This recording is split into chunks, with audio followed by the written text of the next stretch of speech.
Grab your coffee and wake up with the Daily Tips, Michael Jenkins. I always stay away from the hot team in the offseason. Whenever you see everyone piling on praise, it just feels like a sucker match. Can you dig it, sucker? And Chelsea Messenger. I don't want to lose to somebody dumber than me. Yes. When you're in an office pool with somebody playing fantasy football and it's somebody who just puts it on autograph, like, I don't watch football, whatever. I don't want to lose to those people. The who? The her. For the best wagertainment here on the BetMGM Network. Hey, Dad, don't forget about me, the dogster. Sponsored by BetMGM. Make it Legend? Wait for it. Dairy. Download the app today. Please gamble responsibly. Here we go. Final hour of the Daily Tip on the BetMGM Network. Good morning to everyone. Coming up in our final hour, we will chat with Sam Bruckhouse from Sumer Sports as we break down all things NFL. In 20 minutes, more from the league as we get you set for Thursday Night Football. The Broncos welcoming the Raiders tonight. And finally, our best bets. And the Dogster come your way at 8:40. Welcome to our audience on Stadium as we stream our final hour like we always do. If you'd like to get in on that, go ahead. Just download the Bally Sports Live app or go to ballysportslive.com. I'm Jinx. She's Chelsea, and let's get right into it. Sam Bruckhouse from Sumer Sports joining us now to talk National Football League. Sam, good morning to you. And we had our power rankings earlier in the National Football League. So let me ask you, who is your number one team in the NFL? Look, you look at their record, and it may not show it, but when you look at the metrics that matter, you look at expected points added, you look at point differential, I think once again, unfortunately, this is going to be the Kansas City Chiefs' year. They've had some strange games against the Bills, a tough schedule, but the reality is that their offense is back. Patrick Mahomes is back to the point in which he's taking a very low percentage of sacks. He's added the scramble game. The defense is still the Steve Spagnuolo defense that we know, and they have added a bit in which Andy Reid is going for it more aggressively on fourth downs. They have gone to another level than what they were last year that has put them back in a place where they are solidly second in point differential in the National Football League. That typically predicts well to the end of the season. Unfortunately for the folks who want parity and the folks who want to shake up, I think the Kansas City Chiefs are the best team in the league right now. Well, if you love numbers, I feel like the Indianapolis Colts have had great numbers this season. If you look at stats, if you look at points differential, but I think a lot of us still have that hesitancy to say, okay, this is a team that's going to be great in the regular season and the postseason, because sometimes you need a team that has a little bit of postseason experience. And some people still look at Daniel Jones and they're like, that's not necessarily a quarterback I want to trust over Patrick Mahomes and over Josh Allen. So let me ask you, do you think the Colts are a team that could be contending this postseason? Look, I am still holding out to review Daniel Jones. Currently at Sumer Sports, we grade every single play using AI. We do it quick, we do it fast, and we do it objectively, looking back at every single play going back to 2016. So every play in the NGS era. We currently have him as just a quality starter. He's not playing at the super high level that we're seeing some of these other quarterbacks play. And when we've discussed on the Sumer Sports Show with ex-quarterbacks and ex-general managers, what the hardest thing to do is, it is make that jump from the regular season to the postseason as a quarterback. There is no higher level of pressure. There is no tighter windows. And there is no point in the season in which the defense knows exactly what you're going to do then after those 18 weeks of the season, and then they can truly lock in. I'm a little worried given what I saw last week from Daniel Jones. We started to see some of the old turnovers playing outside in a colder environment against a experienced, if not overly powerful Pittsburgh Steelers team. So I'm holding out hope a little bit. Here's the reason why you should believe in the Colts, however. Offensive line, defensive line. They win through the trenches. They've added Sauce Gardner as an additional piece, an all-pro cornerback previously, to join their other all-pro cornerback previously, Javarius Ward, once he comes back from injury. So they're building the bones of a great team. I just really worry about that quarterback position, and I worry, have they just really overperformed thus far? So outside of the Colts, which team is giving you pause that maybe is off to a hot start? Is it Indianapolis? Is it the Patriots? Is it maybe, I don't know, I'm trying to think, maybe the Seahawks? Wait, is there a team that you don't quite buy into just yet? I love watching the Seahawks. I do Don't get me too. wrong. And we've talked about a lot of the things they've done on the Sumer Sports Show this year, primarily their deployment of heavy personnel in order to create efficiencies in the pass game. But I think the trade deadline indicates to me that they think they still have some weaknesses. They go out and get Rashid Shaheed. And I think the reason why they had to do that is because their schedule is going to get a little harder and their division is difficult. And I don't think they can win in true pass situations right now. They have one of the lowest pass rates over expected, meaning they are running the ball a lot in passing situations, and they are really, really inefficient in the run game. Now, we've seen Clint Kubiak do this before, and as it stands right now, they're seeing huge efficiencies in the pass game as a result. High average depth of target. They're able to get the ball to Jackson Smith and Jigba. But I just don't think it's sustainable for Jackson Smith and Jigba to have like 15% greater target share than Puka Nacua and a yard and a half higher than literally everyone else in the National Football League. I think that's why they went to get Rashid Shaheed. I do trust in that defense a lot. I just expect some regression from the offense in what seems to be an extremely difficult division. The true canary in the coal mine is that when they play the Rams here in a couple weeks, the Rams are going to trot out nickel and dime personnel basically every play. In fact, they trotted out dime personnel against Kyle Juszczyk and Christian McCaffrey and Jake Tungus a couple weeks ago with the 49ers, and nobody had done that. And they saw some success, particularly in the second half. They're going to have to throw the ball in true pass rate situations, or they're going to have to run the ball against light boxes. They haven't shown the ability to do that just yet. So we're going to have to see if they can do that moving forward. I'd expect some regression from the offense. The defense is going to have to be the bellwether of the team moving forward. All right, so you mentioned the Rams, and it was kind of surprising to me that over at BetMGM, the sports books have the Rams with the shortest odds to win the NFC Championship. So clearly there is a lot of respect there. Do you think the Rams are the best team in the NFC? You look at expected points added per play and expected points added allowed per play. And right now, the Rams are so far in the far right, the graph starts looking a little bit weird. They've built their team around premium positions. They have Puka Nacua, who for the past 3 years, when healthy, has performed almost like a Hall of Famer at this point. And you have a borderline Hall of Famer playing quarterback and doing it at a very high level at the quarterback position. Their run game right now is not explosive. However, they are achieving a high rate of success. That has been the reason why Kyron Williams got a extension this year. But the true addition to this team was last year, Jared Verse and Braden Fisk. Now they've added pieces around him, Nate Landman, particularly at the linebacker position, who has been able to sustain those dime sets where he's the only linebacker. And they've just added a slew of safeties and DBs who haven't performed to an extremely high level, but they're a rotational group that plays strong together. And that is why they're so highly ranked right now, is because they are really and truly, at least in terms of the metrics, they're really the only complete team. Now, we mentioned the Seahawks. The Seahawks are also a complete team right now with a much bigger weakness than the Rams have at the quarterback position in particular. And then you look at the 49ers, who just continue to win games off of a bad schedule. When the lines came out early season, I couldn't believe that Vegas had the 49ers so high in the win total. That has basically played out. They have basically not played anyone of huge strength, and those teams that they have been some battles. So it's a difficult division. The Cardinals even have a positive point differential at this point as well. And so we'll see if the Rams can make it out in a world where the Eagles and the Packers also exist. The true story of this NFL season is that the NFC is just an absolute bloodbath this year.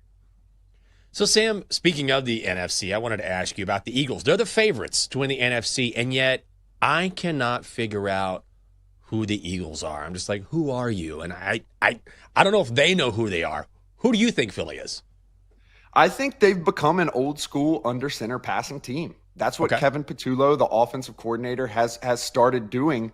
Now that Saquon has had a couple injuries, they couldn't get it going at the beginning of the year, and they decided to put Jalen Hurts under center and start running some old school sets and more innovatively putting in 6 offensive linemen. This isn't the same offense that we've seen where they can just out-talent people. They can get into 11 and 12 personnel and run all over you. And if you're going to stop the run, they're going to throw it deep to A.J. Brown. This is not exactly that team. However, they've been able to do it a little bit innovatively. The dirty little secret of this team right now is that on defense, they've been very banged up. And as a result, they're not performing to that top of the league standard that they set last year. And I think that's why they were so comfortable sending out a 3rd-round pick for Jalen Phillips, who us at Sumer, the AI looked at it. The AI scored him as one of the better defensive ends in the league in run defense this year. And more overall, we think that he should be in contention for a Pro Bowl spot. I think he's really going to be set up to shine by Vic Fangio. I actually expect them to I think they've actually underperformed as it pertains to their talent. They obviously have won a lot of games. I think they will continue to as the season moves on.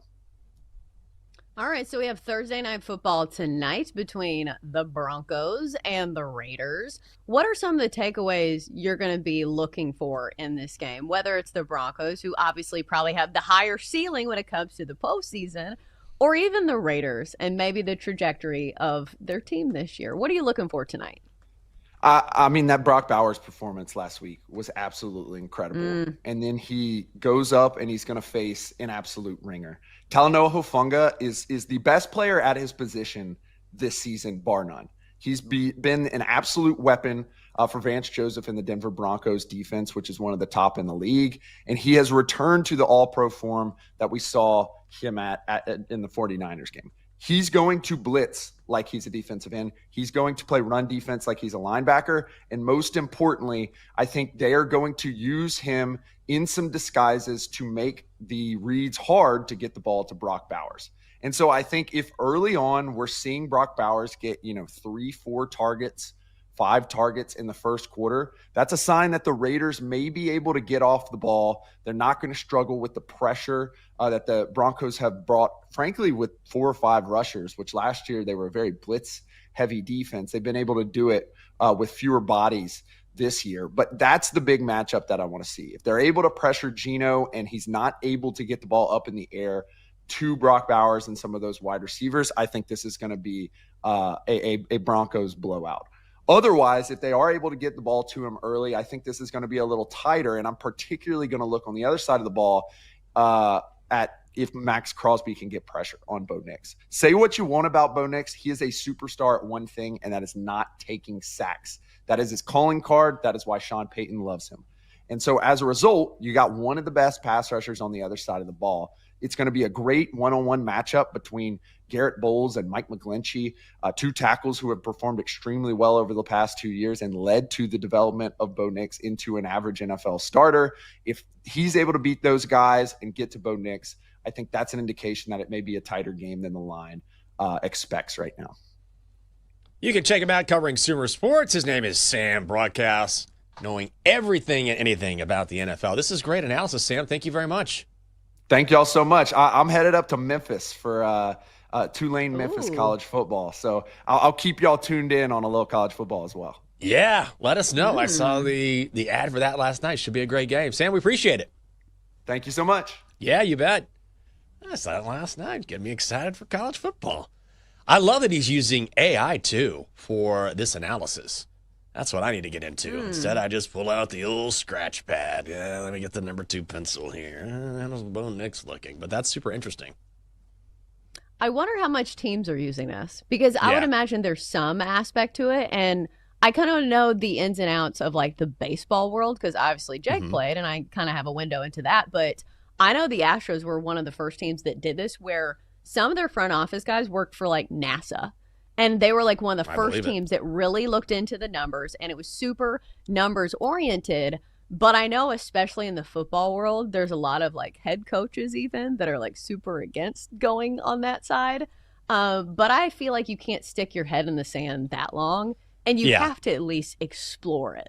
Yes, you do. And, I think there's such a thing as a feel for the game and momentum and things like that that can't be quantified. But at the same time, metrics are a real thing, and artificial intelligence is going to increasingly become part of our lives. And you have to take advantage of that in the NFL and college football, and particularly in betting where it is about the numbers. So you don't want to use it exclusively because the eye test, I think, means something as well. We've talked about that, but certainly using it as a tool would be very smart no matter whether you're an NFL team or just a casual bettor.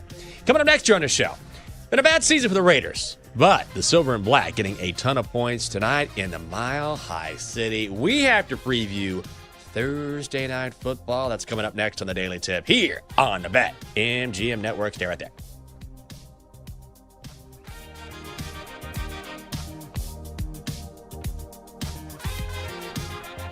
Chelsea and Jenks will be right back on the Daily Tip on the BetMGM Network. Make it legendary. Download the app today. Please gamble responsibly.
to the Daily Tip with Michael Jenkins and Chelsea Messenger on the BetMGM Network. Make it legendary. Download the app today. Please gamble responsibly. Welcome back.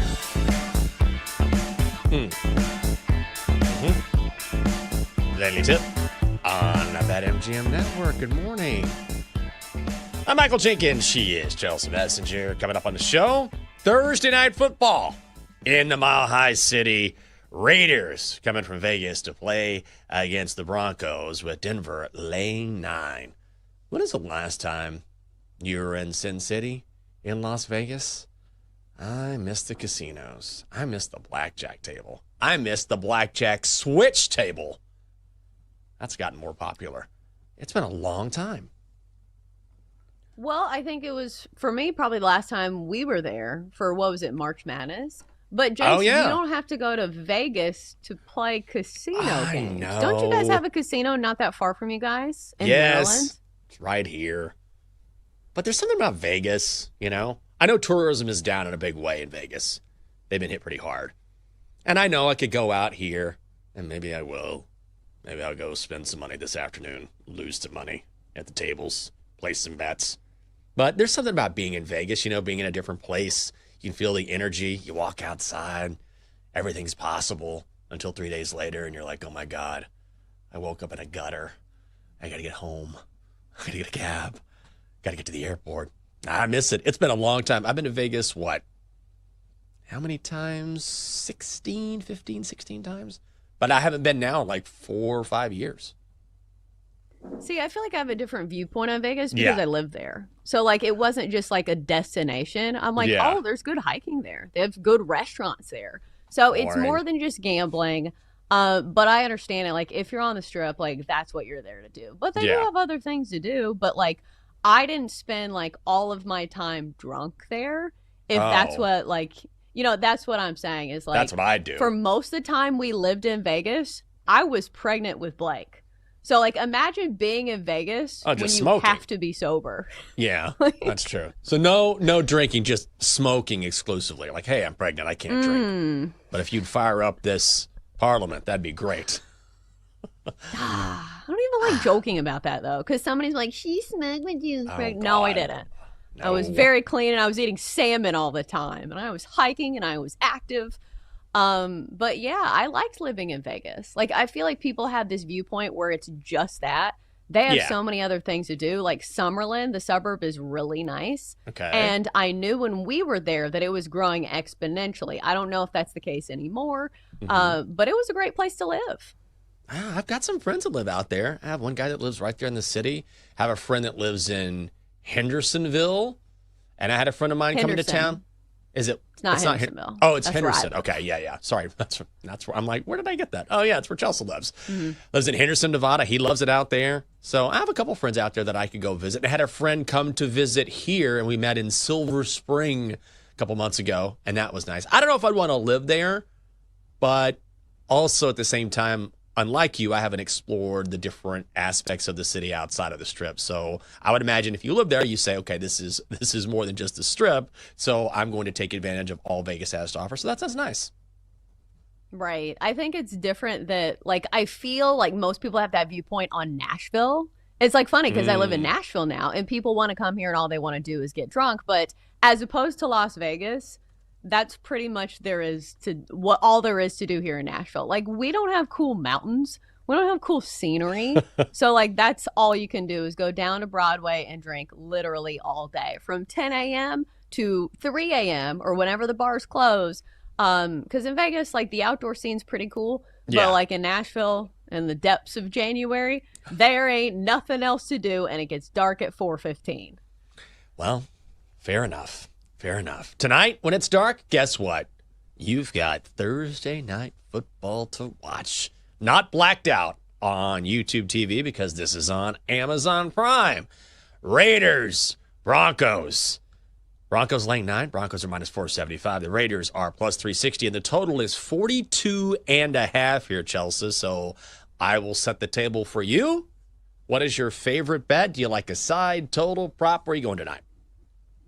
All right, so let's talk about the side for a second, because I'm sure inquiring minds want to know. So I'm not going to be betting on a side here, but I think this is maybe trickier than the line suggests, because you say, oh, the Broncos are the much better team, the Raiders are absolutely terrible, and maybe it plays out that way. But I will say this, the Broncos have let bad teams kind of hang around him in multiple games this year. Looking at last week's game against the Texans, final score 18-15. Earlier in the year, Broncos beat the Jets 13-11. They barely beat the Giants 33-32. And then earlier in the year, they've lost some close games as well. And they only beat my Titans by 8 points. So my point being is that sometimes the Broncos, that defense is great, but sometimes the offense can be hit or miss. So I would say, word of caution before you lay 9 points in this Thursday night game. I think I'm going to lay it with the Broncos. Does that sound not confident at all? I think I'm going to lay it with the Broncos. I don't know. Yeah, I like the Broncos here. Money is moving in their direction. I just don't know how the Raiders are going to score here against this Broncos offense. I think I kind of like the under here. This feels like maybe a 28-13, 28-10 game. But if you look at the Raiders, they've given up 25 points in 5 of their last 6 games. And now they traded away Jacoby Myers. I know he wasn't playing, and yes, Brock is back. But Geno Smith just has not been what the Raiders expected him to be when they made a trade for him and reunited him with Pete Carroll. And that Raiders offensive line is so bad. I got a taste of that when I watched them here in Washington against the Commanders. They can't protect Geno Smith. They can't open lanes for Ashton Genty. And so Bowers will get his because he's a unicorn. But outside of that, Geno Smith is going to be under pressure all game long. And I just don't really see an avenue outside of the Broncos not showing up. But they're at home here. And in the one game where the Raiders didn't allow at least 25 points, guess who they were playing? The Titans. So I hate to say that, but that doesn't really count. I think the Broncos find a way to cover this number. I think the Broncos win by double digits, so I'm going to go Broncos -9. I think if the hypothesis is that you don't believe in the Raiders' offense, you can, isolate that, and you can say, okay, their team total is 16.5. And I think you can make a really strong case for that play if you don't want to trust a Broncos offense that's been a little hit or miss this year, because you look at this Denver defense, and they are the best red zone defense in the entire NFL. And when you're talking about totals, and when it's a difference between, scoring 3 on a field goal and 7 on a touchdown and PAT, that's the difference. And when you see Denver, and we saw it last week for the Texans, where they could get in the red zone, but they could not score the touchdowns. So I think team total for the Raiders under 16.5 is a very solid play as well. Would you play it up to 17 or under 16.5 is probably fine. Under 17 is too expensive, right? It's like -175, I think you said. Yeah, -175. That's too much. Yeah, a little much. I don't think the Raiders get there. I just don't. This Broncos defense is so salty. Like, Nick Bonitto is going to be all over Geno Smith all night long. It's going to be a massacre. I'm feeling it. Although you say this, I'm saying this. It's still a divisional game. And you are right about the Broncos. Sometimes they tend to play to the level of their opponents, right? Where they should win, but they'll just kind of hang around. Like, look at what happened against the Giants a few weeks ago, which was ridiculous, and they scored 33 points in the fourth quarter. That's not going to happen again because that's a rarity. That's a unicorn in and of itself, that sort of performance. But the Broncos do tend to do that. I think that's the one sabotage factor here. Yeah, and plus it's 9 points. So even if this is a blowout, think about sweating a garbage time touchdown at the end of this game. So I don't know. I'm not saying that I'm playing the Raiders +9. I am just saying, that is the sabotage factor when playing the Broncos. But the play that caught my attention earlier in the week after the NFL trade deadline is, of course, the tight end that you mentioned earlier. Brock Bowers for the Raiders, set to have probably another big game. Granted, not as big as his last performance, 127 yards and 3 touchdowns. because this defense is a lot tougher of a matchup for the Raiders. But if you do look at the Broncos, especially against tight ends, they've been middle of the pack at defending tight ends, surprisingly so. And we've seen some big performances from opposing tight ends. Just last week, Dalton Schultz of the Texans had 77 yards receiving. In that Giants game, we had two tight ends that had massive games. Daniel Bellinger had 88 yards receiving. Theo Johnson had 66. So you look at the number for Brock Bowers tonight, it is 64.5, juiced to the over at -120. So I think that's worth a look. The receptions is 6.5 now, where it's juiced to the under. It was 5.5 yesterday, and it was like -160 or something. So I was going to go receptions, but now it's 6.5. So I think I'll go with yards here. 64.5 feels like a gettable number for Brock Bowers. The sabotage factor, though, is that Geno Smith is not expected to have a very big game in this one. Correct. Like, if you look at the passing yardage number for Geno Smith, it is 212.5. So you say to yourself, okay, so he's only supposed to throw it for 212 yards. 65 yards is a big chunk of that. But now with Jacoby Myers gone, I feel like you try to feed him anyway. And Brock Bowers is one of the best in the NFL at yards after the catch. So I think just based on the targets alone for Brock Bowers, because he saw 13 targets last week. Granted, that was an overtime game against the Jaguars, but still, I think they would be stupid not to feed Brock Bowers. I still can't believe that Ashton Genty is having the season he's having. And I don't put it all on him because I mentioned that Raiders offensive line and how bad it is. But when you look at his production versus the numbers here, I mean, his rushing total is set at 55.5. I would probably go under here. I don't know if I want to bet this, but look at his rushing totals in the last 4 games. 67 against the Colts, 75 against your Titans, 21 against Kansas City, 42 against Jacksonville. And he's going to get to 55 or 56 against this Broncos defensive front, particularly when I think the Raiders, and the line is telling you this, will be playing from behind. I feel like that number is too high. Am I crazy here? Oh, I definitely take the under. Like, for a second, I was like, oh my gosh, is he going to be taking the over? Way. No.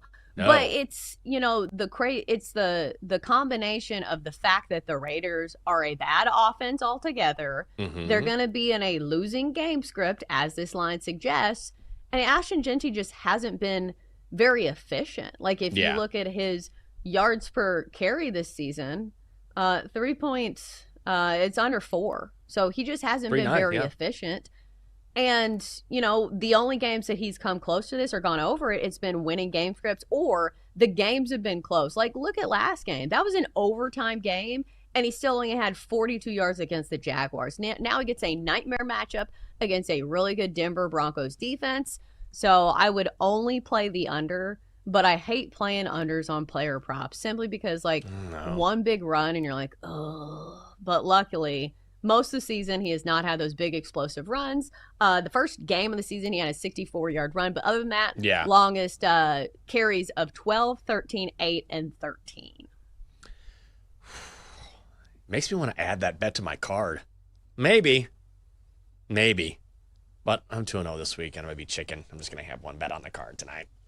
Maybe I'll do that. Any other props you like before we get ready to go to break here? Bring in the doctor and all that good stuff. I do not have any other props, because here's the thing. When you have a total of 43, that's not really a game that I want to go heavy on, especially if there is sabotage potential, or not sabotage, blowout potential. When games get out of hand, like those kind of games kind of kill props. Like, say you have a bet on a Broncos receiver and you're like, okay, well, they're winning by 20 points. They're not going to force feed Cortland Sutton in the pass game if they don't have to, and they just want to get first downs. So I think this is going to be a lower scoring game. Like, if we're talking about totals here, 43 feels like a very low number, and maybe the Broncos offense is the sabotage factor here. But again, this Broncos goal line defense has been the best in the NFL, and especially on a short week, I feel like this is the week where teams just want to get in, get out, and get their win. Like, I don't see the Broncos keeping their foot on the gas pedal and be like, we need to score 50 in this game. Maybe they do because this Raiders defense is bad. But my point being is that I think I would lean towards the under. Yeah, I think that's probably the right call here. And a short week always tends to portend to going towards the under, primetime unders, which we know. But, like I say, even if the Broncos, quote, go off, the Raiders, I don't think are going to score enough to get us over the total here. Again, we're sitting at 43, so I'd be with you on that. I think the under is the play as well. I actually like a lot of plays in this game, oddly enough. It's not the best game. Is a divisional battle. Mile High is always a great setting for a football game, but I do kind of like a lot of numbers in this game, and so maybe we'll look at that. Coming up next, we got to look at something because our best bets are locked and ready to go, or maybe we'll decide during the break. Donkster is here as well. All that coming up next. It is the Daily Tip on the BetMGM Network on a Thursday. Always great to have you with us. Stay right there.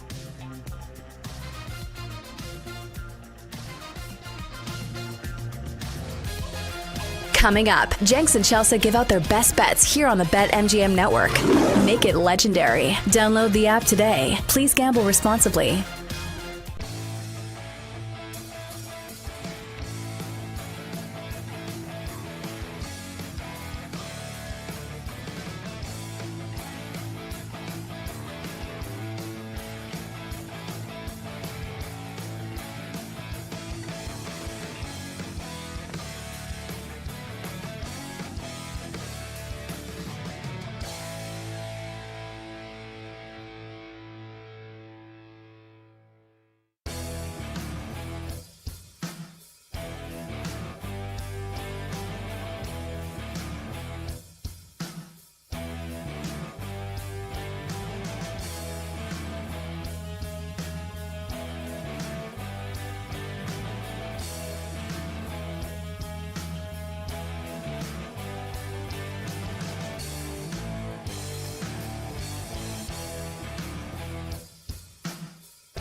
Let's get back to the Daily Tip with Chelsea Messenger and Michael Jenkins on the BetMGM Network.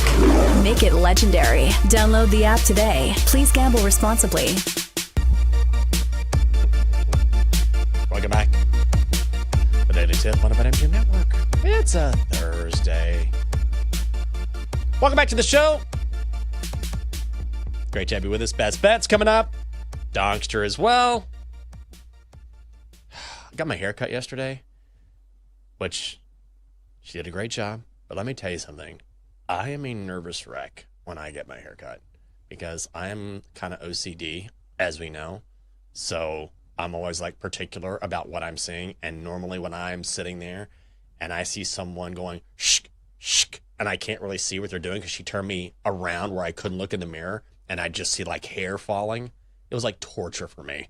It's not like a weird, I don't know if I've gotten bad haircuts before. I don't know. It's because when I was younger and I was sick or I lost my hair. Like, I don't know what the issue is, but there's some sort of issue there where I am just like, yesterday, Chelsea, I had like a bead of sweat like coming down my forehead.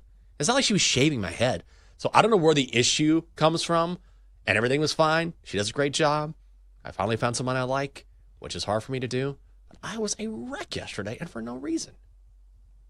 I think a lot of people are like this, though, when it comes to getting your haircut, because it is a complete loss of control where you're just sitting there like an idiot in that stupid smock and looking in the mirror and you're just like, what are we doing today? Especially when they turn you around, you can't even see yourself. So like, I feel you, and like, imagine doing this, but there's a chemical reaction on your head because I get my hair bleached. So imagine the trust that you have to have with somebody so they don't bleach your hair off of your scalp. So I feel you when it comes to the nervousness, but I think everybody's like this when it comes to their hair, with the exception of people who maybe just get like the buzz cuts. So it's like, okay, they messed up. You only have an inch of hair anyway. Oh, God. I've had that happen before. The worst haircut I got. I know I've told that story before when I first got to DC. And I mean, it was just like my hair was this long. I went to hair cuttery. Never again. Oh, it was so bad. So bad. But the worst one ever. Do they still have Supercuts? Is that still around? Yeah? I think so. Doesn't Kirk Cousins go there? Does or he? Master Cuts. Yeah. Or Sport Clips. I think Kirk is Supercuts. He's one of those haircut places. I used to go to Supercuts in college. $6. That's how you get a haircut. It was $6, right? And I'll never forget, because I've had like sideburns forever, whatever. And before I got my vision was really bad before I got my eyes operated on, surgery that doesn't exist anymore, back in the 90s, and I couldn't really see the mirror. And so this guy was going like snip, snip, snip, snip, snip, snip, snip, and I'm like, yeah, it looks pretty good, I can't really see. And then I'll never forget, and I get back to my dorm room at Texas. I was a freshman. I was still figuring things out, where to go, and I'm a small town kid, so it was all kind of overwhelming to me. And I will never forget, it's like frozen in my mind. I get up to the mirror in my dorm room and I look in the mirror, and this sideburn right here was just a wisp of hair. Like, I don't even know how I did it. And so I could flip it like it was just hanging there. I was mortified. I don't know how he made that happen. So what I had to do was, to make it even, was to, get the razor, the straight razor, and go like right above the ear. Like I was in the military. Oh. And I never went back to Supercuts again. It was not great. I just feel like, even if you had a buzz cut, like you would still look not that bad. Like, think about the disaster that could happen for me. Like, imagine if there was a huge chunk of my hair taken out. Like, that would be very, very noticeable. And I think women are like, with hair, that's one of your biggest like accessories, because obviously you see it with everything. And like, guys, worst come to worst, you could wear hats. Like, I would run out of hats, this week, because I have a lot of cool hats. I'll say that. But it's not like you can't go around town in like a baseball hat all the time, like boys do. Like, some men, I feel like I've never seen their head. Like, I have no idea what color their hair is because they wear baseball hats that often. And I think about like some of the haircuts that you see on baseball players, like Tyler Glasnow has great hair, but like, how do you style it when it's not in a baseball hat? Because, like, you know what he has? He has, like, the lettuce around, you know, his hat. But, like, imagine going to, like, church and you can't wear a hat. I don't know if it looks good. I feel like it looks kind of weird. Well, you shouldn't wear a trucker hat to church. Right. Yes, you can. Maybe you shouldn't. You know? I worked for a guy when I was in Austin. I interned for how many years? I was a radio intern for a year. I was a television intern for 2 years. So 3 years of straight interning, no money, just learning as much as I could, right? Different radio stations, different TV stations, just trying to absorb as much knowledge as I could. And I remember at this one station where I was a promotions intern, I would just go out to the mall and I would sit there and we would promote the radio station. I would hand out bumper stickers and whatever it took. And so the guy that was my boss, I forget his name, but he wore a hat so much. I never saw him without his hat. And one day he finally took off his hat and he had hair, but he had worn a hat so much that his hair was like, and it wasn't because he had a hat on. Like even when he combed his hair, it melded to like how it was when he wore his hat. Like it had actually shaped his hair because he wore a hat so much. Yeah, it's wild when you watch golf and like they take their hats off at the end and you're like, ooh. Yeah. All right, Jordan Spieth, maybe put the hat back on. Chelsea. Poor guy. That was mean. I'm sorry. Poor guy. I tell you what, in a couple of years, he's going to take off that hat. With today's technology, he's got a full head of hair. He's going to look great. Oh, he's going to Turkey. He's going to Turkey. Coming back. Like, look at me. It's the new Jordan. It's the new me. Well, it's the same old us saying we got to pick some winners. Let's do it. Time to place your bets. All right, Chelsea, what do we got? All right, best bet of the night is going to be on Raiders tight end Brock Bowers to go over 64.5 receiving yards for -120. This number has already jumped to 68.5 in some shops, 67.5 in some shops. So go to BetMGM. They have the best number if you are going to be riding with this bet. So I understand the matchup does not look great on paper for Bowers going against this Broncos defense. It's very, very good. But if you look at the Broncos against tight ends, they're middle of the pack when it comes to defending that position. And we've seen other tight ends post some big numbers. Just last week, Dalton Schultz of the Texans had 77 yards receiving. For the Giants, Daniel Bellinger had 88 receiving yards. Theo Johnson, both of those tight ends had big games. Theo Johnson had 66. So I think there is a pathway where Brock Bowers can have a decent game. So I need him just to get 65 yards, and the target share should be there since they just traded away Jacoby Myers. So some of those targets have to go somewhere, and why would you not give them to the best player on your team? Brock Bowers is coming off a game where he had 12 catches for 127 yards and 3 touchdowns. Granted, I don't think he has that big of a game in this one against the Broncos, but it would be stupid for the Raiders not to pepper him with targets. So I think the opportunity is going to be there. Let's go Brock Bowers over 64.5 receiving yards for -120. All right. Let's go. Here's where I'm going tonight. I'm going to roll up my sleeves for this one. Let's make it 3-0 this week.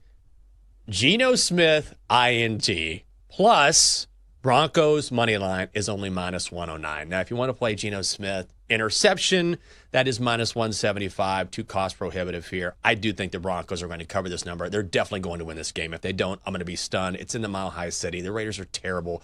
Good spot for the Broncos to at least win outright. As for Geno Smith, he's the real key here. But he leads the league in interceptions, has thrown a pick in 7 of his last 9 games, and he is going to be under pressure all game long because I expect the Raiders offensive line to have a hard time protecting him, which has been an issue all season long. Nick Bonito and that Broncos defensive front should be able to make him force throws down the field because I think the Raiders will be playing from behind. The Broncos have one of the best secondaries, one of the best defenses in the NFL. It just all sets up for Geno to throw a pick late when he's trying to keep the Raiders in the game and the Broncos win. Put it together, it is -109 at BetMGM. Only one play? That's you it. liked all these plays in Thursday Night Football. I talk a big game. One? You don't want to bet on game. the one game in the NBA tonight? Under. Go under. Suns, who are they playing? Clippers. Harden's out. The Clippers. Yeah, Suns and Clippers. Speaking of haircuts, the Woof. Clippers. Hey! Should have said that. Popped in, bang. Finger guns. Oh, my God. That would have been great. Yeah, go under tonight. That would be my lean in the NBA. Suns, Clippers, Kawhi's out. Harden's out, of course. Like I keep saying, the Clippers are old this season. There's going to be a lot of load management. I would lean to the under, but not going to play it officially. Okay, let's find out who the Donkster is on before we wrap things up and pass it off to BetSwats. Good morning, Donkster. Good morning. I've been playing solitaire all week, and the responses on X are crazy. Chelsea Messenger, you know I love you like family, but no one beats me. D-Day, solitaire, that's easy money for this guy. And Double D, I would play solitaire, but I'm too busy following Kathy Bates. Oh. Well, nothing wrong with that. Big Kathy Bates show. All right, Donkster, we got to get out of here soon. Let's hear your bet. Raiders at the Broncos. Let's go under 43. Okay. Well, you know, he's been like 1-1 this week. Yeah, it's not a bad bet. I don't mind it. What's on the docket for you today, Chelsea? I took not melatonin, a magnesium pill to help me. Is it magnesium, I think? Yeah, to help me sleep last night. God. I mean, I've just been like chugging coffee has not worked. I slept great, but just too much. I feel like that's the tough part about our schedule is that like if you take a melatonin and stuff, it's meant for like a full night's sleep. Yeah. Not like for me if you get like 5 hours a night. So you're still in that deep REM sleep. My God. Or REM sleep. REM. Do they call it REM or REM? It's REM. Like the band. REM, the band. Yeah. I was like, wake up to some REM. Like I never sleep to my alarm. I always wake up before my alarm. Usually around 3:45, maybe 4-ish, I'll get up. But my alarm is set at 4:20 at the very latest. And man, I slept to my alarm this morning. I never do that. Woo! Well, it's over now. What a show. Look at us. That is it. Look at us. For this edition of the Daily Tip on the BetMGM Network. BetSwats is coming up next. We always appreciate your time. Good luck in your bets. Have a great Thursday. We'll be back tomorrow, melatonin or no, at 6 a.m. We'll see you.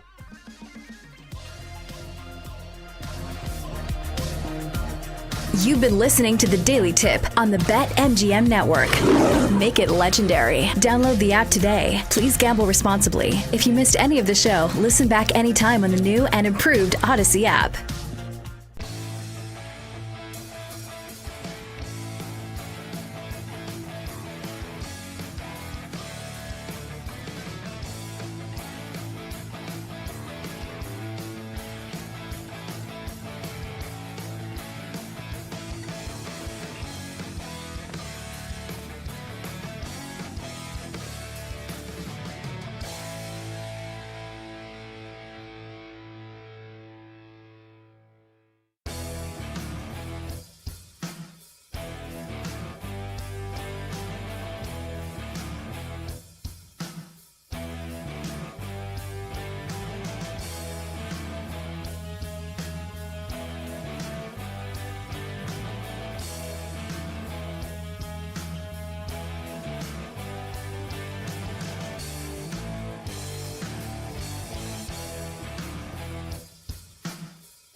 Thursday. Welcome into Send It In, presented by BetMGM here on the BetMGM Network. I'm your host, PJ Glass. We got a great show for you guys coming up today. Our guy, Henry Ettinger, normally joins us on Friday. Going to join us today. We'll get his thoughts in college football, NFL, the NBA as well. We'll continue talking plenty of college football on the show today. Look at some of my favorite college football player props for the upcoming week. And then we'll also dive into the NFL. We got Broncos Raiders tonight. We'll talk survivor pool strategies. And then we'll wrap the show up with our favorite plays of the day. As always, any questions, any comments, any best bets that you guys have for us, let us know. Send them in at the BetMGM Network on Twitch, on YouTube, on X. And if you guys miss any part of the show today, make sure you check out the Send It In podcast, always available for you wherever you get your podcasts. Let's get rolling on a Thursday. Glasses in session. We go to the Glasser guest line and check in with our guy, Henry Ettinger. Give Henry a follow on X, on TikTok, on Insta, at hedging_Henry. A lot of great gambling content there.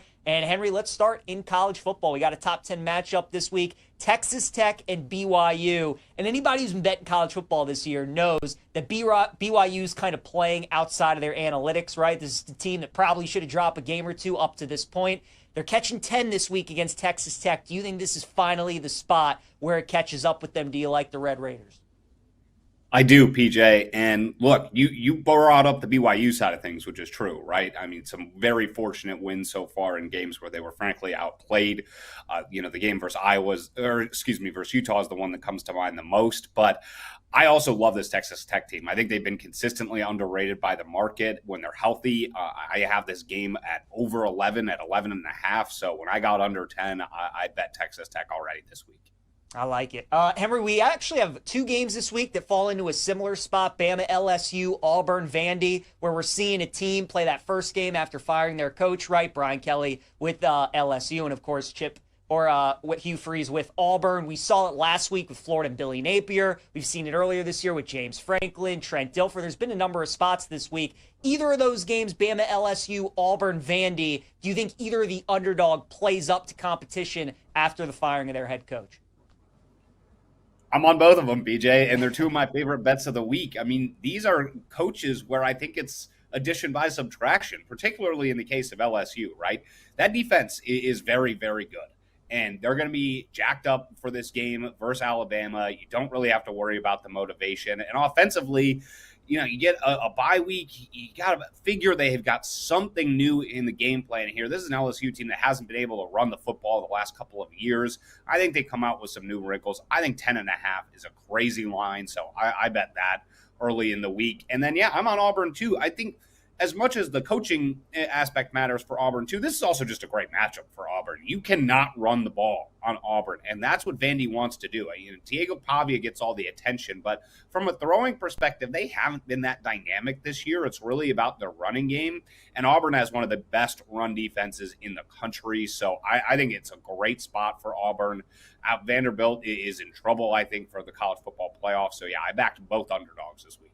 Love it. A couple of SEC dogs we're rolling with this week in college football. Henry, anything else that you like in the board week 11 in the college game? Another one that I like is Temple catching 7 versus Army. I want that 7, but Temple's already seen the option this year. They should have beaten Navy. If you didn't watch that game, they covered the spread, but they had Navy dead to rights and blew it right at the end of the game. So they should be prepared for this triple option, and I've just been low on this Army team all season. I'm on their under win total. I don't think this team is particularly dynamic.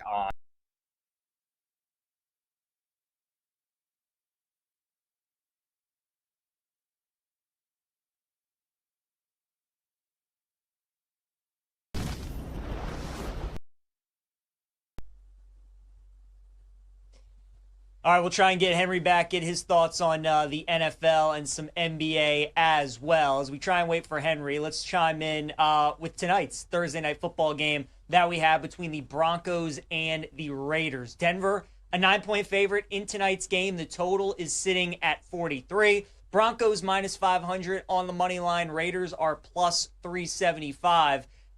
This game is an interesting one to handicap because we were talking with Nick Kenyon earlier in the week on Tuesday. This is a game that could kind of go one of two ways, where either you lay the points with the Broncos, and I think maybe you take some alts where they could win by a big number, or you look at the Raiders And I think probably Vegas is a team that maybe could win this game outright. We have seen so far on Thursday Night Football, the Niners pulled off a big upset against the Rams. We have the Giants against the Eagles, Bengals against the Steelers. Some of these underdogs have been winning on Thursday night. It is a tough spot for Vegas coming off this game in overtime against Jacksonville. Geno Smith going on the road against this defense is just something that I don't really like. So I don't have a strong feel on this game. It feels like either the Broncos kill them or maybe Vegas potentially wins the game outright, but nothing for me, side or total. Couple props that I do like. Geno Smith under 32.5 pass attempts I think is worth a look in this game. Since week 2,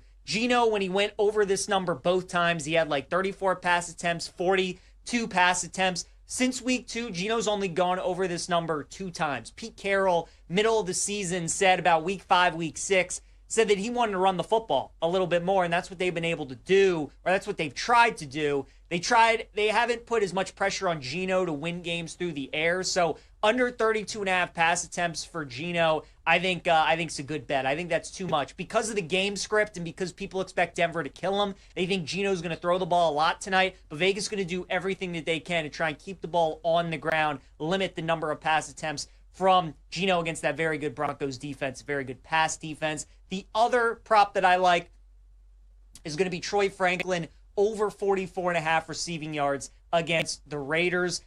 This secondary when you look at the Raiders secondary against Denver, or when you look at the Raiders secondary against some of the teams that they have played so far this season, that secondary receiver has been the guy that's tended to gone off. You look at the Jags game last week against Vegas, Parker Washington was the guy that went off. He had 9 catches for 90 yards. So a lot of times the top receiver has a good day, but sometimes it's that secondary receiver. So I'm not looking at Cortland Sutton tonight. I'm looking at the next guy, and that's going to be Troy Franklin. I think he could have a big day. So I'll go over 44.5 receiving yards for Troy Franklin, under 32.5 pass attempts for Geno Smith as well. And then some anytime touchdowns that I like. Evan Ingram, first touchdown at 13-1. If you go back and you look at some of these Thursday night games, the tight ends have been the guys that have been scoring the first touchdown. You think about how last week it was Mark Andrews who scored the first. A bunch of the tight ends have scored first in this Thursday night game. Tonjes with San Francisco. So I think Ingram's worth a look at 13-1 to score the first. And then Bo Nix anytime touchdown at plus 300 as well. Trevor Lawrence rushed for a couple touchdowns last week against the Jags. I think Nix could use his legs tonight. I like him 3-1 to find the end zone. So Evan Ingram 13-1 first touchdown. Bo Nix at plus 300 anytime touchdown. I think both of those are good looks as well. All right, a promo now from our friends at BetMGM. A Pro Football No Sweat token. Go for the end zone without breaking a sweat with a Pro Football No Sweat token. You'll get your stake back in bonus bets if you don't win. Make it legendary with BetMGM. Download the app today, and please gamble responsibly. All right, let's dive into some Survivor Pool a little bit for this upcoming week, because it is a very, very tough week. We do have some time because it's unfortunately we're not going to get Henry back, so we can kind of go through all the games and talk about whether or not I think these could be good Survivor Pool games for the upcoming week, because I think you're going to see a lot of people fall this week for who's ever left. If you do have the Broncos, they should be a good play this week. I think that's a good bet against the Raiders.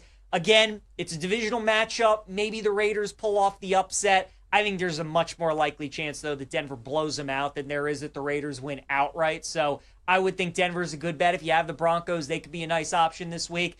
Colts and Falcons, usually the London game is never good, and we never tend to get a lot of upsets out in London. You get the Colts coming off of a tough loss against Pittsburgh where they turned the ball over 6 times. Falcons are coming off a tough road loss against New England. You have the better coach with Indianapolis. You got the better quarterback right now. You got the better defense. I mean, they check all the boxes. And they got Jonathan Taylor, who should bounce back after didn't have a great game against Pittsburgh. Should be good with the Colts. I don't think I'm going to end up betting that game with Indy favored by 6.5, but I think if you wanted to take Indy, also a good play. Buffalo is a decent play this week as well. Again, probably at this point, a lot of people have used the Bills and the Broncos, so I don't know how many people have those two teams left. Bills should be a nice option against Miami, though. Now, some traps this week. Carolina Panthers, I would stay far away from them. people that are left in their survivor pools, I think a bunch of them will try and use Carolina this week because, again, how many more times this season are you going to use Carolina? Probably not many. People are looking at this spot against the 1-8 Saints, but it's a divisional matchup. Carolina was a 14-point dog last week, coming off a big win. Now they're a 5.5-point favorite this week.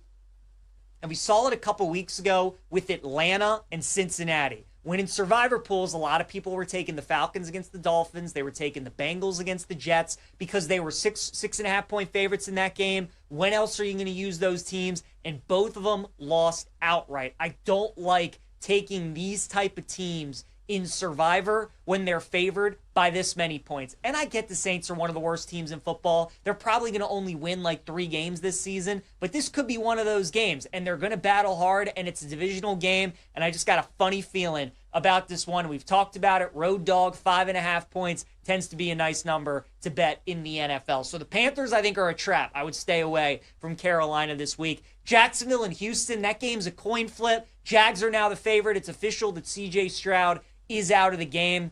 I'm going to stay away from that one. It's a pick'em type game. It feels like a game the Texans absolutely need to win if they want any shot at making the playoff.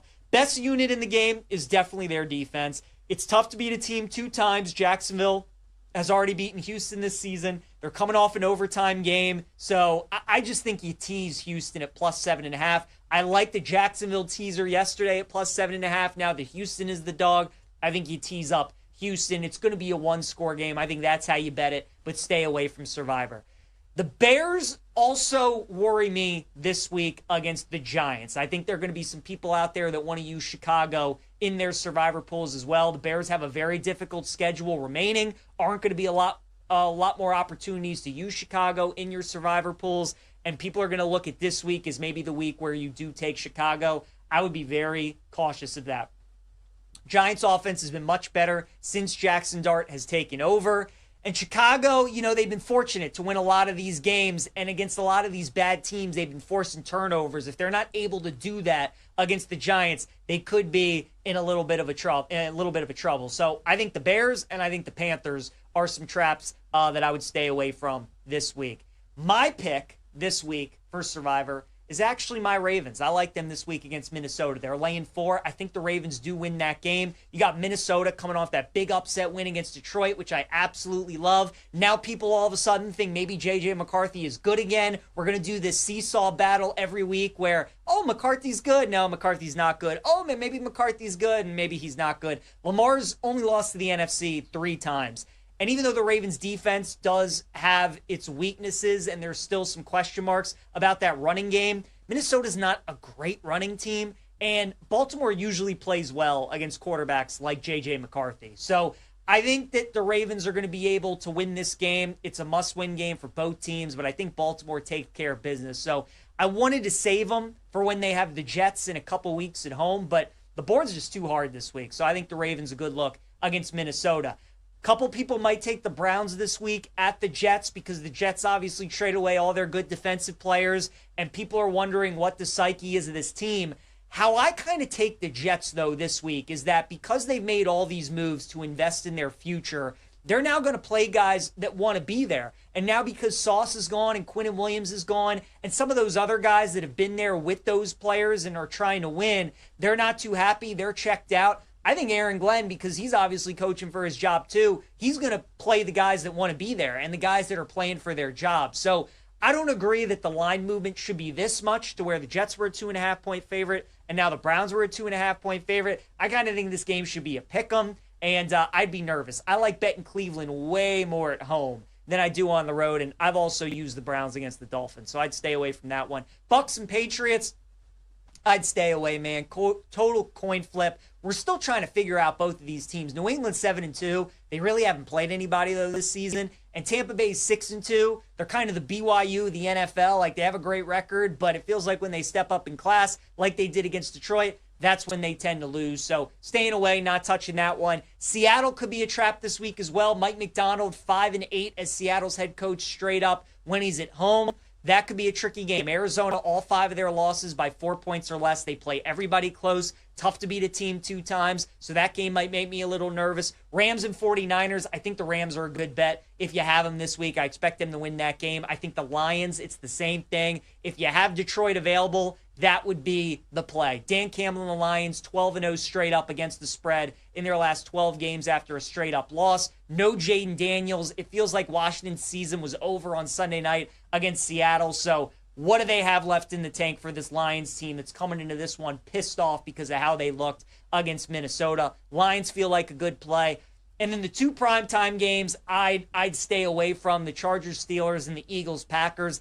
I would probably lean towards the Chargers and the Packers if you had to make me pick those 2 games of who wins. The Chargers, again, I keep going to the fact that a couple weeks ago they were a 2-point favorite at home against Indy, and now they're a 3-point favorite at home against the Steelers. When the Steelers can't force turnovers off of teams, that's when they struggle. Now, Herbert can be turnover prone, and the Chargers don't have a very good offensive line, especially without Alt, and the Steelers do get after the quarterback. I would expect the Chargers to run the ball, lean on their defense, force Pittsburgh to make the mistake, so I would lean LA, and I would take the Packers probably as well. I think a lot of people are going to like the Eagles as dogs on Monday night, coming off a bye week, and obviously with the way that the Packers looked. But, the Packers are a team that plays to the level of their competition, and when Green Bay goes up against these better teams, especially at home, they tend to play pretty well. So I think Packers and Chargers could be a couple of teams to look at as well. All right, Reed Phillips, we got a question from Reed. How about Genti under 18.5 receiving yards? I'm on Geno under 1.5 passing touchdown at plus 168.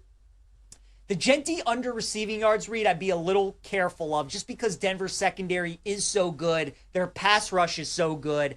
And Geno, I think the coaching staff has really gotten into his head for him to protect the football a little bit. So they could find ways, whether it's in the screen game or check down, to get Genti going. I'd be a little nervous of the under receiving yards. And then for Geno not to throw a passing touchdown at plus 168, I think that is a good price as well. So I like that one. Genti receiving yards, I'd be a little careful of that bet. All right, let's look at daily fantasy lineup here on Send It In.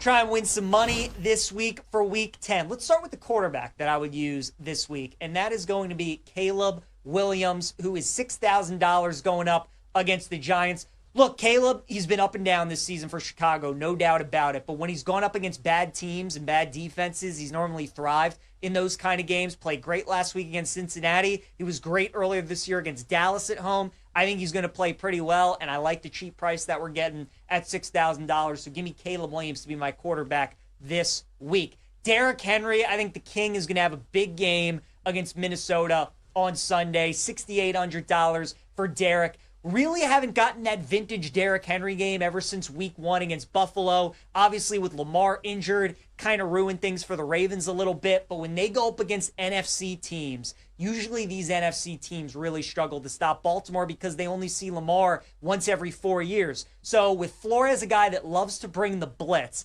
obviously trying to confuse Lamar and those different things, if the Ravens run those zone reads, it could really open up holes for Henry if the defensive ends are paying attention to Lamar and they want to take away his leg. So it's only a matter of time before Derrick gets going again, and he has one of his vintage Derrick Henry games where he goes for 170 and 2 touchdowns. I think it could be on Sunday against Minnesota. We have seen the Vikings this season not very good against the run. We saw Bijan absolutely run all over them on Sunday night. I think Derrick has a chance to do the same. So I'll look at the King this week, $6,800. What about Kenneth Walker? I'm going to take him against Arizona at $6,300. It's tough taking the Seattle running backs because you don't know week to week kind of who's going to be the guy between Walker and Charbonnet. And also you don't know who's going to be the guy on the goal line to take the touchdowns. So you always got to worry about that. Last time these teams played on that Thursday night game earlier in the season, felt like Walker did all the work in between the 20s and then Charbonnet got the touchdowns in the red zone. So that's always the tricky part of it. But going back through and looking what Kenneth Walker's done in his career against Arizona, he's played them 6 times. 5 of those 6 games, he's rushed for 78 yards or more. He's had 2 games where he's gone over 100. So Walker's usually pretty efficient against Arizona. He likes these matchups. He likes running against the Cardinals. and I think he's going to have a decent day. Just hoping he can get us a touchdown or two. So Kenneth Walker, 5,300. I like that price against Arizona. Next up, Devontae Adams. We're going to get him at $7,700. He has been on fire for LA, and I'm going to continue to ride Devontae. 5 touchdowns in his last 2 games, 3 in the London game against Jacksonville, 2 last week against New Orleans. Both of those games, the Rams won comfortably. I think this is another game where they can win comfortably on the road in San Francisco. And with Puka still working his way back and trying to get to 100% and get him to his numbers that he had in the beginning of the season, it's really opening things up for Devontae. And against that banged up Niners defense, without Bosa, without Warner, without Mykel Williams, I think the Rams offense is going to put up some big numbers. So Devontae Adams going to be my first receiver that I like for Sunday. What about Amon-Ra St. Brown, $8,400 against the Washington Commanders? I mean, look, good luck trying to pick your poison. Which Detroit guy is going to go off? It could be Gibbs, it could be Montgomery, Laporta, J-Mo, but I think this is going to be an Amon-Ra game, and I think he's going to go off. The one area that the Washington defense has been pretty good this season has been in the running game. So I think they're going to be able to do a decent job containing Montgomery and Gibbs. The passing game is where they really struggle. We saw Sam Darnold on Sunday night throw for 4 touchdowns in the first half. So could be a big J-Mo night. Maybe look at his longest reception over. But I think this has got Amon-Ra game written all over it, right? When the Lions lose, they're so good at bouncing back the next week. And why is that? Because they feature their best players. I think Amon-Ra is going to have a big day, so you got to pay a premium, $8,400. Think it's worth it. So he's going to be my second wide receiver. And then I got to go cheap with the next one, Malik Washington of the Dolphins, $4,200 against Buffalo. I think the Dolphins, the game could play similar to what the Ravens game did for Miami when they played last Thursday, where Miami was moving the ball in between the 20s against the Ravens. You know, we look at that final score, they only scored 6 points, but they turned the ball over a bunch of times. They had missed field goals. They had costly penalties, all the things that a bad 2-7 football team does. And they definitely could do that against the Bills again, but they were able to move the ball a little bit between the 20. I still am not sold on this Buffalo defense. I think Tua playing at home, where you like him much better, I think he's going to be able to put up some yards, and I think Malik Washington could do some good things against the secondary. And for a team that's a 9.5-point dog, that's likely going to be trailing, that's likely going to be throwing a lot, I think you're like getting a good price. So Malik Washington, $4,200. I like that against Buffalo. Isaiah Likely against the Vikings. I like him, $2,900. Andrews, it was obviously his week last week against the Dolphins with 2 touchdowns. I think this is a likely game. Usually against the NFC, Likely is the guy to watch in these kind of games because, again,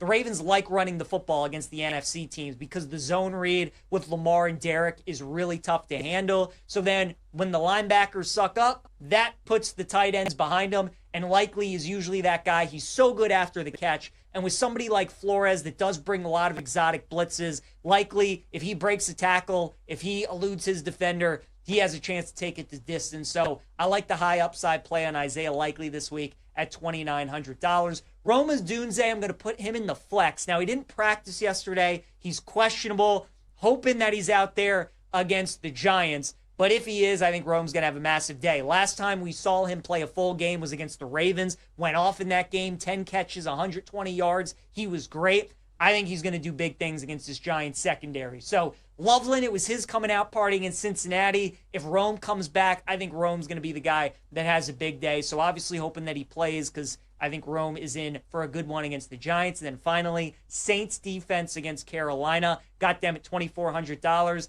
I always go to the defenses and I always look at the cheapest one that I think has a chance at having the best day, and it's New Orleans. I know Bryce Young has been really good at home for Carolina, but he has been awful on the road. So I'm hoping that we get road Bryce Young in this game. Saints defense forces a couple turnovers, maybe scores a touchdown. I'll take New Orleans, $2,400 against the Panthers. All right, you guys, let's look at some props in the college game here on Send It In. We got week 11. 5 props that I really like for the upcoming week. We'll start in Indiana and Penn State. And I'm looking at Indiana running back Roman Hemby over 64.5 rushing yards against Penn State. all 3 road games that Indiana has played so far this season, Oregon, Iowa, and Maryland, Henby has gone for at least 70 yards. In these road games, the reason Indiana is so good at taking care of business is because Cignetti plays to his strengths. He knows when you go on the road, you have a good run game and a good defense because both of those things travel. Mendoza's kind of been okay on the road. He's made some costly mistakes at times. The last thing Cignetti wants him to do is for him to throw a costly interception or have a bad mistake that gives Penn State some life, gives them some hope. So he leans on his defense, leans on Henby. I like over 64.5 rushing yards for the Indiana running back. Bear Bachmeier, terrific name, quarterback of BYU. He's going up against Texas Tech. I like his over rushing yards at 38.5. Last week, Avery Johnson, who's also a mobile quarterback for Kansas State, had 88 rushing yards against this Texas Tech defense. So I think Bear Bachmeier is going to be able to make some plays on the ground. This Texas Tech front 4 is terrific. They're so good at getting after the quarterback. You got to neutralize that with a little bit of a run game, and Bachmeier's been very good on the ground this season. So I think he could have a tough day through the air, but I think he could find some success on the ground. So I like Bear Bachmeier over 38.5 rushing yards against Texas Tech. Marcel Reed under 1.5 passing touchdowns at -125 against Missouri. You know, Missouri, their defense is very good, and they're very good against the run. Go look at what they did to Vanderbilt and how they made them look. Alabama was shut down in the second half against this Missouri team. So Mizzou's defense is for real. This is the best defense that A&M has played all season, and I think Marcel Reed is going to struggle a little bit. Again, A&M's offense has been unreal on the road this season. They've scored 40 points in all their road games, yet for this game, we got a total of 47.5. So that tells me this is going to be a defensive game. Reed is going to struggle, and I don't think he's going to have 2 passing touchdowns. So I like the under 1.5 at -125. Diego Pavia, Vanderbilt quarterback, I'm going to take his under rushing yards at 49.5 against Auburn because Auburn's run defense is really, really good, as Henry was talking about. This is a good matchup for Auburn, you know? This is probably going to be another under game, another low-scoring game. Usually when these two teams get together, it is. But Auburn matches up really well with what Vandy wants to do. They're very good at stopping mobile quarterbacks. So I like Pavia under 49.5 rushing yards against Auburn. And then finally, LSU wide receiver Aaron Anderson over 35.5 receiving yards against Alabama. I think this number is too low.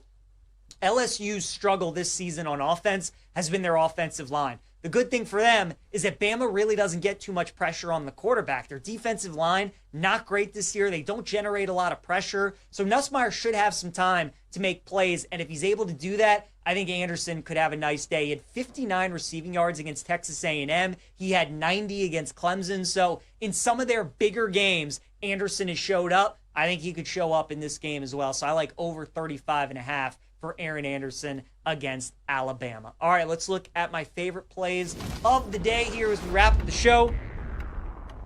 My prop lock is going to be that Geno Smith passing attempt prop, under 32.5 pass attempts. Again, since week 2, when Geno went over this number in each of the first 2 weeks, since then, he's only gone over it 2 times. Pete Carroll, with the Raiders off to a slow start this season, said he wanted to make more of an effort to run the football. They have done that, and because of that, even though it hasn't translated to wins necessarily, they have been playing a little bit better for the most part. Geno just hasn't been good this season. He's turning the ball over way too much, and the last thing you want to do against Denver is to get one-dimensional and just throw the ball all over the yard. So under 32.5 pass attempts for Geno Smith. Dog of the day, going to college basketball. I'm taking Bethune-Cookman plus 16.5 against Miami. I don't know if you guys were watching, but on opening night on Monday, Bethune-Cookman took Auburn to overtime. This team is pretty good. They're legit, and Miami is still in rebuilding mode. We don't know how good they're going to be, but I don't think they're nearly as good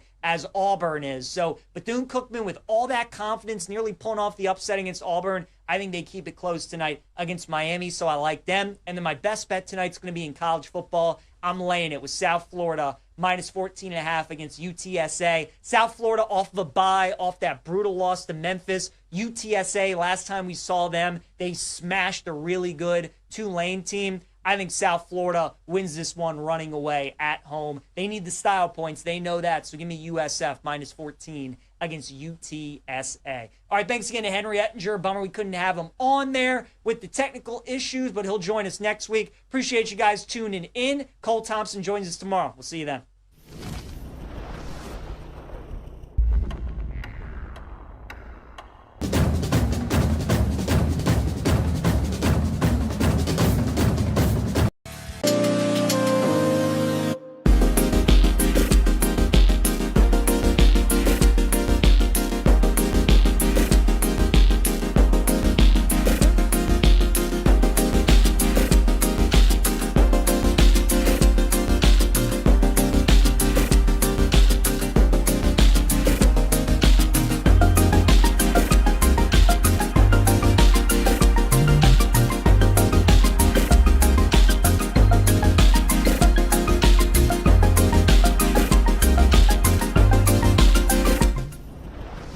Happy Thursday. Welcome into Send It In, presented by BetMGM here on the BetMGM Network. I'm your host, PJ Glass. We got a great show for you guys coming up today. Our guy, Henry Ettinger, normally joins us on Friday. Going to join us today. We'll get his thoughts in college football, NFL, the NBA as well. We'll continue talking plenty of college football on the show today. Look at some of my favorite college football player props for the upcoming week. And then we'll also dive into the NFL. We got Broncos Raiders tonight. We'll talk survivor pool strategies. And then we'll wrap the show up with our favorite plays of the day. As always, any questions, any comments, any best bets that you guys have for us, let us know. Send them in at the BetMGM Network on Twitch, on YouTube, on X. And if you guys miss any part of the show today, make sure you check out the Send It In podcast, always available for you wherever you get your podcast. Let's get rolling on a Thursday. Glasses in session. We go to the Glasser guest line and check in with our guy, Henry Ettinger. Give Henry a follow on X, on TikTok, on Insta, at hedging_Henry. A lot of great gambling content there. And Henry, let's start in college football. We got a top 10 matchup this week, Texas Tech and BYU. And anybody who's been betting college football this year knows that BYU's kind of playing outside of their analytics, right? This is the team that probably should have dropped a game or two up to this point. They're catching 10 this week against Texas Tech. Do you think this is finally the spot where it catches up with them? Do you like the Red Raiders? I do, PJ. And look, you brought up the BYU side of things, which is true, right? I mean, some very fortunate wins so far in games where they were frankly outplayed. The game versus versus Utah is the one that comes to mind the most. But I also love this Texas Tech team. I think they've been consistently underrated by the market when they're healthy. I have this game at over 11, at 11.5. So when I got under 10, I bet Texas Tech already this week. I like it. Henry, we actually have two games this week that fall into a similar spot. Bama, LSU, Auburn, Vandy, where we're seeing a team play that first game after firing their coach, right? Brian Kelly with LSU, and of course Hugh Freeze with Auburn. We saw it last week with Florida and Billy Napier. We've seen it earlier this year with James Franklin, Trent Dilfer. There's been a number of spots this week. Either of those games, Bama, LSU, Auburn, Vandy, do you think either of the underdog plays up to competition after the firing of their head coach? I'm on both of them, BJ, and they're two of my favorite bets of the week. I mean, these are coaches where I think it's addition by subtraction, particularly in the case of LSU, right? That defense is very, very good, and they're going to be jacked up for this game versus Alabama. You don't really have to worry about the motivation. And offensively, you get a bye week. You got to figure they have got something new in the game plan here. This is an LSU team that hasn't been able to run the football the last couple of years.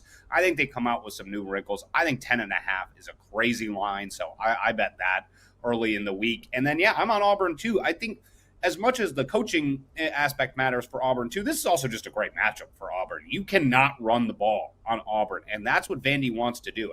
Diego Pavia gets all the attention, but from a throwing perspective, they haven't been that dynamic this year. It's really about their running game, and Auburn has one of the best run defenses in the country, so I think it's a great spot for Auburn. Vanderbilt is in trouble, I think, for the college football playoff, so I backed both underdogs this week. Love it. A couple of SEC dogs we're rolling with this week in college football. Henry, anything else that you like in the board week 11 in the college game?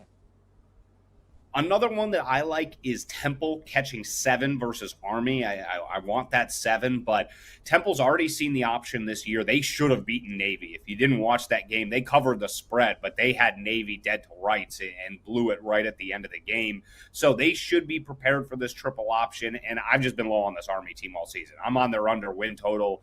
I don't think this team is particularly dynamic on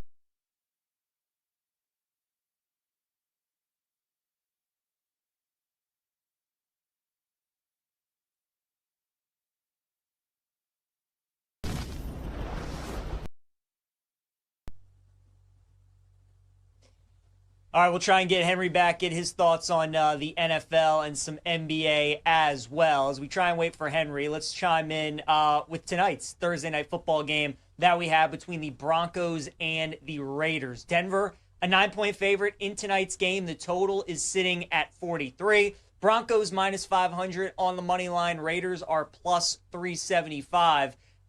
This game is an interesting one to handicap because we were talking with Nick Kenyon earlier in the week on Tuesday. This is a game that could kind of go one of two ways, where either you lay the points with the Broncos, and I think maybe you take some alts where they could win by a big number, or you look at the Raiders, and I think probably Vegas is a team that maybe could win this game outright. We have seen so far on Thursday Night Football, Rams or the Niners pull off a big upset against the Rams. We have the Giants against the Eagles, Bengals against the Steelers. Some of these underdogs have been winning on Thursday night. It is a tough spot for Vegas. Coming off this game in overtime against Jacksonville, Geno Smith going on the road against this defense is just something that I don't really like. So I don't have a strong feel on this game. It feels like either the Broncos kill them or maybe Vegas potentially wins the game outright, but nothing for me, side or total. Couple props that I do like. Geno Smith under 32.5 pass attempts I think is worth a look in this game. Since week 2,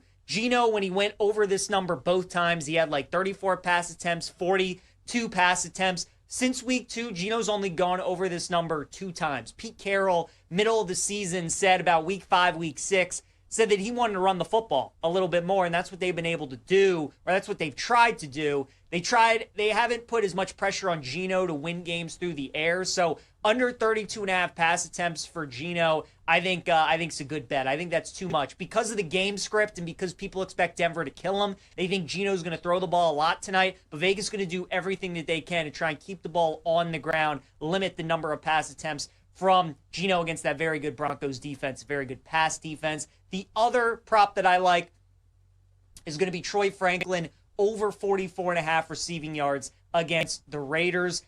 This secondary when you look at the Raiders secondary against Denver, or when you look at the Raiders secondary against some of the teams that they have played so far this season, that secondary receiver has been the guy that's tended to gone off. You look at the Jags game last week against Vegas, Parker Washington was the guy that went off. He had 9 catches for 90 yards. So a lot of times the top receiver has a good day, but sometimes it's that secondary receiver. So I'm not looking at Cortland Sutton tonight. I'm looking at the next guy, and that's going to be Troy Franklin. I think he could have a big day. So I'll go over 44.5 receiving yards for Troy Franklin, under 32.5 pass attempts for Geno Smith as well. And then some anytime touchdowns that I like. Evan Ingram, first touchdown at 13-1. If you go back and you look at some of these Thursday night games, the tight ends have been the guys that have been scoring the first touchdown. You think about how last week it was Mark Andrews who scored the first. A bunch of the tight ends have scored first in this Thursday night game. Tonjes with San Francisco. So I think Ingram's worth a look at 13-1 to score the first.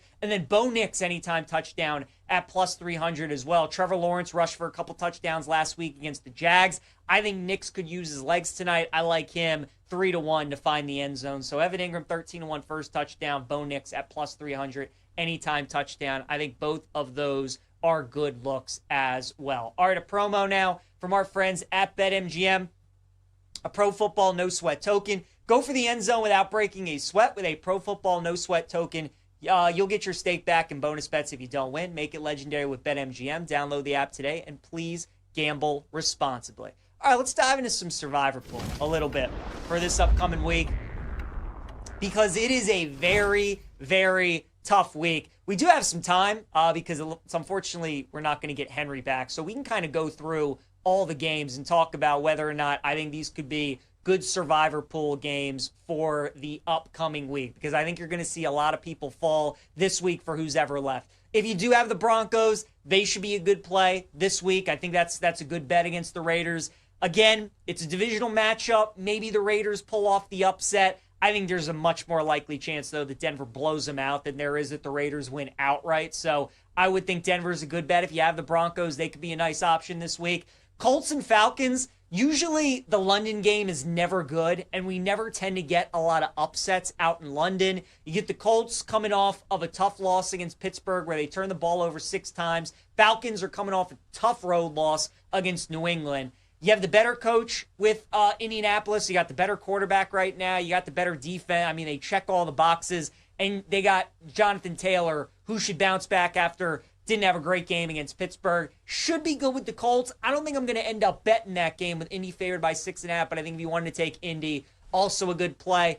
Buffalo is a decent play this week as well. Again, probably at this point, a lot of people have used the Bills and the Broncos, so I don't know how many people have those two teams left. Bills should be a nice option against Miami, though. Now, some traps this week. Carolina Panthers. I would stay far away from them. People that are left in their survivor pools, I think a bunch of them will try and use Carolina this week because, again, how many more times this season are you going to use Carolina? Probably not many. People are looking at this spot against the 1-8 Saints, but it's a divisional matchup. Carolina was a 14-point dog last week, coming off a big win. Now they're a 5.5-point favorite this week.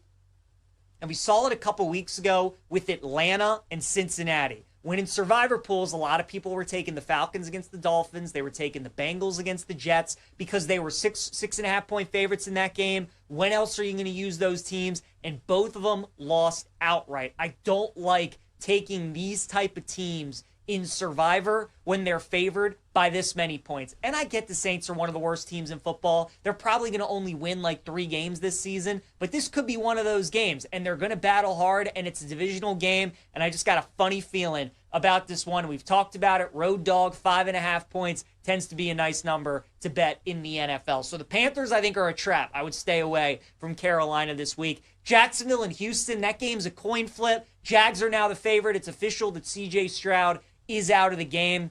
I'm going to stay away from that one. It's a pick'em type game. It feels like a game the Texans absolutely need to win if they want any shot at making the playoff. Best unit in the game is definitely their defense. It's tough to beat a team 2 times. Jacksonville has already beaten Houston this season. They're coming off an overtime game. So I just think you tease Houston at plus 7.5. I like the Jacksonville teaser yesterday at plus 7.5. Now the Houston is the dog. I think you tease up Houston. It's going to be a 1-score game. I think that's how you bet it, but stay away from Survivor. The Bears also worry me this week against the Giants. I think there are going to be some people out there that want to use Chicago in their Survivor pools as well. The Bears have a very difficult schedule remaining. Aren't going to be a lot more opportunities to use Chicago in your Survivor pools, and people are going to look at this week as maybe the week where you do take Chicago. I would be very cautious of that. Giants offense has been much better since Jackson Dart has taken over. And Chicago, they've been fortunate to win a lot of these games, and against a lot of these bad teams, they've been forcing turnovers. If they're not able to do that against the Giants, they could be in a little bit of a trouble. So I think the Bears and I think the Panthers are some traps that I would stay away from this week. My pick this week for Survivor is actually my Ravens. I like them this week against Minnesota. They're laying 4. I think the Ravens do win that game. You got Minnesota coming off that big upset win against Detroit, which I absolutely love. Now people all of a sudden think maybe J.J. McCarthy is good again. We're going to do this seesaw battle every week where, McCarthy's good. No, McCarthy's not good. Maybe McCarthy's good, and maybe he's not good. Lamar's only lost to the NFC 3 times. And even though the Ravens defense does have its weaknesses and there's still some question marks about that running game, Minnesota's not a great running team, and Baltimore usually plays well against quarterbacks like J.J. McCarthy. So I think that the Ravens are going to be able to win this game. It's a must-win game for both teams, but I think Baltimore takes care of business. So I wanted to save them for when they have the Jets in a couple weeks at home, but the board's just too hard this week. So I think the Ravens a good look against Minnesota. Couple people might take the Browns this week at the Jets because the Jets obviously trade away all their good defensive players, and people are wondering what the psyche is of this team. How I kind of take the Jets, though, this week is that because they've made all these moves to invest in their future, they're now going to play guys that want to be there. And now because Sauce is gone and Quinnen Williams is gone and some of those other guys that have been there with those players and are trying to win, they're not too happy. They're checked out. I think Aaron Glenn, because he's obviously coaching for his job too, he's going to play the guys that want to be there and the guys that are playing for their job. So I don't agree that the line movement should be this much to where the Jets were a 2.5-point favorite and now the Browns were a 2.5-point favorite. I kind of think this game should be a pick 'em. And I'd be nervous. I like betting Cleveland way more at home than I do on the road. And I've also used the Browns against the Dolphins. So I'd stay away from that one. Bucks and Patriots, I'd stay away, man. Total coin flip. We're still trying to figure out both of these teams. New England's 7-2. They really haven't played anybody, though, this season. And Tampa Bay's 6-2. They're kind of the BYU, the NFL. Like, they have a great record, but it feels like when they step up in class, like they did against Detroit, that's when they tend to lose. So staying away, not touching that one. Seattle could be a trap this week as well. Mike McDonald, 5-8 as Seattle's head coach straight up when he's at home. That could be a tricky game. Arizona, all 5 of their losses by 4 points or less. They play everybody close. Tough to beat a team 2 times. So that game might make me a little nervous. Rams and 49ers. I think the Rams are a good bet. If you have them this week, I expect them to win that game. I think the Lions, it's the same thing. If you have Detroit available, that would be the play. Dan Campbell and the Lions, 12-0 straight up against the spread in their last 12 games after a straight-up loss. No Jaden Daniels. It feels like Washington's season was over on Sunday night against Seattle. So what do they have left in the tank for this Lions team that's coming into this one pissed off because of how they looked against Minnesota? Lions feel like a good play. And then the 2 primetime games, I'd stay away from the Chargers-Steelers and the Eagles-Packers. I would probably lean towards the Chargers and the Packers if you had to make me pick those 2 games of who wins. The Chargers, again, I keep going to the fact that a couple weeks ago they were a 2-point favorite at home against Indy, and now they're a 3-point favorite at home against the Steelers. When the Steelers can't force turnovers off of teams, that's when they struggle. Now, Herbert can be turnover prone, and the Chargers don't have a very good offensive line, especially without Alt, and the Steelers do get after the quarterback. I would expect the Chargers to run the ball, lean on their defense, force Pittsburgh to make the mistake, so I would lean LA, and I would take the Packers probably as well. I think a lot of people are going to like the Eagles as dogs on Monday night coming off a bye week, and obviously with the way that the Packers looked. But, the Packers are a team that plays to the level of their competition, and when Green Bay goes up against these better teams, especially at home, they tend to play pretty well. So I think Packers and Chargers could be a couple of teams to look at as well. All right, Reed Phillips, we got a question from Reed. How about Genti under 18.5 receiving yards? I'm on Geno under 1.5 passing touchdown at plus 168. The Genti under receiving yards, Reed, I'd be a little careful of just because Denver's secondary is so good. Their pass rush is so good. And Geno, I think the coaching staff has really gotten into his head for him to protect the football a little bit. So they could find ways, whether it's in the screen game or check down, to get Genti going. I'd be a little nervous of the under receiving yards. And then for Geno not to throw a passing touchdown at plus 168, I think that is a good price as well. So I like that one. Genti receiving yards, I'd be a little careful of that bet. All right, let's look at daily fantasy lineup here on Send It In. Try and win some money this week for week 10. Let's start with the quarterback that I would use this week, and that is going to be Caleb Williams, who is $6,000 going up against the Giants. Look, Caleb, he's been up and down this season for Chicago, no doubt about it. But when he's gone up against bad teams and bad defenses, he's normally thrived in those kind of games. Played great last week against Cincinnati. He was great earlier this year against Dallas at home. I think he's going to play pretty well, and I like the cheap price that we're getting at $6,000. So give me Caleb Williams to be my quarterback this week. Derrick Henry, I think the King is going to have a big game against Minnesota on Sunday. $6,800 for Derrick. Really haven't gotten that vintage Derrick Henry game ever since week 1 against Buffalo. Obviously, with Lamar injured, kind of ruined things for the Ravens a little bit. But when they go up against NFC teams, usually these NFC teams really struggle to stop Baltimore because they only see Lamar once every 4 years. So with Flores, a guy that loves to bring the blitz,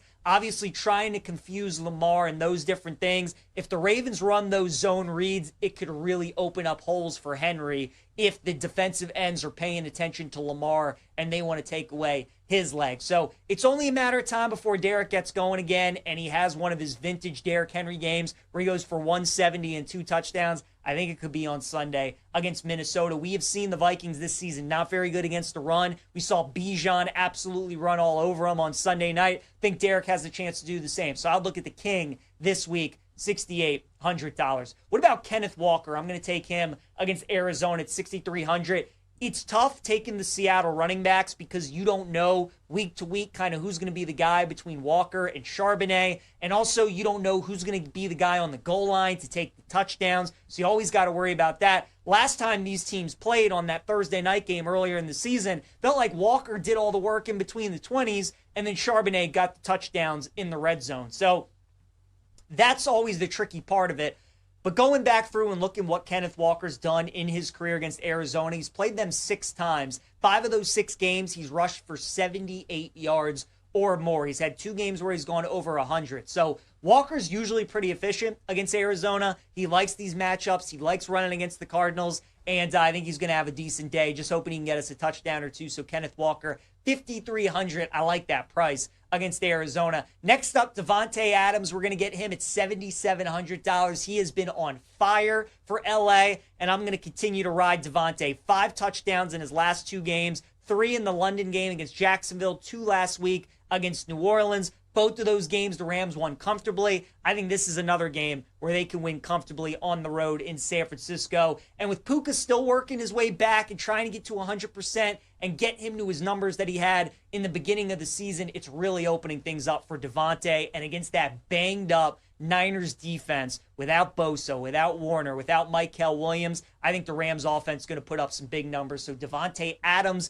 going to be my first receiver that I like for Sunday. What about Amon-Ra St. Brown, $8,400 against the Washington Commanders? I mean, look, good luck trying to pick your poison. Which Detroit guy is going to go off? It could be Gibbs, it could be Montgomery, Laporta, J-Mo, but I think this is going to be an Amon-Ra game, and I think he's going to go off. The one area that the Washington defense has been pretty good this season has been in the running game. So I think they're going to be able to do a decent job containing Montgomery and Gibbs. The passing game is where they really struggle. We saw Sam Darnold on Sunday night throw for 4 touchdowns in the first half. So could be a big J-Mo night. Maybe look at his longest reception over. But I think this has got Amon-Ra game written all over it, right? When the Lions lose, they're so good at bouncing back the next week. And why is that? Because they feature their best players. I think Amon-Ra is going to have a big day, so you got to pay a premium, $8,400. Think it's worth it. So he's going to be my second wide receiver. And then I got to go cheap with the next one, Malik Washington of the Dolphins, $4,200 against Buffalo. I think the Dolphins, the game could play similar to what the Ravens game did for Miami when they played last Thursday, where Miami was moving the ball in between the 20s against the Ravens. You know, we look at that final score, they only scored 6 points, but they turned the ball over a bunch of times. They had missed field goals. They had costly penalties, all the things that a bad 2-7 football team does. And they definitely could do that against the Bills again, but they were able to move the ball a little bit between the 20. I still am not sold on this Buffalo defense. I think Tua playing at home, where you like him much better, I think he's going to be able to put up some yards, and I think Malik Washington could do some good things against the secondary. And for a team that's a 9.5-point dog, that's likely going to be trailing, that's likely going to be throwing a lot, I think you're like getting a good price. So Malik Washington, $4,200. I like that against Buffalo. Isaiah Likely against the Vikings. I like him, $2,900. Andrews, it was obviously his week last week against the Dolphins with 2 touchdowns. I think this is a likely game. Usually against the NFC, Likely is the guy to watch in these kind of games because, again, the Ravens like running the football against the NFC teams because the zone read with Lamar and Derek is really tough to handle. So then when the linebackers suck up, that puts the tight ends behind them, and Likely is usually that guy. He's so good after the catch. And with somebody like Flores that does bring a lot of exotic blitzes, Likely, if he breaks a tackle, if he eludes his defender, he has a chance to take it to distance. So I like the high upside play on Isaiah Likely this week at $2,900. Rome Odunze, I'm going to put him in the flex. Now, he didn't practice yesterday. He's questionable, hoping that he's out there against the Giants. But if he is, I think Rome's going to have a massive day. Last time we saw him play a full game was against the Ravens. Went off in that game, 10 catches, 120 yards. He was great. I think he's going to do big things against this Giants secondary. So Loveland, it was his coming out party against Cincinnati. If Rome comes back, I think Rome's going to be the guy that has a big day. So obviously hoping that he plays because I think Rome is in for a good one against the Giants. And then finally, Saints defense against Carolina. Got them at $2,400.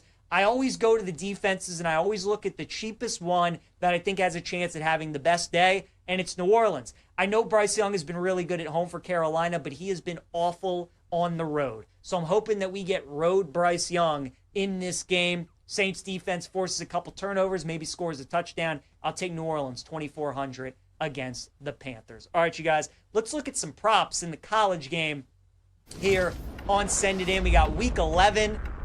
5 props that I really like for the upcoming week. We'll start in Indiana and Penn State. And I'm looking at Indiana running back Roman Hemby over 64.5 rushing yards against Penn State. All 3 road games that Indiana has played so far this season, Oregon, Iowa, and Maryland, Hemby has gone for at least 70 yards. In these road games, the reason Indiana is so good at taking care of business is because Cignetti plays to his strengths. He knows when you go on the road, you have a good run game and a good defense because both of those things travel. Mendoza's kind of been okay on the road. He's made some costly mistakes at times. The last thing Cignetti wants him to do is for him to throw a costly interception or have a bad mistake that gives Penn State some life, gives them some hope. So he leans on his defense, leans on Hemby. I like over 64.5 rushing yards for the Indiana running back. Bear Bachmeier, terrific name, quarterback of BYU. He's going up against Texas Tech.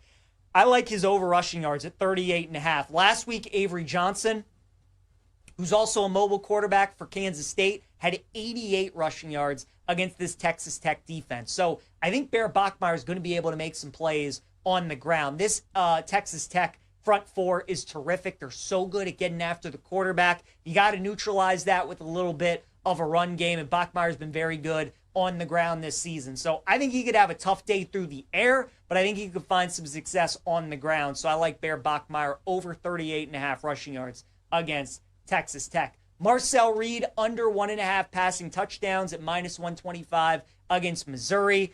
You know, Missouri, their defense is very good, and they're very good against the run. Go look at what they did to Vanderbilt and how they made them look. Alabama was shut down in the second half against this Missouri team. So Mizzou's defense is for real. This is the best defense that A&M has played all season, and I think Marcel Reed is going to struggle a little bit. Again, A&M's offense has been unreal on the road this season. They've scored 40 points in all their road games, yet for this game, we got a total of 47.5. So that tells me this is going to be a defensive game. Reed is going to struggle, and I don't think he's going to have 2 passing touchdowns. So I like the under 1.5 at -125. Diego Pavia, Vanderbilt quarterback, I'm going to take his under rushing yards at 49.5 against Auburn because Auburn's run defense is really, really good, as Henry was talking about. This is a good matchup for Auburn, you know? This is probably going to be another under game, another low-scoring game. Usually when these two teams get together, it is. But Auburn matches up really well with what Vandy wants to do. They're very good at stopping mobile quarterbacks. So I like Pavia under 49.5 rushing yards against Auburn. And then finally, LSU wide receiver Aaron Anderson over 35.5 receiving yards against Alabama. I think this number is too low.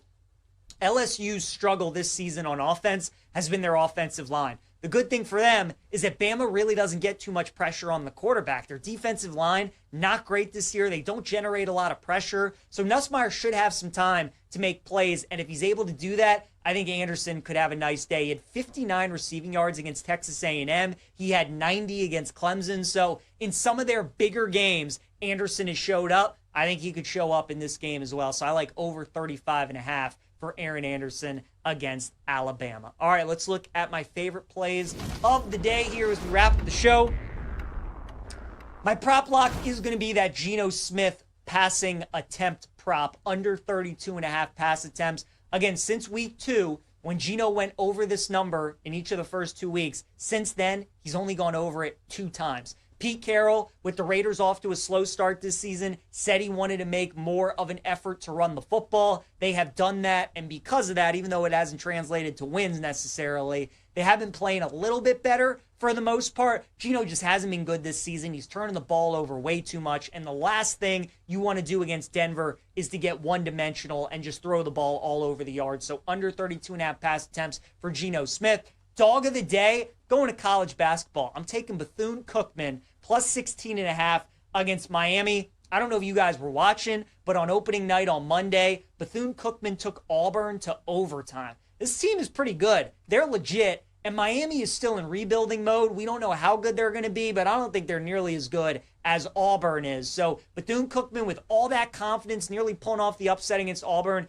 I think they keep it close tonight against Miami, so I like them. And then my best bet tonight's going to be in college football. I'm laying it with South Florida, minus 14.5 against UTSA. South Florida off of a bye, off that brutal loss to Memphis. UTSA, last time we saw them, they smashed a really good Tulane team. I think South Florida wins this one running away at home. They need the style points. They know that. So give me USF minus 14 against UTSA. All right, thanks again to Henry Ettinger. Bummer we couldn't have him on there with the technical issues, but he'll join us next week. Appreciate you guys tuning in. Cole Thompson joins us tomorrow. We'll see you then.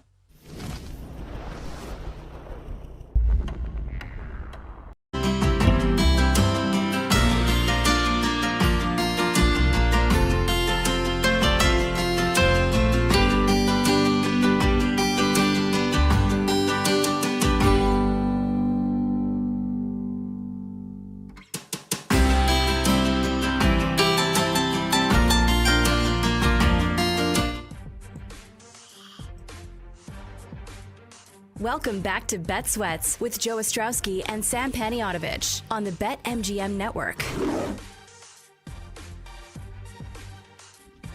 Joe, Sam P, another hour to go here. BetMGM Network. We're here weekdays, 9 a.m. to noon Eastern time, at least for now. Kelly in Vegas joining us on this Thursday morning to talk some college football. Talking a lot of college football over the last hour. We'll get her favorite plays, but Kelly, let's start with Survivor. Sam has me worried. He's making his case about this Buffalo injury report and the ones that I care the most about that I'm still alive in. I was like, oh, I got to go Buffalo. I've saved him for this point. I've got to go Buffalo. And he's like, I don't know. You had your big spot. Now they're going to Miami. Divisional matchup. Injury report is ugly. What do you think about the Bills?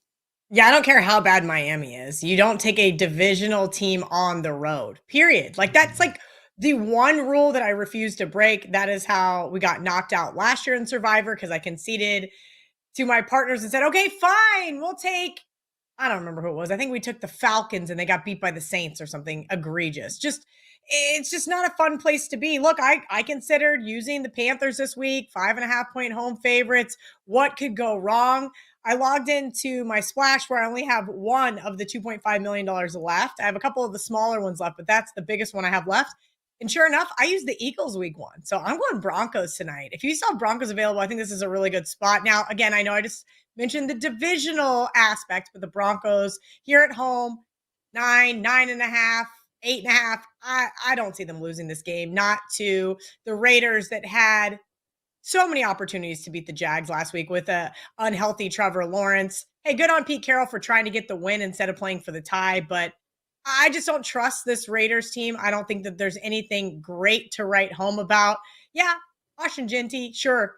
The guy's a great playmaker, but Geno Smith, come on, the guy's good for at least what? One interception against this Broncos defense? Maybe more. I was on the Raiders and I told Joe there's no way I would bet the Raiders because I watched them play on defense for 42 minutes in that game.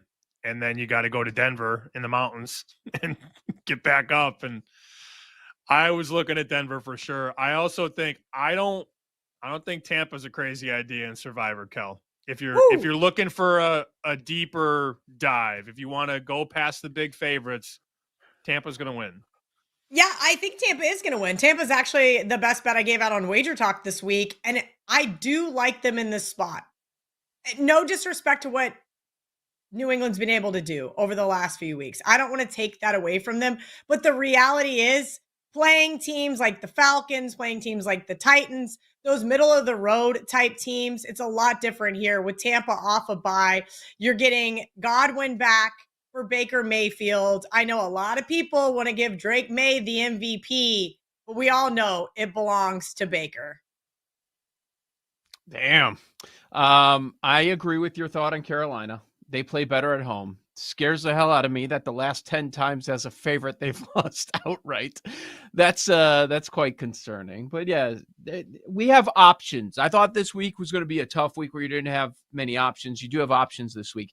Do you still have any Circa around, or did that go down with Green Bay? I don't even know if you still had one.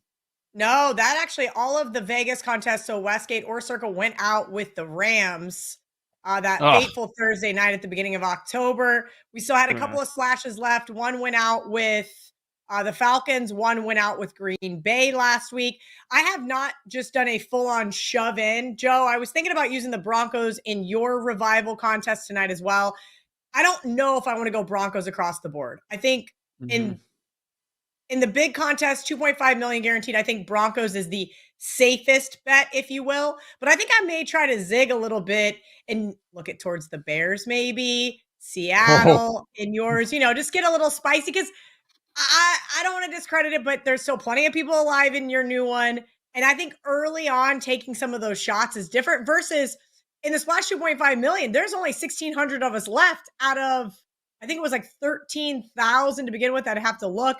So now that we're almost less than 10% of the pool, you kind of start to play a little, I don't want to say I'm playing scared, but I'm certainly not pressing the pedal to the metal. There are 1,689 of us left out of 16,337 that entered, $150. My partner Steven and I started with 6 entries. So kind of just one of those things where it's like, all right, we ended up using the Eagles week 1 in a couple of them, and that means the Broncos are still available. I think this is probably the last best spot to use the Broncos. Certainly, they're going to want to make a push towards the playoff late, but I think there's like teams on the outside looking in, like the Panthers, who do have an outside shot here if they can continue playing at the level that we saw last week, at least against bad defenses like the Saints. During this last break, I had to send in my games for Bear Bets, all the college and NFL bets. And during the college show, we do underdog, most likely to do the outright win. And I put Iowa on that list. Ooh. Am I insane? No, absolutely not. Who doesn't love Kirk Ferentz as an underdog? Hello, that's the spot where you want to use this guy. Except against PJ Fleck, since apparently they hate each other. I have since found that out since I didn't lay it with Iowa in that game. But look, Gronkowski has been great. He has got 225 rushing yards on this season. This is like one of those spots where you want to take this team. Iowa's going to get up as a home underdog. Last time we took Iowa against Indiana, they had multiple opportunities to win that game. Iowa 6-1 against the spread this year, 8-1 against the spread as a single-digit Big 12 home underdog. We know what Iowa's going to do. They're going to grind down that game clock. But the nice thing about Gronkowski is they're going to take shots downfield. This is no longer Brian Ferentz's offense. I think they're going to open it up. I think they're going to be able to shut down Dan Lanning and this Ducks high-flying offense. This is going to be a lower-scoring game. Points are going to be a premium. Fired coach bump. Sam was just informing me about how those teams have done very well after firing the coach in season. They didn't do it around a bye with Auburn. What do you think here?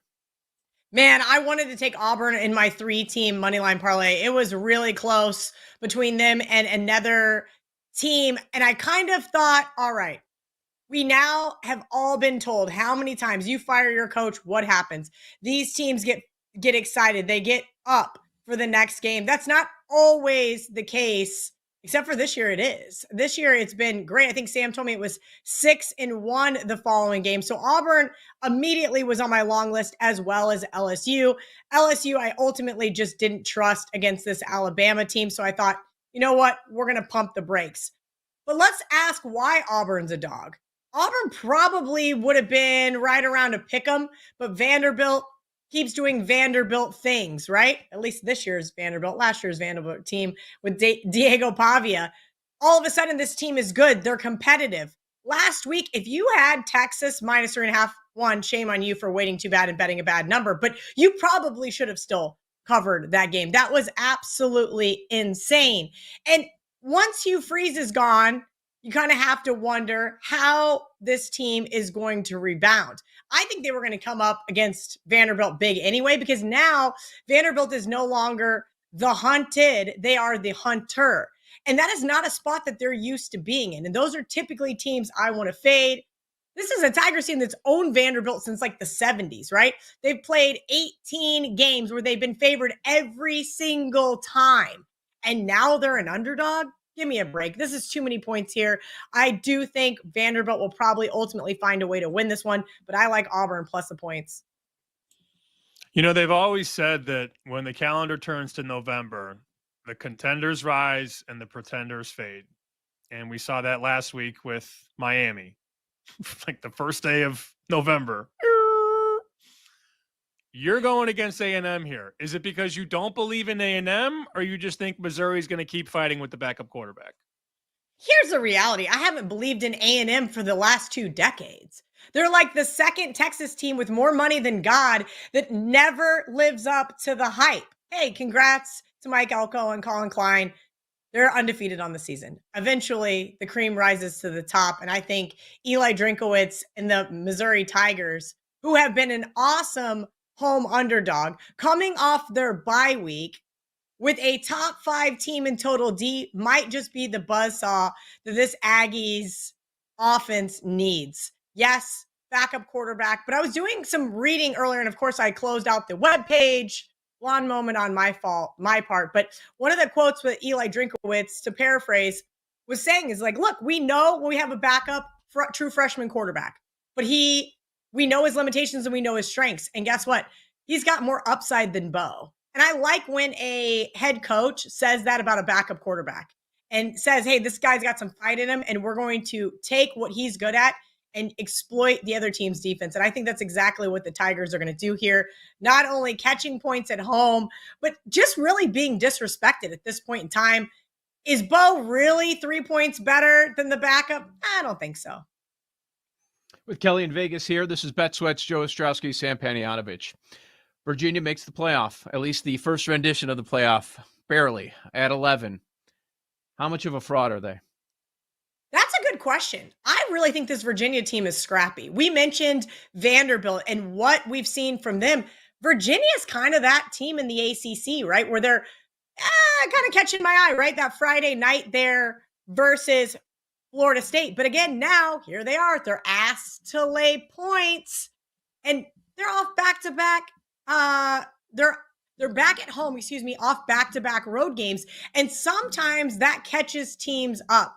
This Wake Forest team is frustrating. Let's leave it at that. I know a lot of people who have liked them over the course of the season, and I considered them for my parlay as well. But my problem was I don't trust bad teams that don't know how to win games on the money line. And so I did take the points. I played them in a couple of contests. I like the Demon Deacons here. Could Virginia win this game? Sure. Could they win it by margin? I don't think so. I see UConn's on your list too. I love when you bet UConn. I love UConn. I love when I bet on UConn as a dog and against UConn as a favorite, right? Who doesn't? This is a fun team. I really, really like what we've seen from Jim Mora here. And by the way, he's 8-3-1 against the spread versus the ACC. And we already saw the Huskies beat BC on the road. And how could we forget them blowing that double-digit lead to Syracuse that started the succession of all the other teams that blew double-digit leads for me this year. But bottom line, this is a massive sandwich spot for Duke. What did they do last week? They went on the road.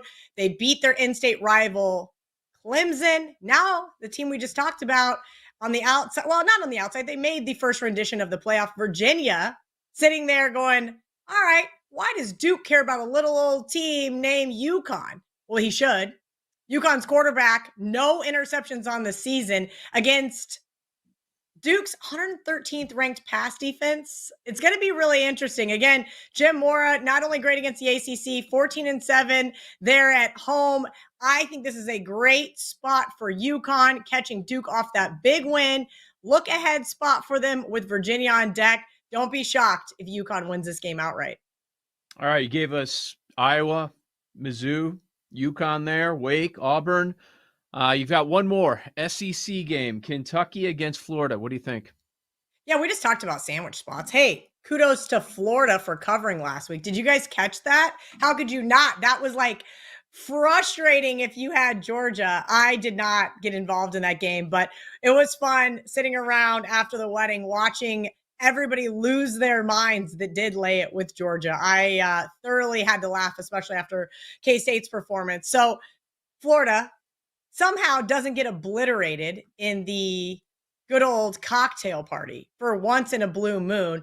And now they're going to go on the road to Kentucky. Kentucky has had really good games this year, and there's been a couple of absolute stinkers.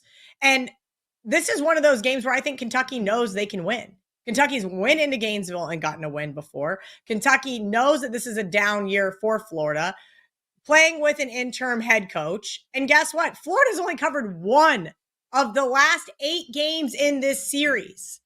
Kentucky owns them against the spread.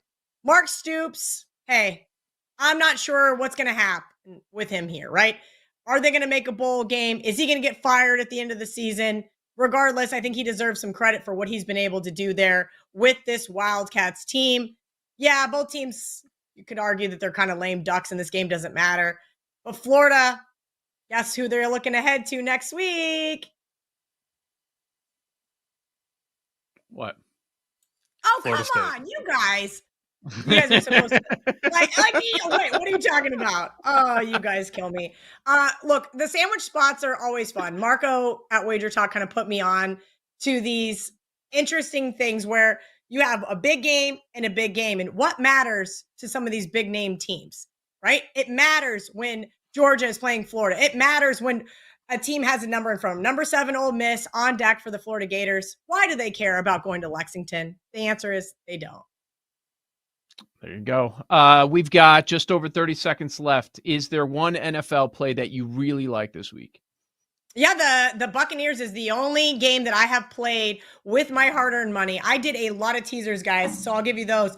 Jets, Eagles, Jags, and I did tease the Pats. I do think that the back door will be open there for the Buccaneers. We know they can't quite close teams out. And keep an eye on if the Broncos, Bills, Lions, or Steelers move in to those positions. Teasers have been doing great again for the last couple weeks, so I'm going to keep riding those and keeping my selections minimal.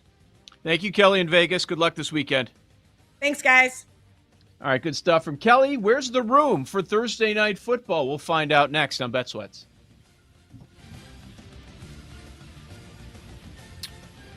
You're listening to Bet Sweats with Joe O and Sammy P on the BetMGM Network.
does that mean?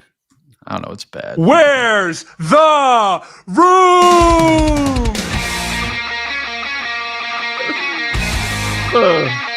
Man.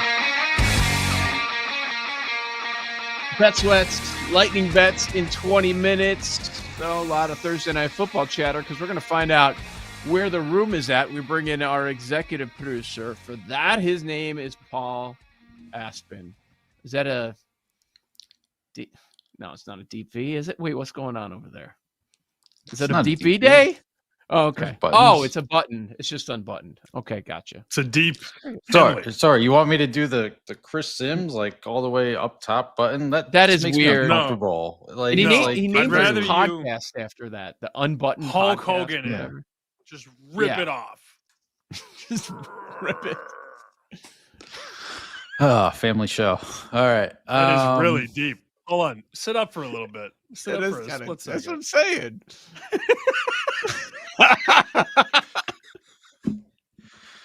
Oh, it's great. Yeah. He's trying to hit all the deep demos. in November. Yeah. Something. Would be a hilarious way for Paul to reveal a chest tattoo. Yeah. Don't have one of those yet. Do you have any? No, I'm tattooless. Never inked. Same. Yeah. My one buddy decided when he was 18 it was a good idea to get a fish biting his you know what? And it's a huge fish. He did not get a little fish. What kind? It's a huge fish. Striped I don't bass. remember the type of salmon. Largemouth. Joe, it is so big it makes you uncomfortable. And he got it when he was 18. That was his major idea. Oh, it's a good idea. So, like, does it curl up the rib cage? Does it go across? So if you're watching on camera, it starts here and then it just kind of like goes down and through the rib cage. It's one of the worst tattoos I've ever seen in my life. Full body is crazy. Yeah. Awful tattoo. If you ask him what's your biggest regret, getting that tattoo when I was 18. think? Yeah.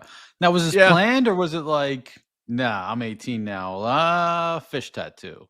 Like that day. Apparently, he liked fishing so much that he got it tattooed on his pectoral around the you-know-what. Can we say that word? I was going to say it. I danced around it twice. Pretty sure you can say nipple, but nip? We'll find out, I You guess. can say nip? So the fish is biting the nipple like it's a hook. Suckling. Yep, exactly. Well, we're exactly. teetering. Yeah. I'm trying to get as close to the line as possible. Awful tattoo, Paul. Just awful. It sounds terrible. I do not have one of those. Most tattoos that are done 18 to 20, they all regret. Remember when there were a lot of people like Brian Urlacher? Oh yeah, I like that movie Barbed Wire. I'm gonna get the barbed wire. Yeah, with Pam Anderson. I'm gonna get that tattoo. Cool. My cousin, one more bad tattoo. My cousin, when he turned 18, got a barcode on the back of his neck. Back of his neck. Well, why did you get that? I'm a machine, he said. I'm like, oh my God, dude. I'm a machine. No, he didn't. Wow. Why would I make that up? How could I make that up? That's I know. Specific. As soon as you said it, I was thinking, "There's no way he's making that up." Dude, there's no way. Do the machine and the fish know each other and hang out? No, they don't know each other. Oh. You ever see that viral clip of the old man going into Costco? He didn't want them to put any LED, like with the scanner, on his rotisserie chicken. So he had a shirt that was the barcode of the rotisserie chicken. He preferred them put the LED on his body as opposed to the rotisserie chicken. Scan it right here. Right here. No, I don't want any LED on my chicken. Scan it. It was going across his chest. Oh, wow. Strange times. Segments like this will keep us sane, I promise you. Well, I'll take it one step further. Did you ever see the video of the person that got like a Spotify QR code tattooed on them? And it took, if you scan the QR code, it went to Rick Astley's Never Gonna Give You Up. Weird. Like, I'm a machine. Yeah. I'm a machine. All right. Every time Where's he's the asked room? that question, he uses that line. Yep. Yeah. Yep. I love it. All right, Paul. Jake, where do you we have at with any the room? animal tattoos before we move on? Yeah, I have a giraffe. Do you Why? really? Oh, it was my grandma's favorite animal, and she died 10 years ago of Alzheimer's. How many R.I.P. tats? 10? 1, 2, 3, Wow. 4, I was going to set the number at cow. 7.5. 7, 8, 9, 10, yeah. Wow. How many do you regret? None. I'm going to get 2 more 0? probably in the next couple months. Okay. Wow. All right. Of? Bet Sweats logo on your ass or what? What are we Yeah, doing? the Bet Actually, Sweats just logo. a mural of all of our faces, all 5 of us. That's pretty good. It's pretty good. Are you going to include Joe G? Hawk? Just That's us. true. The ghosts of Bet Sweat's past. Yes.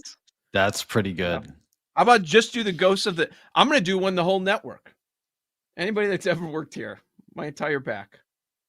Yeah, I bet you Mail, don't. Trista, This I show? bet you don't. Egros. Let's go. All of them. I would Tucker. try... Might be tough to find a picture because I'm blocked by Egros, but that's a whole nother story. A lot of people that were blocked by him. Anyways, Pony remember up. when he yelled at me about Otani? Unfollowed or He blocked? started screaming at me. I mean, did you start was it? funny. Maybe. I mean, yeah. Yeah. It was very uncomfortable sitting where I was sitting. I was like, oh, here we go. And it's August and we got a whole football season. I'll be completely honest, since we're in the trust tree and we no longer care. Yeah, obviously. I never listened to that version of the show because I couldn't. Why would you? I just couldn't do it. Yeah, why would anybody? Because you're like, this has got to be bad. I tried a couple times and I just turned it off. That show That's didn't funny, I get feel that. canceled. This one did. So where's the room? Speaking of things that are dead. All right. Good news. Tyler Lockett, not on the list. So Lockett Moon. Okay. Number 5, most bet prop at BetMGM for tonight's Thursday night football game. Ashton Genty under 15.5 rushing attempts at minus 125. So They're playing they're from probably behind. thinking Makes sense. blowout. Yeah. Okay. So this guy, I think, had 5 catches last week, and we did talk about Denver running backs, but of course, they're trying to get creative. RJ Harvey over 13.5 receiving yards at minus 140. Gotta lay the 140. It's paramount Right. that you lay 140 on props in prime time. On a Okay. backup running back. Like I Yes, like that too. Joe. I like the angle. Like I was looking at him maybe for a touchdown or a lower number of rushing yards, 22.5, but yeah. And it's not like that's been a consistent thing. Like they used him on the ground a couple weeks ago. They used him in the pass game last week. It's not like he's their go-to guy in the pass game. All right, they're doubling up on Raiders tight ends. Mayer over 21.5 receiving yards at minus 120, and this number 2 most bet prop Bowers over 64.5 receiving yards at minus 120. Lockett. So Moon. they must have looked at the same thing that I was looking at, that they're not great against tight ends. It's a great defense, but they're just kind of middle of the pack there. I think they're going too far a little bit by going over on both, but that's interesting. Plenty of Raiders in here. I'm surprised by that. Number 1 most bet prop at BetMGM. Genty over 17.5 receiving yards. Oh, that's one I That's a would lot look of to Raiders. fade. It's a lot of Raiders. Yeah, it is a lot of Raiders. Broncos are going to kill them. Yeah. And then touchdowns and that sort of deal. So I Bowers believe has to Sutton. be top. Yeah, so most bet players to score in any time touchdown: Sutton, Ingram, Nix, Harvey, Franklin. So is that all Broncos? It's all Broncos. No Bowers on the touchdown list after we just had 3? First touchdown, yes. Sutton, Dobbins, Nix, Genty, Bowers. I don't understand how the room can see Bowers score 3 touchdowns a week ago and not bet him this week. That is so backwards, room. I'm confused by the room. Okay, so I think the room's confused. Yeah. The top 5 most bet props. Yes, that's Raiders, but it all leads to Broncos winning pick, right? All of these. Over receiving, under rushing attempts for Genty. So they're saying that it's going to be the Broncos winning and probably handily. And then the touchdowns, it's all Broncos. And then you're right. The guy that scored 3 isn't even mentioned on here, and he's really the only target that Geno's going to have. So maybe they're not saying Raiders. They're really saying Broncos. Doesn't make sense. Direction. You confuse me even more. Now I have no idea what's going on. Yeah, just don't. I don't like him. But yeah, you're probably right. The Genty fading the receiving yards is probably a good look. A guy that had 15 receiving yards. What do you have? He had a lot the last few weeks. All right. He didn't have any early in the year, and then he's had some lately, so that's why they're taking Genty over receiving. I wouldn't bet it. Just want to mention I hear a leaf blower outside of my window. It is not a vacuum. Yours? It's for the record. Yeah. I went back and listened to that segment. It was so good. Never sounded like whatever, a man. Never. Although I got a message from Shope yesterday at WGR. Yeah. He sent me this message. I got to find it. Gotta say, I thought Jake thinking that sound was a vacuum was reasonable. I said, no chance. No, not at all. It's so loud. Jake, play it for those that missed it. Jake thinks this is a vacuum. Hold on. Like Jake just has it on command. Press the button. Did you press the button? Jake, what's her name? Where does she live? Play that clip, Jake. Play it. Jake's got an empty gun. Jake's trying to jam bullets into a gun right now. I'd love to see it. Oh, Jake, we're playing did you press it. the button? Did you press the button? Did you push the button? Can you give me time to load the gun, please? We've been filibustering for 30 seconds. Get loaded. Jake, the robbers are already in the house, Jake. You better hurry up. You better Call find the bullets. 911. Yeah, Jeez. Jake. Please. Oh, don't call Jake in an emergency. A moment's passed. Real bad He ones. deleted There it. they are. In my 3 big positions. They're still my 3 big positions. Can you close the door, Ma?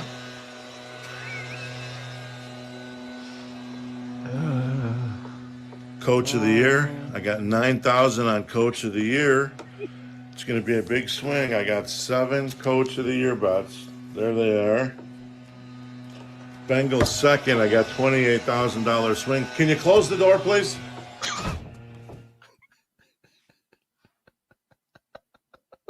What a life.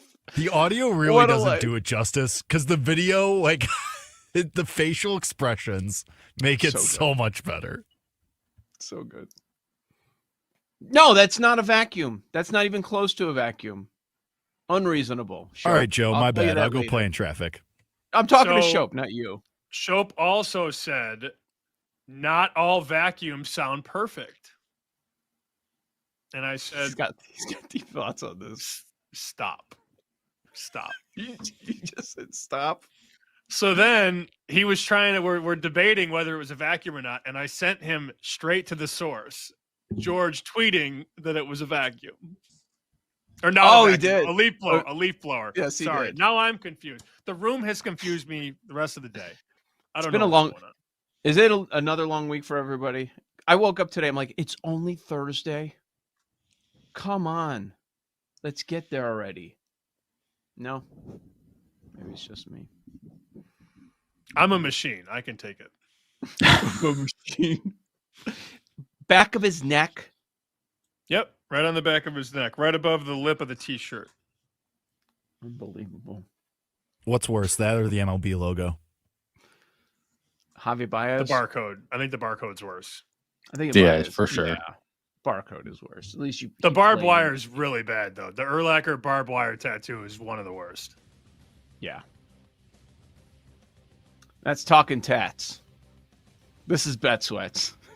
Coming up next, our Lightning plays. A lot of Thursday night football action. I'm sure that's on the other side.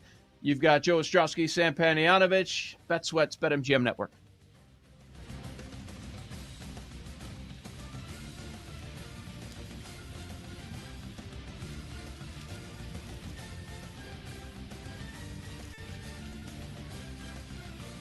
You're listening to Bet Sweats with Joe O and Sammy P on the BetMGM Network.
Welcome back to Bet Sweats with Joe Ostrowski and Sam Paniotovich on the BetMGM Network.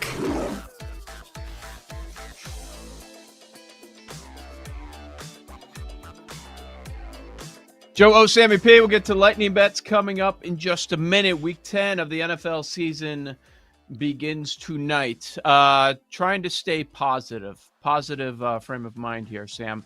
I thought about it this morning. I said, you know what? You know what's great? I won't have to change my password every 90 days. That's a good thing. Always trying to remember. Oh, what's the password?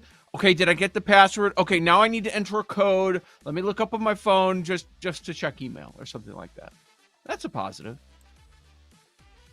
One of many. Again, yes. I don't know about many, but that's one. What did you tell me to look up during the break? Is this something that can be discussed on the air or no? Oh, probably not. Okay. So I'm just reading it. No, maybe not. Okay. All right. Are you reading it? Yeah, I'm reading it. I sent Joe basically, well, I didn't send it. I was going to. So former NFL player Matt Khalil and his wife Haley are getting a divorce. It's nothing bad, but the reason is it's below the belt. Put it that way.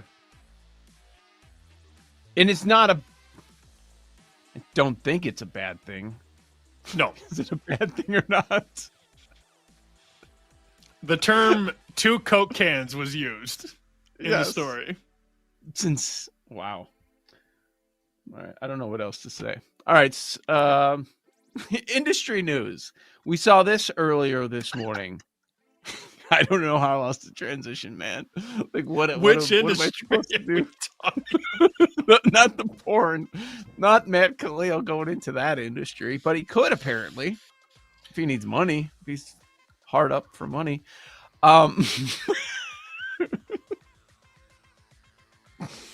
ESPN. Why does every sports book that goes to ESPN fail? These sports books think that getting on ESPN is such a big deal and it's going to help them so much. That is not the case. The deal between ESPN, ESPN Bet, and the company is Penn, that's ending. It was a 10-year, $2 billion deal that was inked 2 years ago. And it's over with 8 years left on the agreement. They're ending it because DraftKings is coming in, and they're going to be the new partner with ESPN. But man, one of my first thoughts is Portnoy was smart getting out of that deal. But yeah, so now you're going to start when you turn on ESPN, if you're able to. I cannot. Many of you cannot. Sam, you can't, at least at home. You will not see ESPN Bet plastered everywhere because that's going away soon. It's going to be all the green book, all DK everywhere. I believe that they miscalculated on several occasions, these sports books, the lift that they would get from ESPN. All ESPN does is slap it on the ticker, on the Chiron. That's it. They never talk about it. Never.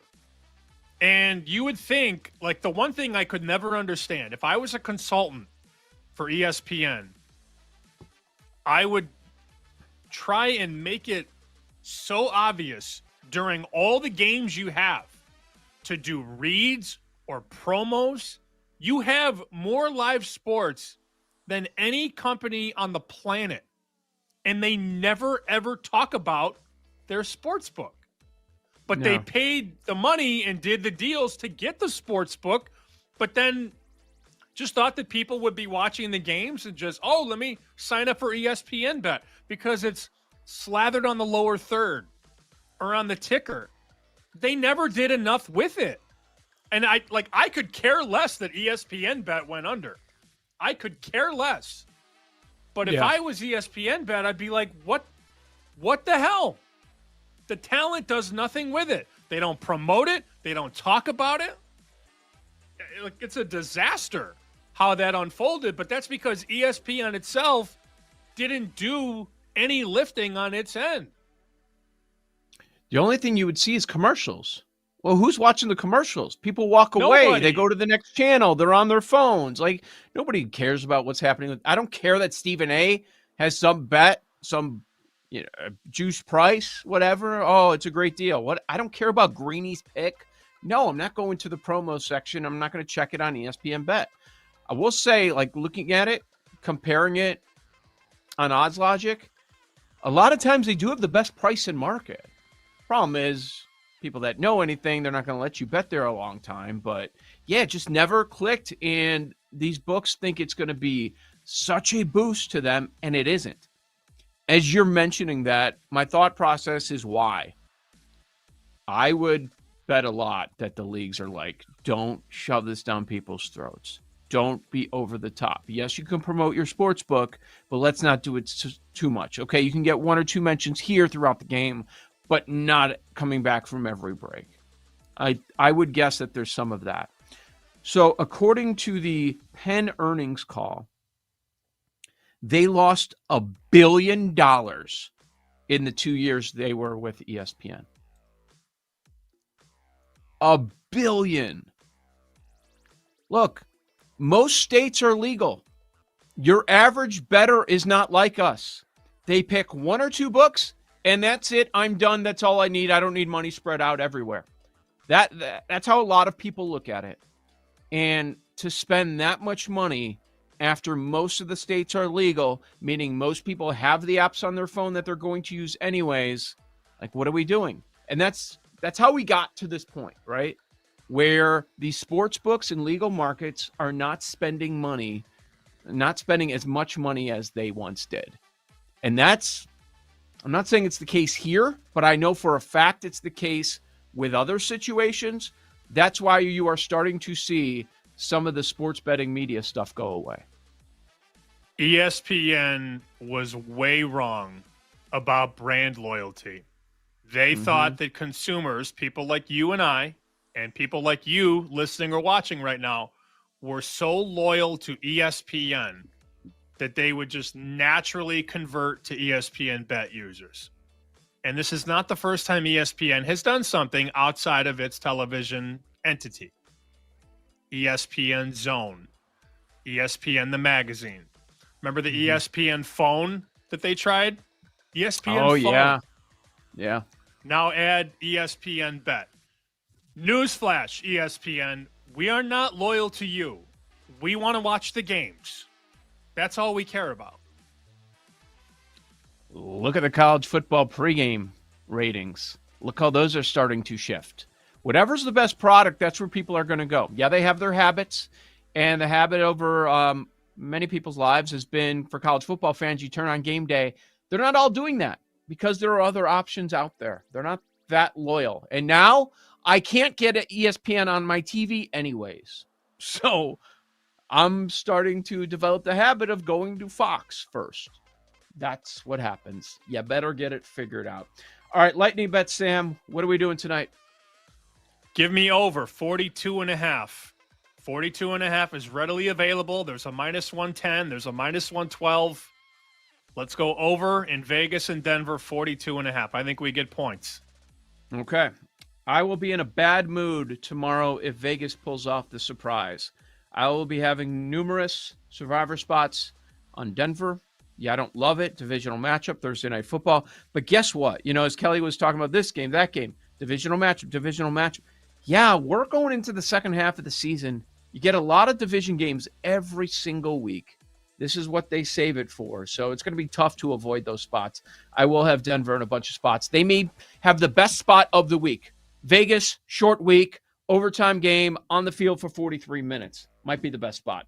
As far as this game, a couple of props that jump out to me. Bo Nix over 1.5 passing touchdowns. You can lock him in for 2 to 4 against bad defenses, and that's what he's facing tonight, and probably running the ball a whole lot in the second half. So I like Bo Nix over 1.5 passing touchdowns, and I like your idea of running the football, and I expect Denver to be running away with it. So I'm going Harvey over 22.5 rushing yards. I understand Dobbins look that a lot of people are going to make, but I'm going to go with Harvey. I'm going to go with the second back, getting more and more time on the field, over 22.5.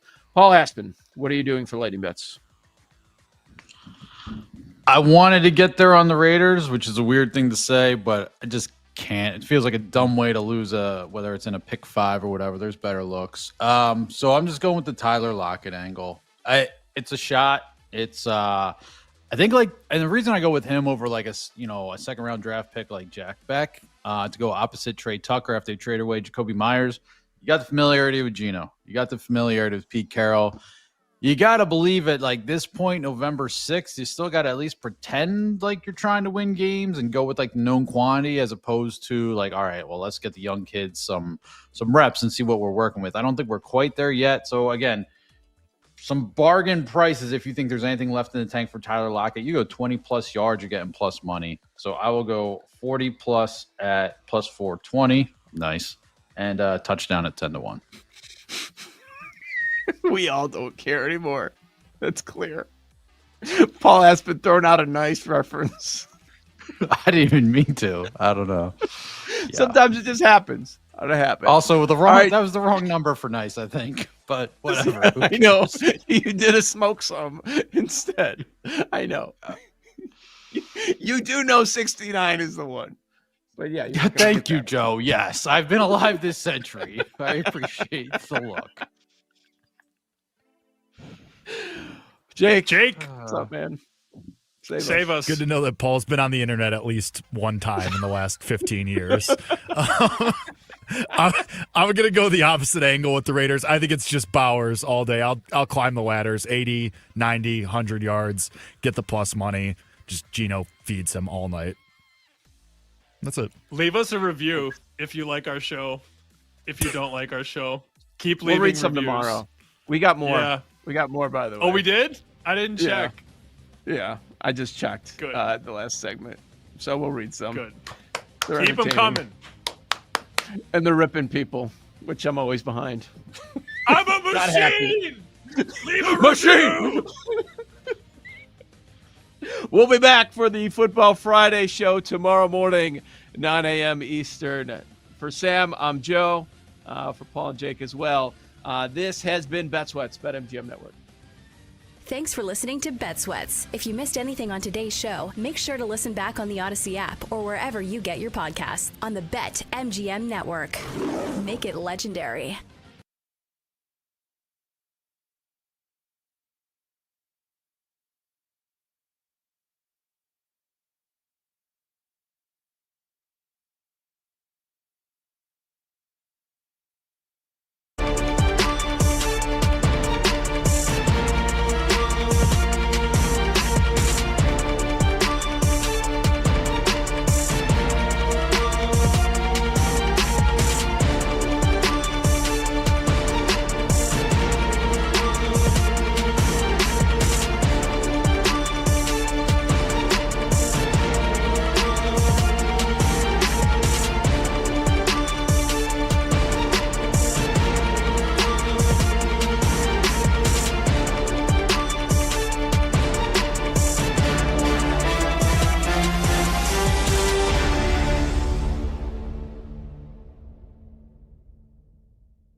Are you ready? It's time to laugh, to win, and to live the thrill of the action. Hey, baby, let's go out there like a bunch of crazy dogs. What the hell's going on out here? No idea what's going on, but I am excited. Every pick, every play, every game-changing moment. Unbelievable!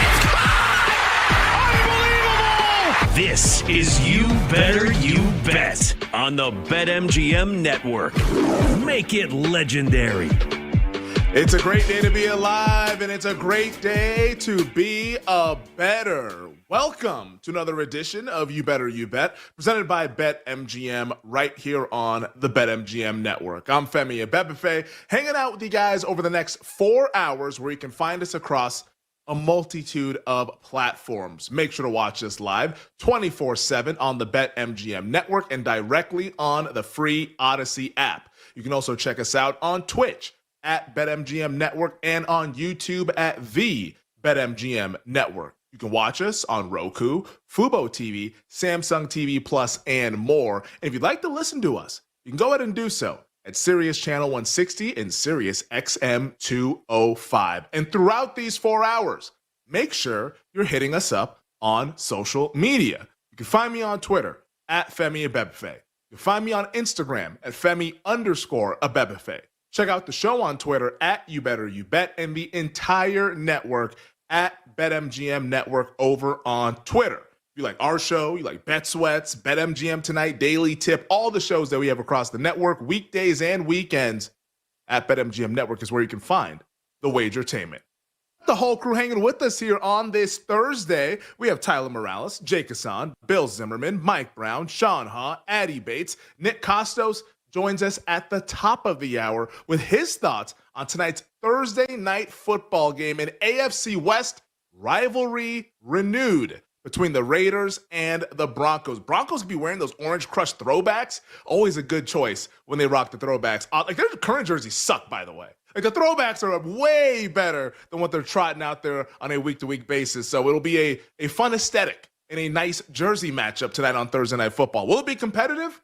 We'll talk about that coming up in the next segment, but at least the jerseys will be on point between the silver and black and Broncos country. But as always, if you miss anything across these 4 hours, make sure you check us out in podcast form. Just search You Better You Bet wherever you get your podcasts. And because we're so kind and putting the content on there for you to consume in on-demand fashion, the least you could do is subscribe, rate, and review wherever you get your podcasts. We have 3 guests that will be joining us throughout these 4 hours, starting at 5:20 Eastern Time. Professional sports bettor, part of the Hammer HQ. Our guy, Joey Knish, will stop by to give us his best bets in college football. Anything on the Detroit Lions taking on a wounded Washington Commanders team, but we'll talk mainly college football with our guy Knish at 5:20. And then to begin the Power Hour at 6 o'clock Eastern Time, NBC's lead betting analyst, co-host of the Fantasy Football Happy Hour, Jay Croucher, will check in to give us his thoughts on Week 10 in the NFL. Some big picture topics, NFL awards, NBA awards, as we're a couple weeks into the regular season. We'll pick the mind of Jay Croucher coming up at 6 o'clock Eastern. And then at 6:20 Eastern, professional sports bettor, founder of the Hammer HQ, co-host of the Forward Progress Show, Rob Pizzola, will give us his best bets for Week 10 in the NFL. So can't wait to talk to Knish, Jay, and Rob all throughout these 4 hours. And we can't wait to hear from you. Go ahead. The real ones out there. Let us know on YouTube or on Twitch your favorite bet for tonight's Thursday night football game between the Raiders and the Broncos. Could be a side, total, prop. Favorite bet for tonight's game. Let us know why and drop it in the YouTube chat or in the Twitch chat, and we will give you a tip of the cap later on during the program. You, the real ones out there watching and listening. So let's get into the show, shall we? And today and this week in general is the midway point in the NFL season. And at the midway point, I always find that it's a useful exercise and just a fun experiment to go ahead and take a little bit of inventory on where we stand 9 weeks into the regular season. Now, obviously, we still have the playoffs to go and stuff, so it's not the midway point of the NFL season, but it's the midway point of the NFL regular season. And it always is kind of funny to go back and look at some of the preseason predictions you might have put out there. This morning, I was looking at some of the ones that I had. I had the Indianapolis Colts finishing in last in the AFC South. They're going to win the division by multiple games. How about that one? Houston, yeah, Tennessee is going to be the second place team. No, actually, Tennessee is going to fire their head coach. That's what's going to happen. You know how I felt about the Raiders. I had the Broncos in last place, which, as I said on yesterday's show, that being Wednesday, that tonight's Thursday night football game is the Femi Abebefe Mea Culpa Bowl between the Raiders and the Broncos. Dead wrong about those two teams coming into this season. NFC, not crazy wrong. I mean, I had the Falcons winning the South. That appears to be very wrong. I had the Commanders making the playoffs. You know, a lot of injuries. I didn't know Jaden Daniels was going to get hurt 3 times this year. Like, a lot of injuries. But for the most part, normal teams, Niners, yeah, the Lions. I did not have the Rams in the playoffs, though. I must admit that. I thought the back injury with Matthew Stafford was going to be problematic. Clearly, he has been able to manage the back injury, so he is all good. And the Rams are all good in the thick of the NFC West race. So those are some of the misses, if you will, at the start of the season. Those predictions were given out here in this very segment on the NFL opening night eve. But let's talk about what's currently happening as we're about to get started with Week 10 later on tonight in the Rocky Mountains. So our current AFC playoff picture, because I want to go through what I think is going to happen by the time we get to the end.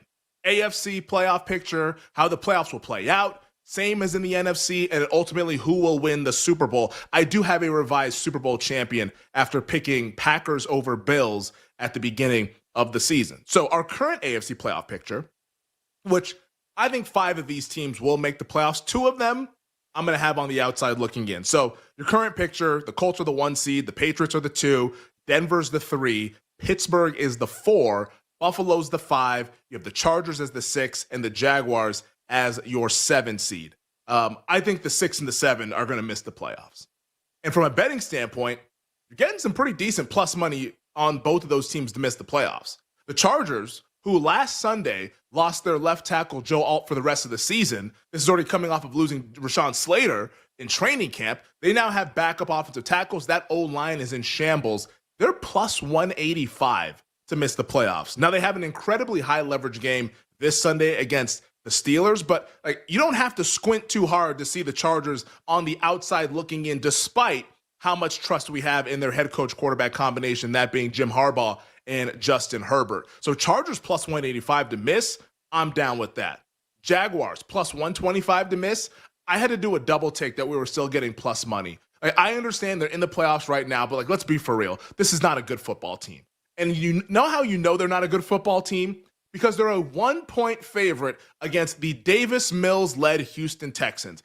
That's how you know the Jacksonville Jaguars are not a good football team. Plus 125 to miss the playoffs on Jacksonville. So let me get to who I think will be in the playoffs in the AFC. I think the Buffalo Bills are going to be your 1 seed. I felt that this entire season. I felt that before the season started. I think things are going to shape up really nicely for the Buffalo Bills. Defense looks like it's playing better. So I have Buffalo as your 1 seed, your AFC East champion. I think the Baltimore Ravens are going to run down the Pittsburgh Steelers and win the North. I do have Baltimore, though, as the 3 seed in the AFC. We'll get to more of that coming up a little bit later. The AFC South, it's the Colts. I mean, that's just kind of what it is. The AFC West, I know where things stand right now. Kansas City is still going to win that division. And I do think Kansas City is going to be your 2 seed in the AFC. They're plus 130 right now to win the West. I wouldn't bet that today because I think Denver's going to win tonight against the Las Vegas Raiders. So you probably get a better price tomorrow, not by a drastic amounts, but maybe plus 130 becomes plus 140 or plus 150. You don't lose anything waiting unless, of course, the Denver Broncos lose, which I don't think anyone's expecting against the Las Vegas Raiders. As your 5 seed, I think Denver gets in as the 5. I think New England is your 6 seed. And I've reversed course. I have the Pittsburgh Steelers rounding things out in the AFC. I didn't think Pittsburgh would make it. And I talked about the Steelers when they were heading into that game against the Cincinnati Bengals. I said, this team is fraudulent. They're not a playoff team. They will be on the outside looking in. But hey, I didn't know that Joe Alt was going to miss the rest of the season. And I think you see the Steelers take the spot of what would have been the Chargers spot. This game on Sunday is massive for both of those two teams. You can make an argument the winner of that game is probably going to be your 7 seed. I could get down with that argument, but I do think the Steelers get the 7 seed and kick the Chargers out of the playoffs. So the wild card, Chiefs, they're going to beat the Steelers in the 2-7 matchup. That you don't have to think twice about that one. Patriots at Ravens. That's fun. I do think the Ravens win. The Ravens seem to have their issues when they see the Chiefs or the Bills. I do think they beat the New England Patriots, although Vrabel is a very good head coach, especially in the playoffs. I have the Colts beating the Broncos in the 4-5 matchup, which is very intriguing with that Denver defense against Daniel Jones in the playoffs. Like, we've only seen 2 playoff games from Daniel Jones. Good against Minnesota, horrendous against the Eagles. Like, let's see what it looks like this year, but I do think the Colts have just enough in that rematch of the leverage game that we saw in week 2 earlier this season. So I have all 4 division winners getting to divisional weekend. I like the Bills over the Colts, even though that game is very, very scary if you're the Buffalo Bills. And I have the Chiefs over the Baltimore Ravens. Like, it's Chiefs-Ravens. It's Mahomes versus Lamar. It's January. Like, until you see Baltimore actually win one of those games, I'm not sure how you could justify picking them. So, like we saw last year, once again this year, your AFC title game is Chiefs against the Bills. This time, though, in Buffalo, in the last game at Highmark Stadium before the Bills move into that nice stadium across the street next season. Unfortunately for Buffalo, they get closed out like they have every single January in this Josh Allen era. I got the Kansas City Chiefs going back to the Super Bowl, and it's so funny that this might happen. Closing out Highmark Stadium to go to a 4th consecutive Super Bowl, something that no team has ever done except for the Buffalo Bills in the early 90s. How fitting would that be? But I have the Kansas City Chiefs winning in Buffalo a 4th consecutive AFC title.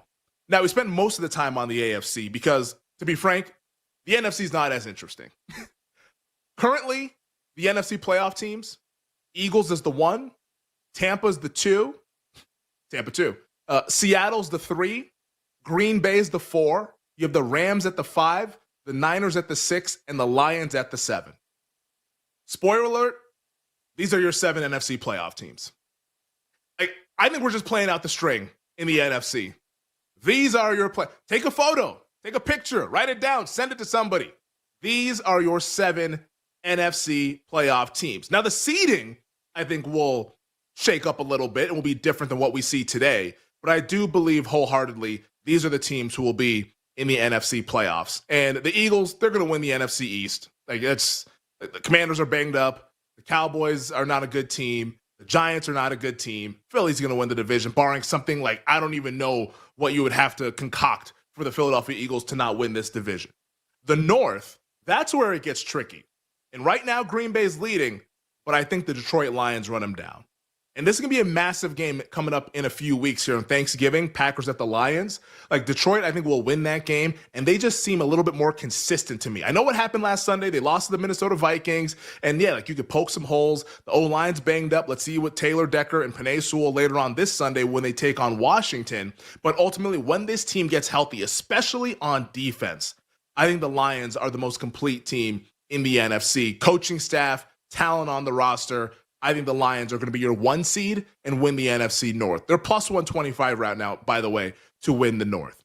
The South, it's Tampa. They're minus 750. They're going to win the division. The NFC West, it's nip and tuck, man. You can make a case for all 3 of these teams, whether it's Seattle, San Francisco, or the Rams. We don't turn our back on Ramley. I've learned that through the first half of the season. Prior to the start of the year, I turned my back. I said Stafford's back is just not in a good place. This team is not going to the playoffs. But they burned me. They said, Femi, we're still that team that you believed in last year. I believe in the Rams. I think they get the 3 seed and they win the NFC West, despite Seattle looking like an amazing outfit. I think the Rams just get by Seattle and win the division. They're plus 130 right now to win the West. I do think that is a good bet to make on the Los Angeles Rams to win the division. Your wild cards, I have Green Bay as the 5, I have Seattle as the 6, and I have the Niners closing things out as the 7. So I have 3 NFC West teams that will be making it to the postseason at the end of this regular season. So let's play out the playoffs, shall we? Eagles hosting the 49ers. Yeah, give me Philadelphia. I think Philadelphia wins that game. Rams hosting the Seattle Seahawks would be the 3rd installment of this game. I think the Rams at home get it done. Although that is a very, very difficult matchup. Like, 3rd time division, like, yeah, that can be tricky, but I do think the Rams get it done. Packers at the Buccaneers. I think this is where we see Green Bay's upside. Packers over Bucks. When they're in big spots against good opponents, you see the very best of the Green Bay Packers, and their very best is better than Tampa's. In the divisional round, give me Lions over Packers, just because I think Detroit's a much more trustworthy team, even though Green Bay is a scary matchup. And then give me the Rams over the defending Super Bowl champion Philadelphia Eagles. Almost clipped them last year. I think they get him this year. And we have Matthew Stafford going back to Detroit, where his old mates beat him again in the playoffs. This time, though, in the NFC title game, I have Lions over Rams, which sets up a Super Bowl in Santa Clara between the Chiefs and the Detroit Lions. Once again, at the end of the day, it's Andy Reid, Patrick Mahomes, it's Steve Spagnuolo, and it's the Kansas City Chiefs. Chiefs over Lions, Super Bowl exacta, 30-1 over at BetMGM. Spoiler alert, that will be your matchup come February, and Kansas City will have the confetti falling down on them once again. We'll tackle the top stories from throughout the world of sports next here on You Better You Bet. We'll be right back with You Better You Bet on the BetMGM Network. Make it legendary.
Raiders tight end Brock Bowers to go over 64.5 receiving yards for -120. This number has already jumped to 68.5 in some shops, 67.5 in some shops. So go to BetMGM. They have the best number if you are going to be riding with this bet. So I understand the matchup does not look great on paper for Bowers going against this Broncos defense. It's very, very good. But if you look at the Broncos against tight ends, they're middle of the pack when it comes to defending that position. And we've seen other tight ends post some big numbers. Just last week, Dalton Schultz of the Texans had 77 yards receiving. For the Giants, Daniel Bellinger had 88 receiving yards. Theo Johnson, both of those tight ends had big games. Theo Johnson had 66. So I think there is a pathway where Brock Bowers can have a decent game. So I need him just to get 65 yards, and the target share should be there since they just traded away Jacoby Myers. So some of those targets have to go somewhere, and why would you not give them to the best player on your team? Brock Bowers is coming off a game where he had 12 catches for 127 yards and 3 touchdowns. Granted, I don't think he has that big of a game in this one against the Broncos, but it would be stupid for the Raiders not to pepper him with targets. So I think the opportunity is going to be there. Let's go Brock Bowers over 64.5 receiving yards for -120.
Let's get back to You Better You Bet on the BetMGM Network.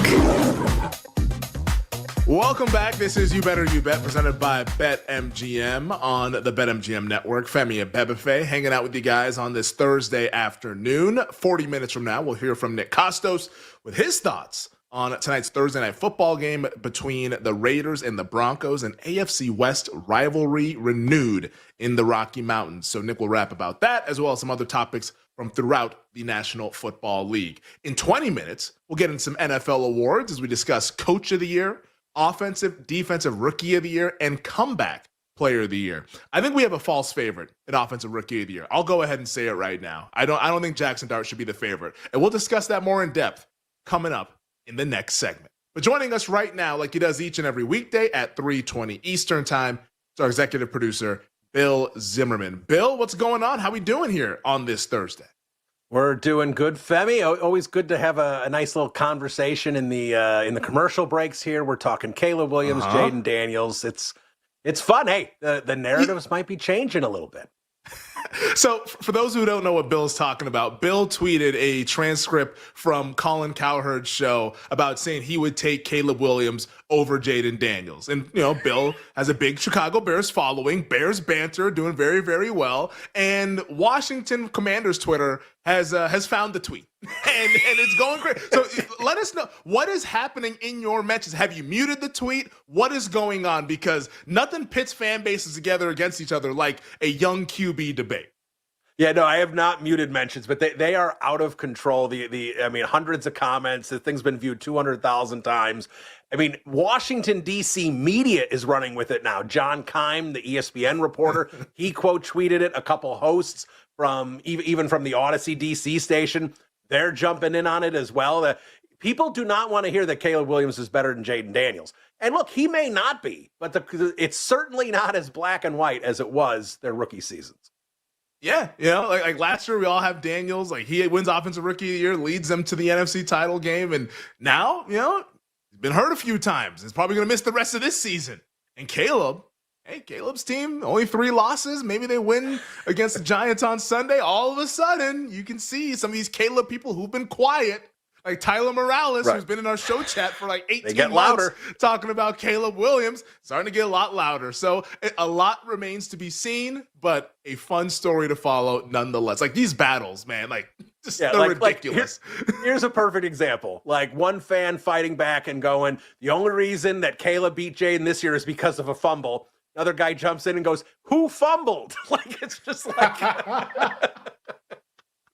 These are so crazy. Like it's great. I remember as a Cowboys fan back in 2016 living this with Dak versus Wentz because it's Cowboys Eagles. Like Eagles fans like, no, Wentz is the guy. Dak has all this help and blah blah blah. And obviously like Dak ended up winning that battle there. Yeah. But like Wentz had the great season in 2017 to where like it went and the pendulum swung the other way. To where like the Cowboys struggled and here goes Wentz looking like the MVP, but then he unfortunately tore his ACL. Like it gets people going, man. The young quarterback debates. Oh my gosh. So yeah, I wish you and Bears fans all the best in this debate, and hopefully the Bears gonna keep winning games because I am invested in them in different forms or fashion this upcoming season, or this season, I should say. But let's go ahead and get into what we have to talk about on the program today. What's the number one story we need to know this afternoon?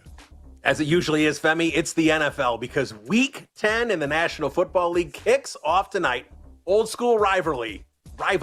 The Raiders in the Mile High City to take on the Denver Broncos. Broncos currently a 9-point home favorite over Las Vegas. Total points in this one currently 43. Femi, how are you and others making this one legendary over at BetMGM? Oh, it's a Make It Legendary Thursday here on You Better You Bet. Absolutely love it. Before we get into the bets, just talking about this game in particular. Like on paper, this is a mismatch. That's why the point spread is 9. Like Denver should win this game going away and perhaps by multiple possessions. I mean, they're favored to win by multiple possessions. The way I'm looking at this game, just bets aside, like not only is this a must-win game for the Denver Broncos, but I was talking about this with Bill and Nick on the show or on our call early this morning, getting ready for the show. Like this is one of those like must-play well games for Bo Nix. Like Bo Nix, I don't think he's good.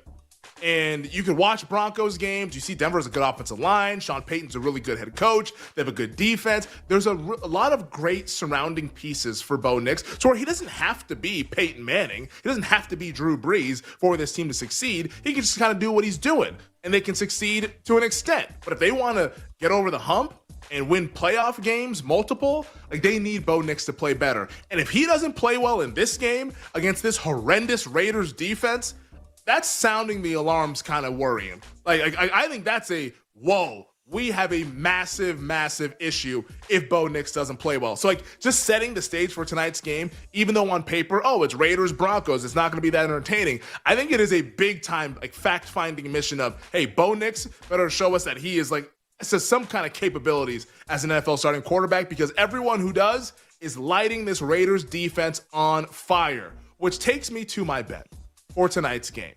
I like the over.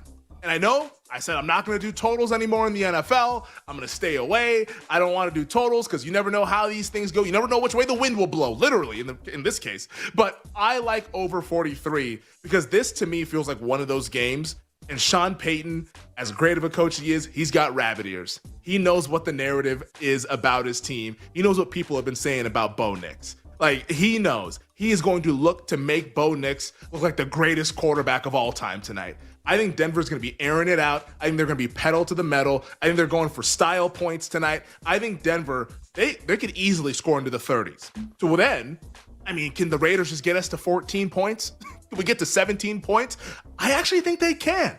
With no Patrick Surtain the second, and we see what the Raiders offense looks like with a healthy Brock Bowers. Like, let us not forget, I mean, I know it's week one and week one gets wacky. The Raiders did beat the New England Patriots with a healthy Brock Bowers. And then he got hurt in that game and tried to play in like 2 or 3 more games and looked like a shell of himself. But now he's healthy. And that offense looked a lot more explosive against the Jacksonville Jaguars this past Sunday. So I think we get points tonight. And the total's at 43. Like, we can't get to 44, 45. Like, this, we're not asking to go over 51. So I like the total quite a bit tonight. I will be betting over 43 between these two teams. But one thing to keep in mind with that, though, ESPN's Jeremy Fowler, he is in Denver and just tweeted about an hour ago saying that wind gusts are hitting at 34 miles per hour, but he said that there's a chance the wind calms down before kickoff. So I wouldn't get too scared seeing that tweet. Looks like it's going to calm down. Nothing was in the forecast of like windy during the night game in Denver. So I think we should be good to go, but just something to keep in mind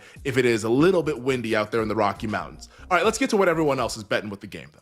77% of the bets, 82% of the handles on the Broncos laying 9. 57% of bets and 62% of the handle is on the over. I'm with you, folks. I like over 43.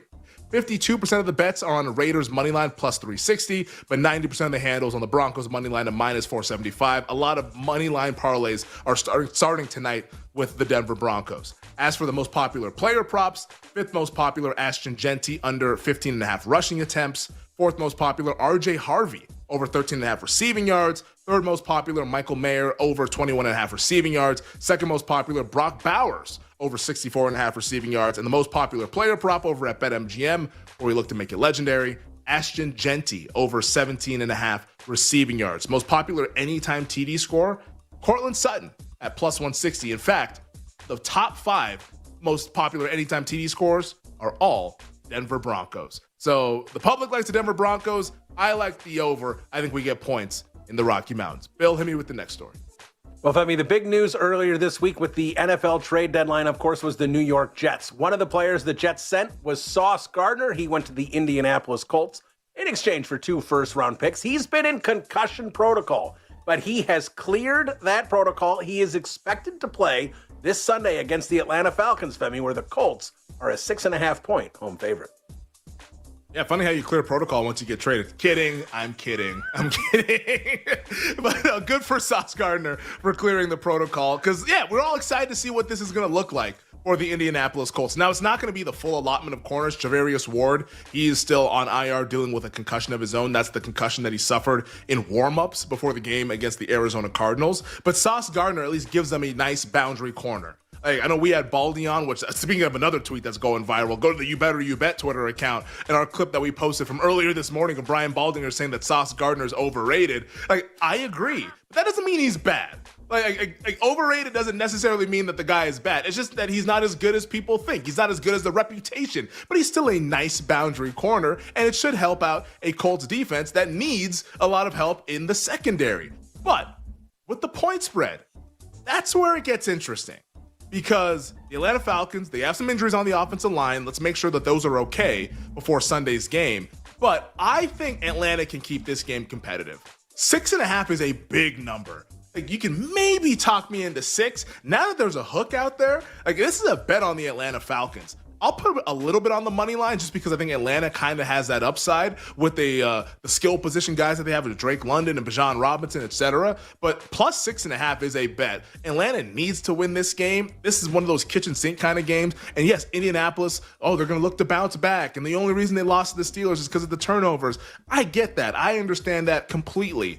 But that's fully baked into this market. I don't think you're getting any sort of like discount on Colts in a bounce back spot. In fact, I think you're paying a pretty big tax. So it's Dirty Birds for me over in Berlin. Early game Sunday morning. Let's roll with the Atlanta Falcons plus 6.5. Bill, hit me with the next one. I mean, the Tampa Bay Bucks have gotten healthier over the last couple of weeks, but they still have some key players dealing with injuries. Chris Godwin hasn't played since October 5th, not practicing. Bucky Irving hasn't played since September 28th. Not practicing. Now we can add Hassan Reddick into that pile. He's dealing with ankle and knee injuries. He has not practiced this week as well. Bucks have a big matchup this Sunday against the Patriots, and Femi, they may still have some key players out of that one.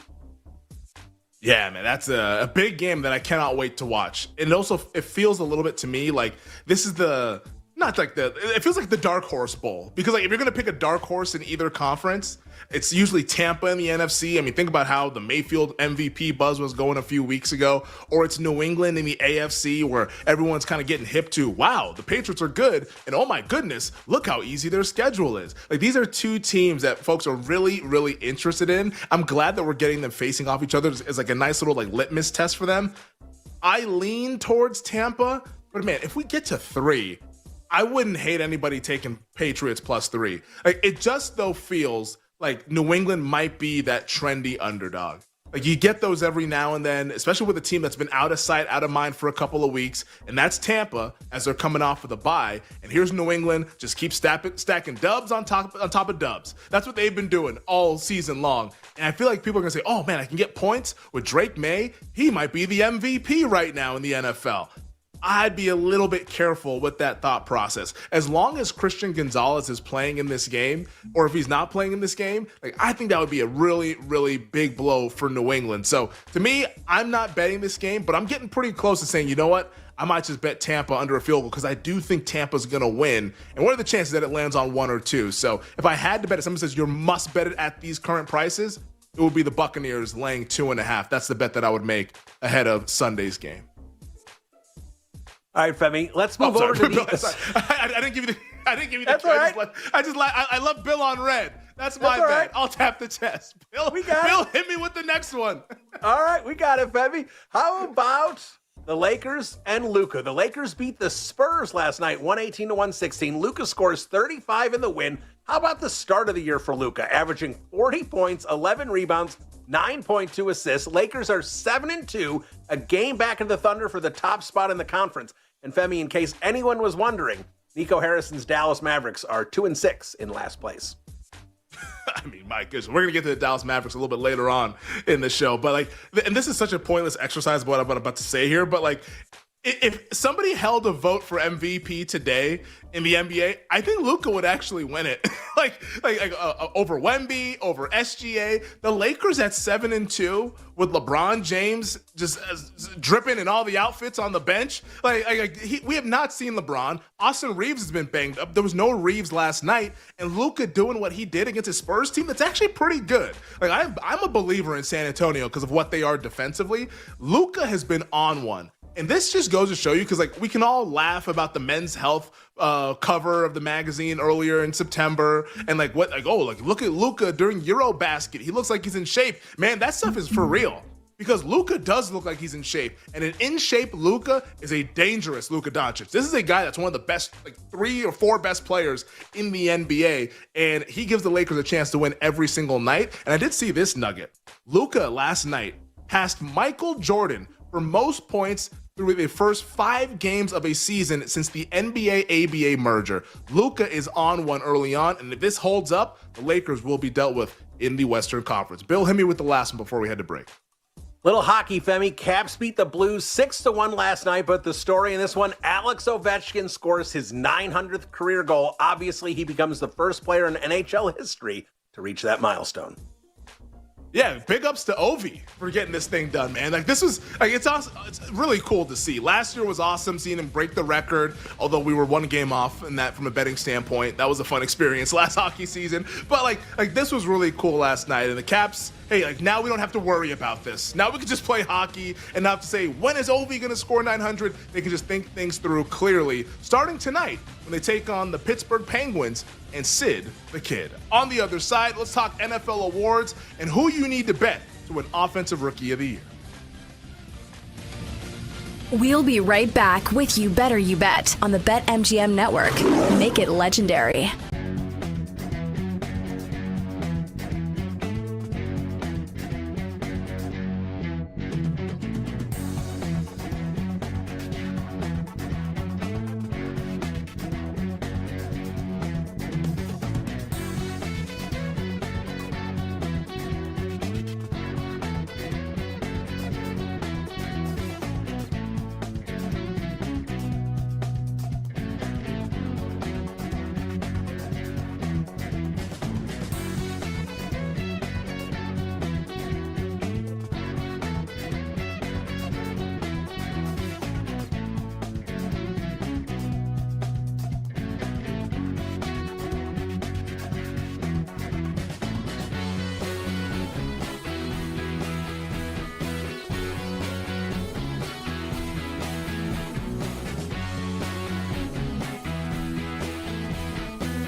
It's New England week. It's a big game to us because we think it's going to be a competitive one. But for Tampa Bay, I don't know if it's a big one to them because, it's AFC, NFC. It's not like it's a divisional matchup, but that's going to be big to see how healthy the Bucs are. I was assuming healthier. Maybe that's just not the case yet. I have a feeling the Patriots are going to morph into the public dog. Some of the texts I talked to yesterday, some of the guys I texted with rather, and some of the conversations I had, it's sounding like the sharper guys at these sports books in Vegas are on the Bucs, and it looks like we're going to be potentially to 3 relatively soon. I mean, some of these offshore books are -2.5, -115, -2.5, -118, Superbook -2.5, -116. So we are slowly climbing. Look ahead number 1.5. Now we're 2.5 everywhere on the way to 3. Now you're going to write some 3 on New England. Which would be sharp because, again, wise guys bet numbers, not teams. But the early push from respected money in that game is on Tampa. And there's a really good chance they get it to 3, at which point, again, you're going to see some support for the people that have been waiting to bet New England. They will take 3, and maybe this closes 2.5. But so far, in the first few days of this market, a lot of sharp side on Tampa. Off the bye, getting healthier. You mentioned some of the guys, but still, New England has been playing, I don't want to say nobody, but New England's played a lot of trash in the last 5 weeks, and their record is great. They're in first place. They're 7-2. How many of those teams outside of Buffalo are good to great? None.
Let's get back to You Better You Bet on the BetMGM Network.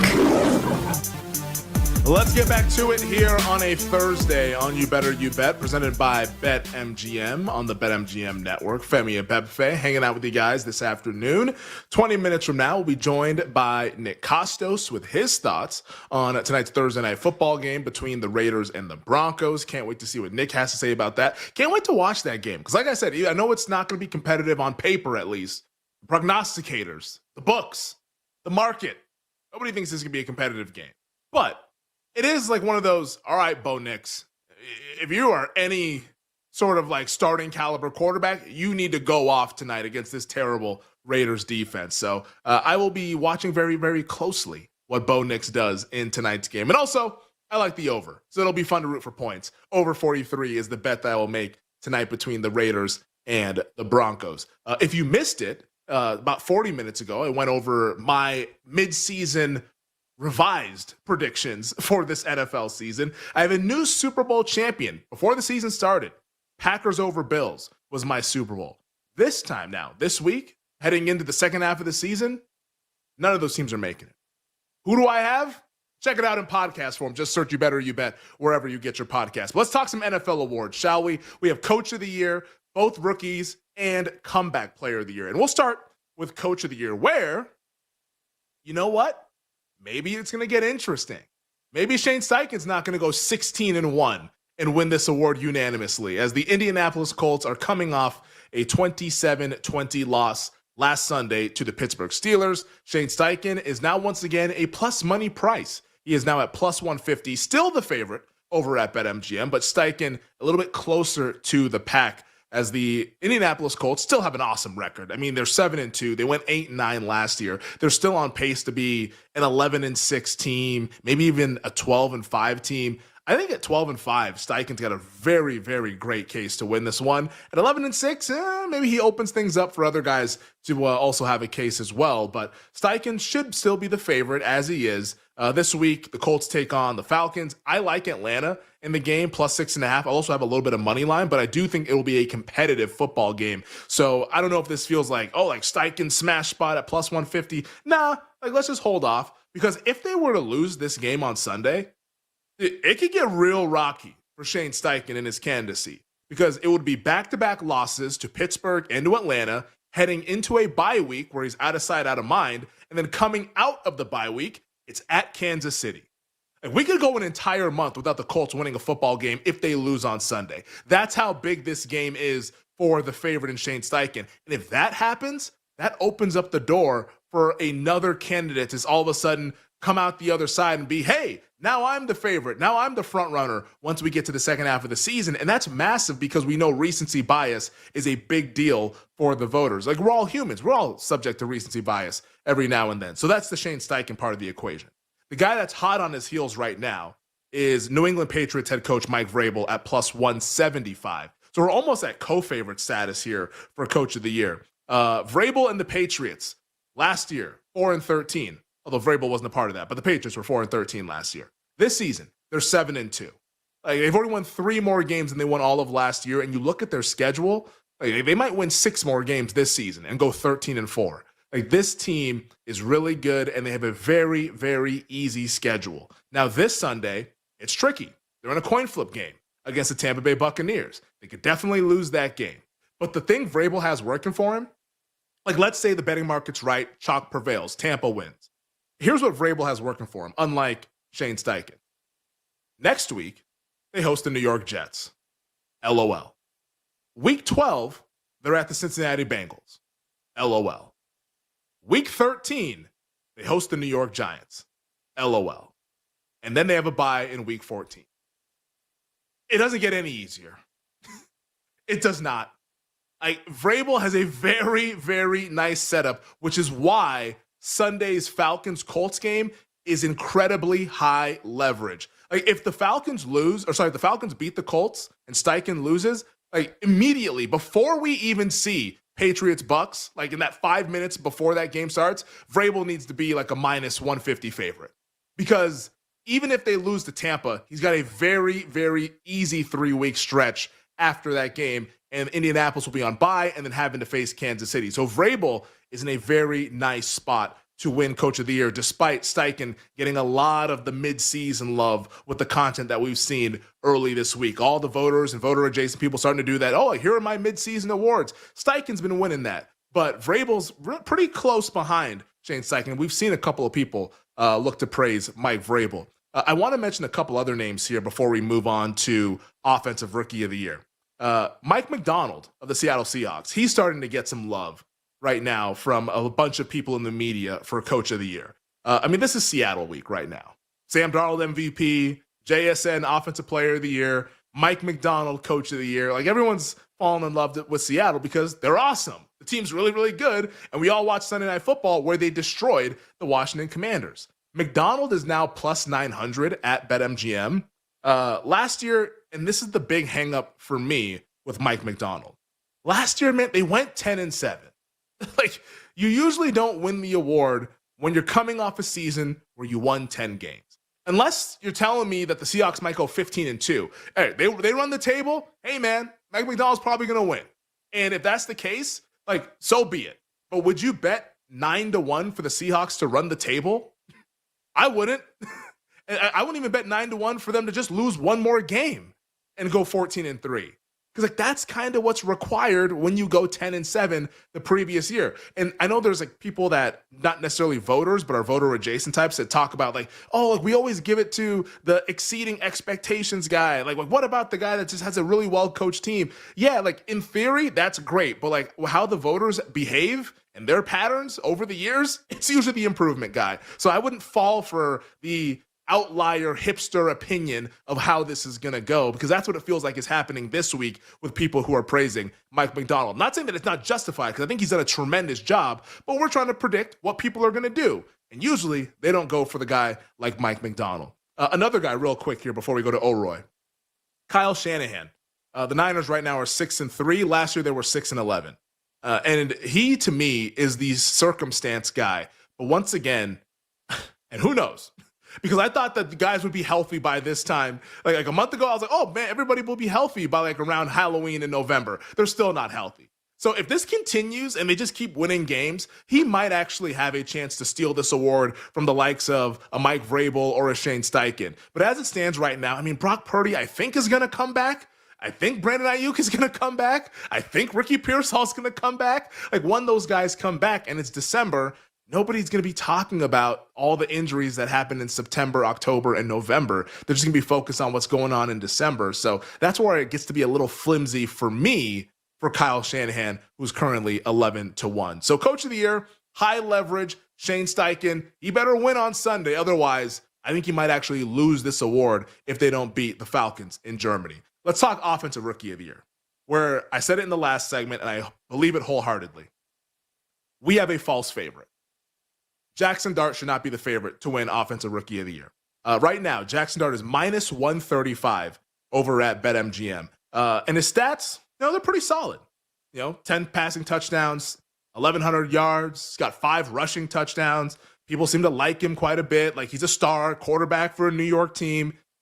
But the team stinks, man.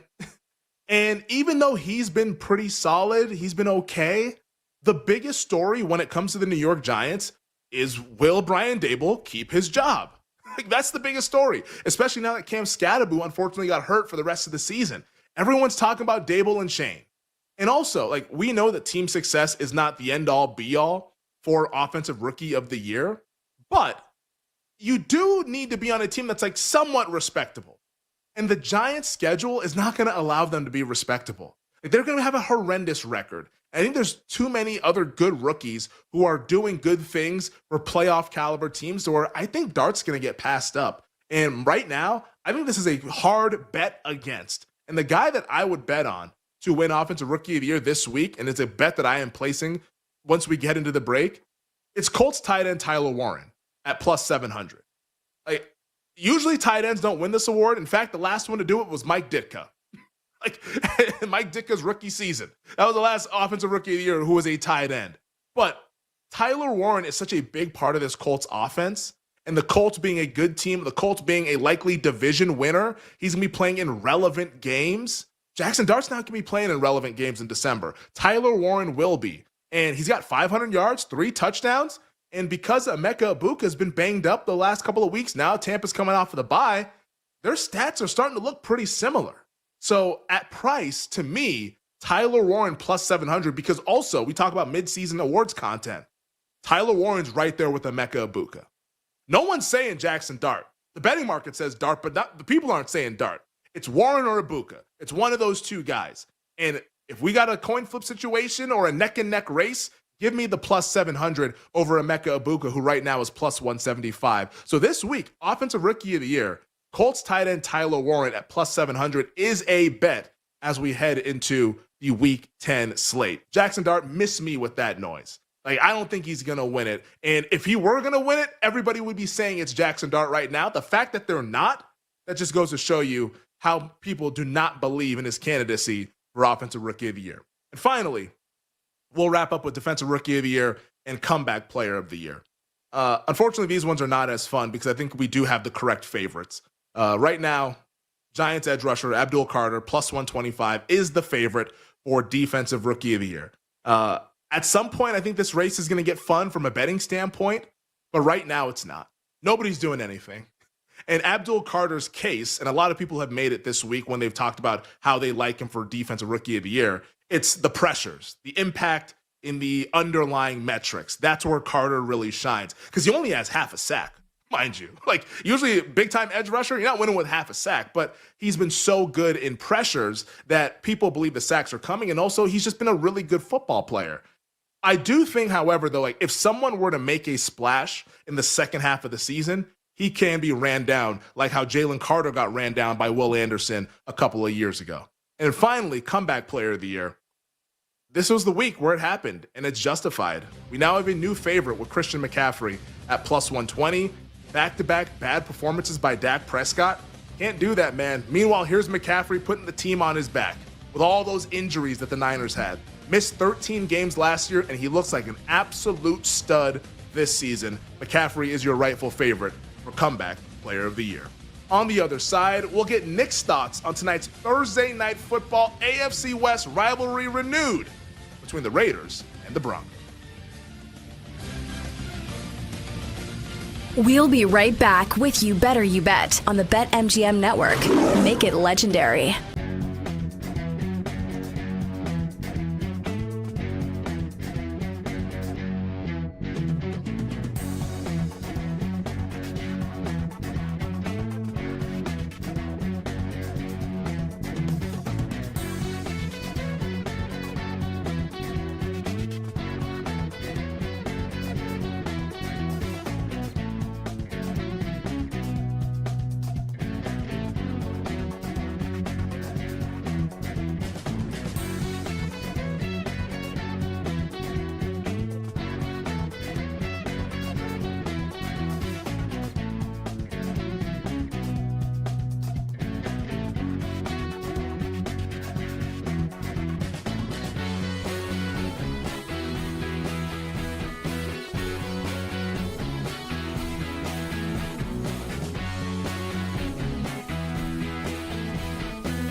Georgia is still Georgia in the sense that unless they're playing Alabama, you kind of just trust them to find a way to beat anybody that they play, right? They've done that a number of times already this season against Tennessee, Ole Miss, and we saw it again on Saturday against Florida. There's just something about that team and Kirby Smart and their DNA. They find ways to win games. I think Georgia on the money line this week at -300 is a great parlay piece, but Mississippi State's been really good against the number this year. They've been very good at home this year. Both the Tennessee and Texas game went to OT in Starkville. They also pulled off an upset against Arizona State, so they've been tough at home, and I think this game can be played close. It feels like the number's about right. I think Georgia money line is the way to go in that game. Top 10 matchup, BYU and Texas Tech, and the Red Raiders are laying 10 with a total of 52.5.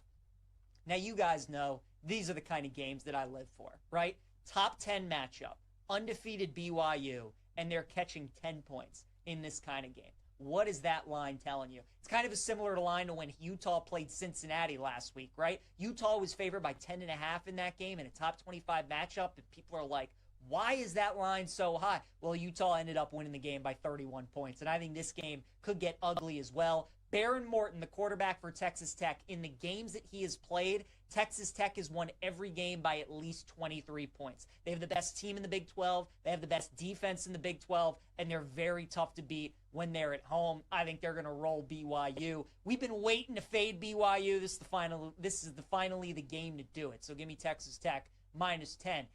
Number 3, Texas A&M on the road taking on Missouri this Saturday. A&M's laying 7. Total in the game is 48.5. Now, what's interesting about this game, both teams are coming off the bye. Last time we saw Missouri, they had that brutal loss to Vanderbilt when College Game Day was in Nashville, and Bo Prabula, the Missouri quarterback, got hurt. He's out for the season. So now the backup comes in who doesn't have much experience going up against this A&M defense. I like the under in this game, under 48.5. I think it's going to be a slugfest, and Missouri's been a good under team so far this season because they do have a good defense. A&M's offense has been awesome on the road this season. They've scored 40 points in the road game at Notre Dame, Arkansas, and LSU. But I think in this matchup against Missouri, we're finally going to see them struggle a little bit. I think Missouri's offense struggles. I like under 48.5.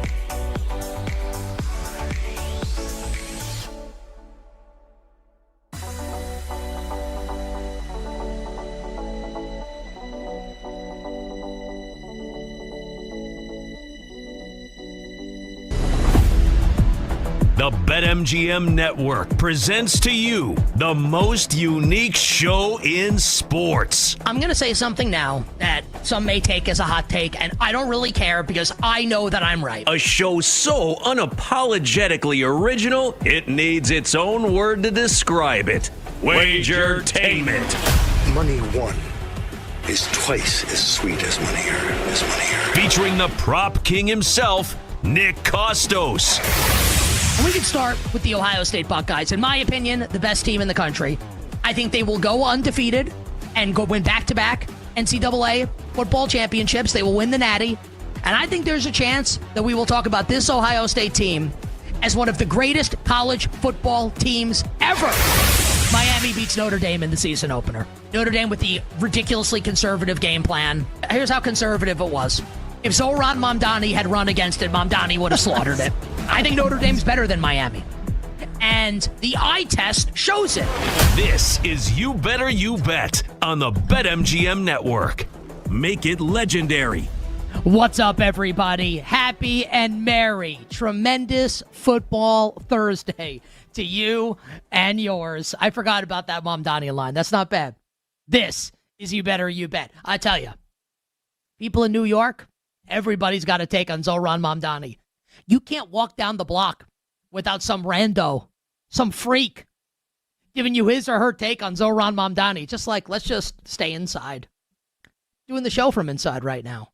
The show is You Better You Bet on the BetMGM network. Nick Costos, Femi Abebefe, our crew, and you here on the Odyssey app, on SiriusXM, on YouTube, on Twitch, on radio stations nationwide. We are in your hearts and in your minds as we bring you the fastest show in all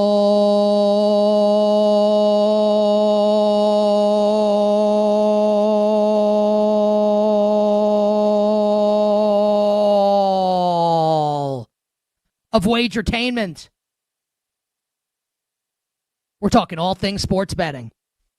The show presented today and always by BetMGM. Make it legendary by downloading the BetMGM app and visiting BetMGM.com. Coming up today on the show, Nick Costos. Great to meet you. I've got the crystal ball. I have got the script. I know come Monday morning, and I say Monday because on Sunday we're going to be focused on the National Football League. But when the smoke clears and the dust settles on an NFL Sunday, and we start thinking about the next round of college football playoff rankings, I know what we're going to be saying on Monday following Saturday's slate of results. And I'm going to share it with all of you.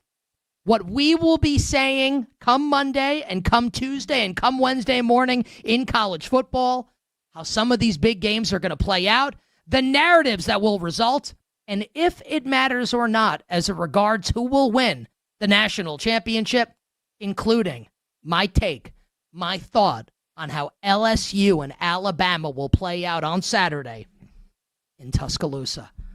We'll also give you some bets, give you some takes, give you some ideas for the biggest games on Sunday in the National Football League. I'm going to tell you how Patriots-Bucks is going to play out, and a side that I really like in that game, in the Tom Brady Bowl, New England at Tampa. I don't know if we'll have any, cloned dogs in attendance of that game. One of the weirdest stories I've ever seen. Hey, Tom, adopt a new dog. How the weirdest thing ever, Tom Brady cloning his dog? What is this, the Jetsons? Ridiculous. Anyway, I'll give you my thought on the Bucks and the Patriots and the Battle of Purple in Minnesota with the Ravens at 9. That's what J.J. McCarthy calls himself by his number. He's psychotic, and I appreciate that. My thought on the Ravens at the Vikings and more Sunday, week number 10 in the National Football League. We'll also talk some NBA as the Los Angeles Lakers keep on winning, beating the San Antonio Spurs last night. Is J.J. Redick the next great coach in the NBA? Can he win Coach of the Year? Can the Lakers seriously contend in the West? Is that going to change their plans for LeBron James? We'll discuss. And I told you yesterday, Victor Wembanyama was going to have some trouble with this Lakers defense after what Phoenix did to him over the weekend. I'm going to tell everybody what Wemby said coming out of the game, which I have not seen. People are not talking about it really. Wemby's quotes coming out of this game and how I think it should impact the way we bet the San Antonio Spurs and think about the Spurs, at least in the short term, moving forward. 3 tremendous guests coming up on the show today. Pro sports bettor Joey Knish, his best bets for college football. The great Jay Croucher from NBC Sports, betting analyst for them. Jay's going to be talking some awards with us. We'll get Jay's best bet for Week 10 in the NFL. We'll talk some NBA with Jay Croucher as well. And then it's pro sports bettor Rob Pizzola from The Hammer, Rob's best bets for Week number 10 in the NFL. And in the final hour, the power hour of the show, Femi and I, let's be real. October is come and gone. You know the Green Day song, Wake Me Up When September Ends? It should be put me to sleep when October ends. Usually we've got really good nights of sports basically every single day this time of year. Tonight, if we can be honest, this is not the best night of sports we've ever had. There's 100 college basketball games, and somehow none of them are good. It's astounding. There's one football game tonight and one NBA game. You would think college basketball would be hey, Let's get some bangers on the court coming up tonight. Oh, no. So we do have some college basketball. And Tyler writes in our chat, the best game via our friend Ken Pomeroy, better known to you and yours colloquially as Ken Pom, is Illinois State versus Ohio. Not Ohio State versus Illinois. That would be a game you could get excited about. No. Illinois State versus Ohio. So we'll see if Femi's got any college basketball bets. We'll scrounge up some bets on the ice in the National Hockey League. One game in the NBA. And, of course, side total and props with the Broncos and the Raiders on Thursday Night Football from Denver, including the Prop King and Femi's Island. And Femi has written in the chat, I will be Femi's mouthpiece right now. And I quote, I will read this verbatim, Femi's note into the chat. Quote, he's talking about himself in the third person. Quote, Frozen Femi coming off a 2-0 night on the ice has 5 goal scorer bets tonight, all of them longer than plus 240. Femi should put this behind a paywall, honestly. This is tremendous. It's up to him if he wants to do that. He can give you his Venmo, Femi can DM you the picks, or he'll give them out for free at the end of the show, along with Femi's Island first touchdown scorers. I don't know if Femi has a Patreon just yet, but, well, maybe by the end of the show, we shall see. Today's social question for you, our listener, you, our viewers, to answer, you could tweet me if you want at the Costos, tweet at You Better You Bet, type it in the YouTube chat, type it in the Twitch chat. What's your best bet for Thursday Night Football? Could be the side, the total, a prop in the Broncos and the Raiders on Thursday Night Football. Our executive producer, Bill Zimmerman, fresh off producing a brand spanking new and awesome show open today, will read the best responses on the air. Downtown Mike Brown will put your name in lights, YouTube chat, Twitch chat. Type in your best bet for Broncos and Raiders Thursday Night Football. Or you could tweet us at the Costos, at Femi Abebefe, at You Better You Bet. But we officially begin tremendous football Thursday edition of You Better You Bet, where Week 10 begins tonight in the NFL, Mile High in Denver. And I will always call it Mile. What is it Invesco? I don't even know what the name of the stadium is. I will always call it Mile High, the football stadium in Denver.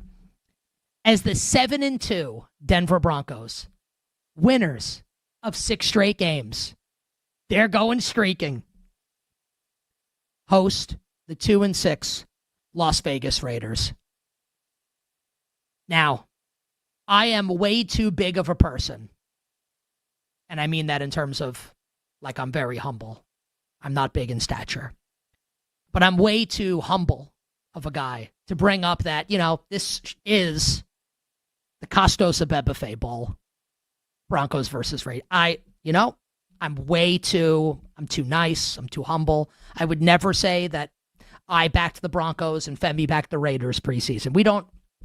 I would never say that. I would never say that I was right and Femi was wrong. I would never, ever say that. So we can talk about the game now. Is Denver a 9-point home favorite? Total of the game is 42. Full handicap, all our bets coming up at the end of the show, including Femi's Island, the first touchdown scorers. But for now, let's talk about both of these teams, where they're at and where they're going. And we'll begin with the favorite tonight, the Denver Broncos.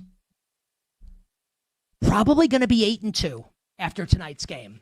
And that doesn't mean they have to cover a big number. Again, we'll talk about that at the end of the show. But Denver is staring down the barrel right now of 8-2 and 7 consecutive wins and a nice lead atop the AFC West over my Kansas City Chiefs.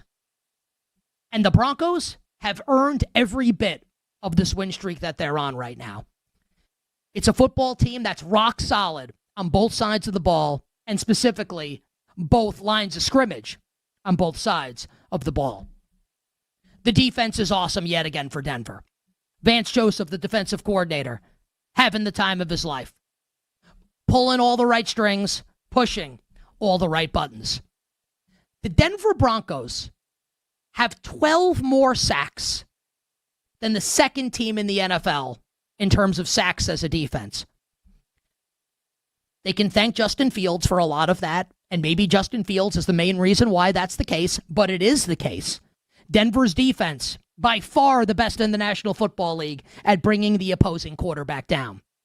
And Nick Benito, like the star of this Broncos defense as far as the pass rushers go, 8-1 right now, right at the top of the board to win Defensive Player of the Year. He's been a stud. Jonathan Cooper's been a stud rushing the passer. And even without the reigning defending Defensive Player of the Year, Patrick Surtain Jr., this Broncos defense loaded with playmakers at all three levels. This is a legitimate defense. And when you go to the line of the scrimmage on offense, this offensive line is just as good as it was last year, if not better. Brandon Thorne does great work for our friends at Establish the Run. And he appears on like a bunch of different NFL podcasts. I heard him on the Athletic Football Show recently. And he's an expert in offensive line play. And he's really well respected. I need to take my Invisalign out. It's a new tray. I put the new tray in on Wednesdays. Like my teeth are getting pushed together and like it rubs up against my tongue. Makes it difficult to speak. I'm going to take it out during the break. So apologize if I sound like it's like Sylvester suffering succotash from Looney Tunes right now. I apologize. Okay. Anyway, Brandon Thorne, one of the best in the business when it comes to offensive line play, just released his midseason offensive line rankings for our friends at Establish the Run. He only has 2 teams ranked ahead the Denver Broncos in terms of offensive line play. The Philadelphia Eagles and the Buffalo Bills. And those 3 teams, Philly, Buffalo, Denver, are in an elite tier by themselves. The Denver offensive line is great. And when you take a great offensive line and you put it with a great defense, and then you add a ridiculously good head coach, a Super Bowl winning head coach in Sean Payton, yeah, like that's how you get a team that's 7-2. Maybe on the cusp of 8-2, that leads its division, that's headed for a second consecutive playoff appearance. Coming into the year, you, the listener, you, the viewer, would be hard-pressed to find anybody in the sports media, betting or otherwise, and just jog the mental Rolodex here. Think back to a couple months ago. Think back to the summer. You listen to the show, you watch the show. Did you hear or read or watch anybody that does what I do for a living that liked the Denver Broncos more than I did coming into the season? I mean, I guess there's probably someone out there that like picked the Broncos to win the Super Bowl, right? And I stopped short of doing that. I don't think Denver's like a Super Bowl team, but I loved Denver coming into the year. Like, I planted my flag on the Denver Broncos. This is my team in the AFC. I think Denver's going to go over its win total. I think we're going to cash that bet. I think Denver's going back to the postseason. I bet on it. Looks like we're cashing that one. At BetMGM, Denver is minus 750 to make the playoffs. So I feel pretty good about those positions. Denver over win total, Broncos to make the playoffs. I think both those things are going to happen. So the question then becomes, for Denver, if those things are done, right? What's next? What happens in January? And can they get reliable enough quarterback play to get them over the hump? We will talk about the curious case of Bo Nix and this Broncos offense on the other side on this tremendous Football Thursday. We'll be right back with You Better You Bet on the BetMGM Network. Make it legendary.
You go literally to a city that's a mile high.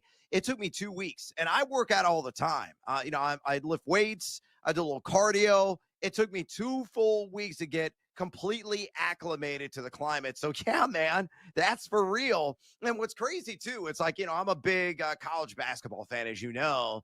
I look at games at like Laramie, the University of Wyoming. They're even higher elevation, and they have it right there with the free throw line. So when the visiting team is at the charity stripe and they're looking down, bounce the ball, they're like reminded constantly. It's in the visitors' locker room. It's all over the arena there at YO. When you visit, it's like, oh, yeah, dude, you're over like 6,000, 7,000 feet here.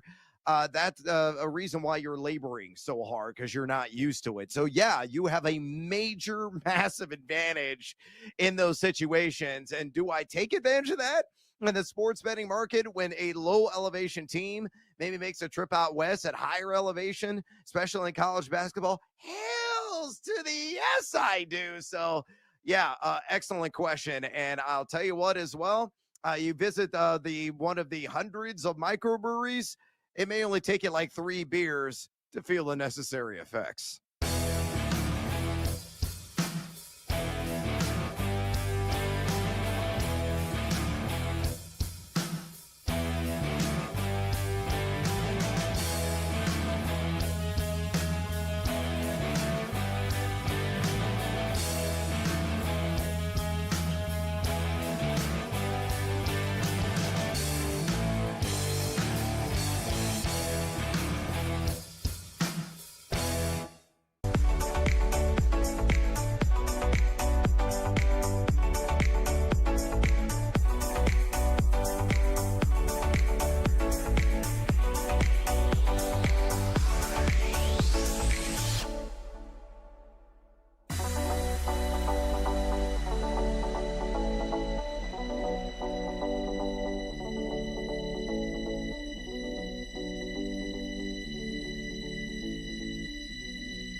Second and 7 with Franklin in motion.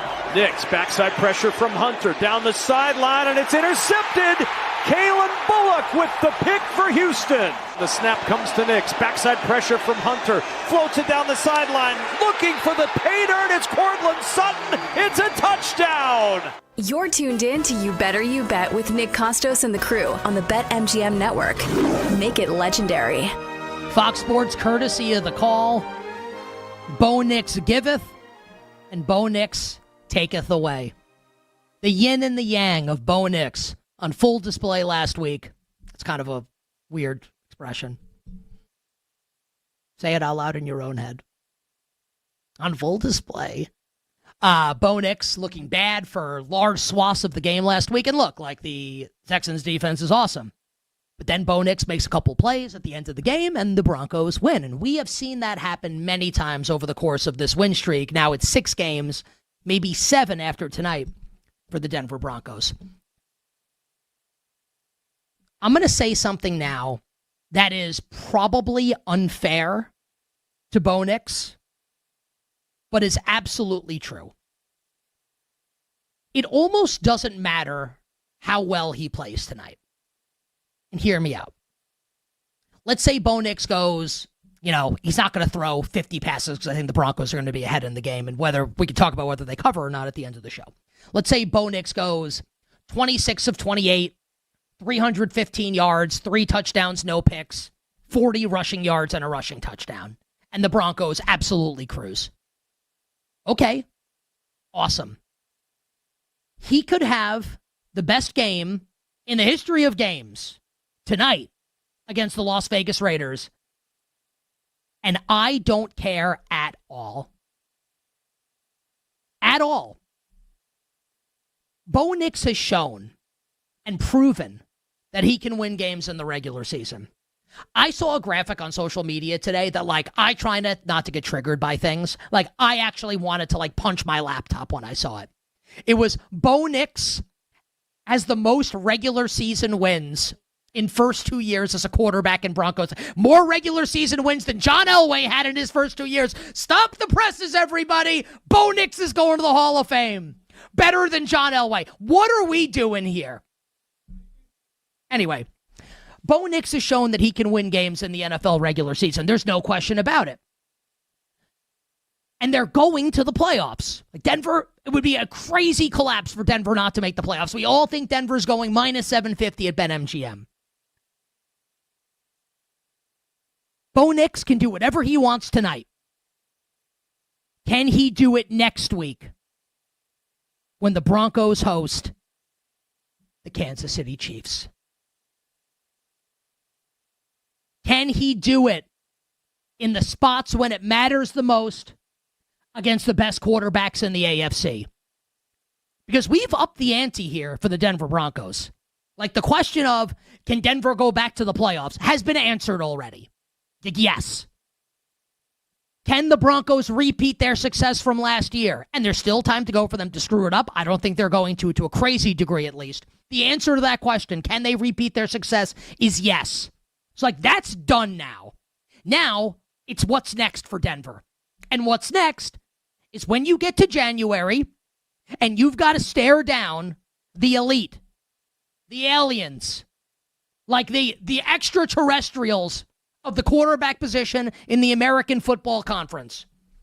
Mahomes, Allen, Lamar, Daniel Jones. I'm like 25% serious there, 75% kidding. Can Bo Nix get the job done? I'm expecting Bo Nix to dominate tonight against the Las Vegas Raiders. I would be surprised. It would be more surprising if Bo Nix played poorly tonight than played really well, given how bad the Raiders' defense is. And if and when he plays really well, and if and when the Broncos win big, I will come on the show tomorrow and I will say, so what? Show me next week. Because, again, no one loved the Broncos more than me, but I never said they were going to win the AFC. I never said they were better than the Chiefs. Hell, I never said they were better than the Bills or the Ravens. So they still have to prove that. And Bo Nix will get that chance. But not tonight. That's coming next week. So we've answered the question. Are the Broncos for real as far as being a perennial playoff team in the AFC? Yes, they are. The next question. Is Bo Nix good enough to get them over the hump? I don't know. Because while the stats are pretty good, 17 touchdowns, 6 interceptions for Bo Nix, if you watch the games, you know that he needs to play way better and that Sean Payton calls this offense as if he knows his own quarterback's not that great. With all the rollouts and the boots and the screen passes, either to running backs or receivers behind the line of scrimmage. The inaccurate passes down the field, and the one that really stings for me, because I bet them in the game, was the Colts game in week 2 with the leverage call at the end of the game. And Bo Nix had 3 long touchdowns and missed all of them in those games. I'm skeptical if Bo Nix can get the job done. Look like Denver's probably going to win tonight. And Denver is favored to win the AFC West. The Chiefs are favored to win the Super Bowl, which tells you everything you need to know about everything. You bet on this Thursday. Should probably spend a little bit of time talking about the Broncos' opponent tonight, the 2-6 Las Vegas Raiders. I like to quote Mike Ehrmantraut from Breaking Bad. That's a show that has many, many unforgettable monologues. And one that always sticks in my head is Mike talking to Walter White, Heisenberg, Heisenberg, and Jesse Pinkman about half measures versus full measures. And how, if you really want to succeed in life, no half measures. You have to go in full bore. And this entire season for the Las Vegas Raiders, to me, feels like one big half measure. A team that can't decide whether or not it wants to rebuild or reload. Because this is a Raiders team that should have made the decision before the season to not try and win this year and to try and build this from the ground up. That's what they should have done. It's not what they did. You trade a third-round pick for Geno Smith, who stinks, and you give him an extension. You draft a running back, 6th overall. And I like the ride. I think Ashton Genty's really good. It's not an anti-Ashton Genty thing. But, when you're trying to build a team and you've got holes everywhere on your offensive line and on your defense, probably should look to draft a running back with the top 10 pick. Probably not the best allocation of resources for the Las Vegas Raiders.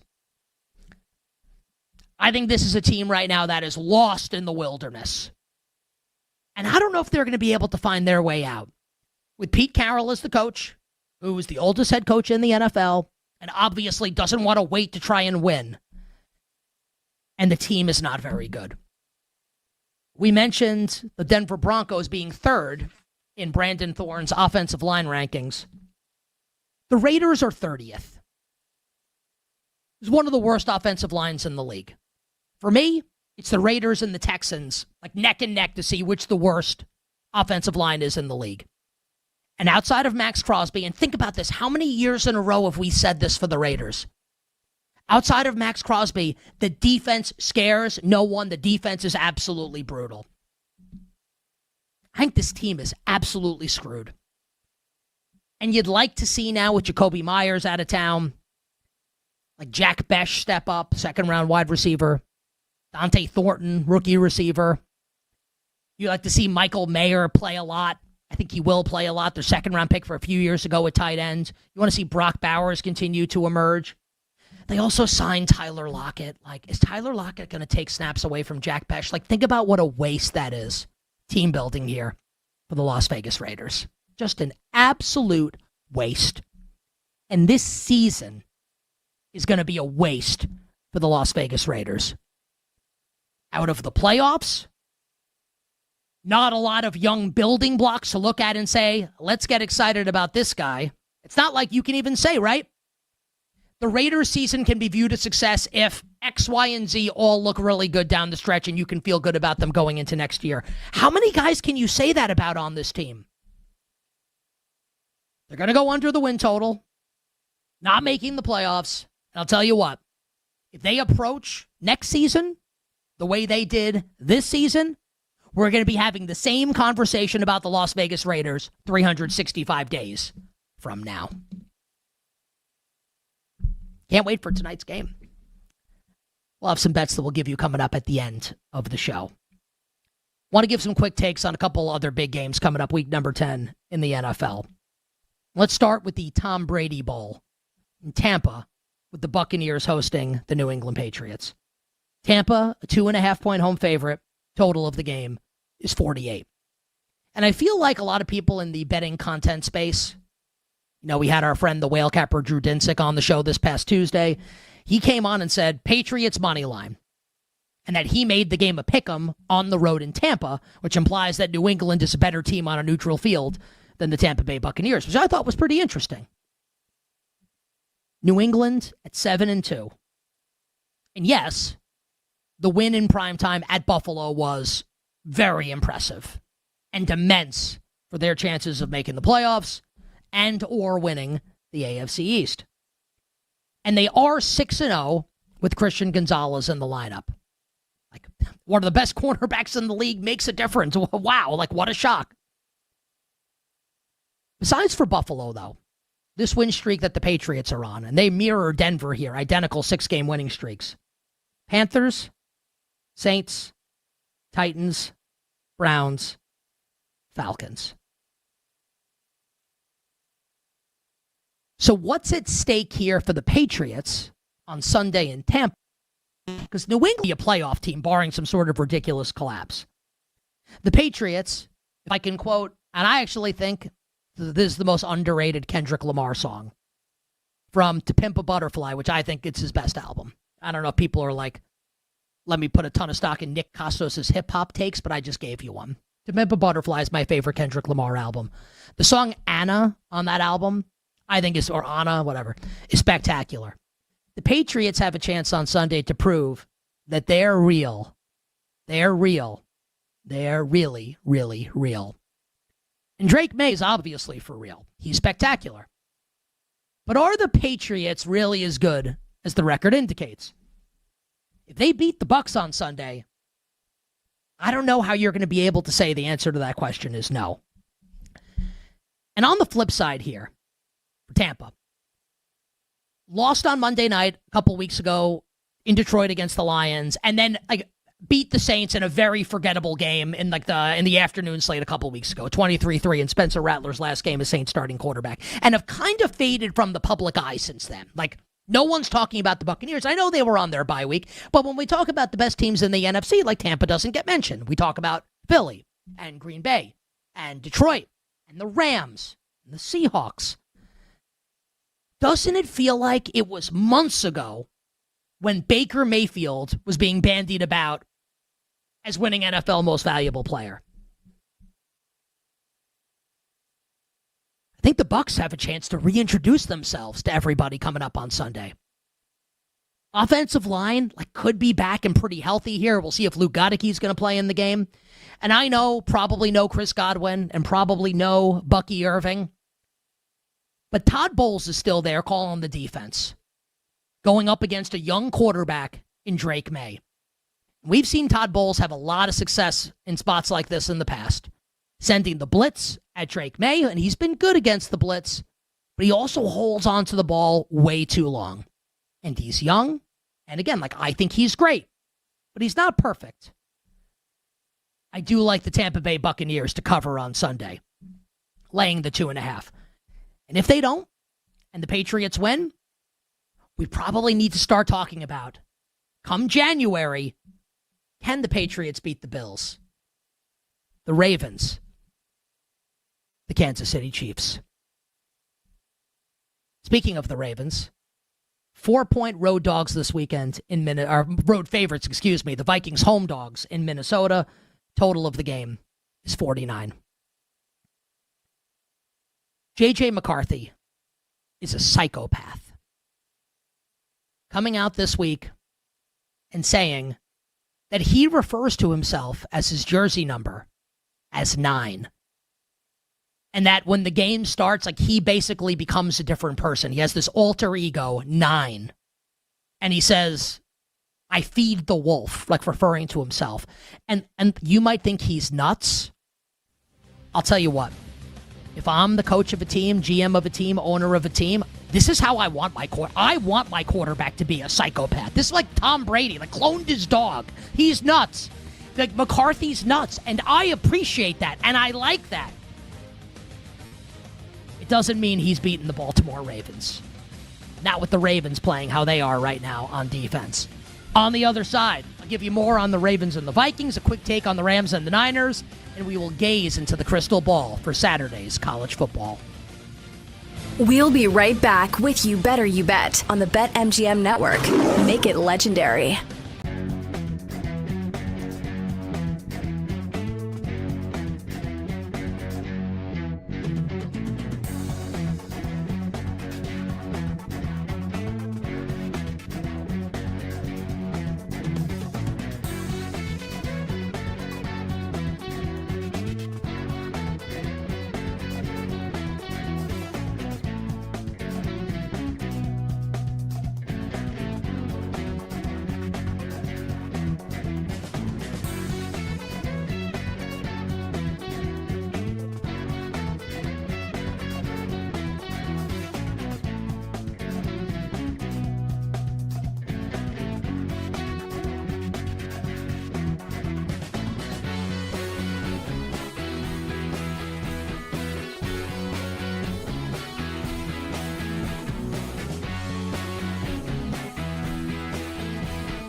anything Brock Bowers has my attention. I haven't decided yet. We could talk this out together, but I was looking at Broncos rushing props and Bowers props because I do think the Broncos are ahead and the Raiders have to throw.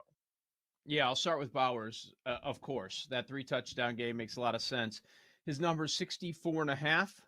He is plus 170, Sam, for an anytime touchdown. That is a good number. So why is that the number after a 3-touchdown game? Well, you're playing arguably the best defense, right? However, I started looking at some of these games with the Broncos defense against tight ends. Where do they rank across the league? They're about the middle. They're not great. They're not bad. I think that's good news because you look at a great defense, but they're not great against the tight end position. For example, when they play really good tight ends, this past week against Dalton Schultz, what'd they do? 77 yards to Schultz. They gave up Tyler Warren, 87 yards to him earlier on in the season. Not that long ago, a combo of tight ends for the Giants had 154 yards and 2 touchdowns. You can get to this defense through the tight end. And of course, now you don't have Patrick Surtain. So I would not be scared about Bowers props. The plus 170 for an anytime touchdown certainly jumps out to me there. And then the rushing attack for Denver. That makes a lot of sense. Of course, Dobbins, the RB1. Okay, I can see it. But, okay, if we take a little bit of a deeper dive, if you look at Dobbins and how much he's actually on the field, yeah, he's their go-to guy. However, last week, he was on the field for 46% of snaps. Before that, 52%, 49, 50, 53. He's on the field for half the game. So is it a better move to go with someone who's getting a little bit more love lately and you get a much shorter number? Maybe. RJ Harvey stood out. He was on the field for 1/3 of the snaps. And then if you look at his props, they are in the 20s. We're at 22.5 rushing yards. So I think either running back would be a nice idea. Better than 2-1 for Harvey to get an anytime touchdown. That makes sense to me. I like what you're thinking about Broncos running backs and then Bowers, because where else is Geno going to go without Myers?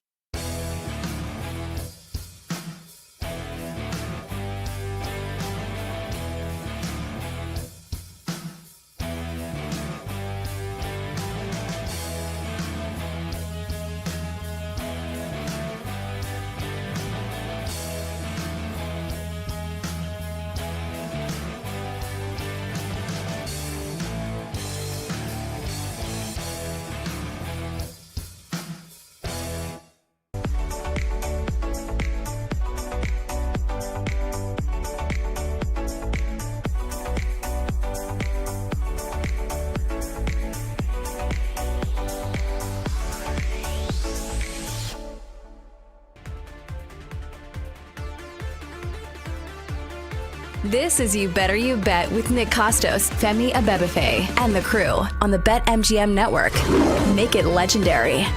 Femi's things coming up to start next hour. Among those things, the Eagles and the Packers on Monday Night Football. Joey Knish next hour as well. And we will get into last night's NBA results, including Luka Doncic and the Los Angeles Lakers improving to 7-2 with an impressive home win against Victor Wembanyama and the San Antonio Spurs. But we got to remind you, our listeners and viewers, to go for the end zone without breaking a sweat. With today's Pro Football No Sweat token, you'll get your stake back in bonus bets if your wager doesn't win. Make it legendary with BetMGM. Download the BetMGM app, and please gamble responsibly. And don't forget to download and subscribe to You Better You Bet in podcast form. You can catch up on everything from today's show. See, the problem with this copy, guys, is that we're in the middle of the show right now. Catch up, like you said, at the end we would say that, right? Just saying. Earlier in the show, Femi gave out a bet for NFL Offensive Rookie of the Year. Search You Bet wherever you find your podcasts, and leave us a nice review or don't. And like, comment, and subscribe our YouTube page and our Twitch pages, youtube.com/@the BetMGM Network, twitch.tv/the BetMGM Network. So J.J. McCarthy's crazy. And I appreciate that about him. He's also not very good. Not yet, at least. And the Vikings, beat the Lions last week, and we credited them big time on Monday. But J.J. McCarthy threw for 140 yards in the game. He did make some big throws, but it's not like this was Dante Culpepper throwing moon balls to Randy Moss back in the day. And maybe J.J. McCarthy can get there. I actually think he will. And I haven't said that a lot this season. But I think he can get there. But not against this team. Not with how the Baltimore Ravens are playing. I think Baltimore is going to lay it on them on Sunday. I loved Ravens 3.5 earlier in the week. Love Ravens -4. I think the Ravens win this game by double digits on Sunday in Minnesota. And last note on the NFL for now, and then we'll get to some college. I do think that the betting market in the Rams 49ers game on Sunday in San Francisco is fascinating. The Rams, 4.5-point road favorites. LA at 6-2. At 6-3 San Francisco. Total 49.5. I wouldn't blame anyone for looking at that betting market and saying to oneself, man, it's a big number. San Fran's at home. Beat the Rams earlier this season in the game that knocked us out of Survivor. I don't know. That old chestnut. And I think Mac Jones is probably going to start again. We don't know that for sure, but I think Mac looks like he's going to start another game. But Mac played awesome against the Rams in that Thursday night game back in Week 5 that knocked us out of Survivor. The problem for San Francisco in this game, and it is a big one, the defense is atrocious, and like all the good players are all hurt. Bosa's not coming back. Fred Warner's not coming back. We'll see about the other pass rushers, and even when they're there, the defense is still bad. And here's Matthew Stafford and Puka Nacua and company. This is going to be bombs away for the Rams. Maybe it's a little out of reach now with Rams at 4.5. This was 3.5 earlier in the week. Maybe it's a little out of reach here. I would be stunned if the Rams lost this game. I think the Rams will win. If you made me bet the game, I'd lay Los Angeles. And I think this will be the beginning of the end for the 2025 San Francisco 49ers. And it has been a magical run for them with all the injuries, a tremendous job by Kyle Shanahan, and maybe they could still scrounge their way to a wild card berth. Maybe. And what an achievement that would be with all the injuries, especially on defense. And on offense with Purdy out and Ayuk hasn't played and Pearsall's barely played. Christian McCaffrey's been the healthiest player of the team. What a time to be alive. I think it's going to catch up with them. All the injuries starting this Sunday. You bet on a Thursday. I've got the crystal ball, everybody. I've got the script as far as college football goes. And on Monday morning, I know what the conversations will be as we head into the next set of college football playoff rankings coming out of this weekend.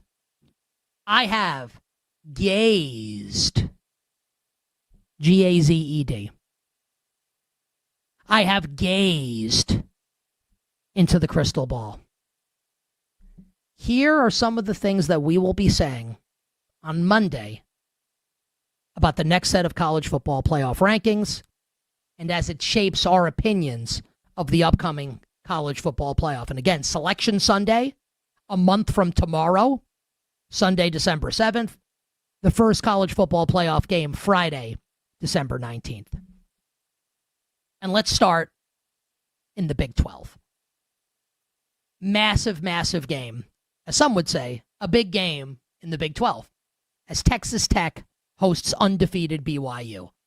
And these teams back-to-back right now in the college football playoff rankings, both in the college football playoff if the season were to end today.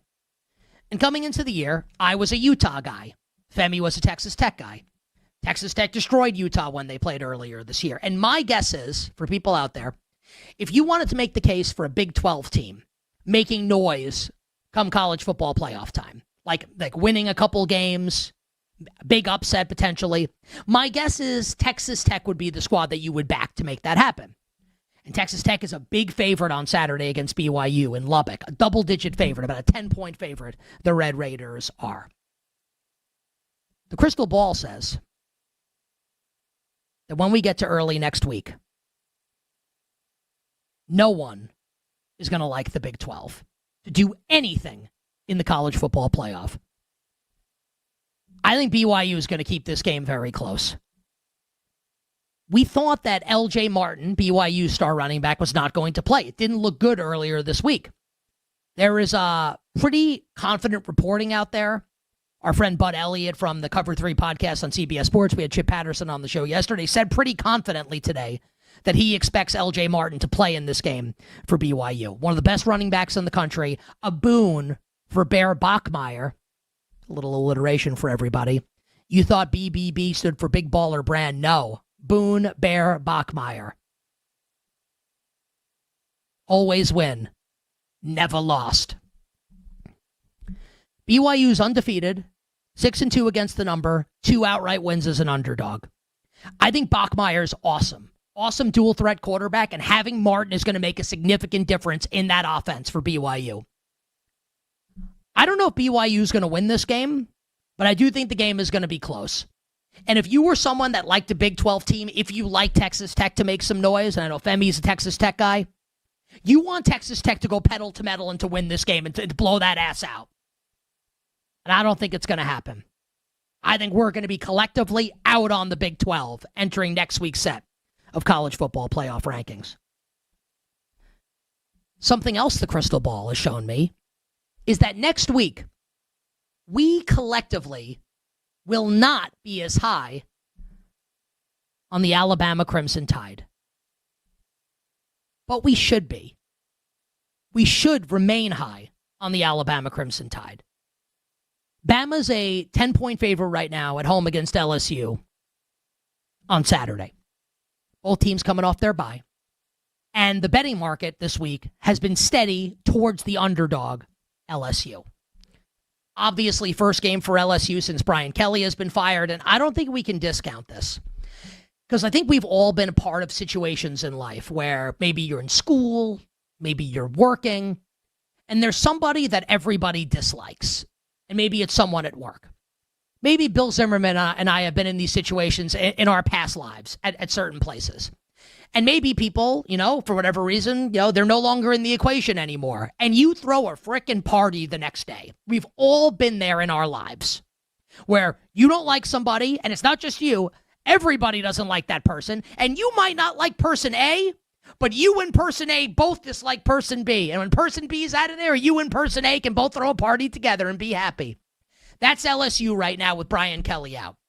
And I don't have firsthand knowledge of what was going on in Baton Rouge, but you don't need to. Anyone with a microphone or a pen that's got any access is telling you they hated Brian Kelly. And they love interim coach Frank Wilson. Frank Wilson telling the media this week that Michael Van Buren, the backup quarterback to Garrett Nussmeier, is receiving increased reps in practice, and there could be a package of plays for him this Saturday. What does that tell me? That Garrett Nussmeier is on a short leash this week for the Van Buren boys and LSU. And Alabama, we mentioned it yesterday, coming off this ridiculous gauntlet where they're beating all these SEC teams in impressive fashion, right? Heads into their bye. I mean, I think Bama's the second best team, and I'll get to my thoughts on Bama in a second as it concerns next week. But I mean, are we expecting Bama just to be gangbusters on Saturday night? Maybe. I think you're going to get LSU's best effort since week 1 against Clemson. I think that's how good it's going to be for LSU since the opening game of the season with Brian Kelly out. I do think LSU is going to cover this double-digit number, but I think Alabama's going to win. And next week, when people are trying to say, well, Bama barely survived against a bad LSU team, LSU season's over and Bama barely beat them, look at Texas A&M and look at Ohio State and look at Indiana and look at this team and look at that team. Just remember, Bama wins this game, and I think they will, even if it's closer than expected. The Crimson Tide, Ty Simpson and company, still the second best team in the country. And last one for everybody. Yesterday on the show, I mentioned that I feel like the Oregon Ducks are being disrespected. 9th in the initial set of college football playoff rankings. Oregon is a 6-point road favorite this weekend against Iowa. And it feels like people are going to like Iowa plus the points in the game. Think about what a total psycho Dan Lanning is and the places that he has drawn motivation from in his tenure as Oregon head coach. You don't think that he lets these players know how the committee feels about them? And that their win against Penn State basically means nothing? And that all anyone wants to talk about is the loss against Indiana? Dante Moore is a stud. The run defense is awesome. The pass defense is awesome.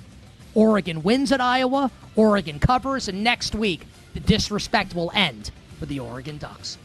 Hour 1 done. Hour 2 for you. Coming up on the other side, Femi's Betting Things kicks it off right after this. We'll be right back with You Better You Bet on the BetMGM Network. Make it legendary.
We did have some big upsets in the ACC. Georgia Tech, Miami go down, so we got to make some adjustments. Georgia struggled with Florida a little bit as well, but the top two remain the top two, Ohio State and Indiana. If you don't have those two teams as the top two teams in the country, I don't know what to tell you. I get Alabama maybe as the best quarterback in the country, and they have maybe the best offense in the country, but Indiana and Ohio State don't beat themselves. And offensively and defensively combined, they are a better team than Alabama is at this point. So Ohio State, Indiana, 1-2. Both of those teams more than capable of winning the national championship. And to be honest with you guys, outside of those two teams, I really wouldn't bet anybody else to win the title. I wouldn't bet Bama because I have concerns about their defense. I wouldn't bet A&M either because I have concerns about their defense. And also, like, A&M really hasn't played a top team yet this season. The best team they've played was Notre Dame way back when they won at the final second. That was a great game. They did go into Death Valley and beat LSU, but we could all see that LSU is kind of falling apart and they get rid of Brian Kelly. The Notre Dame win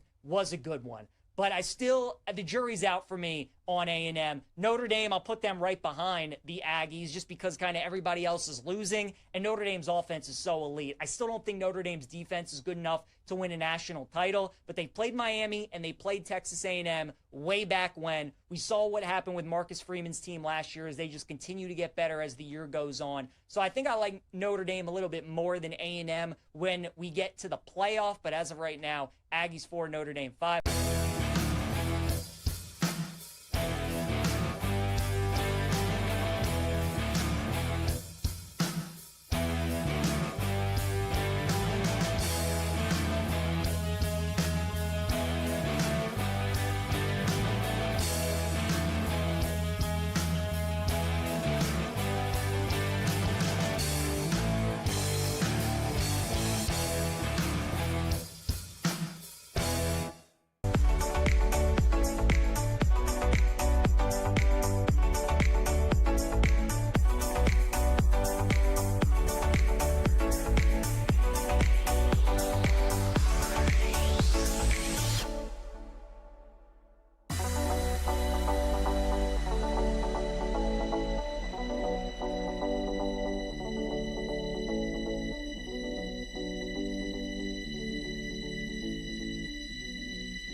The biggest names in the business are friends of the program here on You Better You Bet. The great Iron Eagle. Nick and Femi are such close friends.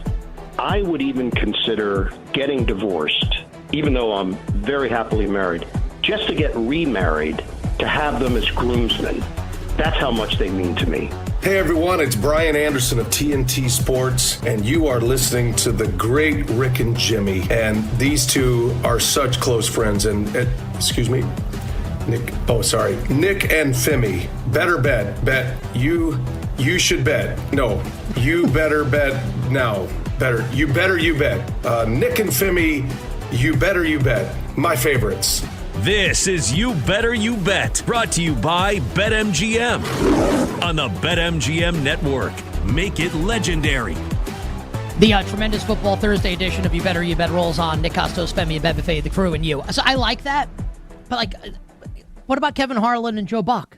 Bill, is the plan to have rotating opens? Is that what we're thinking? Femi, is that the plan, or? I'm guessing that's what the plan is. Bill says we have two versions, is what he put in the chat. So yeah, maybe we'll spice it up so it doesn't get stale. I like that. Do you think it's stale? No. Well, I mean, it's like if you hear the same one every single day and you add on Brian Anderson and let's say we add on something else, all of a sudden now we're going 90 seconds for the open, Mix it up. So we have Buck and Harlan as one, and then that's Brian Anderson and Iron Eagle. That's good stuff. I think it's phenomenal. I'm excited to hear the other one. Yeah. I mean, obviously we've heard Buck and Harlan, but yeah. Okay. So Addie wrote something in our chat, and I have to put my hand up here. Addie wrote that I trapped you because when you said it's stale, I was like, do you think the open's stale? This is literally I'm just telling you, this is an exaggeration of what I'm about to say because it's obviously not true when I say it. My wife hates me.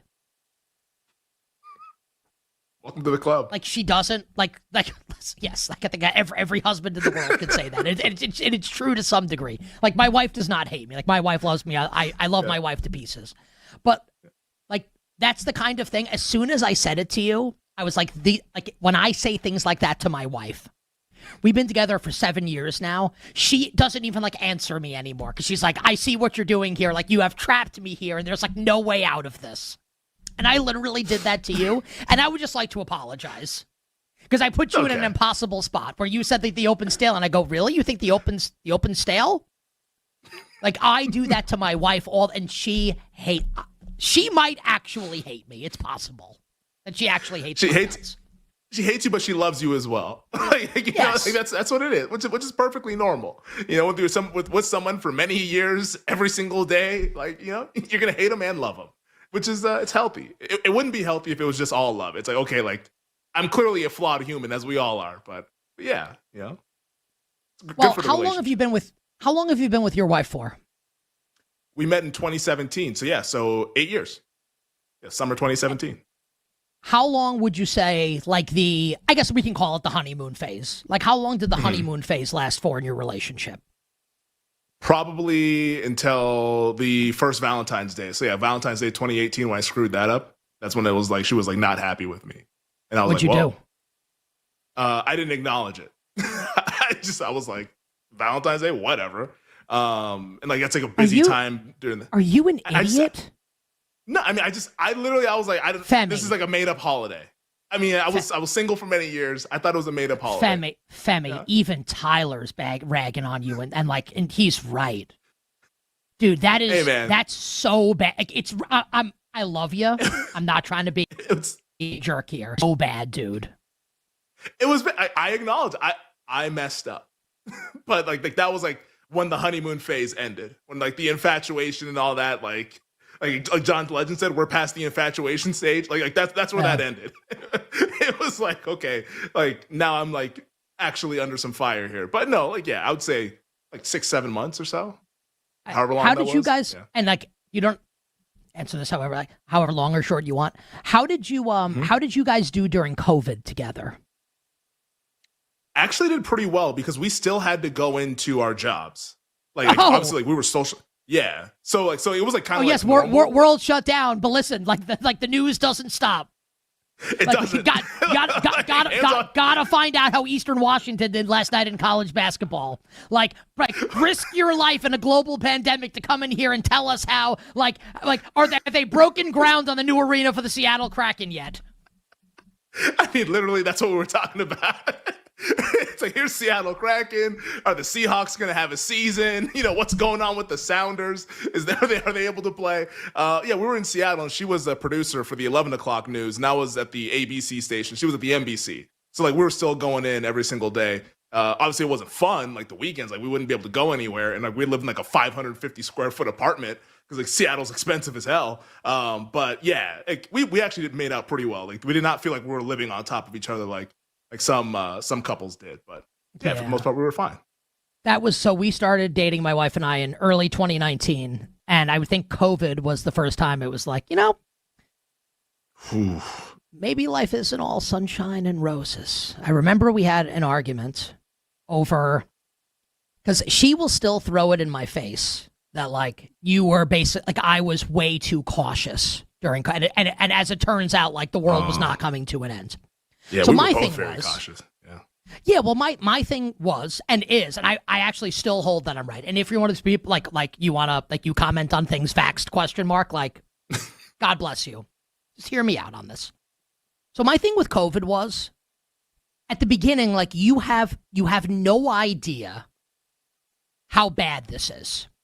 Mm-hmm. So if that's true, and obviously as more information presents itself, then you can change your mind, right? And you can be a little more cavalier about things. As it turns out, the world's not going to come to an end and everyone's not going to die.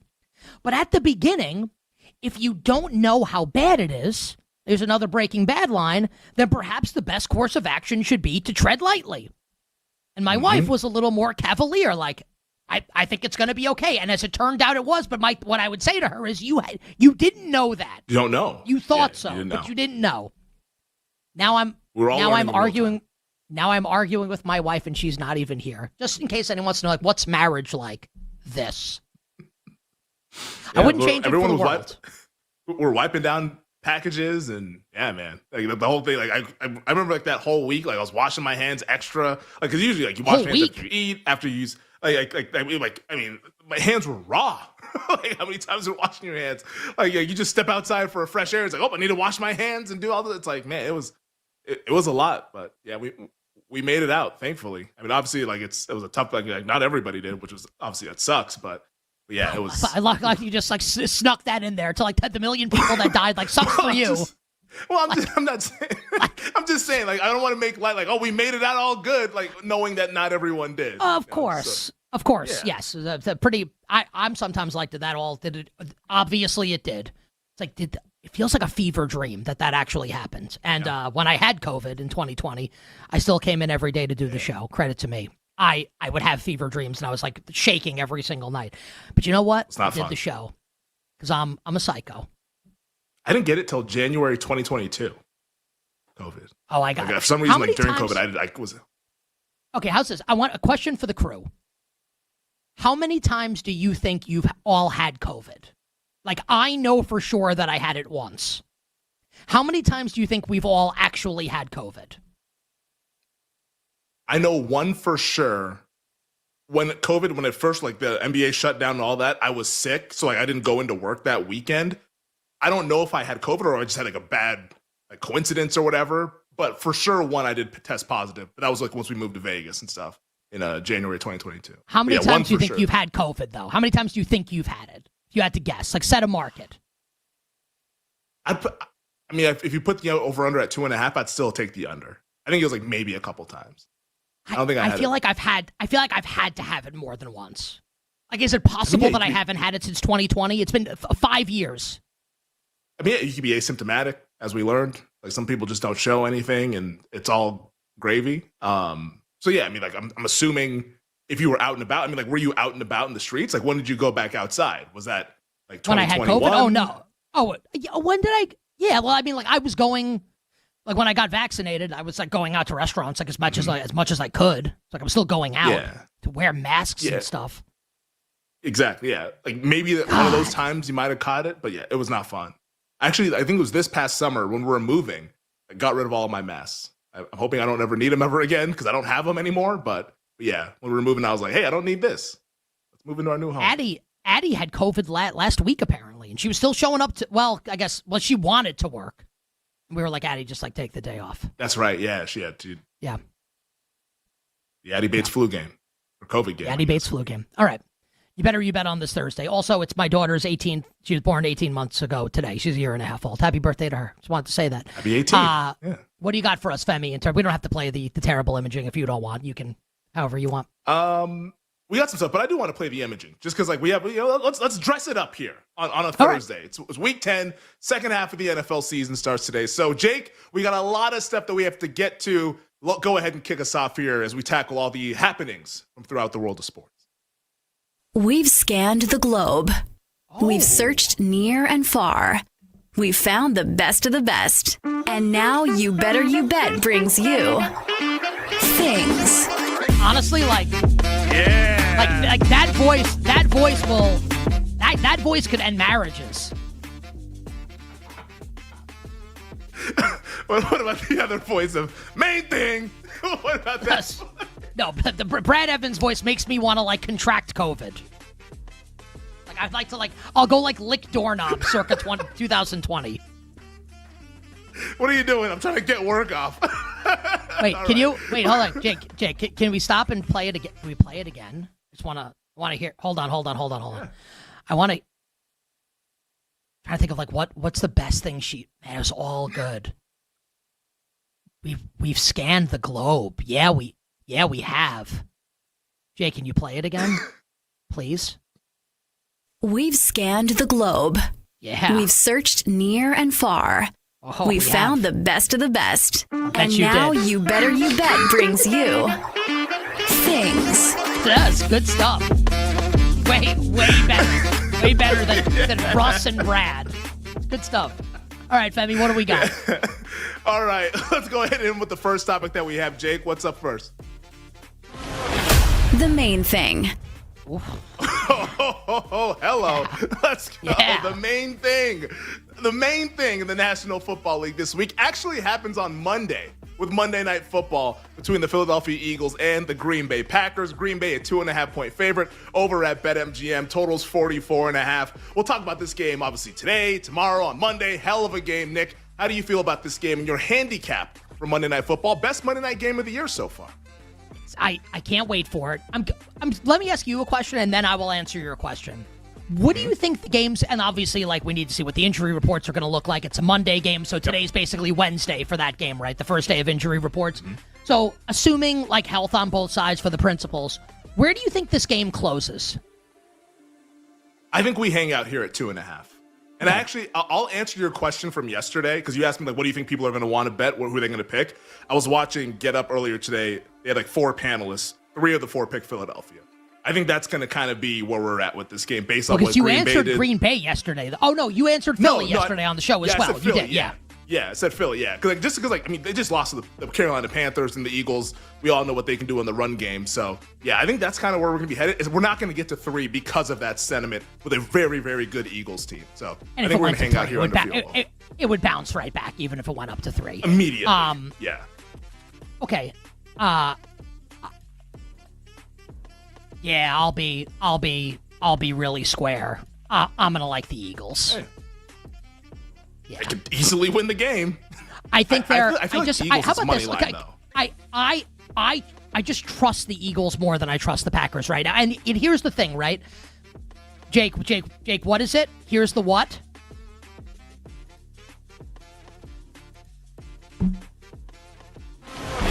The main thing. Jake, did you short circuit, buddy? I teed that up for you, man. That was like Kobe to Shaq in Game 7 against the Blazers in 2000. The Packers have the ability, the Packers could lose this game by 20 or they could win by 20. If Green Bay plays its best game, they could absolutely win this game. But for me, Femi, it comes down to trust. And I trust the Eagles. And I love Jordan Love, and I love Jordan Love. Mm-hmm. But I trust Jalen Hurts more than I trust Jordan Love. I'm going to like the Philadelphia Eagles coming up on Monday night. I think you disagree. Yeah, we'll be Oppo Taco. I'm going to like the Green Bay Packers. For some reason, I trust them in this spot. I trust them against really good opponents. I trust that they'll show up. Like, I stepped into it last couple of Sunday nights ago against Pittsburgh. They were locked in for that game. We saw what they did in the second half. I think in this moment with everyone watching, especially coming off an embarrassing loss, I think Green Bay shows up and shows out. I think the Packers win and cover this number. Yeah, oh man, I could see it for sure. Like, Eagles won't be one of my favorite bets. Yeah, correct. And then you could get where Green Bay wins big. Is it, if you like Green Bay, would you bet alts with Green Bay, or no? Or you just want to lay 2.5? It's not the worst idea, because I think Eagles if the game's close, the Eagles are going to win. I think if it's close, the Eagles will win. I agree with that. Yeah, they're a mentally tougher team.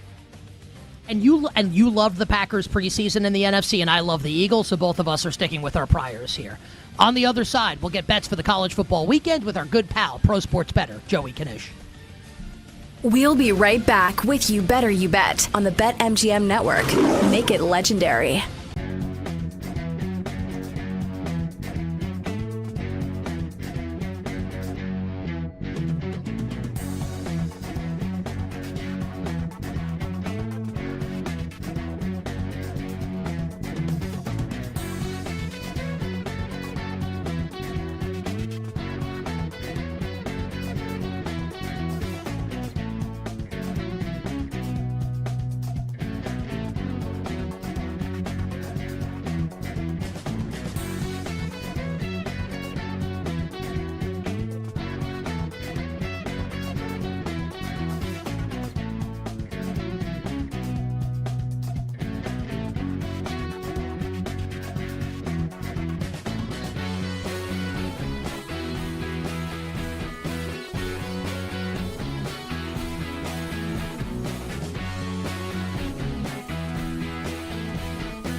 The Pride of Rutgers in Piscataway, not too far from where you're at right now, Pat.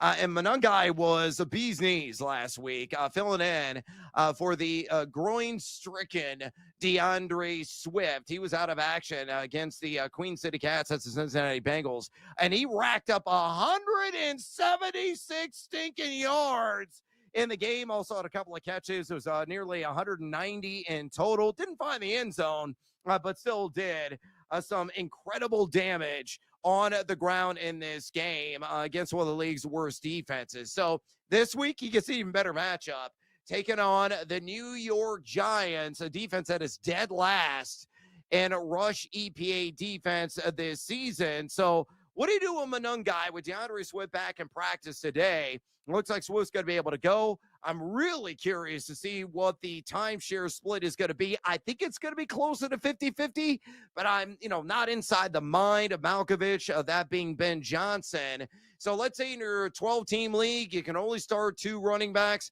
What would you do? Start or sit Kyle Monungai against the G-Men? I'd sit him.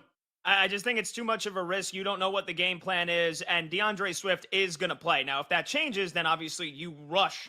You move him into your lineup faster than you move your chips to the center of a table at 3 a.m. on a blackjack table in Vegas. If DeAndre Swift plays, it's just there's too many question marks. There's too much unknown, too much uncertainty. They both did pop against the New Orleans Saints a couple of weeks ago. They had a huge lead. They ran the football. It was a windy day in Chicago, if I remember correctly. So it would behooved the run game. I don't know what the weather is going to be in Chirac this Sunday, but it just feels like this is DeAndre Swift going to take back over. Monungai's getting some leverage now in that running back room, but not enough to where I feel confident that he's going to go for 12, 13, 14 fantasy points, unless they blow the Giants out and they're running the ball for the entire second half.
Marshall again. Left side. Huge hole.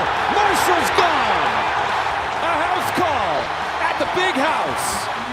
Handed off. Marshall bleeding his way towards the 5. And he snuck through. Touchdown, Michigan. This is You Better You Bet with Nick Costos, Femi Abebefe, and the crew on the BetMGM Network. Make it legendary. Big Ten Network, courtesy of the call. You know, I bet Michigan to make the college football playoff. They're not going to make it. I don't think so, at least. It kind of sucks. Do you think they could? Chance. Well, we got to beat Ohio State. Yeah, it's all out there in front of them. It's a tough hill to climb. It's all out there in front of them in the same way like it's all out there in front of like Merrimack to win the college basketball national championship. Yes, it's all out there in front of them. Like it was all out there in front of single Nick Costos at 21 years old to try and someday date Jennifer Lopez. It was all out there in front of me. It's all Go there. your own destiny. Yeah. It's all there. Like a choose your own adventure book. Turn to page 69 and go home alone. Turn to page 420 and don't get laid for the rest of the year. Yes, all the options were awesome. 20 minutes from now, we'll talk some NBA. Rob Bizzola, Jay Croucher next hour. All our bets for tonight in the world of sports at the end of the show. And remember to tell us your bets for Thursday Night Football, Broncos and Raiders, YouTube, Twitch, and on Twitter as well, at the Costos, at Femi Abebefe, at You Better You Bet. But joining us right now, a Michigan man himself, with college football bets for this weekend. The one, the only, the great, the entertaining, the legendary, Joseph Knish. On Twitter at JoeyKnish22, co-host of Hit the Books, an awesome college football betting video show and podcast. You can watch it on YouTube. Just search Hit the Books, and the same in podcast form. Knish, welcome back to the show. Happy Thursday. Gentlemen, tremendous football Thursday and no place I would rather be than on YP with you two mugs. What's happening? Oh, mugs. Yeah, I like how we've suddenly transported back to like 1920s. Yeah, see, I'm here with these two mugs. See, you dirty rats. Knish, will Michigan make the college football playoff? Yes. And you know why? Because listen, I know I came on the show last week. I know me and Femi, sauced up Penn State. I know Ohio State buried them. I know all the logic says Ohio State's going to end the streak and bury them this week. If you think I'm coming on these airwaves and telling everybody that, no, Nikki K was right all along, Ohio State's best team in the country, this is what it's going to be, no. I don't know how they're going to do it. I know Michigan's beat up. I know that. But come to Ann Arbor, that last weekend in November, baby, there's just something magical. Something's in the air. The Harbaugh team is still there, even though he's not the coach anymore. Michigan beats them and goes to the Big Ten championship. Ohio State stays home, and Michigan makes the playoff. I wouldn't bet that. That's not financial advice, though. The Wolverines plus 725 at BetMGM to make the playoff. To Knish's point, though, I don't know what it is. Something's in the air whenever these two teams play. Michigan seems to get the better end of them. All right, let's stay in the Big Ten, though, Knish, because there's a pretty big game out in Iowa City between Oregon and Iowa. Looking at the betting market right now, the Ducks about a 6.5 point favorite over at BetMGM, total 41.5. Should Oregon be on upset watch, or is this a mismatch when you look at it on paper? This has got to be the most fascinating game of the week. And I love it because it's two totally different styles. It's, an Iowa team that was so bad early in the year, and now the last few weeks has looked like they got a little something to say in terms of being a upper level team in the Big Ten, an Oregon team that, as the body of work, you start tracing back to the Indiana game, even the Penn State victory. It's it looks a little sketchy here. I got to tell you. And this was one that I think, again, lower total, number is so key. It's on 6.5 right now. If I saw a 7 pop, and I said this on our, Hit the Books this week, if I saw a 7 pop, I'm in. I'm a buyer. I'm going to be greedy here, though, and hope a little bit of steam comes in on Oregon, and I can grab one of those 7. Market 6.5. Just need a little bit of game day steam, but I think the number is so key here, especially for an Iowa team that you know how they play. They want to play ugly. They want to punt. They want to, throw for 50 yards and somehow find a way to beat you. At 7, I'm in. But I'm going to be greedy and wait for the number because I think with this style of game, this low total, you got to get every half point you can get here. It's a buy on 7 for me. A pass anything under. Yeah, and once again, that total 41.5 out there at Iowa City there. And we've seen really good teams go there and get beat. A really good Ohio State team a few years ago went there and got beat. How about the game where College Game Day will be located in Lubbock? With BYU and Texas Tech, biggest game to date in the Big 12. Red Raiders 10-point favorites, total 52.5. Any betting interest here between BYU and Texas Tech? This is one, I got to tell you, circled a few weeks ago that okay, let's get BYU exposed, fraud, don't think they're going to. And then, a couple of things, Texas Tech starts getting a little beat up. A few guys on the defense injured, a quarterback, some quarterback injury. Baron Morton, I know he's going to be back this week. Will Hammond's out for the year. Morton is always has the guy made it through, 50% of his games that he started in his career.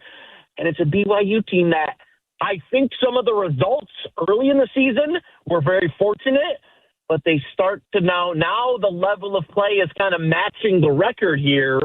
It's one for me. I got to tell you, if there's a way I played this in terms of financially, it was under. It was 51.5. There's some 52.5 out there. Played some under on the side. As much as I wanted to get to Texas Tech here, the number's just not there for me. At 10.5, it would actually be more of a BYU lean. I think it's one that if I want to get on some Texas Tech, I would look to hopefully jump in live. Maybe you get a BYU score for it. Just as far as lane, I think Texas Tech wins. I can't get to the number, though, as far as 10 and laying that price. This is You Better You Bet. Nick Costos, Femi Abebefe, hanging out with Joey Knish, part of the Hammer HQ Professional Sports Better, breaking down the college football card for Week 11. Let's go to the SEC, Knish, because we have A&M in Missouri. Texas A&M, a team that, starting to get a lot of buzz as one of the best in the country. I had them in that tier right below Alabama and Ohio State as one of those top-tier national title contenders. Aggies laying 7, though, on the road against Mizzou and Eli Drinkwitz, total 48.5. What do you like between the Aggies and the Tigers? If Missouri had either one of their quarterbacks healthy, I think you could talk me into a full 7 here with a true freshman and a Texas A&M team that I think might be the best team in the SEC, even though they're not the favorite, even though they don't have the same record as Alabama. I think overall, player to player, I think Texas A&M would be the team that I take to win the conference at the moment. I laid it with the Ags here. I know Missouri, they're good at going slow tempo. They're good at uglying it up. They run the football in the trenches and that.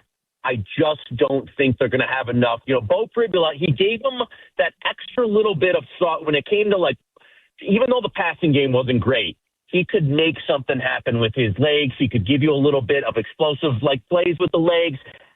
He's not that type of quarterback. He's more of a pocket guy, pocket passer. I just think A&M's got too much for him here, and I think Missouri probably a bit overvalued, even though the record is, I think they've been fortunate in a few games. Give me A&M. I think they lay it here. Just think there's too much.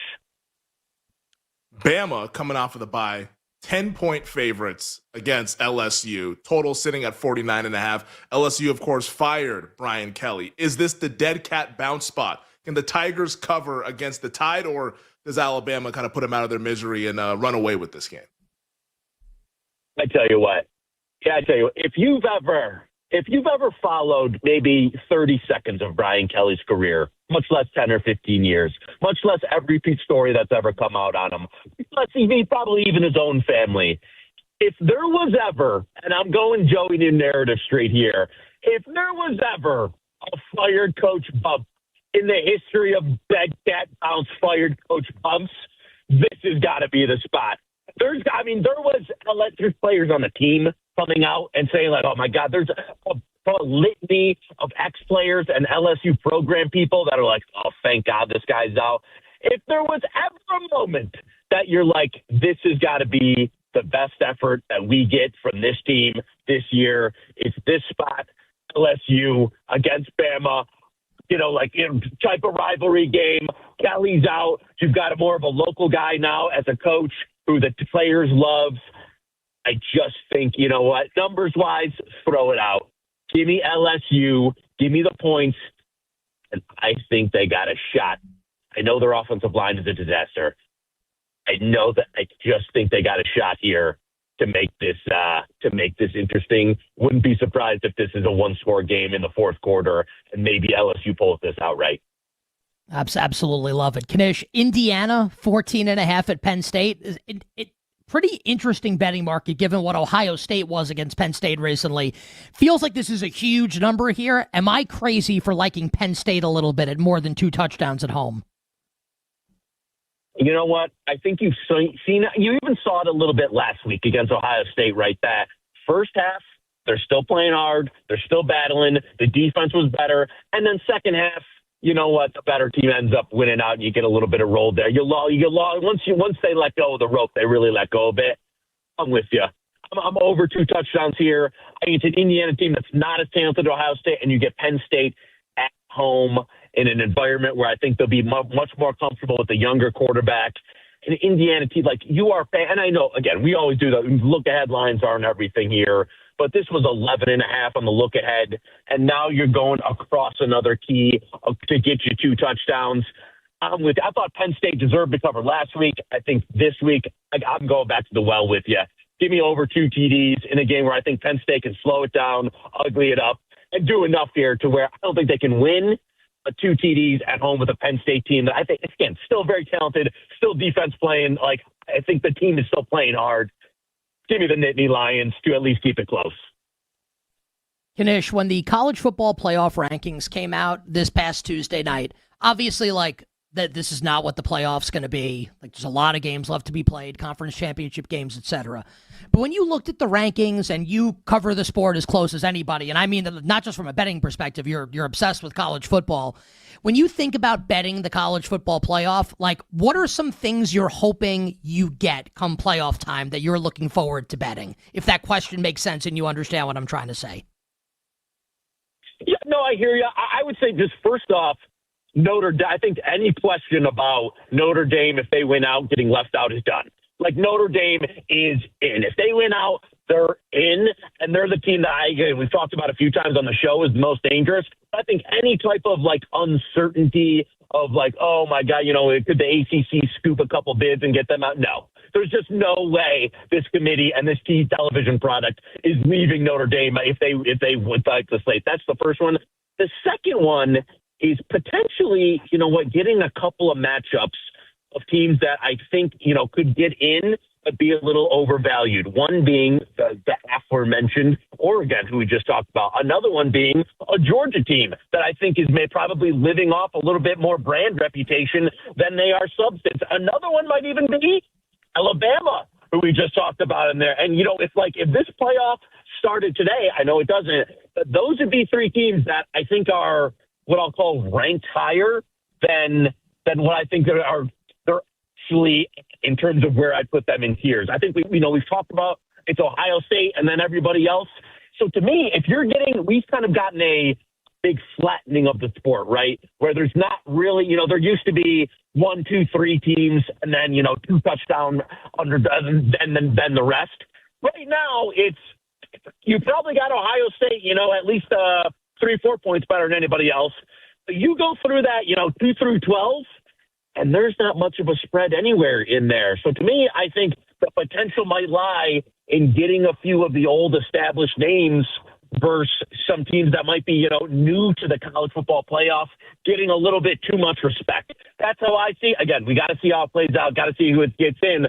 I'll probably be looking to play on a team like a Texas Tech or that's getting into the playoff where normally you would say Big 12 SEC going to be a laugher. I don't think so anymore because I don't think the difference between these teams is so significant. So that would be the one angle we're seeing as we're going into the playoff that we'll see how the numbers go, see how the lines play out. But in the past, I would say, no way am I ever touching a BYU, a Texas Tech, a Notre Dame, that type of game against our SEC power. I don't think the SEC powers are really that powerful anymore. We'll put it like that. I have to be honest. I said last hour that, I think BYU is going to keep it close against Tech. And next week, we're all going to be saying that we don't trust any Big 12 school in a college football playoff game. I thought you just made a really compelling argument where, given the matchup, maybe you would actually like one of those Big 12 schools against an SEC team. I thought that was really excellent, and I mean that sincerely. Hit the Books is the show with Knish and Brad Powers. You can find it in podcast form. You can find it on YouTube as part of the Hammer Betting Network, and he is on Twitter at JoeyKnish22. We appreciate you, my friend. Good luck with the bets. Gentlemen, best of luck this week. See you soon. Joey Knish joining us here on You Better You Bet. On the other side, let's talk some NBA. A little Luka, a little Victor Wembanyama, a little bit of Wemby in my life. We'll be right back with You Better You Bet on the BetMGM Network. Make it legendary.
But with Stephen A. Smith, what bothers me here is that it's pretty clear to me at this point that he's just going to take the money grab and just roll with it. Like, he doesn't really stand for anything except securing the bag. Like, when the whole Jimmy Kimmel thing came out and he got suspended for a week because of his criticism of what happened in the aftermath of the Charlie Kirk assassination, right? And eventually Jimmy Kimmel got back on the air. What did Stephen A. Smith do?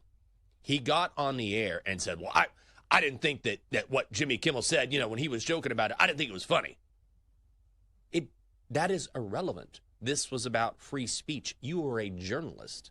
If you give a damn about free speech at all, which is your chosen profession, whether or not you liked what he said is irrelevant. The fact that he is being censored is what is relevant here. But what happened, Jimmy Kimmel didn't want to upset the corporate powers who were under pressure from the public to reinstate Jimmy Kimmel at his job, right? So here, that's kind of what we're saying. Okay, this is a company in Papaya that is being sued in court for rigging a game against human opponents, and you don't care. Why? Because you're securing the bag. You're not going to stand up for free speech. You're not going to deny a partnership with a company who has already admitted, yeah, these games were kind of rigged. We just didn't know the bots were there. He doesn't stand for anything except for making money. And when you're in a journalistic space, it's really bothersome to me.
Doncic looking.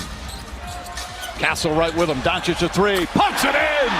Luka Doncic from downtown.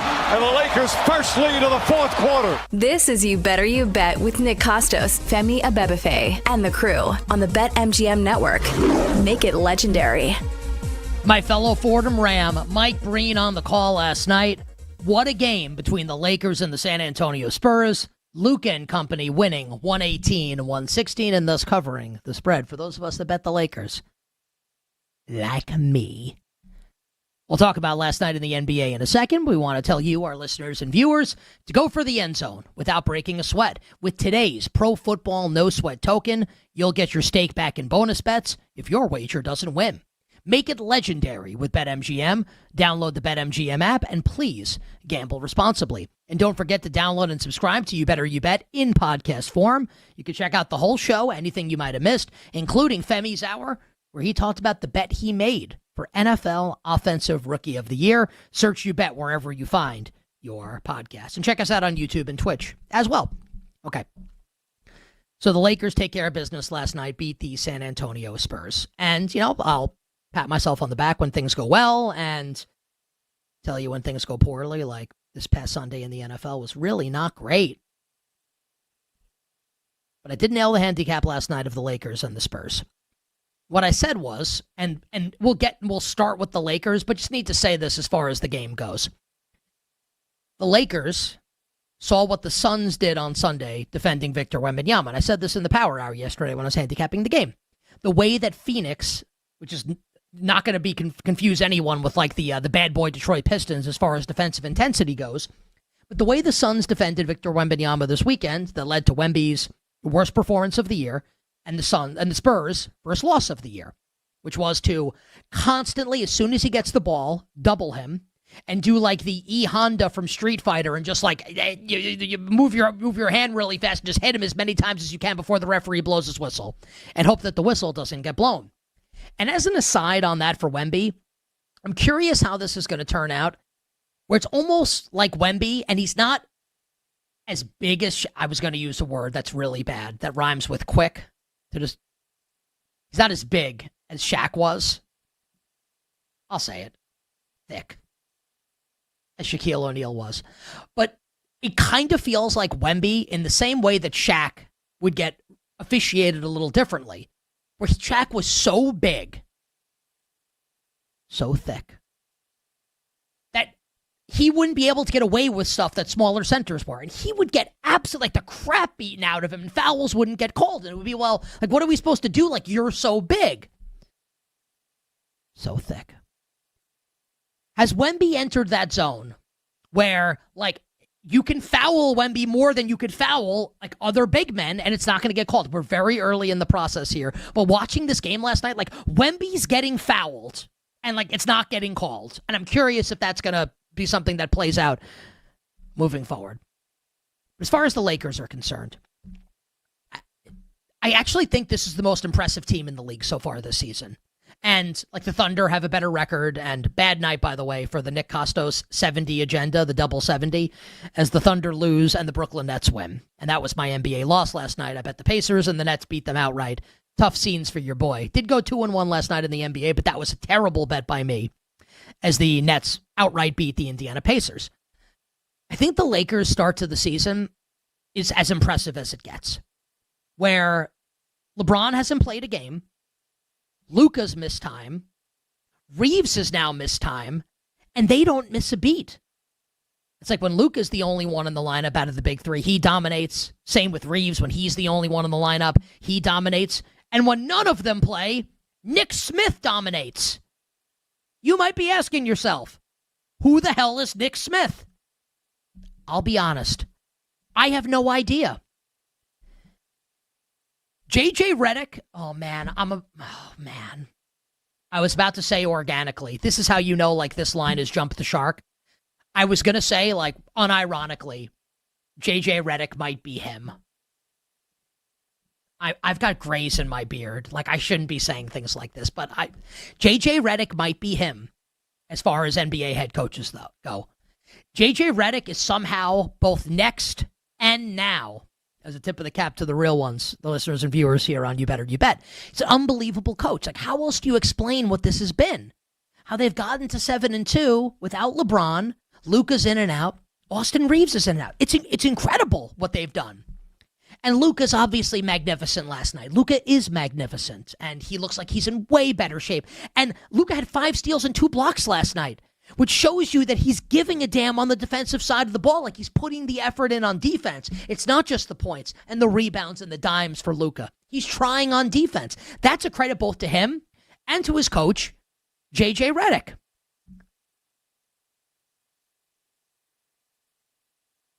It's wild. It's not just Luka. Austin Reeves has been an absolute stud this year. They've gotten the job done here. Look at the box score of last night's game. Marcus Smart scored 17 points. What year is this? Ayton with 22. Jake LaRavia continues to play well for the LA Lakers. JJ Redick is absolutely crushing it right now. And it's forcing me to have a conversation, right, with myself and with you, our audience, because coming into the year, and even last week, I was saying on the show, the Lakers can't win the Western Conference. They can't win the NBA championship, so I think they should trade LeBron James. Which you might hear and go, oh, what a hot take. Like, saying it for clicks. Okay, like, I thought I explained it pretty well, where if you can't win, and LeBron's contract is up after this year, and you've got 2 max guys in Luka and Austin Reeves, and then Reeves is going to be a max guy after this year, then why would you keep LeBron if you're not going to win? Trade him and get some assets that you can use to build the team moving forward around Luka and around Austin Reeves. I think what's happened, though, is thus far for the LA Lakers, and how well they've played, and how Redick has Frankenstein this all together, I think, like, you need to see how it looks with LeBron when he comes back. Is the Lakers' ceiling? Probably not, right, to compete with the Thunder.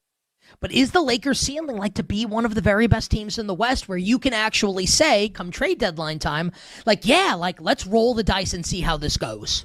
And maybe we can compete with the Nuggets. Maybe we can compete with the Thunder. I still don't think they can.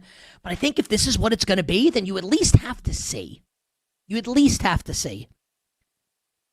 My best guess is that they are going to fall short of that. And I still think what's going to be in the best long-term interest of the Lakers is to move on from LeBron James and trade LeBron to a team that actually has a chance to win the championship this year, probably a team in the East. Maybe it's Cleveland. Maybe it's my Knicks. Who the hell knows? We'll see. But to give LeBron a chance to win a championship and recoup and get some assets that you can use to build this going forward. But even with that being said, that's a conversation for a couple months from now. What the Lakers have done thus far this season is absolutely incredible. Now, after the game, Victor Wembanyama did say in his post-game media that he knows now, like, this is how he's going to get defended. And he referenced the Suns game and how Phoenix defended him, how the Lakers basically defended him the same way. Like, teams are not focused now on having just their tallest guy on Victor Wembanyama. It's not that now. It's, we're going to flood body. We're going to send bodies to you. We're going to get you off your spot. We're going to foul you. We're going to make you uncomfortable. And Wembanyama fouls out of the game with 1:40 to go. And Julian Champagnie ends up shooting free throws at the end of the game. And when I see his name, all I can think about is the way Christopher Walken in that famous SNL series of skits says Champagne. That should be how you pronounce his name, but it's Champagnie. And he misses the free throw, and then they don't get the rebound on the second miss. The Spurs will eventually figure it out. Like, how to, like, free Wemby of this, how to get Wemby going. And when Dylan Harper comes back and De'Aaron Fox is integrated, like, it's going to look way better than it's looked. But in the short term, I think Victor Wembanyama, like, points props will be fascinating. And the Spurs betting markets will be fascinating as well. Because it looks like, at least for the short term, there's a blueprint to slow down the great Victor Wembanyama. You bet on this Thursday. Last note on the NBA for today. The Memphis Grizzlies lose last night by 15 at home to the Houston Rockets. And Houston has been so damn good this year. And, like, candidly, like, we need to talk a little bit about the Rockets at some point on the show. Kevin Durant only scores 11, and it doesn't make a difference because Amen Thompson scores 28 and Şengün scores 20. And I said before the year, Kevin Durant can't be the best player on the Rockets and the Rockets win the title. Amen Thompson needs to take that step. And Femi actually really likes Şengün to possibly take that step. Şengün step? To take that step. Maybe it's both. Houston has been so impressive. But the story of that game is not the Houston Rockets. It's the Memphis Grizzlies, and it's Ja Morant. And Ja suspended, last weekend for contract detrimental to the team because he gets called out by Tomas Isolo, the head coach of Memphis, who took over last year when they fired Taylor Jenkins with 9 games left in the season. And Isolo in his first year full-time as Grizzlies head coach. And Isolo comes from the European background, and he has said this publicly, where he believes that if someone is not giving maximum effort, everyone sees it, so we're going to call it out. And he calls Ja Morant out in front of the team, and Ja doesn't respond well, and they suspend Ja for a game. And then Ja says in his first game back, do you still have your joy? And Ja says, no. And everyone in the media wants to turn this into a Ja Morant thing, like Ja versus Isolo. Well, here's what I would challenge people to check out. Like, watch last night's game or watch the highlights of the game or just look at the box score. Jaren Jackson Jr., who is Memphis's other franchise player, took 6 shots last night in the game. 6.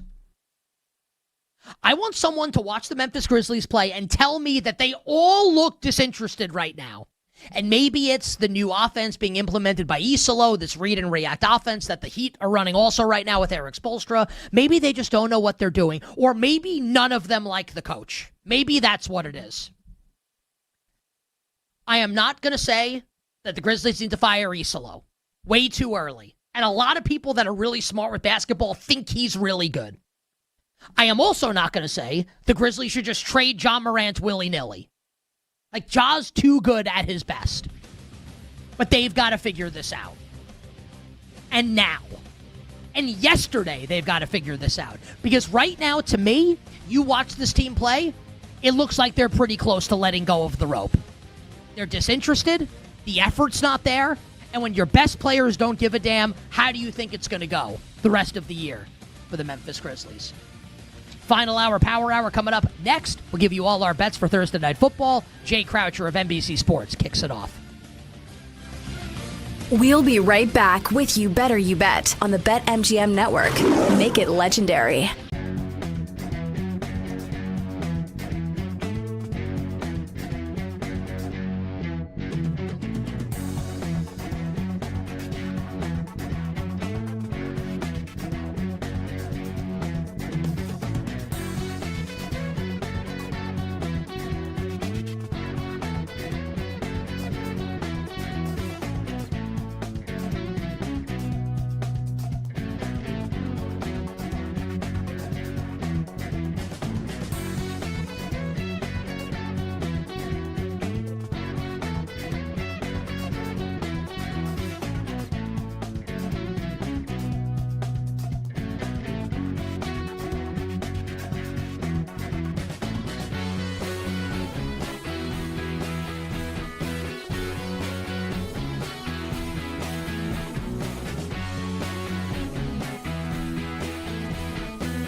Georgia is still Georgia in the sense that unless they're playing Alabama, you kind of just trust them to find a way to beat anybody that they play, right? They've done that a number of times already this season against Tennessee, Ole Miss, and we saw it again on Saturday against Florida. There's just something about that team and Kirby Smart and their DNA. They find ways to win games. I think Georgia on the money line this week at minus 300 is a great parlay piece. But Mississippi State's been really good against the number this year. They've been very good at home this year. Both the Tennessee and Texas game went to OT in Starkville. They also pulled off an upset against Arizona State. So they've been tough at home, and I think this game can be played close. It feels like the number's about right. I think Georgia money line is the way to go in that game. Top 10 matchup, BYU and Texas Tech, and the Red Raiders are laying 10 with a total of 52.5. Now, you guys know these are the kind of games that I live for, right? Top 10 matchup, undefeated BYU, and they're catching 10 points in this kind of game. What is that line telling you? It's kind of a similar line to when Utah played Cincinnati last week, right? Utah was favored by 10.5 in that game in a top 25 matchup, and people are like, why is that line so high? Well, Utah ended up winning the game by 31 points, and I think this game could get ugly as well. Baron Morton, the quarterback for Texas Tech, in the games that he has played, Texas Tech has won every game by at least 23 points. They have the best team in the Big 12. They have the best defense in the Big 12, and they're very tough to beat when they're at home. I think they're going to roll BYU. We've been waiting to fade BYU. This is finally the game to do it. So give me Texas Tech minus 10. Number 3, Texas A&M on the road taking on Missouri this Saturday. A&M's laying 7. Total in the game is 48.5. Now, what's interesting about this game, both teams are coming off of a bye. Last time we saw Missouri, they had that brutal loss to Vanderbilt when College Game Day was in Nashville, and Bo Prabula, the Missouri quarterback, got hurt. He's out for the season. So now the backup comes in who doesn't have much experience going up against this A&M defense. I like the under in this game, under 48.5. I think it's going to be a slugfest, and Missouri's been a good under team so far this season because they do have a good defense. A&M's offense has been awesome on the road this season. They've scored 40 points in the road game at Notre Dame, Arkansas, and LSU. But I think in this matchup against Missouri, we're finally going to see them struggle a little bit. I think Missouri's offense struggles. I like under 48.5.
This is You Better You Bet with Nick Costos, Femi Abebefe, and the crew on the BetMGM Network.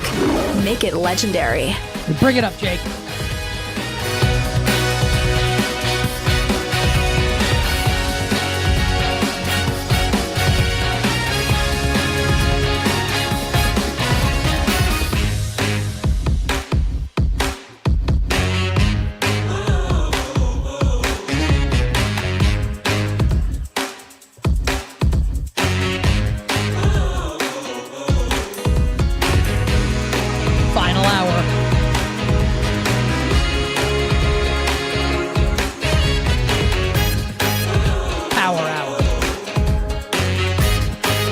Better You Bet on the BetMGM Network. Nick Costos, Femi Abebefe, our crew, and whoever the hell you are.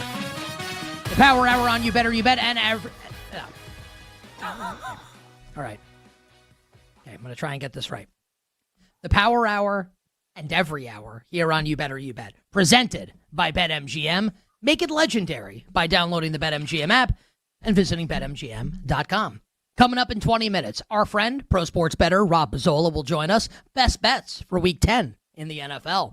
And 40 minutes from now. Like, the night in sports should be way better than this. Like, one NBA game, all the college games kind of stink.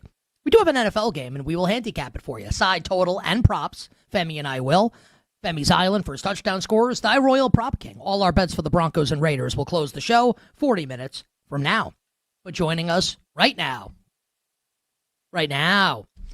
our friend, NBC Sports betting analyst, the great Jay Croucher, the Saucy Aussie. Every single week, I think to myself, there's no way that the Sunday Night Football stand-up can be better than it was last week. And every week, I am pleasantly surprised. This one, the best one ever. I can't wait for this next one. On Twitter at CroucherJD. My friend, welcome back. How are you? Very well, Nick. You've got an absolute banger coming this Sunday night. Me and Matthew banged it out, so to speak, in one go. Oh, okay. So one take. Yeah, so look forward to that. Hitting your screens on Sunday evening for Steelers Chargers on NBC. What is the average number of takes it normally takes you? Because you talk like does Matthew Berry talk at all during that stand-up, or is it only you? He's a supporting cast member. Very much so. Yeah, I would describe myself as the Ryan Gosling in Crazy Stupid Love of the ensemble cast for that one. But no, the over-under for takes, it's probably a flat 2.0. Usually usually you just do two, one for safety anyway, even if you nail it. But today, producer Steven was happy enough that just one take in and done. No safety net for this one. We'll just live and die with the consequences. I love that's what we gotta love. Live programming, baby. No safety net. Like when you screw up, like I did to start the hour, you just keep on trucking, baby. We'll do it live. Femi, yeah. Shout out. Bill O'Reilly went to my high school. How about that? No one cares. So we'll move Chris on. Hemsworth went to my high school. Is For that anyone true? who's curious, yeah, he did. He's Who do from you college. Who do you think has a higher approval rating among women? Chris Hemsworth. Yeah. Can I Sorry, ask what the was goddamn question, please? What was the question? Yes, I don't want to ask it anymore. It was going to be a funny Grady Sizemore question went too. to my high school. Yeah. Wow. Well, Grady Sizemore also a higher Ladies approval love Grady. rating. Yeah, among Yeah. women. Bill O'Reilly or Chris Hemsworth? Probably Chris Hemsworth. Femi, or as you called him in the break, Femitron. Why did you call him that? I'm not sure. Kids have been playing with like a Transformers thing lately, so we've got Tron on the mind, I guess. So yeah, just seeping into the subconscious there. Sorry about that, Femi. No, but that was yeah, awesome. I hope it sticks. Yeah, It was it's a the compliment, first. I think. Yeah. Yeah, any What about- comparison a man can have to May Optimus I Prime ask in this? that world is Yes, good. but I was going to say, what would you prefer, Femi? Because like Femi Prime isn't that great, or maybe you like that. Optimus Femi, No. Femi Prime, or Femitron, if you had to pick. I'm into Optimus Femi. Femitron or Optimus Femi. If I sleep on it, I'll go Femitron.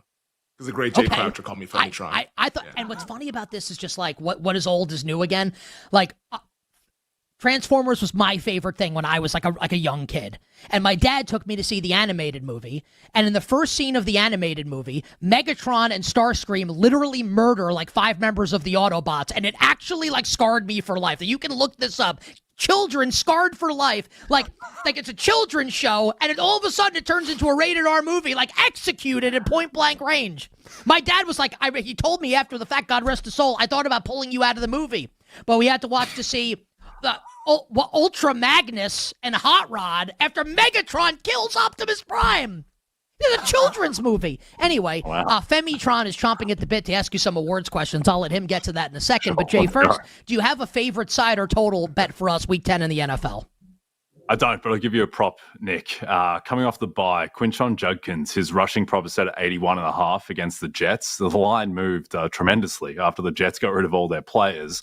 The most important player they got rid of for this prop is Quinnen Williams, who is the most important player on that defensive line, or he was the most important. He's now a Dallas Cowboy. But I think that his absence on that line is going to make the Jets much more of a porous run defense. And the sneaky thing with Quinshon Judkins is that he gets immense workload whenever the Browns can stay remotely close in a game. The past 2 close games that the Browns have had, Judkins has had 23 and 25 carries. He was a workhorse in college. He had a shoulder thing that he came out of the game with against New England, but he's practicing. He's not on the injury report. So he should be good to go. And I think that the Browns, as favorites, I don't think that the Jets are going to get out to some inescapable lead against Cleveland's defense. So I think that the Browns should have game script. Wouldn't be surprised at all if Quinshon Judkins gets 20 carries or more. And if he does, I think that he will be efficient enough to go over 81.5 rushing yards. Well, Quinshon Judkins, once upon a time, people thought he might win Offensive Rookie of the Year. Maybe they still do. I don't really think that. I've never really been one of those people. But hey, there's still half the season left to go. Speaking of which, we're getting all the midseason content right now, which has been interesting to digest, but still a lot of football left to be played. Offensive Rookie of the Year, though, has been kind of interesting because not a whole lot of Jackson Dart out there, despite what the betting market says. He's minus 135 over at BetMGM, but a lot of the content suggesting other people. Is there a bet to be made? I made the case that Tyler Warren at plus 700 seems a little bit long, given what everyone's been saying about this award over the past 5 days or so. Yeah, I'm with you there. I think that the most instructive thing to come out of all the midseason content is that Jackson Dart just doesn't resonate yet as an Offensive Rookie of the Year. We've had voters They lose say every that. game. So They do lose every game. He's problematic. I think that the consensus take on Jackson Dart, which I think is the right one, is that he's been good, he's exceeded expectations, and he's been a spark for the New York Giants, but that doesn't necessarily result in him being the Offensive Rookie of the Year frontrunner. I think he'd be 0% to win a vote held today. I think Emeka Egbuka would likely win, and Tyler Warren would finish second. Jackson Dart, it reminds me, it's not quite the same. I don't think it's quite as egregious, but it reminds me of like when Russell Westbrook was favorite to win Sixth Man of the Year on the Lakers, the year they went 33-49, and it's like, why is he favorite? Why does he get to be favorite in this market? It's just because he's got a big name and he plays in a big market, but no one actually thinks that he's going to win the award. So I think that Dart has a path to win. Dart could ignite. He could finish really hot. The Giants could start winning games. Certainly don't think he's zero to win the award, but I think that Emeka Egbuka is the most likely winner of the award, even if there are some red flags in his underlying stuff, and particularly his inability to beat man coverage. And I think that Tyler Warren is the second most likely player to win the award, to your point, Femi. I think that Tyler Warren is the best bet in this market at the moment. Ultimately, I think you just want to take a position against Jackson Dart, and the best way to do that is by betting Tyler Warren right now. All right, let's talk Coach of the Year. That's my favorite award market, I think, in any sport. I just love the NFL Coach of the Year. Shane Steichen finally showed some cracks, losing to the Pittsburgh Steelers this past Sunday. Let's just, for giggles, let's say that they lose on Sunday in Germany against the Falcons. They'll then have the bye week, and coming out of the bye week, they play the Kansas City Chiefs. If that happens, they'll have gone one full month without winning a football game. Who do you think picks up the pieces if that happens to Steichen and the Colts? Is it all Vrabel, or is there someone further down the board that you think could potentially make a late charge in Coach of the Year? Yeah, so I think that the winner is very likely one of the top four guys on the odds board: Steichen, Vrabel, McDonald, or Shanahan. Shanahan, to me, is compelling because the Niners get this primetime game against the Colts in Week 16, which could be the Koi Bowl, which is kind of a strange two words to join in tandem, but it could be a Koi Bowl. If you spelled it K-O-I, it'd be like the fish bowl. Just wanted to, there's Koi Bowl, there's Koi Ponds, and there's Koi Bowls. Yes. Just try not to eat out of it. And then I believe he plays Chicago the following week in primetime as well, Shanahan, if that game remains in primetime. So I think that Shanahan, with the injury narrative, he's just lost his first round pick for the season as well. If the Niners storm back and win the division and he beats Steichen in primetime, then I think there is a path. I do think that he is the fourth most likely to win at this point, though he would be at price, my bet in this market, at 16-1. I do think that Steichen is the most likely winner, just because he has still a path to the 1 seed. He's still a 75% chance to win his division or so. Vrabel, I think, is the most likely to pick up the pieces if Steichen does implode, just because, again, I make the Patriots around 50% to win the AFC East. Mike Vrabel taking down Josh Allen, beating Josh Allen twice to win the division would be an excellent Coach of the Year case. Mike McDonald certainly has a path. I don't think he has as high of a ceiling as Vrabel or Steichen, but Mike McDonald, I think he probably needs the 1 seed to actually win the award, but the Seahawks can get the 1 seed. They are one of the best teams in the NFC, and his price to get the 1 seed is right around his Coach of the Year price. But Shanahan, I think, is the clear fourth guy, and I think that his price should be a little bit closer to McDonald's at this point.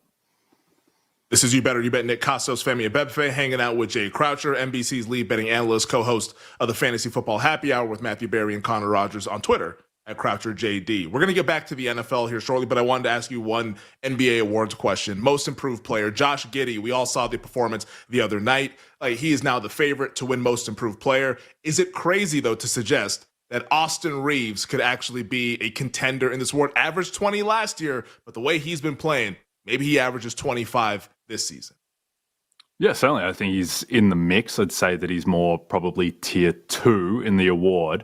I think that Giddey and Deni Avdija are rightfully the top 2 favorites. How incredible would it be, Femi, if we have back-to-back Most Improved Player award winners who were born in Melbourne, Victoria, and have suspect jump shots, which would be quite incredible. Both of these guys, Giddey and Dyson, both grew up like 30 minutes from where I did as well. Perhaps I'll throw my hat in the Most Improved Player market next year. Yeah. Unfortunately, my inability to play basketball is a hindrance there, but I digress. I think that Giddey is the most likely winner because the Bulls have a realistic chance to be a top 6 seed, to be they won't be a great team, but they can be a 43-39 type team. And Giddey, who was a little bit of a laughing stock, I think, in the league, he could go from being a 14.5 points per game last year, I believe he was, to 21, 9 and 9, and being seen as a legitimate all-star level player, leading the Bulls to their most feel-good season in years. I think that is the most likely case that would win. At the same time, I do think that he is very beatable. The Bulls are likely going to cool off. Kobe White's going to come back. Avdija, I think, is kind of like Giddey light, where he can be, again, he's a guy who's on a team that had a win total in the low 30s that could emerge as a low 40s win team, and he would be the face of that. But Austin Reeves, yeah, certainly. I think that he has a lot of ceiling in terms of, Austin Reeves is the one guy of this mix who could really become like an all NBA level caliber player. I think his path to winning probably involves LeBron only playing like half the season, but that's perfectly plausible as an outcome. If Austin Reeves is like 25, 26 points per game, the Lakers are a 2 or a 3 seed, and Austin Reeves is now viewed as the second best player on the Lakers, on a Lakers contending team, and his partnership with Luka Doncic as LeBron kind of eases into the third guy at his age and coming off of his injuries. I think that is a viable path. I just don't think it's as clean of a path as the likes of Giddey and Avdija have. Give me 20 seconds on this, just because, I don't know, I kind of like this guy, but I don't really know what I'm talking about. Is Jalen Duren too long of a price to win Most Improved Player? Yeah, he's an interesting one. I'm not sure what his ceiling is for offensive stats, but the good thing with Duren is that he is just a physical specimen. He is an absolute marvel. He reminds me of like Dwight Howard or Amari Stoudemire, and he's young enough that it makes sense that he could make a massive leap. Again, he's going to be the second guy on his team at best behind Kane Cunningham. So I don't think he's in the top tier with the likes of Giddey and Avdija, but he's another guy who you have to still have in consideration. Give me because we're running out of time, it has to be 15 seconds. Give me something that surprised you so far in the NBA. Yeah, it's a strange one. The Orlando Magic, who I still think have a pretty high ceiling. And they suck, right? I don't think they suck. I think they're still the third most likely team to win the East behind the Cavs and the Knicks. But just watching their game against the Hawks, it was kind of jarring that they don't have a single player who can go past the player in front of them. Like, they don't have anyone who can beat their man off the dribble. It's all bully ball with Paolo and Franz. So anyway, just a jarring kind of thing is watching that game. It's like no one goes past their man, which feels like should be a problem in basketball. I think I would take the Sixers upside over Orlando, but I do think Orlando does have, if they're able to put it together. I mean, also they don't play defense. Which is strange. They should, because they have good talent to play defense. It's kind of like, it's like you'd never put a shrimp on the Barbie. It's like these are things you're supposed to do. Listen, man, we can't wait for the stand-up on Sunday night. Because you're Australian. All right. Yeah. Jay Croucher on the show. Thank you very much. Rob Pizzola joins us next. We'll be right back with You Better You Bet on the BetMGM Network. Make it legendary.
Georgia is still Georgia in the sense that unless they're playing Alabama, you kind of just trust them to find a way to beat anybody that they play, right? They've done that a number of times already this season against Tennessee, Ole Miss, and we saw it again on Saturday against Florida. There's just something about that team and Kirby Smart and their DNA. They find ways to win games. I think Georgia on the money line this week at minus 300 is a great parlay piece, but Mississippi State's been really good against the number this year. They've been very good at home this year. Both the Tennessee and Texas game went to OT in Starkville. They also pulled off an upset against Arizona State, so they've been tough at home, and I think this game can be played close. It feels like the number's about right. I think Georgia money line is the way to go in that game. Top 10 matchup, BYU and Texas Tech, and the Red Raiders are laying 10 with a total of 52.5.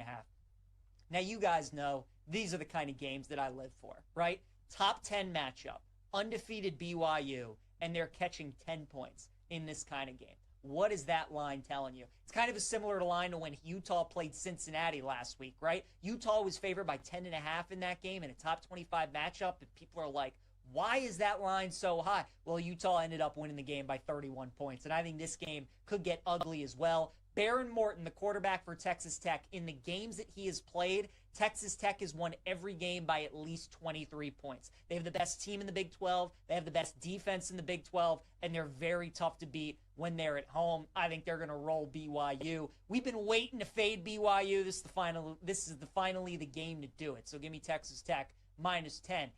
Number 3, Texas A&M on the road taking on Missouri this Saturday. A&M's laying 7. Total in the game is 48.5. Now, what's interesting about this game, both teams are coming off the bye. Last time we saw Missouri, they had that brutal loss to Vanderbilt when College Game Day was in Nashville, and Bo Prabula, the Missouri quarterback, got hurt. He's out for the season. So now the backup comes in who doesn't have much experience going up against this A&M defense. I like the under in this game, under 48.5. I think it's going to be a slugfest, and Missouri's been a good under team so far this season because they do have a good defense. A&M's offense has been awesome on the road this season. They've scored 40 points in the road game at Notre Dame, Arkansas, and LSU. But I think in this matchup against Missouri, we're finally going to see them struggle a little bit. I think Missouri's offense struggles. I like under 48.5.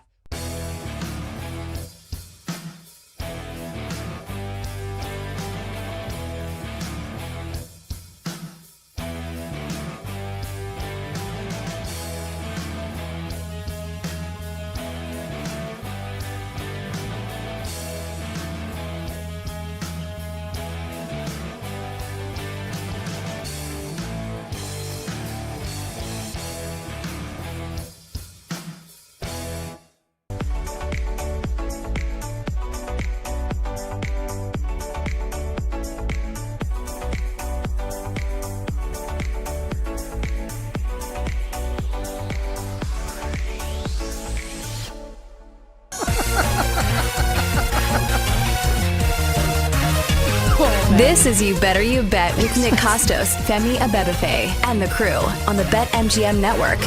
Make it legendary.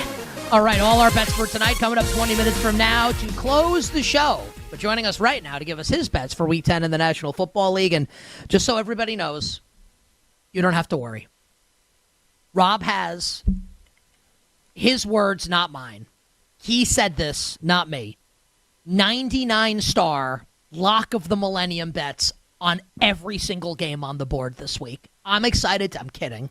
I'm excited to hear them, though, and get all of Rob's thoughts. Our friend Pro Sports Bettor Rob Pizzola on the show. On Twitter at Rob Pizzola. Check out his sports betting content company, The Hammer. We had Joey Knish on the show last hour. The show is Forward Progress, the NFL betting show. You can find it in podcast form. You can find it on YouTube. Just search Forward Progress. Circles off as well. And the app is BetStamp. My friend, welcome back to the show. How you doing? I'm doing great. It wasn't a 99-star play of the millennium. It was actually the 100-star bankroll builder is what I said offline as well. 100-star bankroll builder is what we're going with for today. Well, I think kind of like the bank, like you've built the bank, like that's the thing, right? Like everyone's bankroll has already been built. Now, like we're doubling the bankroll. We need, Well, you take the 100, you take the full bankroll and you put it in play so you can build a bigger bankroll. That's how we do it. Honestly, you should have run for mayor of New York City. Let's get to the games this weekend. There's some kind of funny tie-in here. I don't know what it is. I'm too tired. Falcons and the Colts in Germany coming up on Sunday morning. DeForest Buckner didn't make the trip to Germany. Apparently Sauce Gardner is going to play in the game. Been in Indianapolis for just a couple days. The Colts, Rob, are 6.5 point, nominal home favorites. Again, the game is in Germany against Michael Penix Jr. and the Falcons. The total is 48.5. How are you looking to bet this one? Yeah, I like Atlanta in this game, even though the Colts went out and they got Sauce and he's going to play. I mean, it's a meaningful upgrade, but it's not like a plug-and-play solution right away. Atlanta's offensive line has been very good all season. Top 5 in pressure prevention, top 5 in sack avoidance. It lets Michael Penix work from clean pockets more often than not. And here's the thing. This Colts defense, they've benefited from an extremely soft schedule of opposing running games. If you go look at who they've played this year, they haven't faced a backfield remotely close to what they're going to get in Bijan Robinson and Tyler Algier. And now they lose DeForest Buckner as well, who's, not the best run stopper anymore, but I think Atlanta's ground game keeps them on schedule in this game. And ultimately, this is a neutral field. This is a pretty big price between these two teams. I do like the Colts moving forwards. I think you can throw last week's game out the window as an anomaly, 6 turnovers. But Atlanta's found a pass rush again. We know that if you can get after Daniel Jones, it could lead to some turnovers. And of course, this game's in Berlin. It's an outdoor venue. It's going to be cold. It's going to be on grass, where we saw some struggles last week for that offense. So I think that this line is a little bit too steep right now. I like Atlanta. I hate betting these games, Nick, because there's nothing worse than losing the European game and being depressed before the 1 o'clocks even hit. So I rarely fire on these, but I actually do like Atlanta quite a bit here. And Sam Panayotovich and I are on the air during the international games when they're played, and the only thing worse than losing an international game is being on the air and losing an international game. I like the Falcons as well. So does Femi. Okay, AFC South, Jaguars at Davis Mills and the Texans with C.J. Stroud out. Feels like last chance saloon for the Texans this season. How are you betting this game with the disappointing Jags at Houston? Yeah, I think I'm going to fade the Jags until the market catches up on what they are. Listen, I'm not super optimistic about Houston, but I feel like I was hard done by last week in the game against the Broncos. They probably win if C.J. Stroud, plays the entire game. But the reality is, their defense is one of the best units in football. Top 2 EPA per dropback, top 2 success rate. They play very disciplined. They play too high zone. They take away a ton of explosives. And what they do is they force you to stay patient and methodically move downfield. And Trevor Lawrence can't do that. He hasn't been able to do that all year. They just make too many mistakes on offense, whether it's drops, penalties on offense, not knowing what the play clock is at. They just can't sustain drives this way, especially with this receiving core. On the other side, listen, Davis Mills, he's not a good quarterback. I know what I'm getting into with Davis Mills here. Some injuries on the O-line as well. But it's very different facing the Jacksonville defensive front versus the Denver defensive front, who applies pressure at will on the quarterback here. So I will use our famous hashtag of wrong team favored here, Nick, because the wrong team is favored in this game. Should be Houston favored. I like the Texans. Buffalo and Miami, the Bills 9.5 point favorites coming off their annual win of the season against the Kansas City Chiefs last week. Miami extra rest after they lost last Thursday night to the Ravens. How are you attacking this one? Side total 9.5 to side 50 the total. Guys, this is a true story. I went to bed on Tuesday night.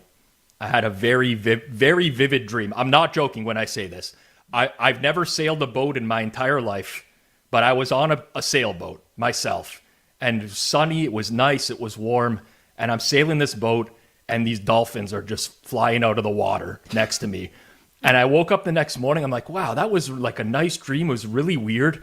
And then I saw the Bills injury report, and I'm like, I think this is something here. And listen, it's improved today. They've gotten some players back in practice, but their entire defense is injured for the most part, in some capacity. Even if some of these guys play, they're very beat up. And the Dolphins traded away guys at the deadline. They stink. But at some point, you got to draw a line in the sand and say, I think this is too big of a number. And I do. I think Miami's offense matches up well with how Buffalo wants to play. They play heavy zone. Tua's very efficient against zone. They struggle to defend these inside zone run concepts. That's a core part of Miami's ground game. And we saw Mike McDaniel have a decent game plan against Buffalo on the road earlier this year on a short week. I think he can scheme it up, honestly. I think, forget about the letdown after KC. I know a lot of people will talk about that, maybe you don't get an inspired game plan on offense from Buffalo here, but ultimately I think the Dolphins, the offense is good enough to keep them in this game, so I'll take the 9.5 points. I recently had a dream that I was taking shots with one of my ex-girlfriends, and then we went back to my old apartment, which I no longer live in. Bet on this weekend because of that. I mean, I don't know. I don't know what that translates to, honestly. I have no idea. I'll have to think it through, Nick. But was it vivid? Was it a vivid dream? Do you remember all the details of that dream? The answer is the Atlanta Falcons. You bet on this Thursday. Our guest is Rob Pizzola, Pro Sports Bettor. I'm just kidding. That didn't happen. BetStamp is the app. Forward Progress is the show on YouTube, and you can find it in podcast form as well. All right, you ready? Lightning round as we hit a bunch of games coming up this Sunday. Let's do it. Panthers laying 5.5 against the New Orleans Saints. Total in the game, Rob, is 39.5. Yep, played some under in this game. I make the fair value around 38. I don't like the Saints offense at all. They lean on structure rather than playmaking. They have no explosive element of their offense whatsoever. With Carolina, they want to run the ball first, set up easy downs for Bryce Young. The problem is the Saints are actually very good as a run-stuffing team in terms of creating negative plays. They create a lot of negative plays in the run game, so that's a problem for Carolina if you can get them into 2nd and long, 3rd and long. I like the under in this game. Like I said, my fair number is 38. I feel like there's no greater buzzkill than when you, and I mean like the royal you. It could be you, Rob. It could be me. It could be Femi. You go on a show, and they're really excited to ask you about a game, and then you respond by like doing your Al Roker impersonation. Well, let me tell you about the weather. With that being said, Rob, who do you like in the Bears-Giants game this weekend at Soldier Field? Bears 4.5, 46.5 the total. So I don't like anything in this game. If the weather were to clear, I would grab the Giants in an instant because I think the Bears have only been bet out in this game because they're the stronger running team. I mean, they designed some very good run concepts. The Giants haven't been able to stop the run all year. So you figure inclement weather, downfield passing is going to be hurt. Just lean on the team that can run the ball better. That's fine. But if this clears up a little bit more as time goes on, Cordell Flott is practicing. He'll probably be back. The Bears actually have quietly a lot of defensive injuries as well. So I haven't done anything with this one, but I'm very closely monitoring the weather in the hopes that it's not as bad as it currently looks, and I would grab some Giants in that case. Would you, because my guess is, and like you can really speak to this, Rob, is that people that bet professional, or bet a lot of money, right, I'm guessing they're waiting to bet this up from 46.5 once we get an all clear with the weather whenever that comes. Am I right in that assumption or no? I was surprised it went through 47. I'm very surprised. I mean, I did a show on Sunday night where I said grab the under because this is a weather game and it's going to go down. Then you can decide what you're going to do. Typically speaking, if as long as it's not horrible, there tends to be buyback towards the over. I can't say for sure, but I think this will close around 47. All right, that's the Bears and the Giants coming up on Sunday in Chicago. Battle of Purple in Minnesota. Baltimore, 4-point road favorite at the Vikings, total 49. I love the Ravens in this game. Do you agree? I do. I bet the Ravens. I bet some 3.5. I bet some 4 in this game. I think you just look at the Ravens now and you have to price them like the team that they were coming into the year. I mean, they don't have a single player on the injury report at this point. They traded for Draymond Jones. I think that's a great ad for them on the defensive line. They traded for Alohi Gilman from the Chargers a few weeks back. Kyle Hamilton plays way closer to the line of scrimmage where he's way more disruptive.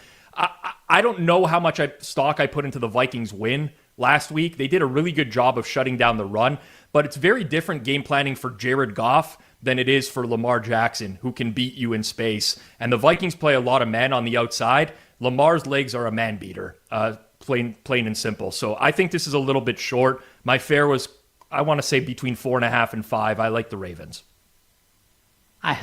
Okay. Browns and the Jets in the Jersey Meadowlands. Browns a 2-point road favorite, total of 38. Yeah, if I watch 5 plays in this game, it will be 5 plays too many on Browns and Jets. I have no feel for this game, honestly. Dylan Gabriel as a favorite, I don't really jive with that. But then you have the Jets, and we don't even know he's playing quarterback for the Jets yet as of this point. Defense is in complete shambles. It's got to be Fields, right? It has to be Fields. I would assume it has to be Fields. I would assume, but I have no idea. At this point, the market's just reacted to Sauce and Quinnen Williams being traded, move Cleveland to favorites. I have no problem with that. honestly, I think it's just settled in the range where it has to be. I like the Bucks against the Patriots. Drew Dinsick came on the show on Thursday. He likes the Patriots against the Bucks. Tampa 2.5, 48 the total. Who do you like, Bucks and Pats? So I don't like anything here either. I am holding out because I would like to get the Pats at 3 in this game, if possible. I do think Baker Mayfield was hurting in those weeks going into the bye. Didn't look like himself. But ultimately, New England's passing offense, I just want to find ways to back that, especially if you're getting 3 points. Like Todd Bowles blitzes a ton. Drake May's handled it really well so far. He's been excellent against the blitz, top 5 EPA per play. And that's the key to this game, in my opinion, is can he hold up to the different looks that he's going to get from that defense? I considered the over in this game as well. Ultimately, it just opened a little bit higher than I wanted to. And I don't necessarily just want to chase a price for action, but I guess leans Patriots and over, but I don't have a strong conviction on this game. We've got 3 minutes left and 4 games to hit. Literally on the screen right now, there's a jostling back and forth from 6.5 to 7 in Seattle and Arizona. Currently at MGM, 6.5 is the number for Seattle. It was 7 like 20 seconds ago. Total is 45. What do you like here? Jacoby Brissett starts for Arizona.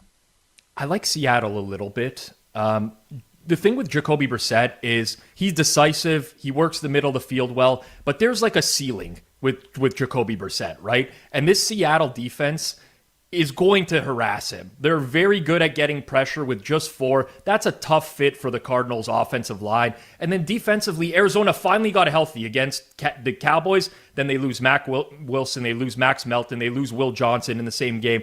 That's a bad recipe against the Seattle offense that is cooking with heavy personnel, tons of play action. So I make this game just north of 7, like a 7.1. At the 6.5, so I have no problem with betting Seattle. Any desire to take the points with Marcus Mariota and the Commanders, +8 at home against the Lions, 49 the total? I had a big desire to do that this morning, but then every single Detroit offensive lineman returned to practice today. Left tackle Taylor Decker, right tackle Penei Sewell, even their backup tackle Dan Skipper. And that's where I said, nah, I don't want this anymore. The Commanders are a mess. Defensively, like they lose Marshawn Lattimore to ACL injury. He's completely washed, but he was a starter for them. That's how bad it is in the secondary right now. So no more interest in this game. I think the market price is totally fair with Washington-Detroit. Super lightning round, 10 seconds per. Rams at the Niners, Rams 4.5 on the road. I bet Rams, and I don't want to advise somebody to chase it at this number. I just love the matchup of their O-line against the 49ers D-line. I think they're going to have their way with this team. So at this point, it's gone out too far, though. So I'd say nothing here. But if there's buyback on the 49ers, hit the Rams at 4. Chargers, Steelers, 10 seconds. Like the under a lot in this game. Offensive line injuries for the Chargers. Big problems. 10 seconds. Eagles, Packers, Monday Night Football. No strong opinion here. I don't know what the Eagles are going to be coming out of the bye. They get so many players back. They've traded for Jalen Phillips. No clue how to bet Eagles and Packers. Bet the Eagles is the answer. Give us a bet, Rob, that will change the course of humanity for the better. Well, it's not going to change it for the better, but it's going to change it. We're taking tonight, Thursday Night Football, Bo Nix anytime touchdown, +350. It's going to change my Twitter timeline because I rag on Nix all the time, and people are going to point out that he scored a touchdown. Let it be written. Let it be done. It's happening tonight. Quoth Rob Pizzola. The Raven? You never read Edgar Allan Poe? Nevermore. No, God almighty. I've read like What a 4 bunch of books in my heathens. life, man. I used to use Cole's notes through high school. I don't read. And he's smarter than me. What does that say about me? Rob, we'll talk to you next week. Rob's the best. At Rob Pizzola on Twitter. All our bets for tonight. We'll wrap up the show right after this. We'll be right back with You Better You Bet on the BetMGM Network.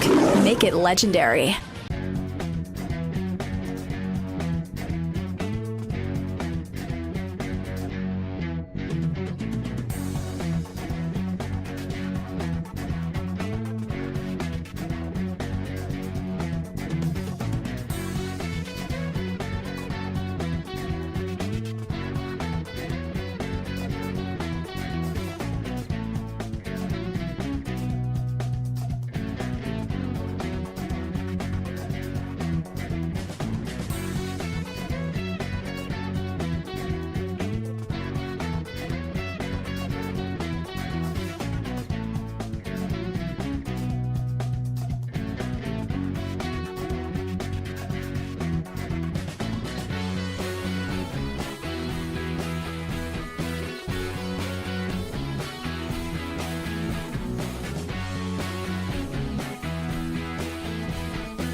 2.5, so forth.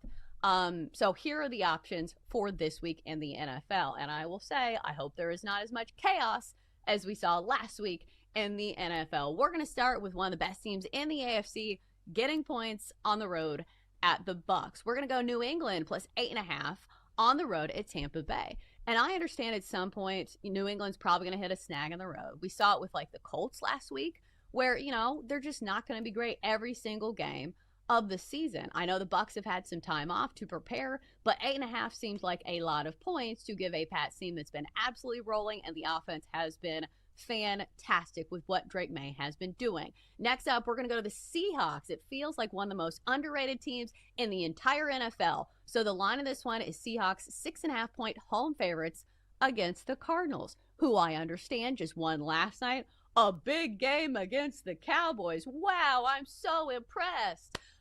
So you tease it down, and the Seahawks are mere half-point home favorites against the Cardinals. It is a divisional matchup. Sometimes these can be tough, but I do like the Seahawks in this spot. Next up, here's the team that burned me last week, and maybe they will burn me again, but I'm hoping it's not the case. So I'm going to take the Lions, tease down number of -2.5. So this line is 8.5. Lions 8.5-point favorites at the Commanders. I feel like the Lions should be able to rebound and win against a hapless Commanders team that no longer has Jaden Daniels at the helm by 3 points. So, Jenks, I know you probably can speak on that game. Is there a sabotage factor when it comes to the Commanders? Do they just have some level of heart that I don't know? Is the injury report lying to me? Is there a way that the Commanders upset the Lions?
This is You Better You Bet with Nick Costos, Femi Abebefe, and the crew on the BetMGM Network. Make it legendary. All right, thank you, Sadolap. Before we wrap up the tremendous Football Thursday edition of You Bet. By the way, I didn't ask. It's my bad. Let's all blast the Twitter link out, please. I'm going to do that right now. All right, well, I can't find it. I'll do it while Brad or Femi are talking. Okay. Thank yous to dole out. 3 tremendous guests joined us on the show today. Pro Sports Bettor Joey Knish, Pro Sports Bettor Rob Mazzola, both of the Hammer. Knish's show has hit the books. Rob's is Forward Progress. Find it in podcast form and on YouTube. Also joined by NBC sports betting analyst Jay Croucher, who not only has the best Australian accent in the biz, not only the best award bettor, one of the best award bettors in the biz, but also the stand-ups before Sunday Night Football. I'm just saying, like, I've had TV people reach out to me and say, look out for the Emmy Awards this year. Jay Croucher, best actor. Those stand-ups are the stuff of legend. Our executive producer, Bill Zimmerman. Our technical director, Tyler Morales. Our engineer, Jake Hassan. Our video producer, Downtown Mike Brown. Our associate producer, the great Addie Bates. Coming up after us on the BetMGM Network is a 4-hour live betting extravaganza known to you and yours as BetMGM Tonight, featuring friend of the show, Pat Boyle. It is Pat Boyle tonight, right? Am I right about that, Brad? See, Brad is nodding, which is excellent in an audio medium. And our guest at this time, the one, the only Brad Evans. Brad, happy Tequila Thursday. Hola, amigo. Amigo! he goes. Bartender, pour my boys a stiff drink and make it at least 3 flipping fingers. Yeah, bartender, you jerk. Before we get, Brad, to your best bet for Thursday Night Football with the Broncos and the Raiders, is there weather, and I always preface this by saying, and I'm not making this up, because it does kind of sound like it's Mad Libs, but it's true. Brad has a meteorology degree from Mississippi State University. It sounds like 2 things like inserted into a sentence to make something up. Like Brad has a degree in leisure studies from, NYU. That's a really terrible example. You get the point. Brad, what's happening here? And Mike Brown actually has a Doppler on the screen here. So, Mike, put Brad on the screen, take me out with the Doppler, and Brad, tell the audience what's happening here. Nothing in regards to precipitation. I'm not really sure why on earth we need the Doppler right now, but we do have some blustery conditions, if you will, in the greater Denver metro area. Winds right now sustained at 21 miles an hour out of the northwest, but they are expected to diminish once the sun sets, which is going to be happening in about 45 minutes in that part of the country. So no need to worry. I know the total is tumbling down the mountainside. People are worried about the winds and Mother Nature and her potential impacts, but I'm not fretting at all. In fact, I kind of like the over. I know Fibby does as well. So don't freak out, fools. The wind, again, is going to diminish, but going to be around 15 miles an hour sustained once the ball is booted through the air. So really should have some minimal impacts tonight. I'm actually shocked, and put me on the screen here with the Doppler effect. And Brad, we're going to bring you back on in a second. Brad, given your degree in meteorology, I'm actually shocked that you didn't reference something here. So everybody take a look here, and what you will see along the Pacific coast, where California is, right, and going up all the way to Femi's home state of Washington, you will see the color purple, right, cascading up the screen. There is a phenomenon that is known as the purple reef, and this happens when off the coast of Japan and in that area in Asia, when there is some radioactivity, like radioactive, maybe it could be nuclear material, dumped into the ocean, it moves its way steadily towards the Pacific coast of the United States of America and creates this weather phenomenon known as the purple reef. And what it does is it increases the potential tsunami warning. Now, we're not at an exceptionally deep shade of purple, which means we're on high alert here, and maybe like the west coast of America gets flooded here. We're not quite there, where as Maynard James Keenan of Tool famously sang in the mid-90s, learn to swim. We're not there yet. But Brad, I'm shocked that you don't see the purple reef here. Do they not teach you this? You're too busy banging the cowbells here in Mississippi State? That is correct, and I smoked way too much Purple Reef while a member of the Bulldogs family, so that might be the reason why. Brad, what is your best bet for tonight in Thursday Night Football? Oh, let's go with the Raiders, shall we? I'm going to go with Trey Tucker. I took the over at 3.5 receptions. That's how off the board. You got to bet it on the over on 4.5 receptions. Gets a mile high, and they're not so My Little Ponies. That's a plus 120, so I'll roll the shoulders and get seduced by that juice. He's going to be facing a backup DB in Barron with no Patrick Surtain on the field, and the target share really should spike, of course, with Jacoby Myers now. And Duval County with the Jacksonville Jaguars. You look at Tucker, he's one of the best in the NFL. And average yards of separation per target, yes, that is something people track. He's actually top 5 in that category. So I think he's going to be gobbling up all kinds of catches and what could and should be a negative game script this evening. So again, in not so windy conditions, despite the purple reef effects as Costos laid out, I'm taking the over on 4.5 catches for Trey Tucker at a plus 120 there at BetMGM. Brad, have an awesome show tonight, and we will catch up with you tomorrow, my friend, on a phenomenal Football Friday. RJ Harvey, anytime touchdown, plus 210. I'm out. The meteorologist himself, the great Brad Evans, the ball. Wait, hold on a second. Wait, Brad, can you pop on here? Can you stay for a second? Jake, yeah. Do we have the new things imaging? Brad, we booted you off of things, and you'll understand why in a second. Jake, do we have it? And can you play it if you have it? We've scanned the globe. We've searched near and far. We've found the best of the best. And now You Better You Bet brings you things. Okay, now your reaction. I think it's awesome. I love the horns there in the background. The silky smooth voice, and the female gives a little bit more credibility than I ever have. So good call. All right, we'll talk to you tomorrow. Adios, amigos. Brad Evans with us. That's not the answer I was looking for, but that's okay. Bill Zimmerman is here, our executive producer, with the real one submissions, Bill, for their bets for Broncos Raiders tonight. Bill, what do we got? Nick, let's move over to the Twitter/X machine, and let's get you one here from JRaider401, who says Michael Mayer over 2.5 catches is a lock. As a Raiders fan with Jacoby Myers traded, Raiders used heavy 12 personnel last week. I think it continues. 3 catches on 7 targets last week, not to mention Bowers gets all the attention, leaving Mayer with mismatches. How about Jack Bones? He says, take the Raiders money line plus 285, both Super Bowl winning coaches. Carroll's looking to take the bad taste out of his mouth. Big risk, big reward. And I'll give you one here from the YouTube chat. Franchise Davis, Bo Nix over 1.5 passing touchdowns, even around the goal line. Peyton calls Bo Nix's number. Denver runs away, and Peyton lets Nick shine on the Island game. That's a little sample, Nick, from the real ones. Like is the X machine? Is that someone that would fight Femitron, or somewhere where you watch pornography? I think that's the triple X machine. One. The X machine fights Femi. Yes, the Twitter or the X machine. We have just aged tremendously as a show. All right, let's get to the bets for tonight. Spoiler alert, there's no games except for football, really. Jake, please drop the dope ass beat. All right, go for the end zone without breaking a sweat with today's Pro Football No Sweat token. You'll get your stake back in bonus bets if your wager doesn't win. Make it legendary with BetMGM. Download the app and please gamble responsibly. All right, Femi, and check the show out in podcast form. Any bets in the NBA? Give us the hockey goal scorers very quickly, please. Yes, St. Louis Blues, Dylan Holloway, plus 310. Senator Dylan Kozin, plus 240. Timo Meyer of the New Jersey Devils, plus 245. Joel Eriksson Ek of the Minnesota Wild, plus 294. And then Evgeny Malkin of the Penguins, plus 255. Let's light the lamp tonight.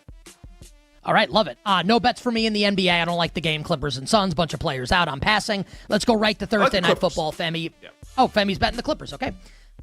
Broncos laying 9 against the Raiders, 42.5 the total. How are you betting side and total? Brad spoiled it, but I like over 42 in the game. I think Sean Payton does recognize the narrative around his quarterback. I think they're going to make sure that the offense is clicking against a bad defense, and the Raiders offense also came to life with Brock Bowers back in the lineup. I think if I had to bet the game, I think I'd lay Denver. I'm passing side and total here. I will have some props, which I will get to momentarily. But first, we got to put on the SPF, and we got to take a trip to Femi's Island.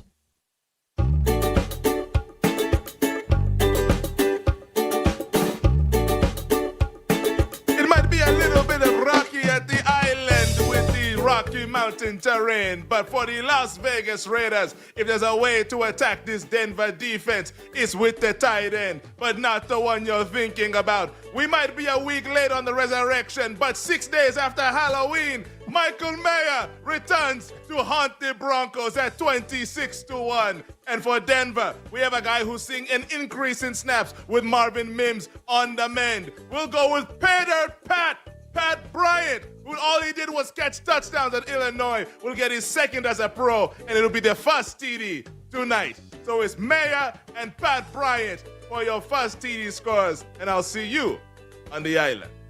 That was pretty exceptional. The 6 days for the resurrection. I was like, where is he going with this? I love that. That was good. That was good stuff, Femi. The music will be playing, man. Tyler says in the chat he was hoping that you picked Marvin Mims and did a slow jams rendition. Marvin Mims is out with a concussion. Always love when the members of the crew are in tune with what's happening in the world of sports. Let's get to that Royal Prop King. Yes, because Pat Bryant's playing.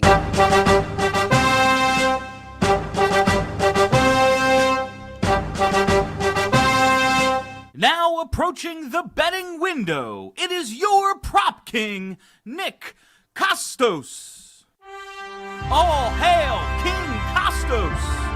All hail King Costos. Worship me, worms.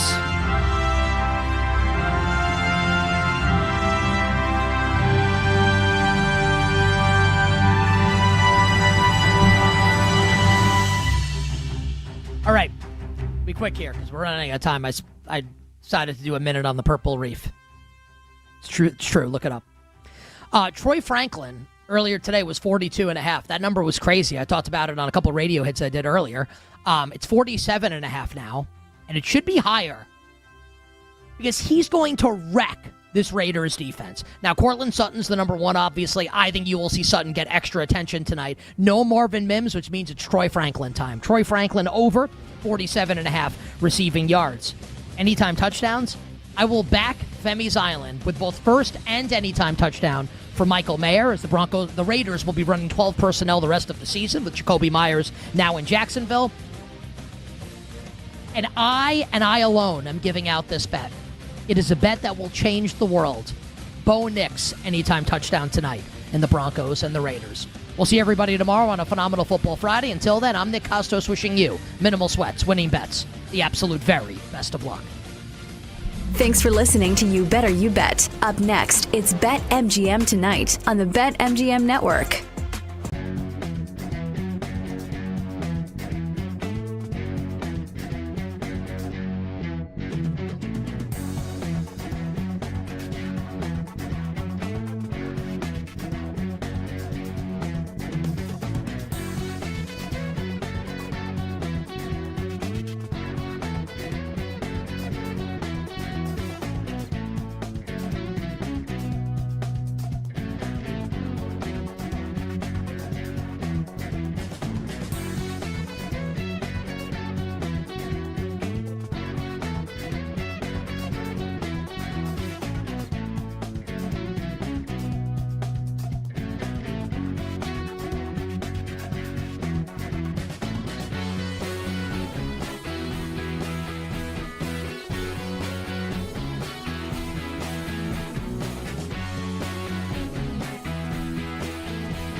I know you have San Francisco stock. You're hoping they get some wins. But I was looking at missed the playoff market. So San Francisco has a terrific record. They're 6-3. They're the 6th seed at the moment. They are plus 365 to miss. And now you've got the Chargers. They're the 6th seed in the AFC with a 6-3 record as well. They're plus 225. Big price difference. Obviously, the easier conference, the NFC. Sam, I think both the Chargers and Niners end up missing. What do you think? Wow. I'd rather bet the Chargers. I just look at this schedule San Francisco plays, and it is a joke. Now, you play the Rams, although Shanahan's been pretty good against McVay in his career. Not saying that the Niners are better, but it is a home game. Then you go I remember Arizona. that Thursday game. Go at Arizona, home against Carolina, at Cleveland, home against Tennessee, at the Colts, home against the Bears. Like, you don't play any games where I look at that schedule and go, all right, that's a for sure loss. Of course, they could lose some of these games, but I look at their schedule and I don't see any surefire losses because you get the Rams and Seahawks at home. You can beat the Colts. You just can. And then Arizona, Carolina, Cleveland, Tennessee. I would much rather make the Charger bet to miss.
time to bet and sweat with the pros. Welcome to BetMGM Tonight on the BetMGM Network.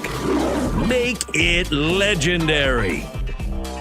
Hola, amigos! It's time to bring the noise here. Another bombastic edition of BetMGM Tonight. I'm Brad the Big Noise Evans alongside the great Pat Boyle. And we're going to be breaking everything down in the world of the NFL. And you know what day it is? It's a hashtag Tequila Thursday. So bartender, pour my partner and I a stiff drink because we're so thirsty. You might want to leave the entire bottle here because I got a feeling we're going to be swallowing the worm, or in some cases, some of those exotic brands potentially swallowing the scorpion to try to survive Raiders and Broncos, with Denver as 9-point favorites. And, they've been asleep at the wheel. And a lot of these games are going to see if they set their alarms today. Are they going to be wide awake over the first three quarters? And I have to make a furious comeback in the fourth. Of course, we're going to be reviewing everything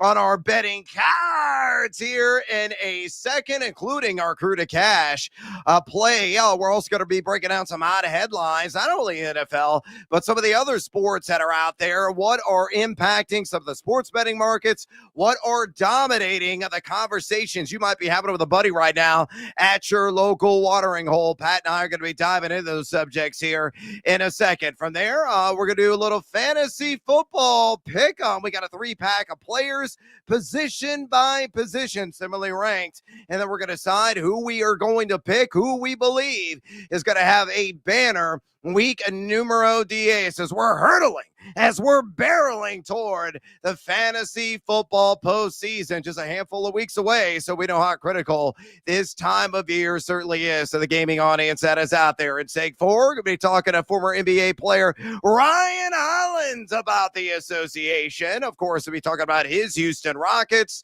and some other pertinent subjects. Chances are LeBron will get brought up. A little bit of news coming out on him today. And we're going to be following that, previewing the lone NBA game tonight, the LA Clippers and the Phoenix Suns, and doing another riveting edition of Hot or Cold, followed by Predict the Prop, my favorite segment every week here on BetMGM Tonight. And Pat's going to get his first chance to maybe go 5 for 5 on our little game show exercise, breaking down some of our favorite NFL player props of the week. Speaking of the NFL, then Lincoln Kennedy, a guy used to toss dudes around in the trenches. Excellent radio voice as well. He's going to be breaking down the league with us coming up in seg 7. And then we're going to talk some college football, some of our favorite games. And yes, Michael Montgomery, a.k.a. Monty, working a video board.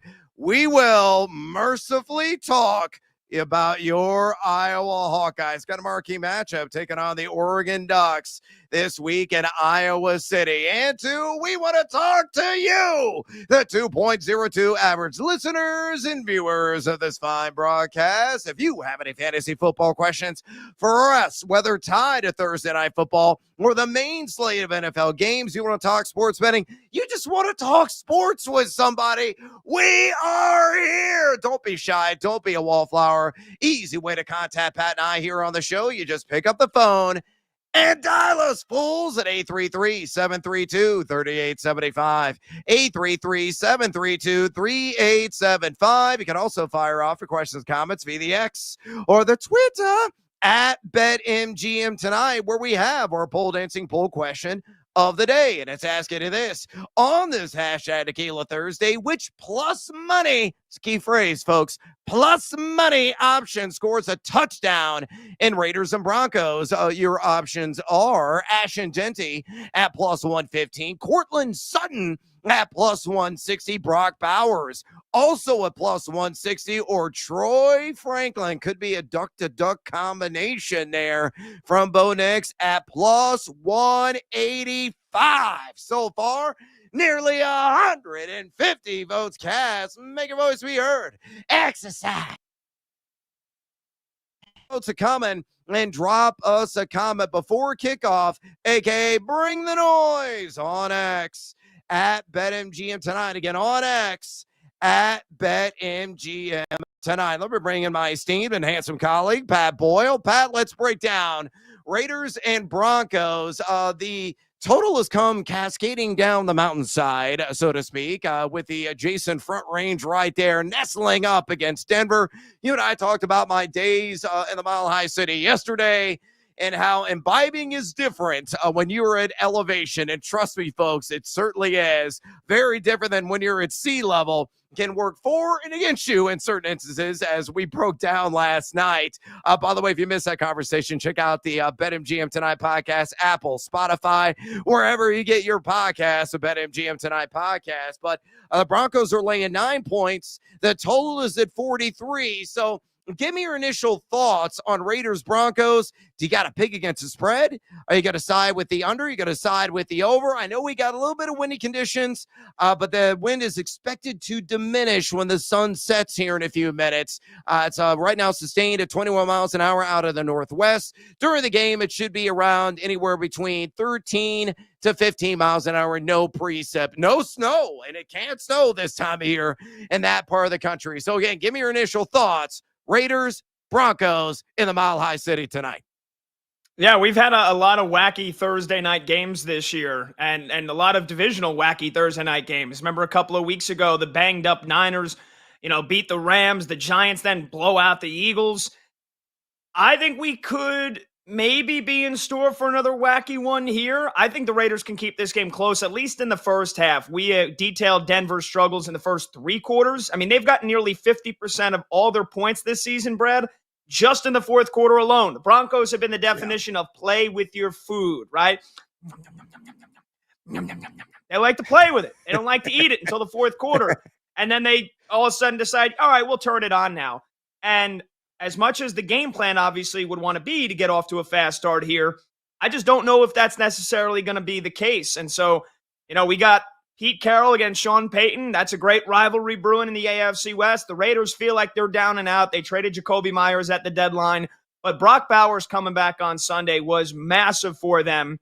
And so what is Denver's game plan going to be for one of the best tight ends, if not the best tight end in all of football? How much man coverage are they going to play without Pat Surtain? They played considerably less of it against the Texans on Sunday. Did they try to go zone and bracket coverage him? Did they try to just keep everything in front and then go bend but don't break strategy in the red zone? That worked out amazingly well for the Cardinals on Monday night against the Cowboys.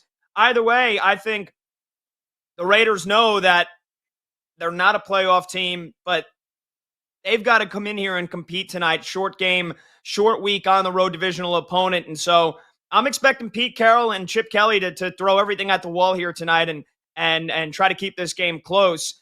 And I expect a defensive game. I think 9 points for me. I'm not comfortable laying it with Denver for a team that has struggled to put teams away and has needed a lot of fourth quarter comebacks. Bo Nix in the first three quarters has been an entirely different quarterback than he has in the fourth. He is Mr. Jekyll and Mr. Hyde when it comes to the first 45 minutes versus the last 15.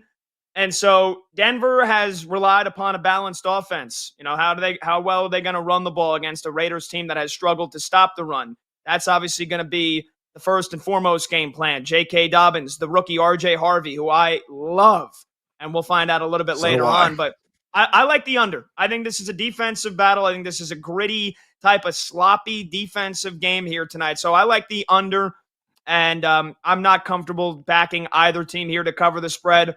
Although maybe Raiders first half, if you're feeling frisky, can the black and silver keep this game close at least for the first 30 minutes? I think that is absolutely a possibility. Yeah, look, I think this game is going to be handled by Denver with relative ease. I do believe that. He might say, well, it's a rivalry game. They're division foes. They know their idiosyncrasies. They know their strengths. They know their weaknesses. With the Raiders, they've already sold out, right?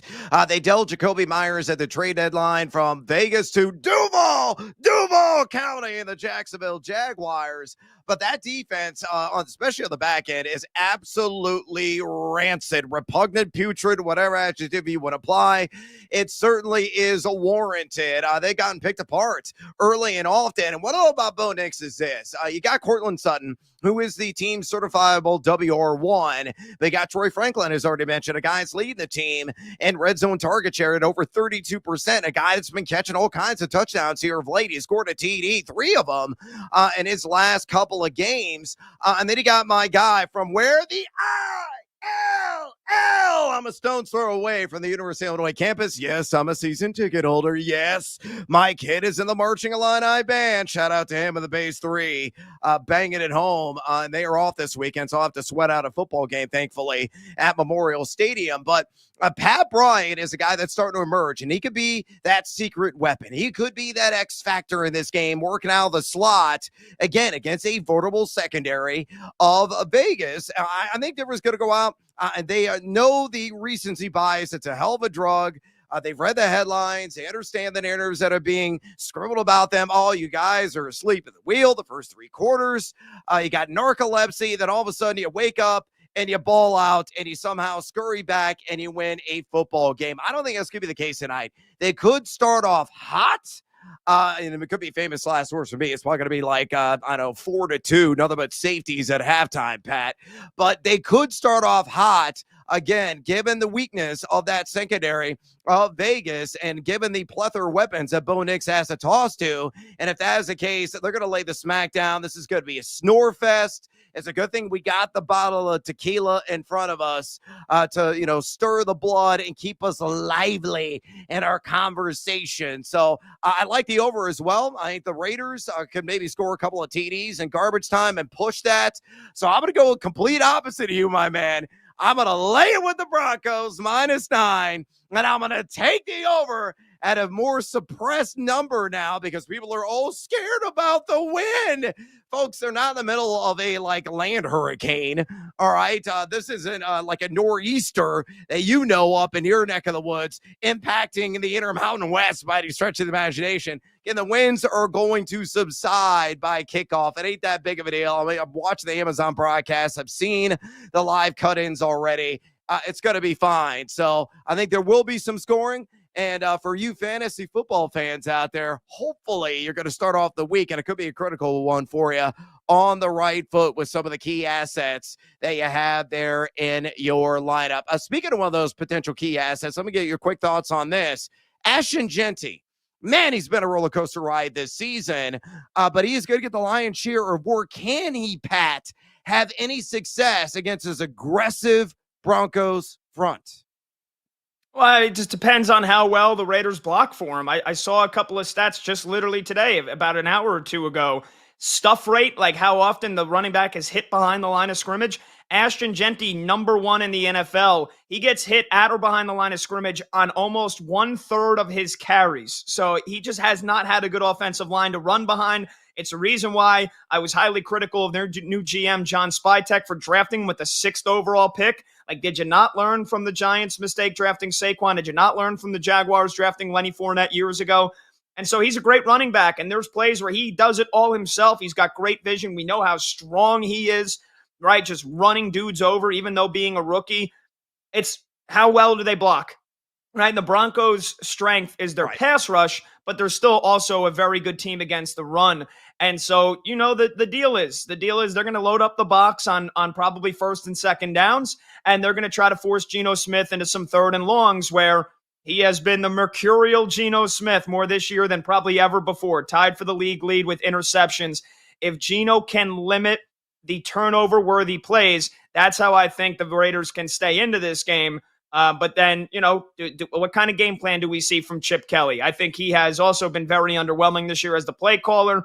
All the knocks about him being a guy that is built for college football, they feel ring true. But, does Chip Kelly try to get a little creative tonight? Does he throw on 1st and 2nd down to try to keep that Denver defense honest? But just as it pertains to Ashton Genty, he needs Geno and the passing game of Brock Bowers to be successful. He's not going to have enough success on his own because we've seen it over 9 weeks. He just gets hit behind the line of scrimmage far too often.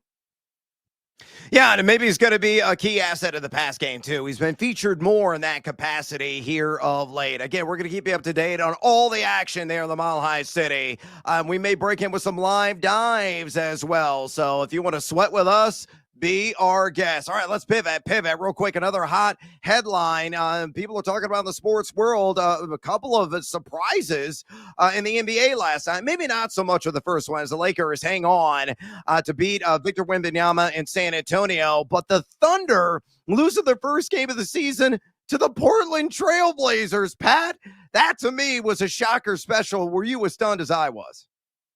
No, I wasn't as stunned because they're a little banged up right now. OKC, I think it's actually incredibly impressive that they got off to an unbeaten start. But Chet Holmgren didn't play last night. J-Dub, Jalen Williams has not played yet this season. So just felt like sooner or later that was going to take its toll on them. But a little blip on the radar. They still have a chance to win 65, dare I say it, 70 games this year. So it's the NBA, man. Yeah, long season to say the least. And we'll address some hot headlines later on in college football as well. Right now, we're going to take a little siesta here on BetMGM tonight. When we come back, we're breaking down our cards here on a Hashtag Tequila Thursday. Stick around, fools. This is BetMGM tonight on the BetMGM Network. On the move? Take the BetMGM network with you. Catch live Wagertainment anytime on Odyssey, iHeartRadio, or TuneIn.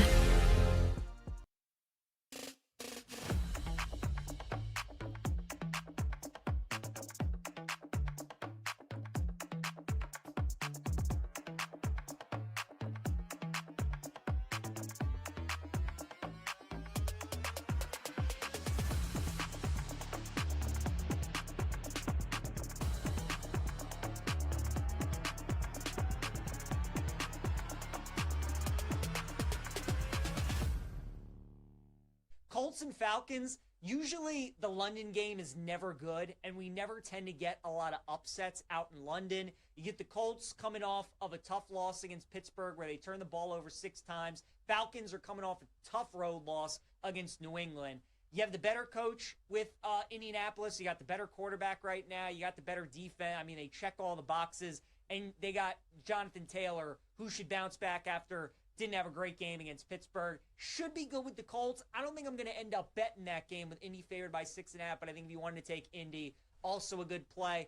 Buffalo is a decent play this week as well. Again, probably at this point, a lot of people have used the Bills and the Broncos, so I don't know how many people have those two teams left. Bills should be a nice option against Miami, though. Now, some traps this week. Carolina Panthers, I would stay far away from them. People that are left in their survivor pools, I think a bunch of them will try and use Carolina this week because, again, how many more times this season are you going to use Carolina? Probably not many. People are looking at this spot against the 1-8 Saints, but it's a divisional matchup. Carolina was a 14-point dog last week, coming off a big win. Now they're a 5.5-point favorite this week. And we saw it a couple weeks ago with Atlanta and Cincinnati. When in survivor pools, a lot of people were taking the Falcons against the Dolphins. They were taking the Bengals against the Jets because they were 6.5-point favorites in that game. When else are you going to use those teams? And both of them lost outright. I don't like taking these type of teams in survivor when they're favored by this many points. And I get the Saints are one of the worst teams in football. They're probably going to only win like 3 games this season, but this could be one of those games, and they're going to battle hard, and it's a divisional game, and I just got a funny feeling about this one. We've talked about it. Road dog, 5.5 points tends to be a nice number to bet in the NFL. So the Panthers, I think, are a trap. I would stay away from Carolina this week. Jacksonville and Houston, that game's a coin flip. Jags are now the favorite. It's official that C.J. Stroud is out of the game. I'm going to stay away from that one. It's a pick'em type game. It feels like a game the Texans absolutely need to win if they want any shot at making the playoff. Best unit in the game is definitely their defense. It's tough to beat a team 2 times. Jacksonville has already beaten Houston this season. They're coming off an overtime game. So I just think you tease Houston at plus 7.5. I like the Jacksonville teaser yesterday at plus 7.5. Now the Houston is the dog. I think you tease up Houston. It's going to be a 1-score game. I think that's how you bet it, but stay away from Survivor. The Bears also worry me this week against the Giants. I think there are going to be some people out there that want to use Chicago in their Survivor pools as well. The Bears have a very difficult schedule remaining. Aren't going to be a lot a lot more opportunities to use Chicago in your survivor pools, and people are going to look at this week as maybe the week where you do take Chicago. I would be very cautious of that. Giants offense has been much better since Jackson Dart has taken over. And Chicago, they've been fortunate to win a lot of these games, and against a lot of these bad teams, they've been forcing turnovers. If they're not able to do that against the Giants, they could be in a little bit of a trouble. So I think the Bears and I think the Panthers are some traps that I would stay away from this week. My pick this week for Survivor is actually my Ravens. I like them this week against Minnesota. They're laying 4. I think the Ravens do win that game. You got Minnesota coming off that big upset win against Detroit, which I absolutely love. Now people all of a sudden think maybe J.J. McCarthy is good again. We're going to do this seesaw battle every week where, McCarthy's good. No, McCarthy's not good. Maybe McCarthy's good, and maybe he's not good. Lamar's only lost to the NFC 3 times. And even though the Ravens defense does have its weaknesses and there's still some question marks about that running game, Minnesota's not a great running team, and Baltimore usually plays well against quarterbacks like J.J. McCarthy. So I think that the Ravens are going to be able to win this game. It's a must-win game for both teams, but I think Baltimore takes care of business. So I wanted to save them for when they have the Jets in a couple weeks at home, but the board's just too hard this week. So I think the Ravens a good look against Minnesota.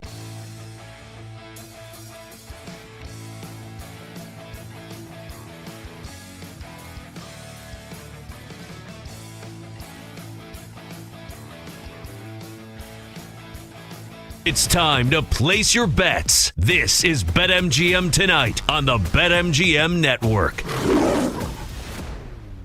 Welcome back to BetMGM Tonight. I'm Brad the Big Noise Evans, joined by the great Pat Boyle, and this is a what? Hashtag Tequila Thursday, which means bartender, give my guy and I another round because we're getting our livers prepped for kickoff in the Mile High City between the Denver Broncos and Las Vegas Raiders. Going to be booking some bets here in a minute, revealing the action on our cards, our top 3 bets tonight. We're also going to build our crew to cash, a parlay play, get everybody in the mix, and it's a doozy, folks. Heavily juiced to say the least, so hopefully it's going to come through. As we always say, fade or follow, that is up to you. If you want to talk fantasy football with us, you want to talk sports betting, you just want to talk anything in the world of sports, by all means, contact Pat and I here on the show. You can do so by picking up the phone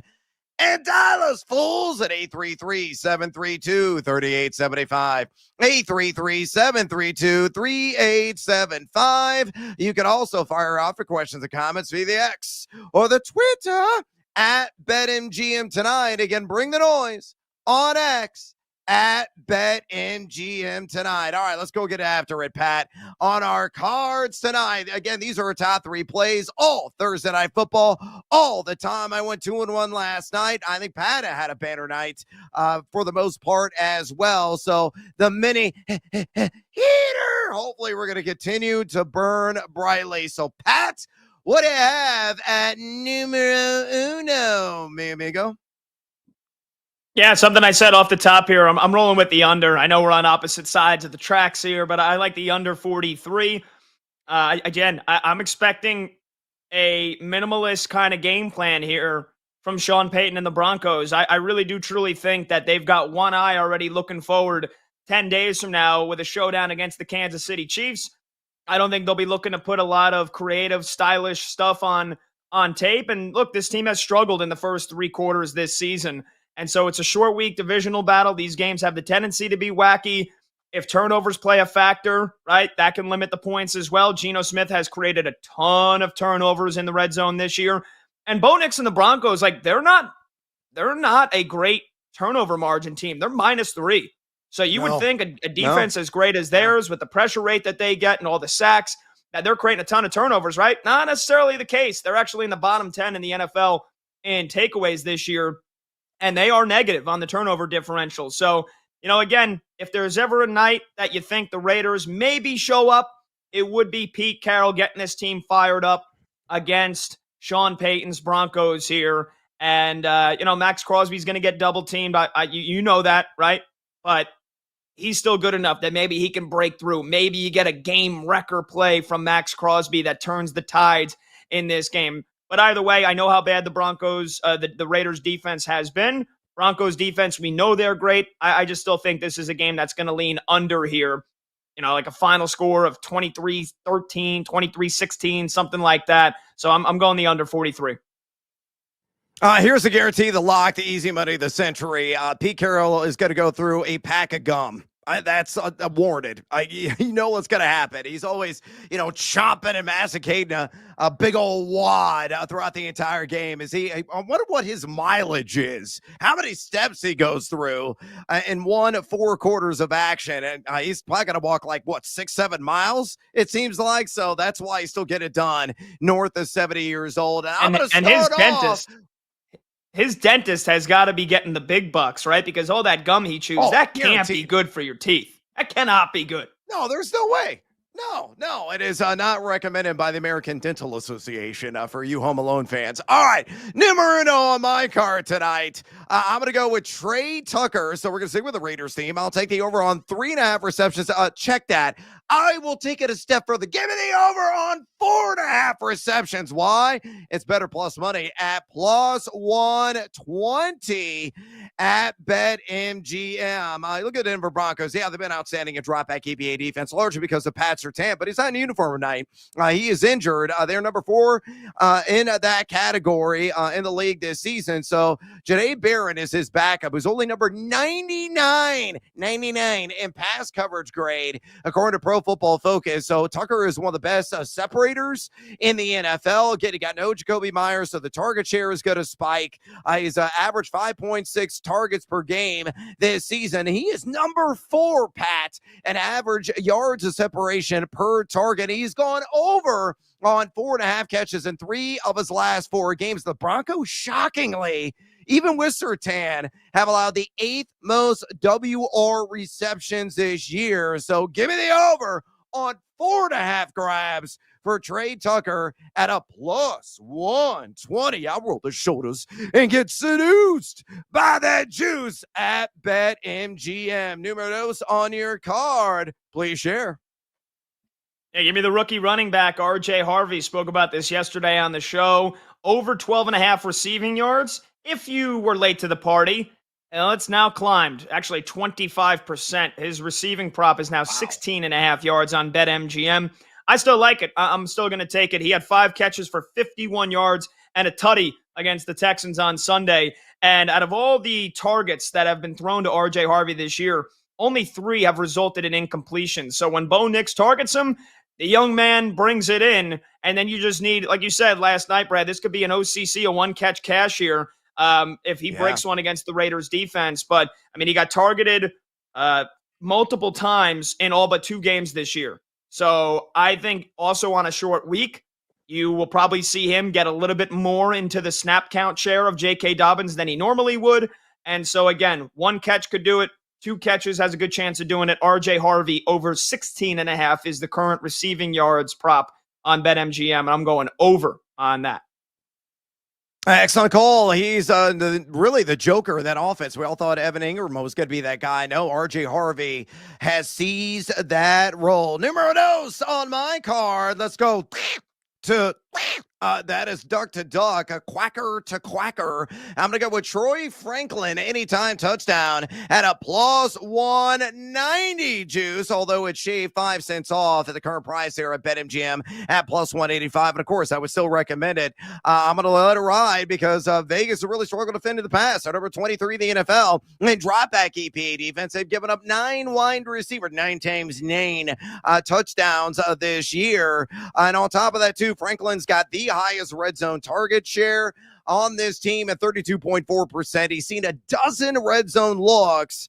Half of those have come inside the 10, and he scored 3 touchdowns in his last 4. So I think RJ Harvey's got an excellent shot of finding the end zone. I think Troy Franklin has an even better shot of finding the end zone, rekindling that on-field bromance with his former college teammate there in Bo Nix. So to recap, Troy Franklin, anytime touchdown at plus 190. Numero dos on my card tonight. Numero tres on yours, Pat. Bring it home. Yeah, you think I believe in RJ Harvey Dent?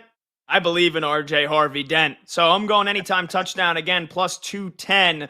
He's got 5 touchdowns in the last 3 games. You know, from Meet the Parents, you're out of the circle of trust, Fokker.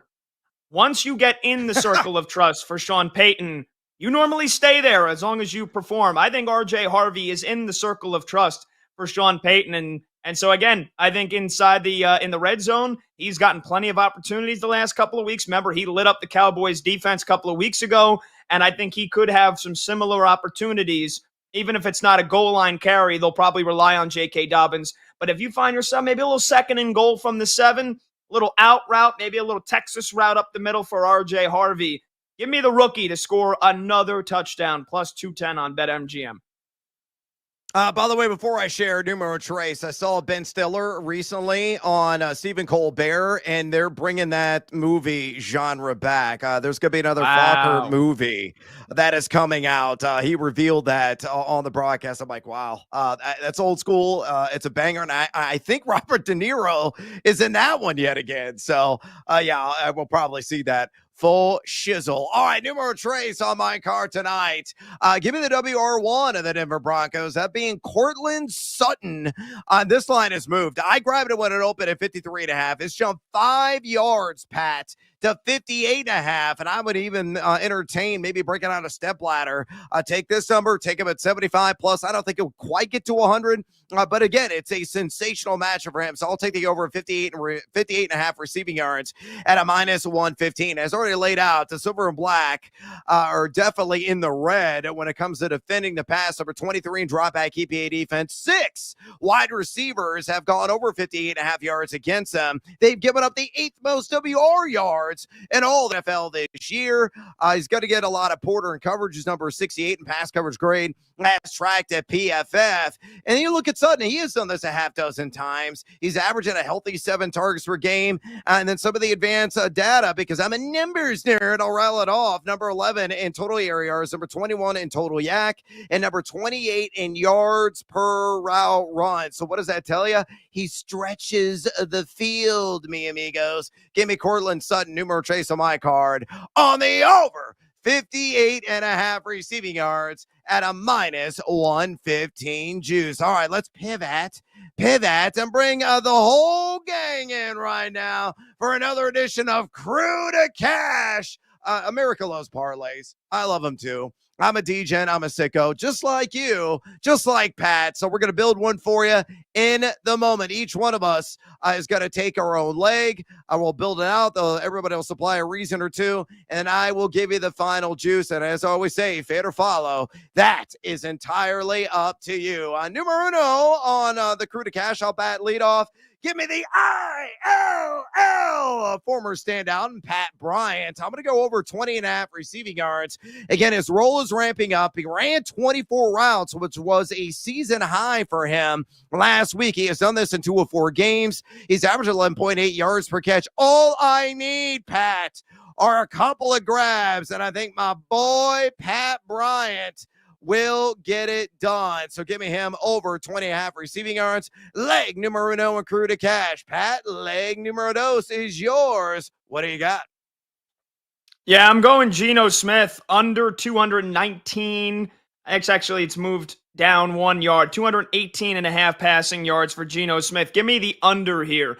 Couple of ways that this can get done. One is if you are kind of aligning with my thinking in that the Raiders at least keep this game close for a little bit, right? If they end up down 2 scores in the first half, then this could go wrong because then you're going to get into an unfavorable game script. They're going to have to drop back and throw the ball a ton. And then, in garbage time, maybe Geno Smith gets this over the mark here. But I do think the Raiders keep this game close, at least for the first half. And so I think they're going to try to rely on the run game, even though it hasn't worked that well this year. If they can find any modicum of success, then Geno, I don't think, gets over here. The Broncos are top 5 in passing yards allowed per game. So on their own, you know that they normally limit quarterbacks to 200 yards or less. And then there's another angle that this can get done here. Let's say it is a blowout. Let's say it's a big blowout. Do we maybe see Kenny Pickett tonight? late third quarter, early fourth quarter. If Geno Smith throws another 2 or 3 picks in this one, I think there are a couple of angles here that Geno goes under his passing yards, and I like that one tonight. Small hands, Kenny Pickett. Oh boy, shots fired, and I think that was very much on the table. Though the Broncos, again, they only have 4 INTs all year, which is baffling to me. So we'll see if that plays out that way. So you're going with Geno under 218.5 pass yards. Your leg at a -115. Let's go to Brando. Brandon Combs, our terrific executive producer here on BetMGM tonight. Who or what is your pick to click? Yeah, well, I'm going to go with the Raiders to keep it close all game long, not just the first half, not just in the first quarter. I think they keep it close all game long. I think they're going to look to establish the run with Ashton Genty. I think Brock Bowers being back really helps the run game here because they target him 13 times last game, had 128 yards receiving. I think a lot of focus is going to be there. I think it's going to open up some holes for Ashton Genty tonight. I expect a big game from him, and I think that they're going to try to control the game through the run. So it's going to eat up a lot of clock. I'll take the Raiders +9. Broncos win the game, though. You and Mr. Boyle in lockstep on the Raiders. So you got them to cover there, plus the 9 points at a -110. Let's go to Monty, the Pride, Iowa. And a man working the video board here on BetMGM tonight. What is your leg and crew to cash? I'm going with the Raiders team total under 17.5. It's actually set at 16.5, but I want that key number of 17.5 here. The offense sucks. It's a short week. They're only averaging 16.5 points per game. It's the 4th fewest in the league. The Broncos defense is good. They're 1st in success rate, 4th in EPA per play, 1st in sack percentage. And the Raiders just traded one of their better weapons in Jacoby Myers. So I don't really see Brandon Zingle here with Raiders +9, but hopefully we can kind of kumbaya here and win this one. All right, I love it, and I love the verbiage there as well. All right, a recap, our crew to cash tonight. I'm going to go with Pat Bryant over 20.5 receiving yards. Pat is going to go with Geno Smith under 218.5 pass yards. Brando's going to go with the Raiders at +9, and Monty bringing up the rear. He is going with the Raiders team total under 17.5 points. So on dos, tres and cuatro, mi amigos. All 4 legs hit. You're looking at an ultra cool plus 1,300 at BetMGM. Again, fade or follow. That is up to you. Pat, a true story. I wrote a column today that's got a post tomorrow on The Athletic. I write a gambling and fantasy piece, kind of a hybrid, every single week for that esteemed publication. And I said, suckage. Yes or no, that makes it in the final cut? Suckage. Yeah. Why not? I mean, obviously it depends on context, but I like suckage. I would approve of that. That would push through the final cut for me. Love it. All right, we got to cut to break. When we come back here on BetMGM tonight, we're talking fantasy football player pick'ems in Week 10. Stick around. This is BetMGM tonight on the BetMGM Network. Don't go anywhere. BetMGM tonight will be right back. If you missed any part of the show, check out our podcast on the Odyssey, iHeartRadio, or TuneIn apps.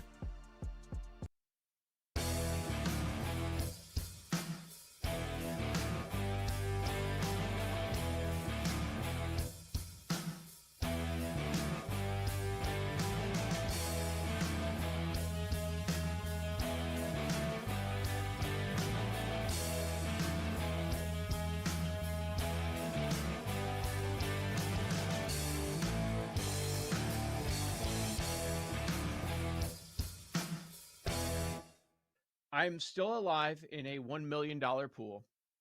There are 106 left. Started with a little over 1,000, and we're down to 106. So 10% of the pool is left.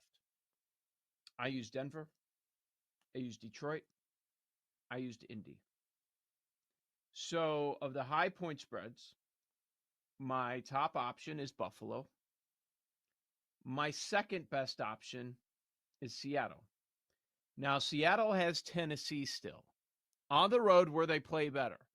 So I'd prefer to save Seattle. Buffalo, Seattle. I would say my third best option with this one is Carolina. Carolina against New Orleans at home. Oh boy. What would you do in this scenario? $1 million pool, top option Buffalo, second option Seattle. Maybe you consider Carolina rather. Carolina? No, not me. Okay. That ain't So happening. Buffalo or Seattle? Cleveland. Tough, huh?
It's time to place your bets. This is BetMGM Tonight on the BetMGM Network.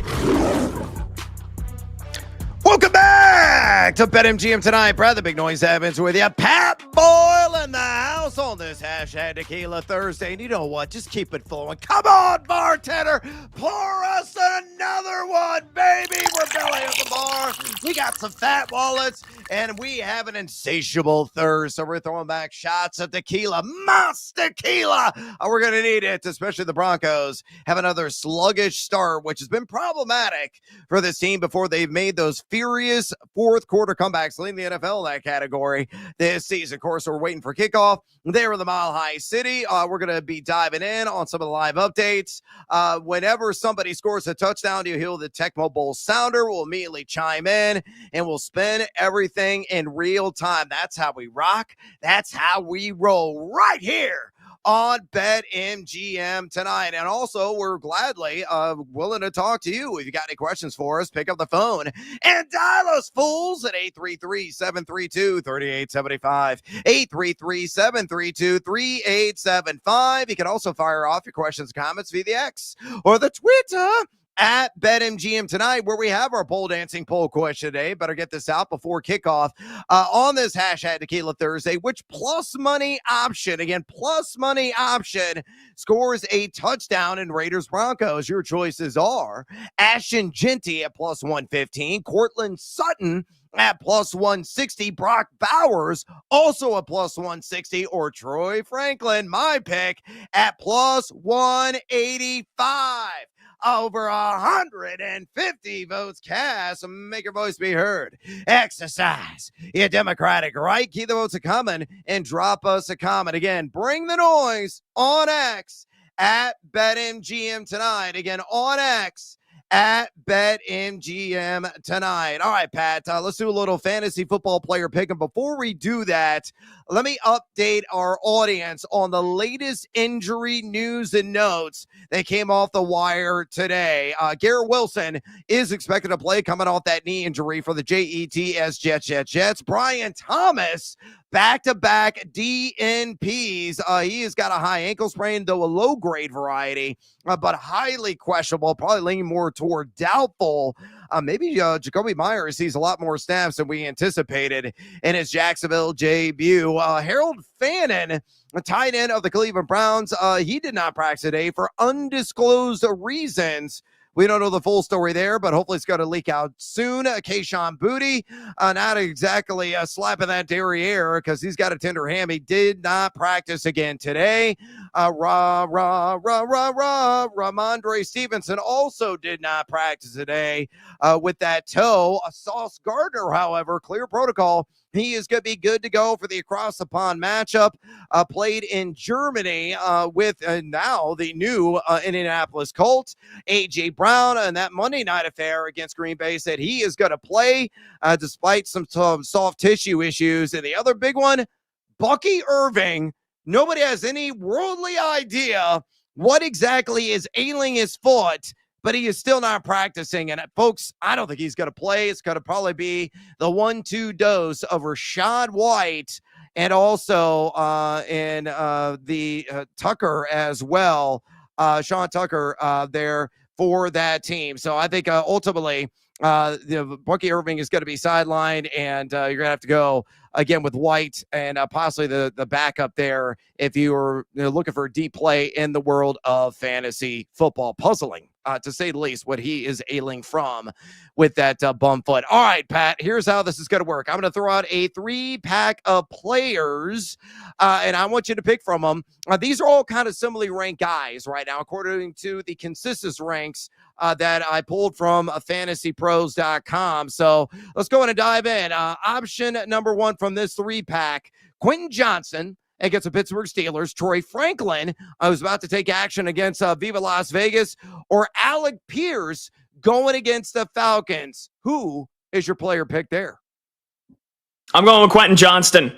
He was a dud against the Vikings on that Thursday night game. Didn't get a single target, didn't have a single catch, but then bounced back against Tennessee with 53 yards and a touchdown. He has scored a touchdown in 5 of their 8 games this year. So, if he's booming, he's going to boom. He'll probably get you 15 points. If he's busting, well, then he's going to get you probably between 0 and 5. But I think this is a favorable matchup.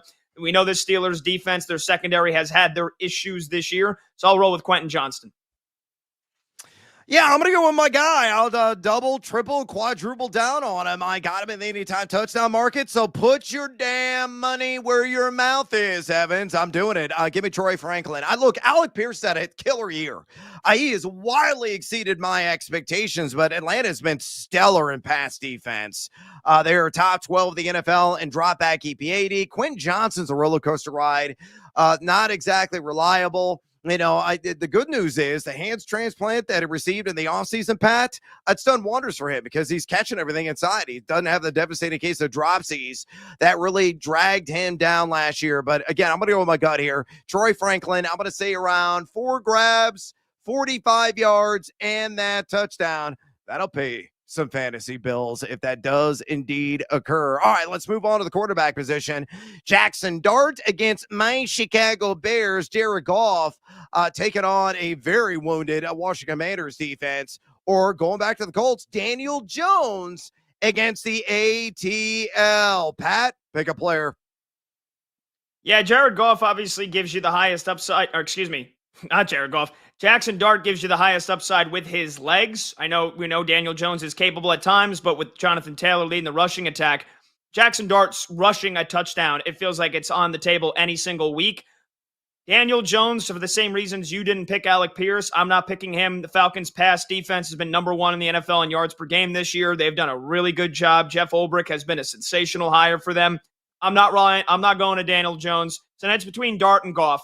which team is likelier to win on Sunday? Which team is likelier to carve up an opposing defense? For me, it's Jared Goff against the Commanders. A little revenge factor as well, right? Knocked out of the playoffs last year by Washington. Now no Jaden Daniels. Detroit should be able to cruise to victory. And I'll go with Goff for another typical Jared Goff day. Probably goes 20 for 23 for 275 and 3 touchdowns. So give me Jared Goff. Yeah, really high floor. I don't entirely disagree. However, there's somebody I like a little bit more. I'm going to toe the line, and I am going to hit a bullseye, baby. Give me Jackson Dart. The Bears' back end is rubbish. Rubbish, Pat. They're not stopping us all. I mean, look at Joe Flacco. The 40-year-old turned back the clock like he was 25. He threw for 470 yards and oodles of touchdowns. He's still spinning spirals against that defense, much like Sam Darnold honestly is. Or was against the Washington Commanders. But Dart, you already mentioned it. Yes, folks. Again, put my money where my mouth is. I bet him in the anytime touchdown market at 2-1. I also took the over on 1.5 passing touchdowns at plus 135. Pew, pew, pew. It's going to be a shootout in the Windy City between my Bears and Giants. So give me Jackson Dart. I think he slightly edges out Goff because of that duality and the points it can accumulate on the ground. All right, let's pivot, and go to the running back position. Here are your options. Travis Etienne against Houston, Kamani Vidal, Vidal against Pittsburgh, or Breece Hall, who is a little disgruntled, to say the least, based on some of the social media posts that we saw the last about 24, 36 hours. He's taken on the Cleveland Browns. So, Pat, pick a player. I'll go with Travis Etienne here. I don't know what to expect from Breece Hall. We know that Browns defense has been sensational. Kamani Vidal, I mean, he's kind of like the only running back the Chargers have right now. So you would think that he is going to have a lion's share of the carries. Could have a big day. I'm going to go with Travis Etienne though, because think about this. What do the Jaguars want to avoid? Having to throw the ball against that Texans secondary with Stingley and Lassiter and Petrie. Plus, Jaguars receiving core banged up right now. I know Travis Etienne and Bashal Tootin, it's like flip a coin at times. Which one's going to have a bigger day and which one's going to have more touches? I think this is a week they rely on the veteran, and so Travis Etienne needs to run the rock well against the Texans for Jacksonville to have success. I'll go with Etienne.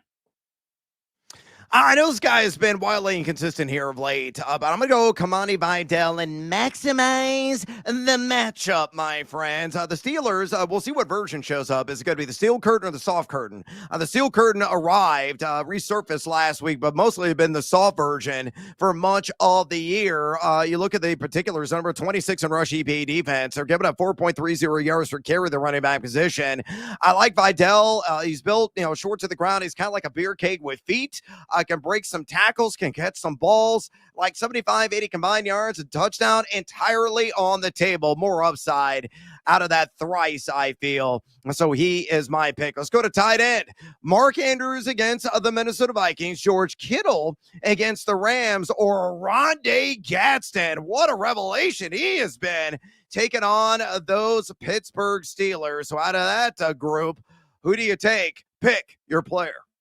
This is a biased one, but I'm going with the future Hall of Famer, Rondé Gadsden. I mean, this guy has been unbelievable. I picked him up after he had the 7-catch, 68-yard performance a handful of weeks ago. That one came against Miami. And then since then, in the last 3 games, he's got 17 catches for over 300 yards and 2 touchdowns. I mean, Justin Herbert has quickly fallen in love with this guy. And again, same reasons. We know the Steelers secondary and the linebackers, they can't really cover. This is biased. I've fallen in love with the guy. Give me a Rondé Gadsden. Good luck with Mark Andrews, because he could get vultured by Charlie Kohler, Isaiah Likely any given week. And then Kittle, you think, has a favorable matchup against the Rams. I'm going with my guy, Rondé Gadsden. I am chugging your bias. I got nothing to add. I completely concur and agree with you. Give me a Rondé Gadsden as well. All right, last group. Wan'Dale Robinson again against my Bears. Marvin Harrison off a monster game against Little D, now taking on Seattle. Or Jamison Williams against, those sickly Commanders. Who's your pick here? Really quickly, I'm going to go JMO. Was blanked 2 weeks ago. They specifically mentioned, the Lions' new OC mentioned, we got to get him more involved. He had that great touchdown catch, albeit in garbage time, last Sunday against the Vikings. But I'm going JMO. I'm not going to fall in love with what Marvin Harrison Jr. did on Monday night. I could very easily see him go back to 2 catches, 3 catches. Give me JMO against the Commanders. I agree. I think a minimum of 60 yards and yet another touchdown for J-Mo Jamison Williams. All right, we got to take a little siesta here on BetMGM tonight. We come back. We're talking NBA with Ryan Hollins. Don't go anywhere, fools. This is BetMGM tonight on the BetMGM Network. Stay tuned. We're bringing the Wagertainment wherever you are. Stream the BetMGM Network live on Odyssey, iHeartRadio, or TuneIn. Open the app and listen now.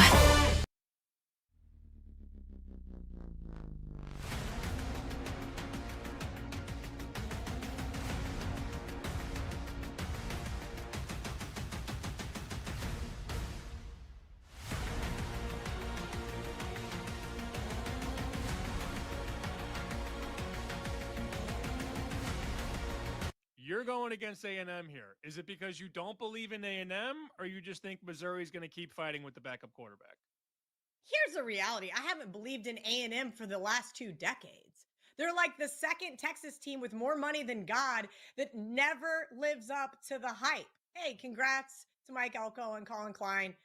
They're undefeated on the season. Eventually, the cream rises to the top, and I think Eli Drinkowitz and the Missouri Tigers, who have been an awesome home underdog, coming off their bye week with a top 5 team in total D, might just be the buzzsaw that this Aggies offense needs. Yes, backup quarterback, but I was doing some reading earlier, and of course I closed out the webpage. Blonde moment on my part. But one of the quotes with Eli Drinkowitz, to paraphrase, was saying is like, look, we know we have a backup true freshman quarterback, but we know his limitations and we know his strengths. And guess what? He's got more upside than Bo. And I like when a head coach says that about a backup quarterback and says, hey, this guy's got some fight in him, and we're going to take what he's good at and exploit the other team's defense. And I think that's exactly what the Tigers are going to do here. Not only catching points at home, but just really being disrespected at this point in time. Is Bo really 3 points better than the backup? I don't think so.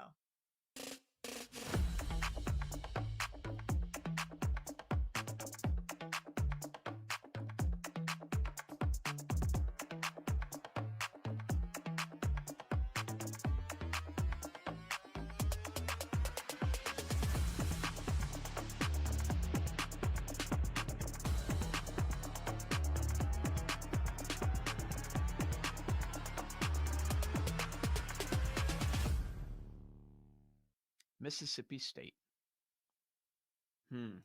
Getting 8.5. Mississippi State is 8-1 against the spread this year. And, Georgia's sitting there in that 5 spot in the first rendition of the playoff. They're not bad. They're so close. Again, and again. It happened against Texas. They lose in overtime. Happened against Tennessee. They lose in overtime. The Florida game, they lose by 2 points. But these are point spreads around the same range, 7.5, 8.5, 9.5. And they're right there to win. So now you've got Georgia going on the road at Mississippi State. I don't know that they finally break through, but I think this is another one-score game. This is not the Georgia team that we're used to. I think Mississippi State covers. Let's go 9-1 ATS. I'm taking them as a dog.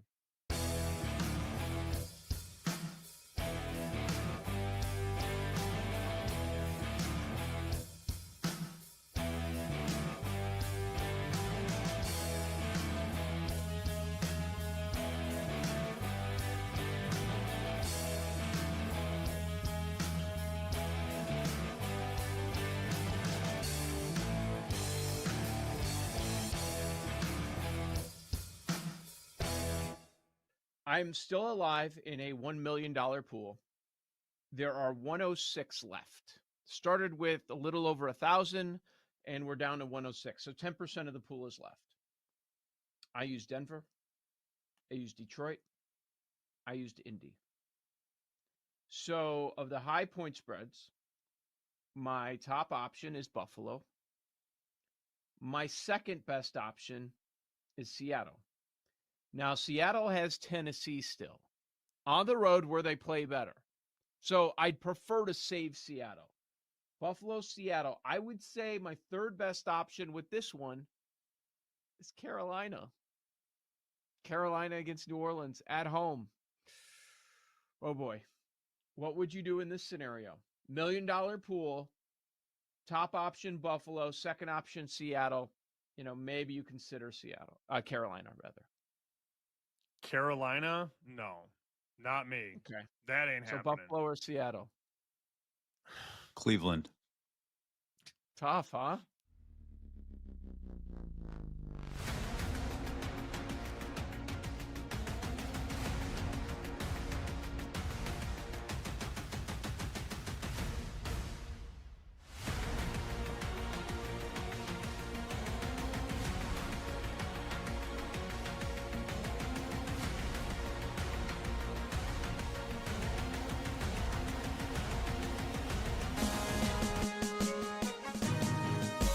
It's time to place your bets. This is BetMGM Tonight on the BetMGM Network.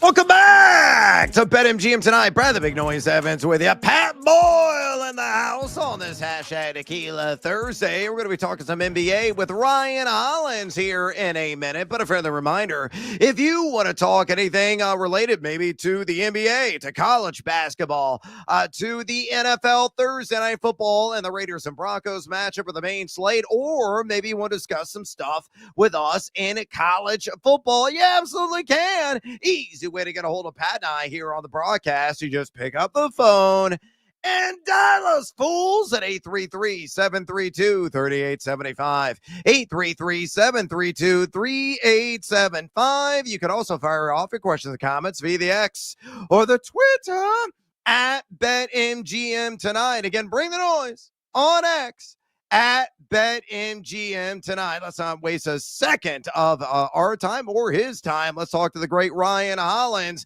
a man who played in the NBA for 10 seasons. He is right now the color analyst for the Houston Rockets. And make sure you follow him on X, where he's always giving it to you there at the Ryan Hollins. Again, on X at the Ryan Hollins. Ryan, welcome back to BetMGM Tonight. And straight away from me, the most-watched event of the young NBA season occurred last night with the Lakers beating the Spurs. A bit of a free throw fest there down the stretch, 118-116, and a barn burner to say the least. Point blank, in your opinion, is the Lake Show team better without LeBron?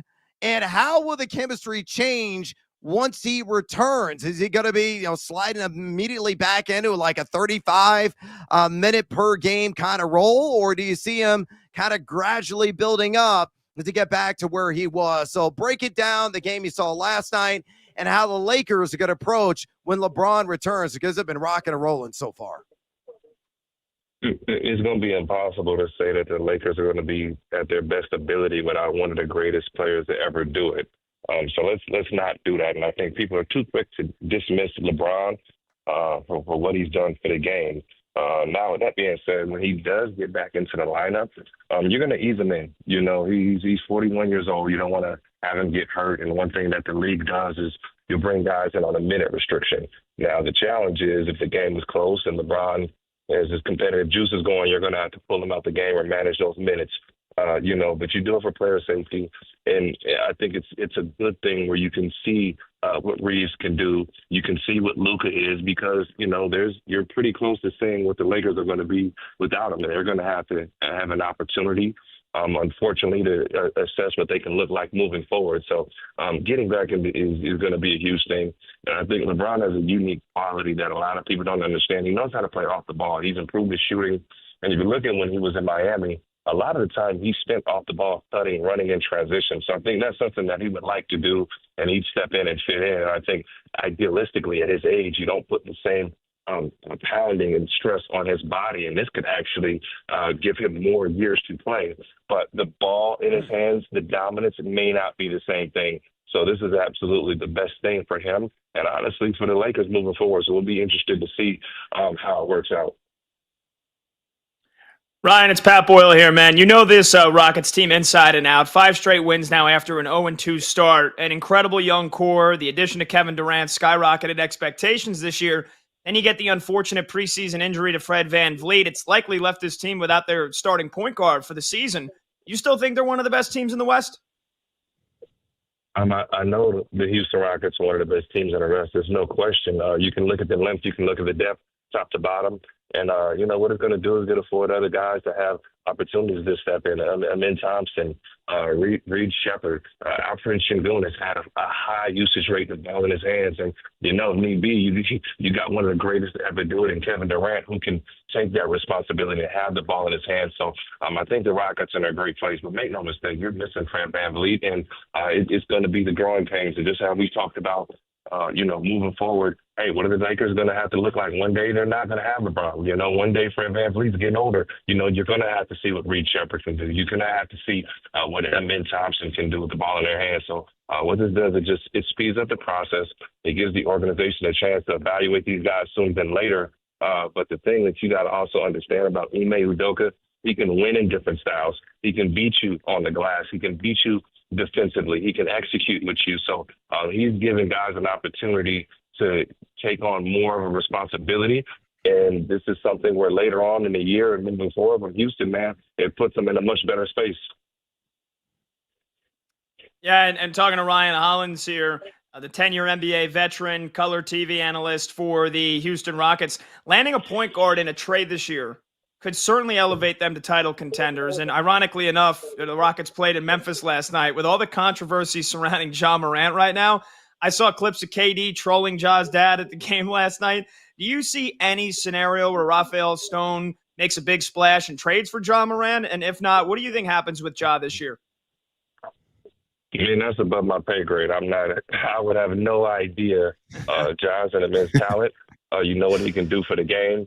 Obviously, they're figuring things out there in Memphis. And when a player like that, man, we've seen things blow over. And then at the end of the day, he's the one who stays, because you don't get a talent like Ja Morant that just walks through the door at any given time. As far as Houston, man, they're in a good space, man. It's a group that just won, 5, almost 6 in a row. That's trending in the right direction. So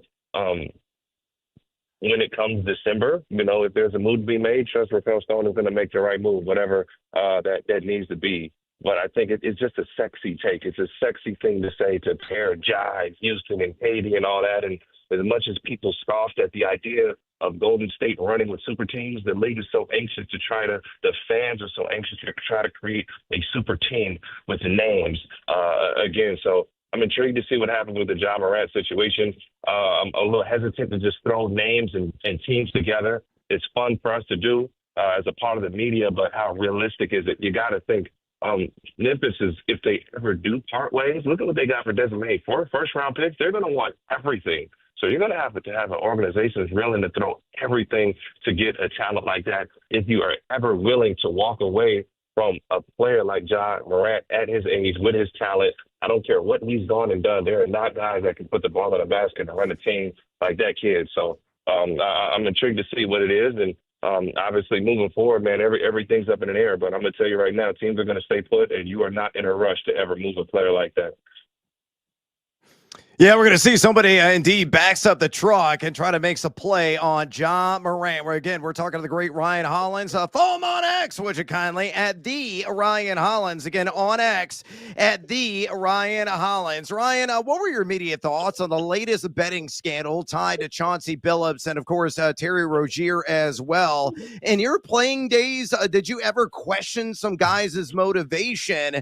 Do you feel these are isolated incidents, or is this something that's more widespread throughout the league? Again, another question far over my pay grade. Chauncey Billups is a mentor to guys in the league. He's a Hall of Famer. He's one of the best that we've had to ever do it, a teammate of mine, and I hope the best for his family, and Rozier also. Those guys, I have no idea what they've done or haven't done, but again, I hope the best for them. And you got to think, man, we just look at these guys as on TV or personalities. These are real people that have real families and things going on at home. So I hope the best. Unfortunately, those things do happen in our league. but I think it's too early for anybody to be jumping out and saying what somebody did or didn't do unless you know that for 100%. So I hope they are able to move past it. I think it's tough for Portland, and I know how much Chauncey and Roby and those guys love the game, and not just that, how much they mean to the game of basketball. So hopefully this is something that they can put past them sooner than later, and the league can put past them, because there's so many good things going on in the NBA right now. Ryan, let's take a look at an in-state rival. Rockets are in San Antonio tomorrow night to play Wemby and the Spurs. It was monster game after monster game to start the year. Now Victor Wembanyama has cooled off the last 2 games. Do you think he can win the MVP this year? And how far do you see the Spurs getting this season in that stacked Western Conference that the Rockets also find themselves in? Let me tell you something, man. When that young kid figures it out, if he does, the MVP could be his every single year. You see the talent that he has, but he's going to have to continue to grow, get stronger, mentally understand the game, and then the pieces have to be put around him. You always look at when a guy wins the MVP and those extraordinary years and performances that they put together, but you have teammates around you that help that happen. So the Spurs are definitely trending upwards. Wemby has the talent. And, one thing we're going to watch for him and all the guys who win MVP, how do they adjust? So, teams are having a level of respect where they're sending bodies at Wemby. They're saying somebody else has to beat you. He's seen different defenders, and it's so early in the season that you haven't seen him play against everybody. So he's an immense talent. There is a chance he could win it this year. It'll be a lot, and he definitely's come out on fire. But I'm going to tell you, for years to come, man, that dude has the talent and the skill set to be the face of the league. Like, if he figures it out and San Antonio's on pace to put the pieces around him, I got to admit, it's scary. But I'm going to tell you one thing. He's going to be getting everybody's A++ effort. And one thing that the league knows and they see is that he's not the same player that he was last year. He's definitely grown. He's gotten stronger, and his mentality is there. He's so much more physical with the basketball. And, when he kind of figures out how to use that, 7'6", 7'7" frame, I'm a good 7 feet. I stand next to this kid. He's a head taller than me, man. So, again, I'm intrigued to see what he can do, and he does have an MVP-type talent, and we'll see how he finishes up. Yeah, already off to a special start, to say the least. Ryan, we'll get you out of here on this. I know it's crazy, stupid early right now on the NBA calendar, but give us a team or two that has already caught your immediate attention, whether on a positive side of things or negative side. Maybe that one you feel is on a path to underachievement. Man, I'll say for one, the Chicago Bulls. I think when you lose your 2 leading scorers, and DeMar DeRozan and Zach LaVine, you assume that team would trend downwards. Bezelis is a dog. Kobe White's a dog. They're playing great under Billy Donovan. They play fast. They get the ball up and down the courts in a hurry. And I think that's a team that's going to be a tough out night in and night out. And Vucevic knocking down threes for game winners, man, that is a tough team that you cannot overlook, especially in the Eastern Conference where everything is wide open. And I think we just talked about them. I think the San Antonio Spurs behind Wendy, they are intriguing. I think the entire league is intrigued with what they could or couldn't be. And I think we've all been awakened that Oklahoma City won the championship and how young those guys are. So you can't count out these young teams when they play together, they do things right, and they have the talent. So I think the Spurs are kind of that intriguing team, especially because of Wemby, like we just talked about, that you'd have to take a look at, intrigued with. And I think that the challenge, and I'll give you this nugget, even though you didn't ask. All right, fellas, you didn't ask for it. But I think the New York Knicks, this is their chance to come out of the Eastern Conference. Everything points to it, with all the injuries, and they're coming back, and it's going to be hard. There's nothing just set in stone. But for that group, there's no greater time than right now. So I'm intrigued to see what New York is to do. This is a great opportunity. When you look around the locker room, and I've been there, you got enough guys to at least come out and compete for a championship. You got to go make it happen. And Mike Brown is a great friend of mine. I played for Mike Brown, and he's an excellent coach, man. So I do have my eyes on New York, but I think everybody else in the rest of the Eastern Conference does also. Awesome stuff. Keeping it real. Our guy, Ryan Hollins. Again, played 10 years in the NBA. You can check him out. He is a TV color analyst for the Houston Rockets. And follow him on X, would you kindly, at the Ryan Hollins. Again, on X, at the Ryan Hollins. Ryan, we appreciate the time and the insights, my man. Have a great one. Anytime, guys. All right, there he goes. Ryan Hollins. Brando, I'm going to bring you in. Brandon Combs, our terrific EP. You are a diehard Chicago fan of everything. Cubs fan, Blackhawks fan, Bears guy, and doubles. He's talking up your boys. You know, you've been trying to sell us that the Bulls are for real. We had a question last night on the hot and cold segment, whether or not they are going to be a team that is going to avoid the play-in and be a certifiable well-in playoff team. Obviously, Ryan Hollins agrees with your point of view. So are you doing a jig in the studio right now? Yeah, I'm actually about to text him right after the show, and then I will send him the money that I paid him to give that answer. No, I've said since the beginning of the season, I think that this team is young. I think they're going to be fun to watch. You finally got a youth movement. We're being able to see what Vucevic can do when he doesn't have two players calling for ISO on every other play. We're watching what this young team can do, and we get Stacey King-isms out of it. So I love every bit of it. You guys don't know how badly I wanted to jump in when he said the Bulls and go, "Oh, Elizabeth, oh, Lord. Yeah, that was a great call by CC King. Yeah, so Pat, based on what Ryan was telling you, I mean, he's talking up Chicago. He's talking up the Spurs. You like the Spurs as well. I mean, I grew up a Spurs fan. The old David Robinson days. You can see him over my left shoulder there on my background. And he also was talking up a team in your neck of the woods. You're an East Coast guy, the Knicks. Crazy stuff. Give me about 10-second take on the Knicks. I'm pumped, baby. This is it. This is the Knicks year. The East better look out. The Knicks are coming to take the whole thing. Oh, wow. Emphatic, and I love it. All right, we got to take a little siesta here on BetMGM tonight. When we come back, we're going to keep the NBA ball rolling. Don't you go anywhere, fools. This is BetMGM tonight on the BetMGM Network. On the move? Take the BetMGM network with you. Catch live Wagertainment anytime on Odyssey, iHeartRadio, or TuneIn.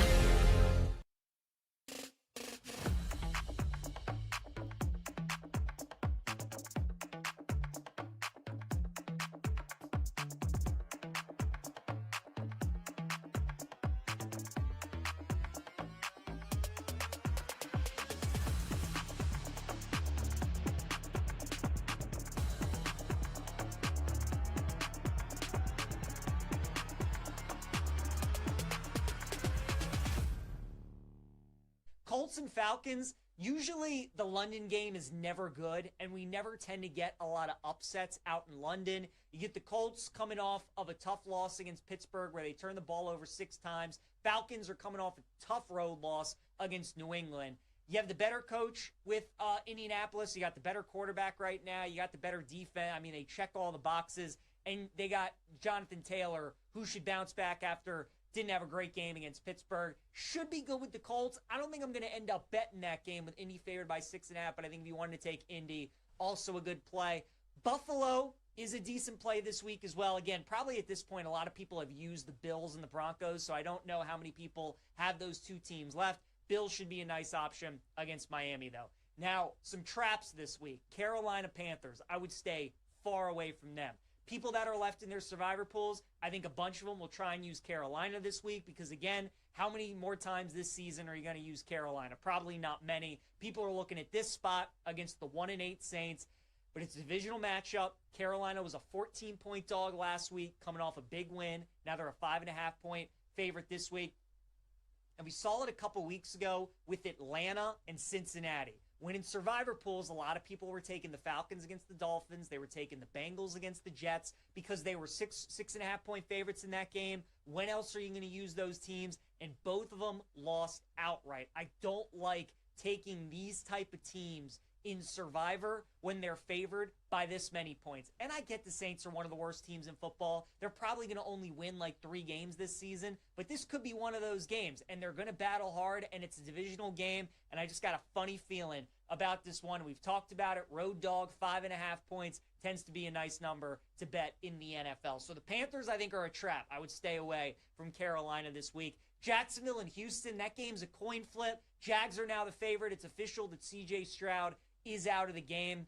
I'm going to stay away from that one. It's a pick'em type game. It feels like a game the Texans absolutely need to win if they want any shot at making the playoff. Best unit in the game is definitely their defense. It's tough to beat a team 2 times. Jacksonville has already beaten Houston this season. They're coming off an overtime game. So I just think you tease Houston at +7.5. I like the Jacksonville teaser yesterday at +7.5. Now the Houston is the dog. I think you tease up Houston. It's going to be a 1-score game. I think that's how you bet it, but stay away from Survivor. The Bears also worry me this week against the Giants. I think there are going to be some people out there that want to use Chicago in their Survivor pools as well. The Bears have a very difficult schedule remaining. Aren't going to be a lot more opportunities to use Chicago in your Survivor pools, and people are going to look at this week as maybe the week where you do take Chicago. I would be very cautious of that. Giants offense has been much better since Jackson Dart has taken over.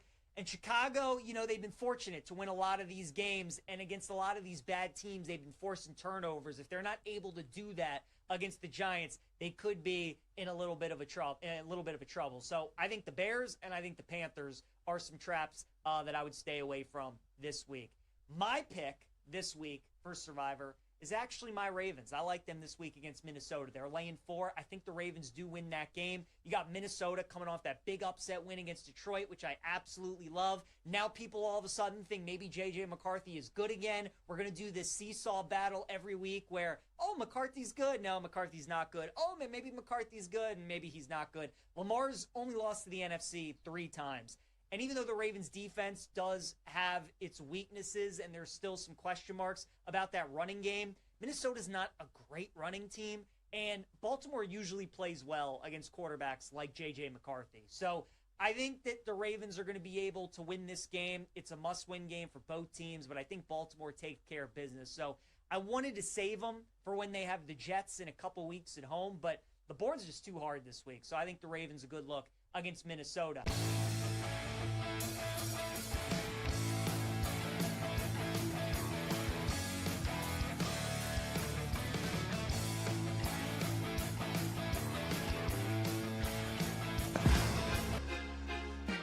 It's time to place your bets. This is BetMGM Tonight on the BetMGM Network.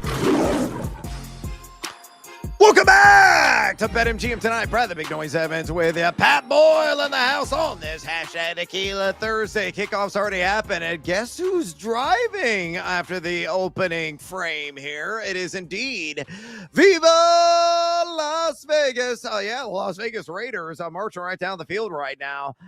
It is, let's see, 2nd down, and they're already in enemy territory. And I was just reminded that Tyler Lockett is now a member of this organization. He had an early reception, and Ashton Jeanty a couple of quality runs. It is 2nd and 7 right now. They're at the Denver about 41.5-yard line as time just expired there on the play clock. So early, look here in this game. I'm pulling up some of the numbers. Geno Smith already 2 for 2 with 10 yards. Got a rush 2 for 6 and just went for a first down. Tyler Lockett with a catch.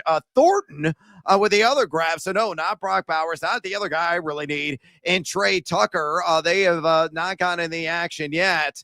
But so far, Pat, so good for the Las Vegas Raiders. We're going to see how they cap off this drive, whether or not they can get into the end zone for 6. Maybe it bogs down, they try to boot a field goal, or they'll squatter in some way because it is Geno Smith. Given his turnover propensity, and there is a penalty on the field, and they just blew the play dead, and it may be on Las Vegas. So initial reaction so far, pretty impressive drive, although that penalty called on Vegas. We'll see how they finish this off, but so far, so decently good for Viva Las Vegas.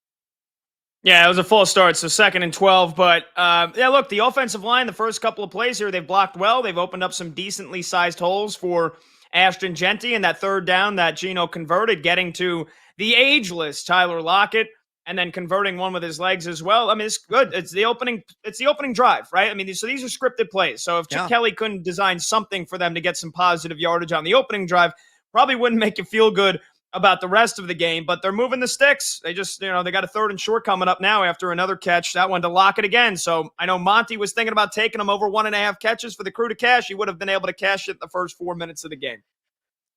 Yeah, crazy. Nobody really anticipated that. So maybe he is the X factor in this game and a guy that's going to pick up a lot of that slack for the exited Jacoby Myers, who is now a member of the Jacksonville Jaguars.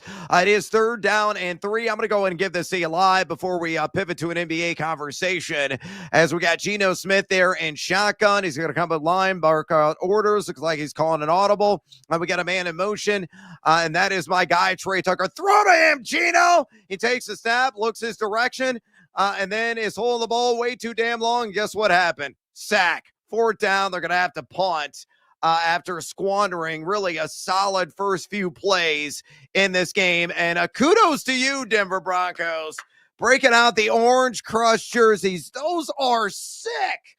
Pat, I don't know where they rank in your throwbacks, but again, Seattle's up there for me. And I've been rocking those like the flashy blue with the Seattle Seahawk there on the silver helmets. Those are to die for. The Houston Oilers ones are one of my favorite throwbacks of all times. I still love you, Warren Moon. Always will, always, and forever. And of course, the New England Patriots. Brando brought up during the break.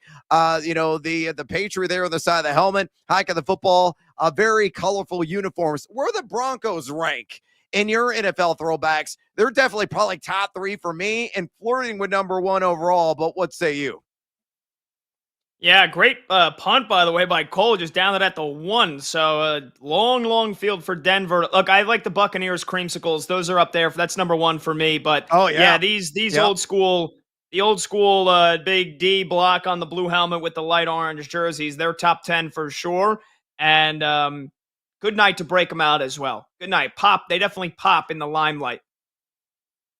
Yeah, and look, you always have a rowdy and raucous crowd there at a power field. Again, I lived in Denver for 7 years. It's Broncos, and Broncos again. Even when the Nuggets are good, the Avalanche are winning cups, everybody's thinking about football all the time in that market. Local news broadcasts, it could be like the snowstorm of the century. That's always a second story if Denver is on the air that night. True story. I've been there. I lived through it. They love themselves, the Denver Broncos there in the Mile High City. All right, let's talk a little NBA. And a friendly reminder, too, if you want to talk NBA with us, you want to talk fantasy football with us, you want to talk anything sports betting with Pat and I, you absolutely can. Just pick up the phone and dial us fools at 833-732-3875, 833-732-3875. You can also fire off your questions and comments via the X or the Twitter at BetMGM Tonight. Again, on X at BetMGM Tonight. You can also fire them off on our individual accounts at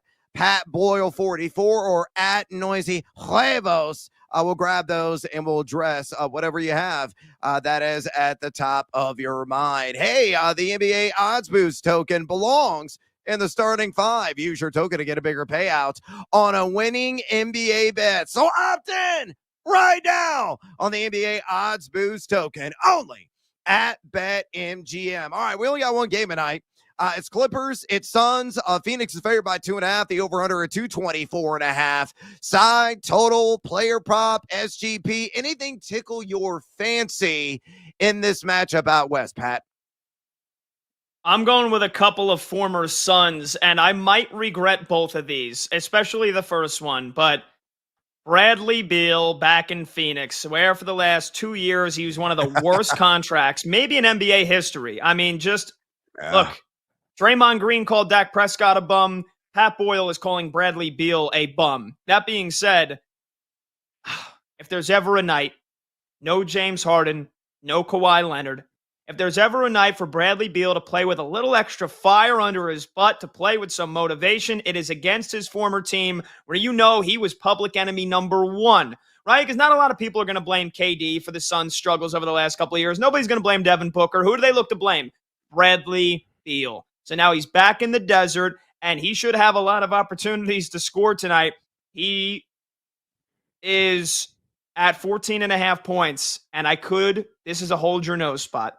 I could be sick to my stomach here if I watch him go for 7 points on 2 of 19 shooting. But give me Bradley Beal over 14.5 points tonight with a little extra motivation, a little extra something to prove tonight against his former squad. And then another former Sun wasn't there. He was there for a good amount of time. And again, no James Harden, the ageless wonder Chris Paul. Give me Chris Paul over 6.5 assists. Chris Paul might put together a stat line tonight of 0 points and 9 assists, right? Because he can't score much worth a lick anymore here. But he's going to be, I got to imagine, if he's not starting, if Chris Dunn gets the start, CP3 is going to come off the bench and he's going to operate a lot of this offense here. So a lot of balls into Vika Zubats. When John Collins comes off the bench, a lot to him, setting up the 3-point shooters, Bogey and Derek Jones. So give me Chris Paul over 6.5 dimes against his former squad as well.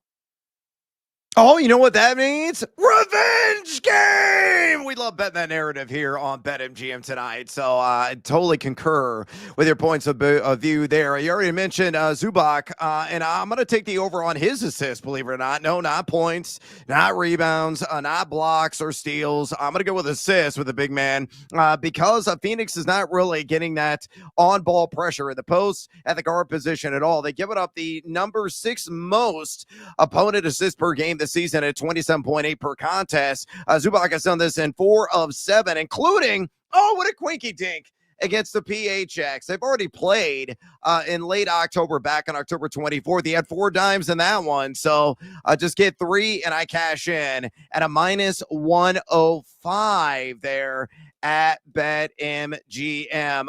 Pat, if I give you 100 buckaroos, and it's a free bet maybe from our friends there at BetMGM. He had one play to make on who is going to make the playoffs. It can't be on the Suns. It's got to be on the Clips, right? Yeah, it's the Clippers without a moment's hesitation. Now, if they get to the playoffs, I would be looking to bet against them almost no matter who they're playing. I mean, remember last year they were on an absolute heater going into the postseason. They won 18 of their final 21 games, and everybody was talking, oh, look out, this is Kawhi. Kawhi's healthy. Kawhi, this is his moment now. This is a guy that's won 2 NBA titles. If there's anybody that can take out the Oklahoma City Thunder or do some damage in the postseason, beat the Nuggets, it's with how great the Clippers are.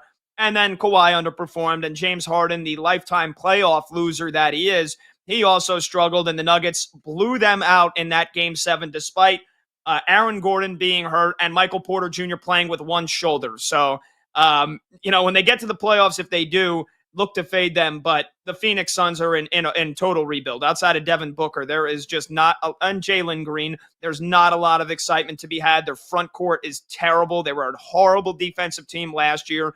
They're probably going to be a little bit better, but they just don't have the firepower to compete in this Western Conference. So if I'm picking one, I know they've gotten off to a slow start. It would be the Clippers. By the way, the Broncos went 3 and out. 3 consecutive runs for 9 yards. Could not convert there on 3rd down. Excellent field position for the Raiders. Already got the ball at the Denver 41 on 1st down. They go nowhere with it. So we'll see if they squander this opportunity. Again, 0-0 under 7 minutes to go there in the first quarter. Trending in the right direction for you. They're on that under at 43. All right, let's bring in our EP, Brando, for another edition of Hot or Cold. Here's how this game works. Brando's going to throw out a statement, and then we're simply going to decide, are we hot to trot forward, or are we frigid about it, or are we ice cold? So, Brando, what do you got up first? All right, let's start with a question that you guys actually asked Ryan Hollins. LeBron does not fit this Lakers play style. I'll say it. 41-year-old LeBron does not fit this Lakers play style. Hot or cold, Pat? Stop, right? Like Ryan Hollins said, this is what we're not going to do here. Now, look, are the Lakers, have they been very efficient on offense? Have they been able to unleash Austin Reeves? Does Luka deserve to dominate the ball handling and who runs the offense? Absolutely. But they've also committed some of the most turnovers. They're top 5 in most turnovers per possession in the NBA right now. You know, if there's a steadying force that can take care of that, it is LeBron. And we talked about how LeBron would fit into this team playing off the ball. He had the most catch and shoot 3-pointers last year on the Lakers team. Not Austin Reeves, not anybody else that they try to get their offense going. It was LeBron. So he absolutely will fit this Lakers play style. They will adjust to him a little bit. But I also expect LeBron to play off the ball a little bit more, and he'll be able to do it because he is one of the greatest players of all time. So, Brandon, stop with your hot takes. Yeah, I agree, man. I'm ice cold on this as well. I mean, LeBron can still be a jack of all trades, a little bit of everything, still play adequate defense, can still distribute the rock, rebound, score. Is he going to be, peak LeBron? Hell no. He's never going to be peak LeBron again on the wrong side of 40, but he is going to play an impactful and very meaningful role on this team moving forward. All right, Brandon, what do you got next? Could still flop pretty good at 41 too. All right, the Knicks are the team to beat in the East. Brad, hot or cold?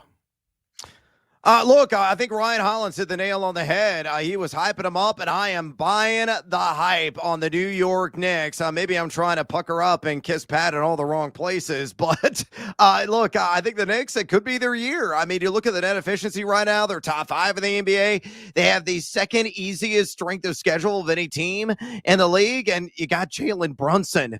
The guy is a mauler. The guy is a brawler.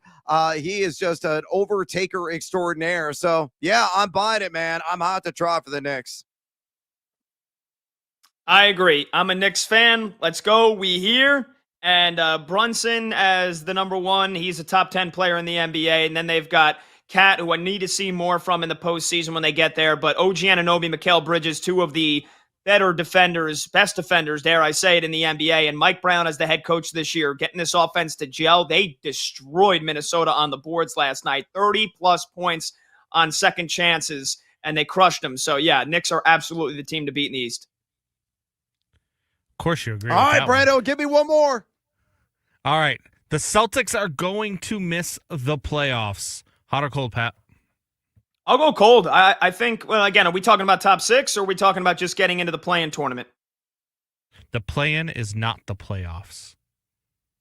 Okay, so the Celtics have to be a top 6 team in the East. I think they will. I'm going to go cold. I still think there's way too much talent. I know the type of all-world talent that Jason Tatum is, but, I mean, they're an incredibly deep team. I know they had to filter some of that roster out, right? Drew Holiday sending him away, and Porzingis getting rid of him. They still shoot the three better than so many other teams in the NBA. Jaylen Brown is still an all-NBA caliber player. They've got too many dogs on this roster, and I love what Coach Mazzulla has done. So I think the Celtics will still find a way to get a top 6 seed.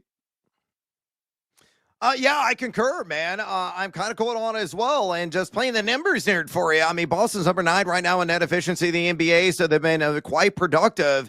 And 2, they have the 6th easiest remaining strength of schedule. So, playing in their division, playing in that conference, it's not really a tough road to hoe. I think they're going to be able to get into the postseason, and they're going to avoid the play-in. By the way, it is 3rd and 2 right now for the Las Vegas Raiders. They are knocking the door in this game because the Denver Broncos, they are inside the 10-yard line to give it to you live as Geno Smith takes a snap and shotgun handoff to Ashton Jeanty. Touchdown, Raiders! First touchdown scored by Ashton Jeanty. By the way, anytime touchdown market, nobody was buying the idea that he was going to splash 6 at plus 115, and he instantly cashes. The Raiders pinning the extra point, about to go up 7-0 on the Denver Broncos. All right, we got to take a little siesta. When we come back, predict the prop, my favorite segment of the week right here. BetMGM tonight on the BetMGM Network. Way to go, Genty. Don't go anywhere. BetMGM tonight will be right back. If you missed any part of the show, check out our podcast on the Odyssey, iHeartRadio, or TuneIn apps.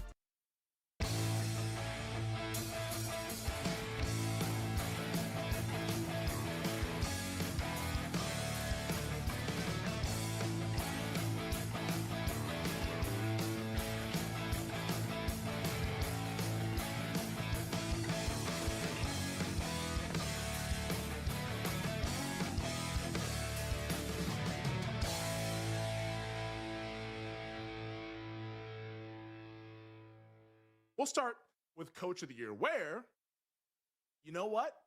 Maybe it's going to get interesting.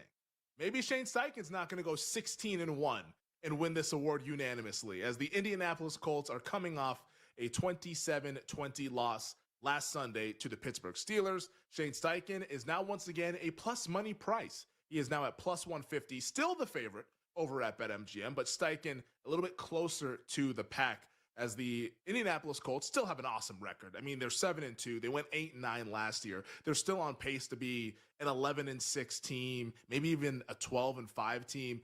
I think at 12-5, Steichen's got a very, very great case to win this one. At 11-6, maybe he opens things up for other guys to also have a case as well. But Steichen should still be the favorite, as he is.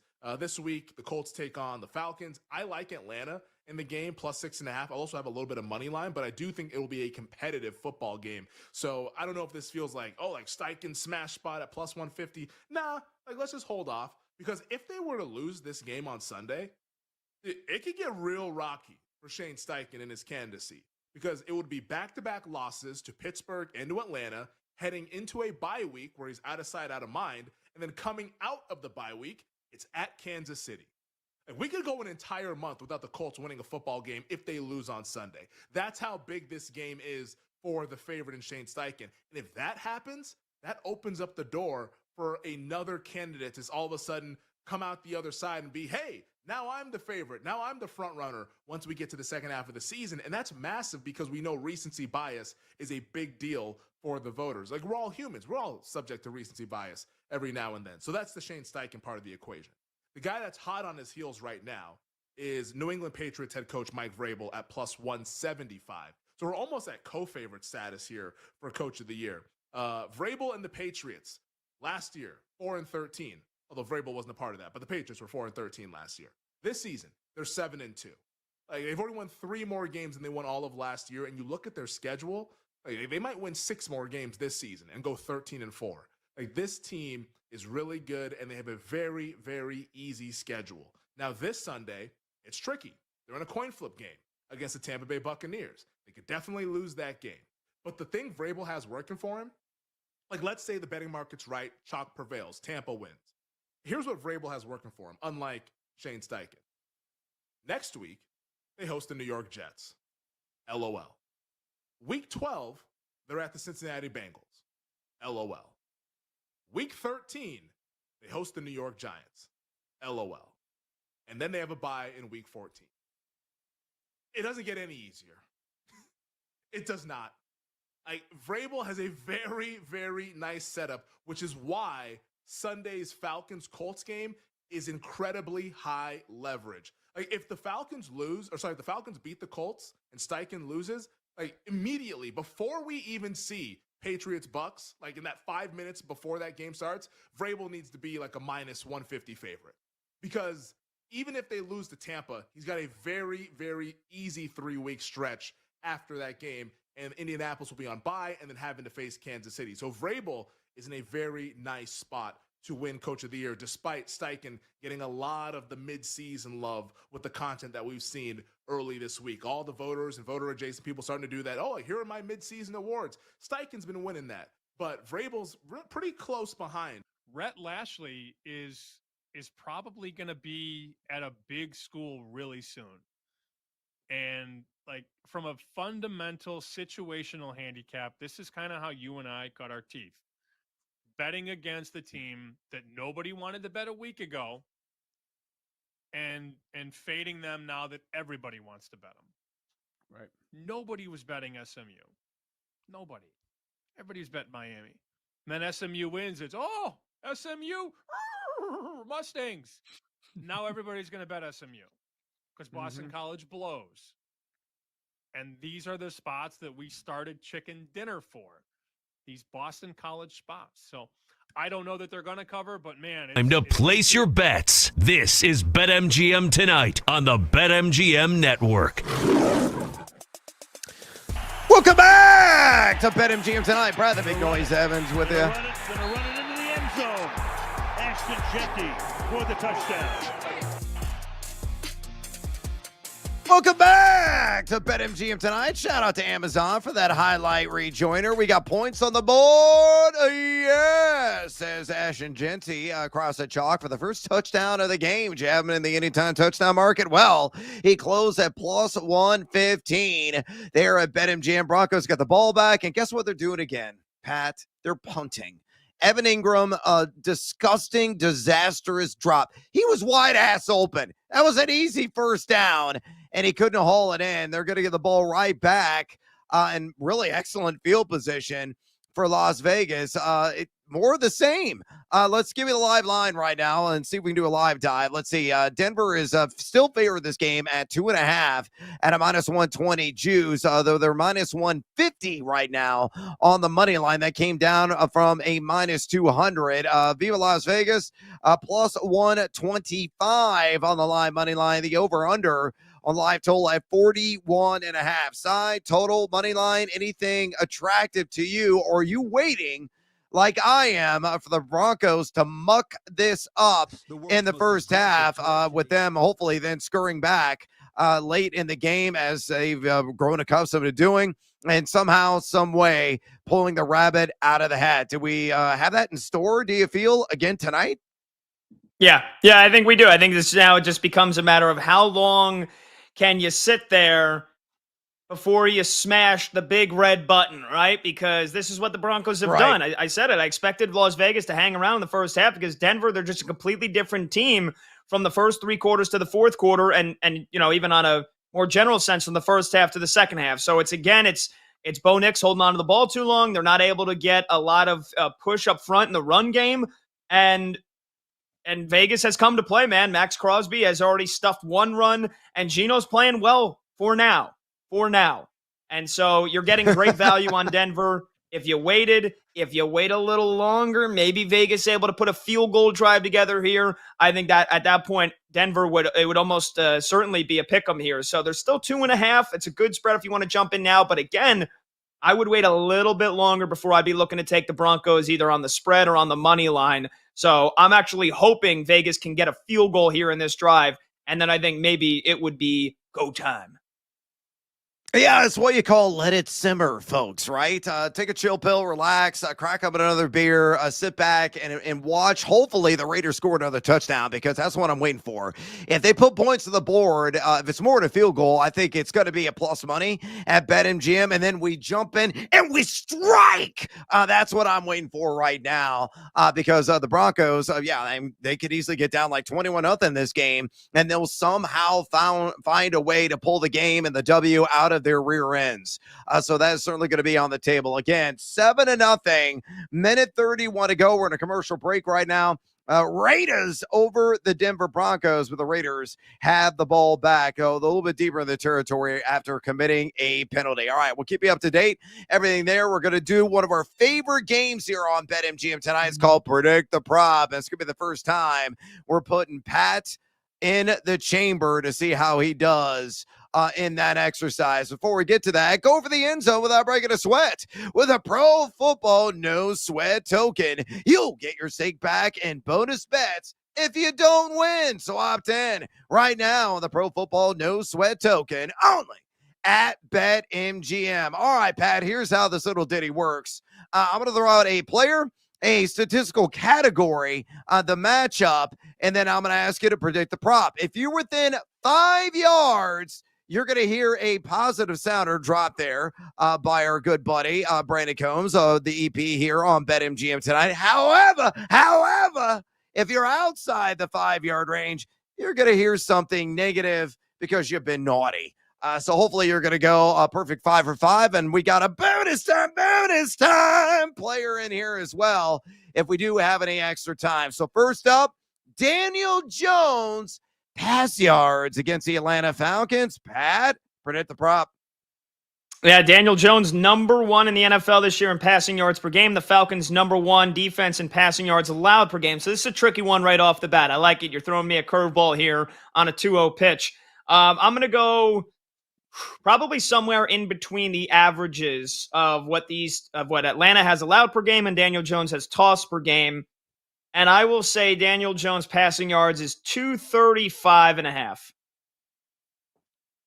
You gotta be vaping me. Oh, the actual number is 243.5. So do you have an under lean as a result? Yeah, I would probably lean under. Again, the Falcons they got the number 1 pass rush defense, and this secondary has played really well. A.J. Terrell is very underrated as a corner, and I like what Jeff Ulbrich has done in the scheme. So Colts know that they've got to run the ball. I mean, that is what Carolina did right down the Falcons' throat when they beat them 30-0. And so I think this is a run-heavy game plan for the Colts coming up this weekend. And and it's also in Germany. So, to me, I don't know if this is right or wrong. I would just tend to lean that, over across the seas, maybe you rely on the run game a little bit more, some external factors here. I'll go under. Yeah, I fill up the beer steins and sprechen Sie Deutsch. I agree with you, man. I'm taking the under as well. Only one quarterback has gone over this prop all year against Atlanta. They've been locked down, to say the least. They're only giving up 174.8 pass yards per game to the quarterback position. Next up, against my Chicago Bears, Jackson Dart of the New York Giants. Pass yards. Pat, predict the prop. Yeah, and another tough one because Jackson Dart has thrown for less than 150 yards per game. There's always the possibility for some wind this weekend in the Windy City in Chicago, but the Bears passing defense just got torched by Joe Flacco for 476. So I'm going to say this is decently over what Jackson Dart's average has been this season, and I'll say 170 yards on the button. I'm sorry, Eddie, but that's incorrect.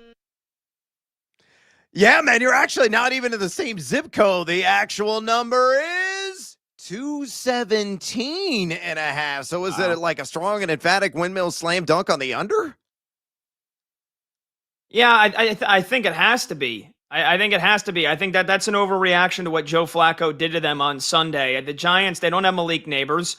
And the rest of the weapons, Wan'Dale Robinson, Theo Johnson, the young tight end, he's been great, but I just feel like they're letting Jackson Dart, if the first or second read's not there, it's tuck it and run.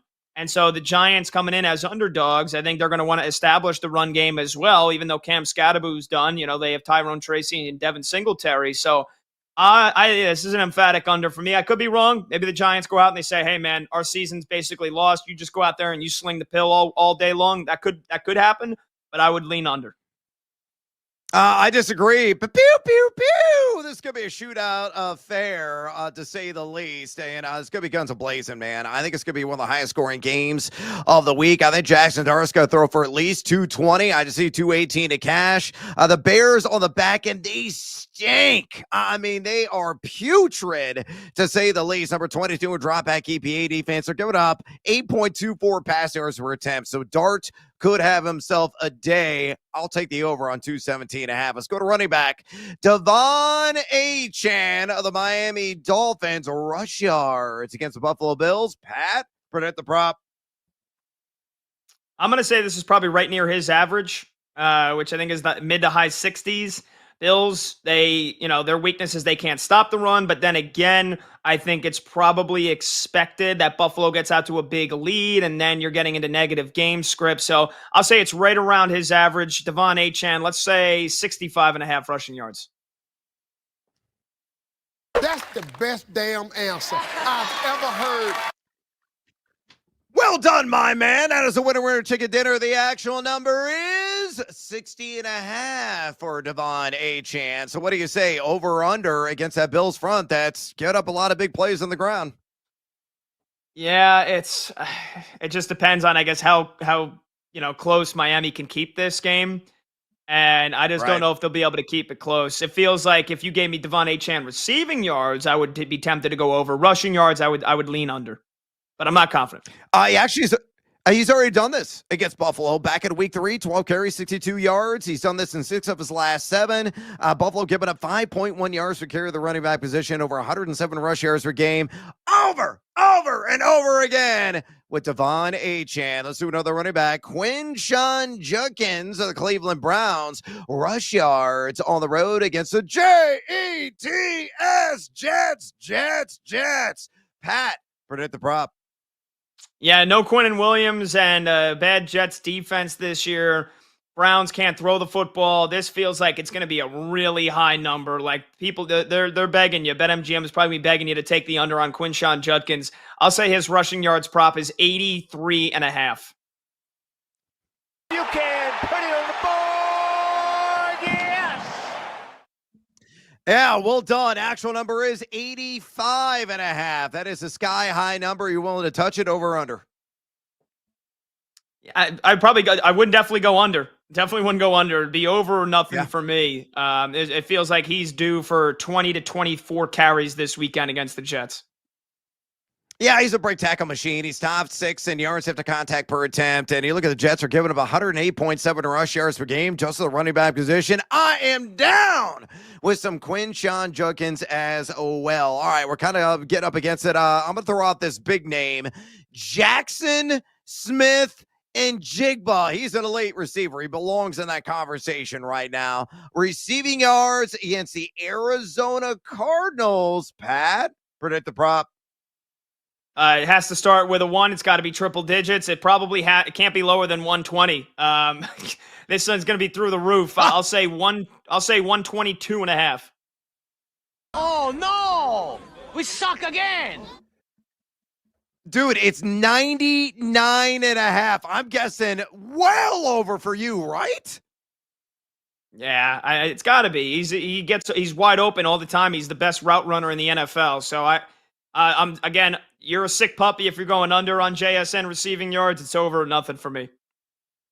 Yeah, he's done this in 68 games, although he did hit the under last time he was against Arizona. Only had 79 on 4 receptions. Sure, I'll take the over. Guy's been unstoppable. Beautiful music he is making right now with one Sam Darnold. All right, we got to take a little siesta here on BetMGM tonight. When we come back, the great Lincoln Kennedy is going to join us to break down more in the NFL right here, BetMGM tonight, right here on the BetMGM Network. Stick around.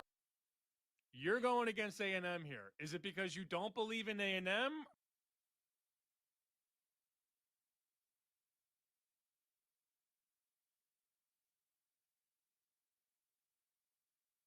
You're going against A&M here. Is it because you don't believe in A&M, or you just think Missouri's going to keep fighting with the backup quarterback? Here's the reality. I haven't believed in A&M for the last 2 decades. They're like the second Texas team with more money than God that never lives up to the hype. Hey, congrats to Mike Elko and Colin Klein. They're undefeated on the season. Eventually, the cream rises to the top, and I think Eli Drinkowitz and the Missouri Tigers, who have been an awesome home underdog, coming off their bye week with a top 5 team in total D, might just be the buzzsaw that this Aggies offense needs. Yes, backup quarterback, but I was doing some reading earlier, and of course I closed out the webpage. Blonde moment on my part. But one of the quotes with Eli Drinkowitz, to paraphrase, was saying is like, look, we know we have a backup true freshman quarterback, but we know his limitations and we know his strengths. And guess what? He's got more upside than Bo. And I like when a head coach says that about a backup quarterback and says, hey, this guy's got some fight in him, and we're going to take what he's good at and exploit the other team's defense. And I think that's exactly what the Tigers are going to do here. Not only catching points at home, but just really being disrespected at this point in time. Is Bo really 3 points better than the backup? I don't think so.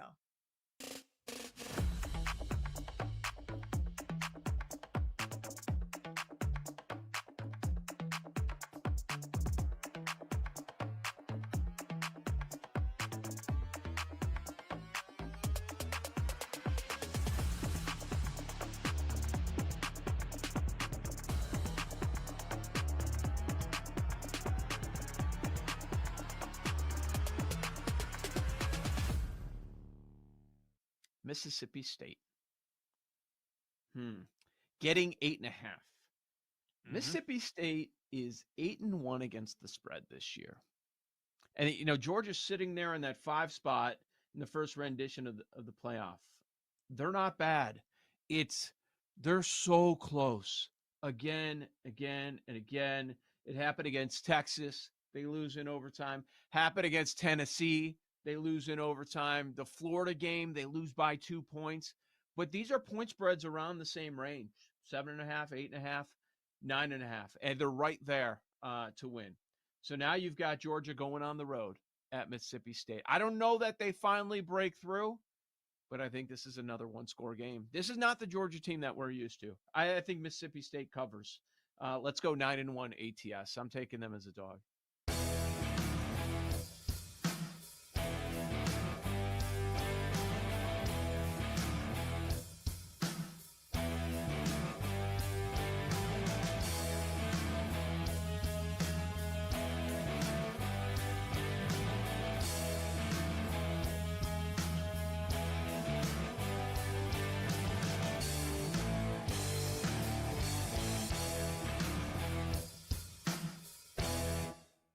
I'm still alive in a $1 million pool.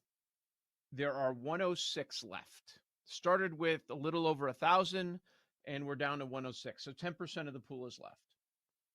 I used Denver. I used Detroit. I used Indy. So of the high point spreads, my top option is Buffalo. My second best option is Seattle. Now, Seattle has Tennessee still on the road where they play better. So I'd prefer to save Seattle. Buffalo, Seattle. I would say my third best option with this one is Carolina. Carolina against New Orleans at home. Oh boy. What would you do in this scenario? $1 million pool, top option Buffalo, second option Seattle. Maybe you consider Carolina rather. Carolina? No, not me. Okay. That ain't So happening. Buffalo or Seattle? Cleveland. Tough, huh?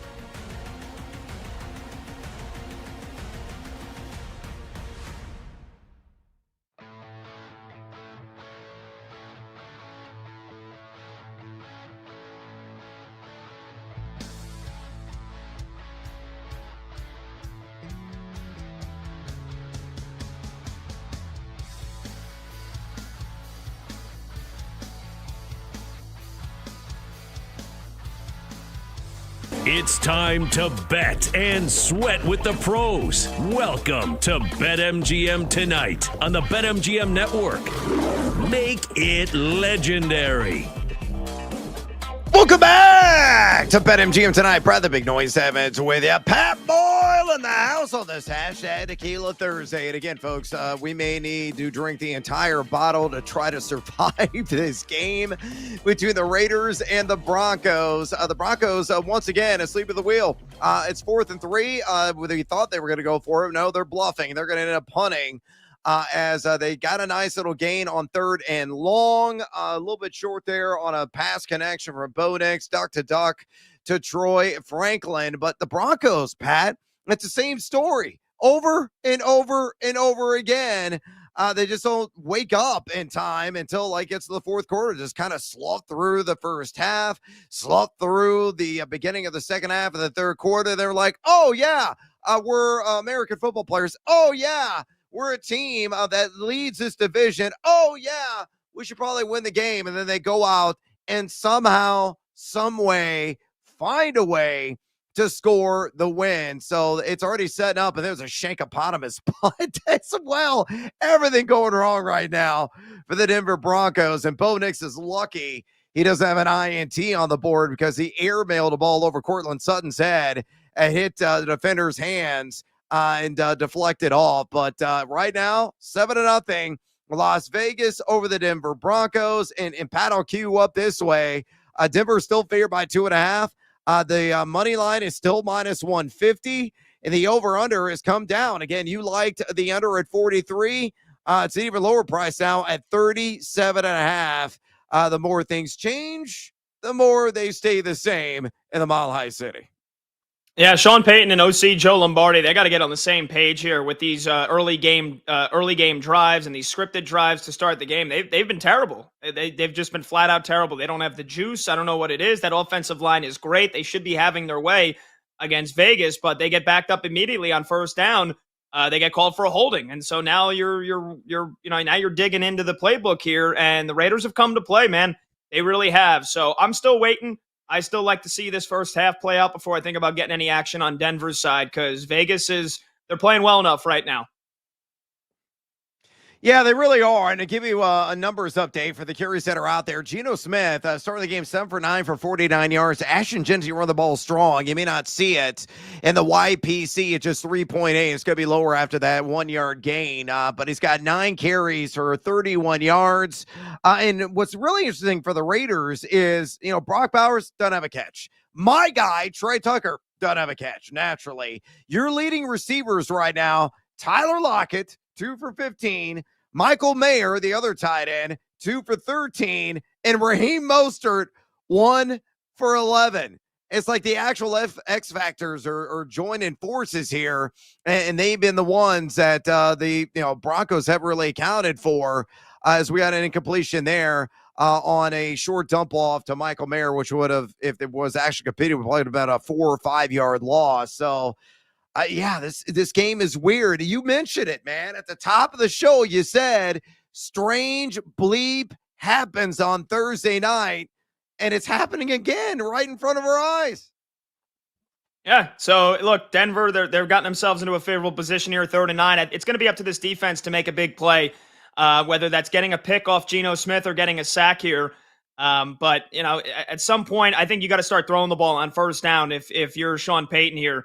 You got to go reverse game script against the Raiders because they're having a ton of success, and they just completed a huge pass now to get into Denver territory, and there is Brock Bowers. So, yeah, things going from bad to worse for Denver.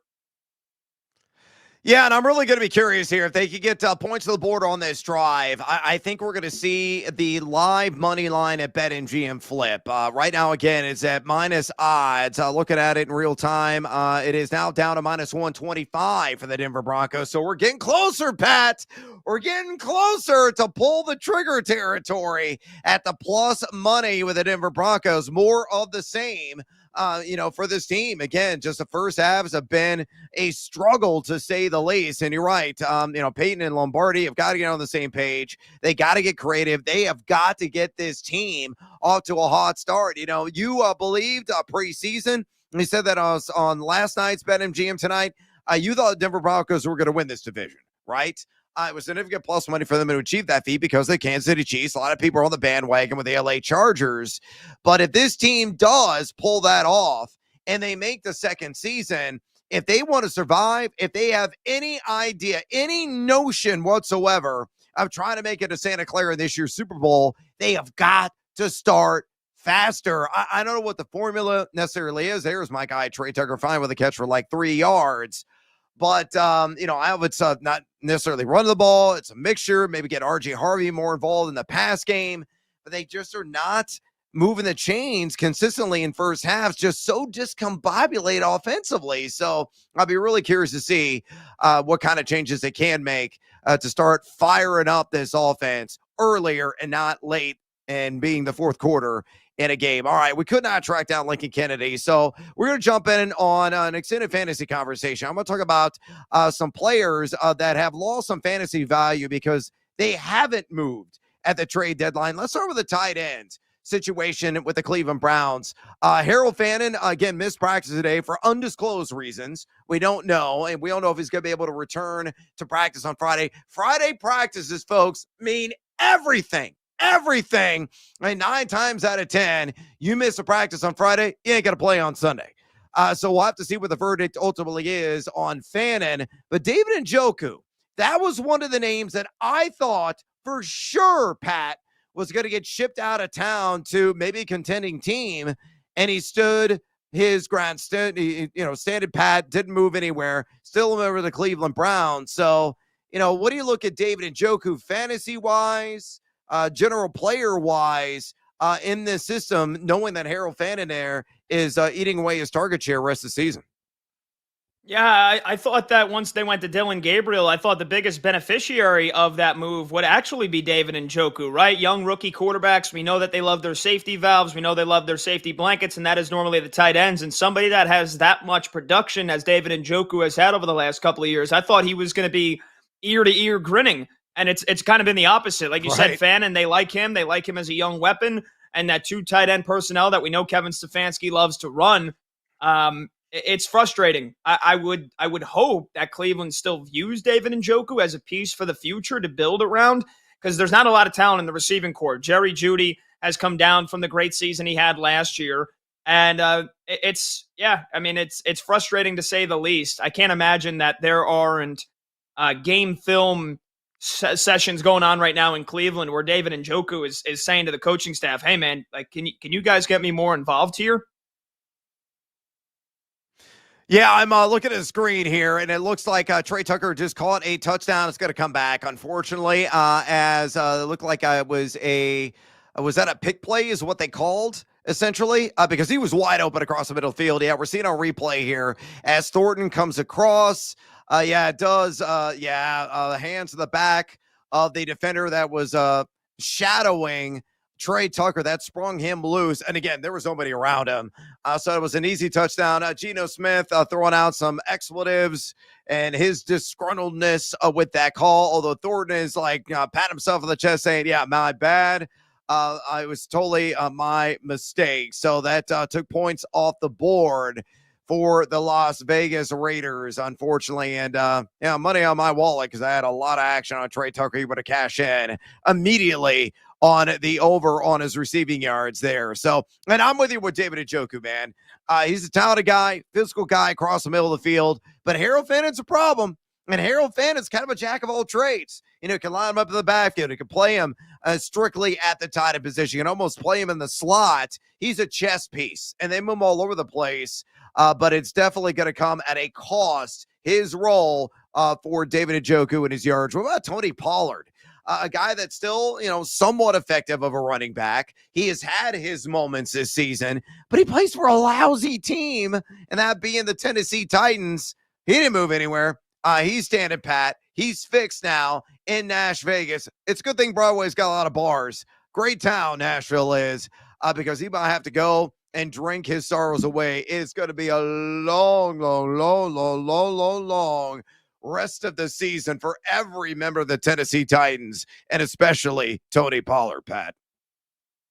Yeah, and Tyjae Spears, who was hurt to start the year, he got 7 carries and he had 3 catches on Sunday. So it's just tough. When you can't throw the ball, when Cam Ward has struggled as much as he has, that just makes it even more difficult as an offense to get the run game going because teams are going to stack the box and say, okay, go ahead, Cam Ward, try to beat us. Please try to beat us. And he has not been able to. So been a rough season. Tony Pollard had a really good year last year, despite all the struggles from Will Levis and Mason Rudolph. And you would think, hey, new rookie quarterback, that should help the run game. And it just has not been able to get going for him. So just like David Njoku, it's also stocked down for Tony Pollard. It's having a rough season.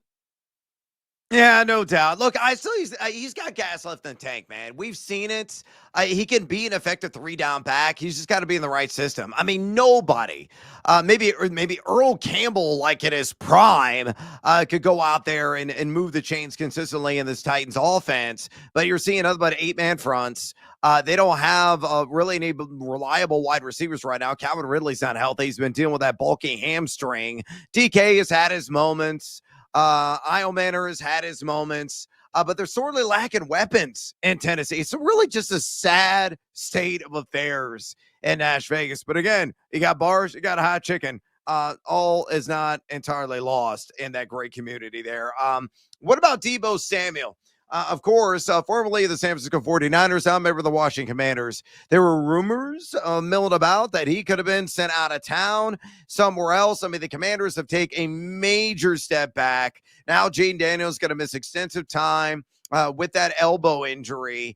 The defense has got all kinds of problems. I mean, they could be involved in some shootout affairs, which is a good thing for Deebo, as he could see a nice little surge in overall targets on a per-game basis. But honestly, it's just kind of a sickly offensive situation. And now with Marcus Mariota that it controls, you got to downgrade him. I mean, he's more or less a borderline WR3, WR4 in 12-team formats for the season, right? Yeah, and it's why he got traded for a 5th-round pick in the offseason. He hasn't been able to stay healthy. He had that heel injury that cost him a game, but he got off to a good start this year. He had 3 touchdowns in a 4-game span from week 2 to week 5. And he also is probably not happy at the fact that Terry McLaurin, has been basically on a milk carton all year, whether it's been unavailable because of injuries or just a lack of production. Like Terry McLaurin putting up his normal numbers, that would have given so many opportunities for Deebo to then be open and be uncovered. Now that McLaurin has struggled, teams are focusing on Deebo Samuel. They're taking him away. Zach Ertz has been getting a ton of targets in Washington. But yeah, now the biggest thing is the quarterback situation. Now that it's Mariota, that gives you even less confidence that Deebo Samuel is going to be able to make an impact each week.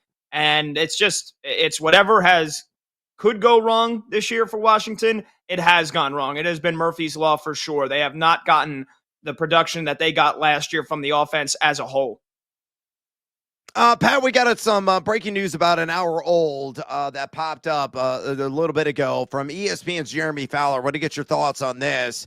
Chris Godwin, according to Fowler, the Buccaneers are, quote, thinking, end quote, that he could return in late November or in December from that fibula injury. So he's a guy that's been an injury disappointment, had the ankle dislocation last year.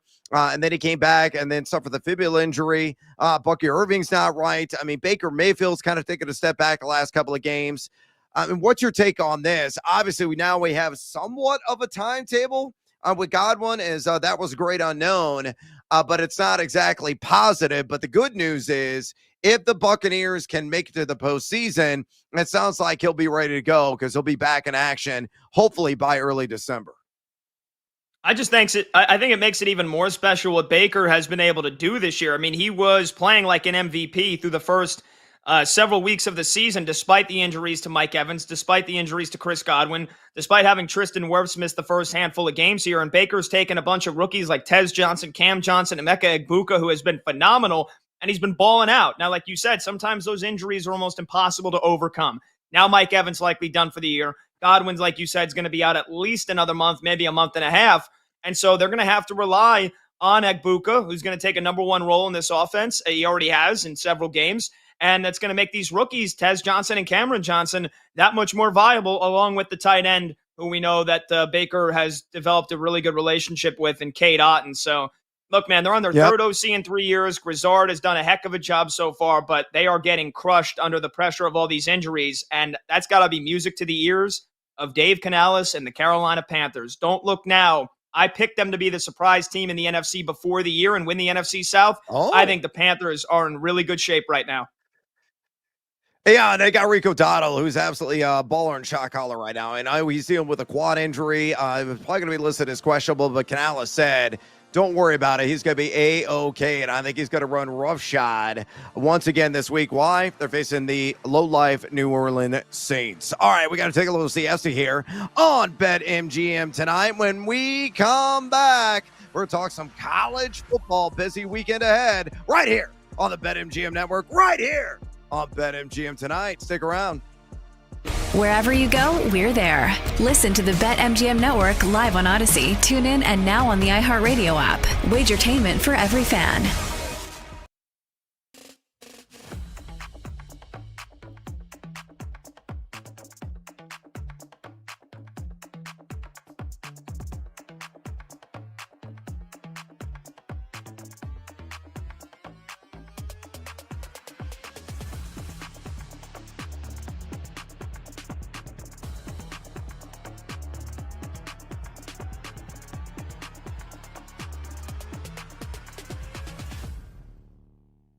Colts and Falcons, usually the London game is never good, and we never tend to get a lot of upsets out in London. You get the Colts coming off of a tough loss against Pittsburgh where they turned the ball over 6 times. Falcons are coming off a tough road loss against New England.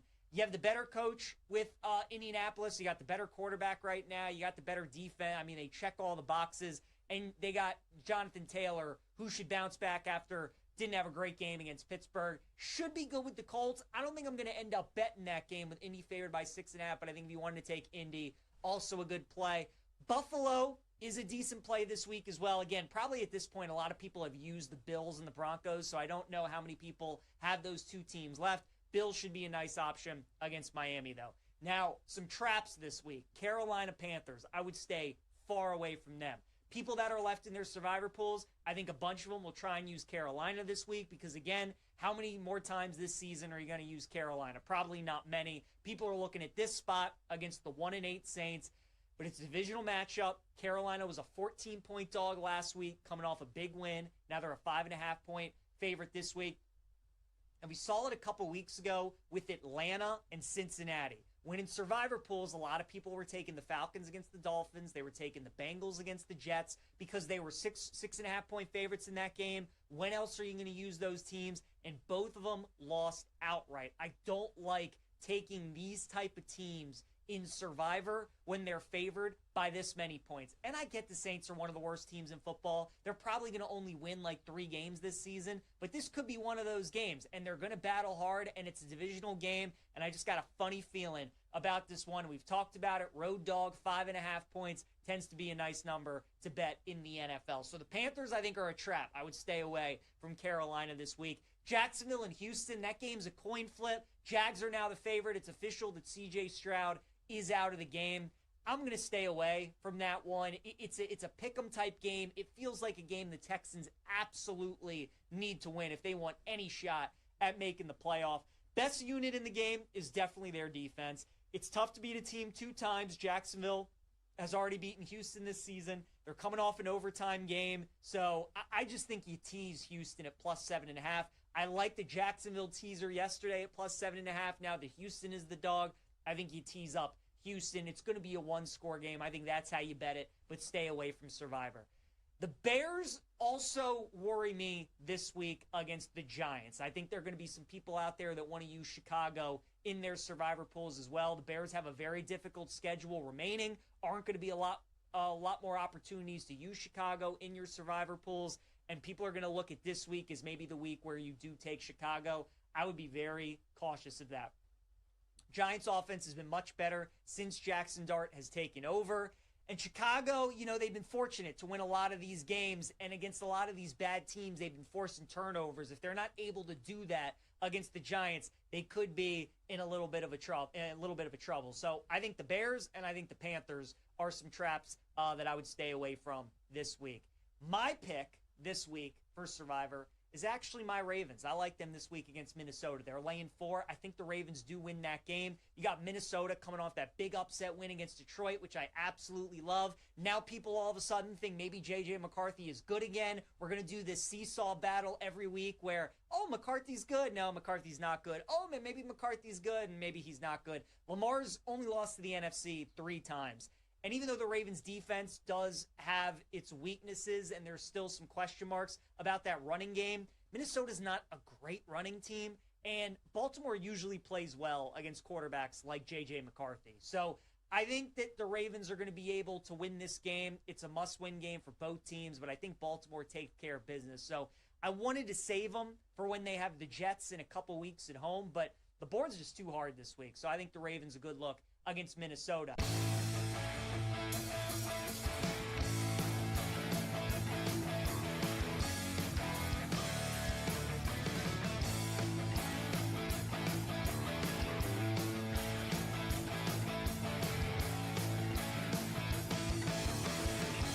Bets. This is BetMGM Tonight on the BetMGM Network. Welcome back to BetMGM Tonight. Brad the Big Noise Evans with you. Pat Boyle along for the ride on this hashtag Tequila Thursday. And my God, break out the leather helmets and just go ahead and turn this 4K broadcast at a black and white TV. This thing is ugly. It's disgusting. It's hideous. We're taking football back roughly a half a century. It is 7-0.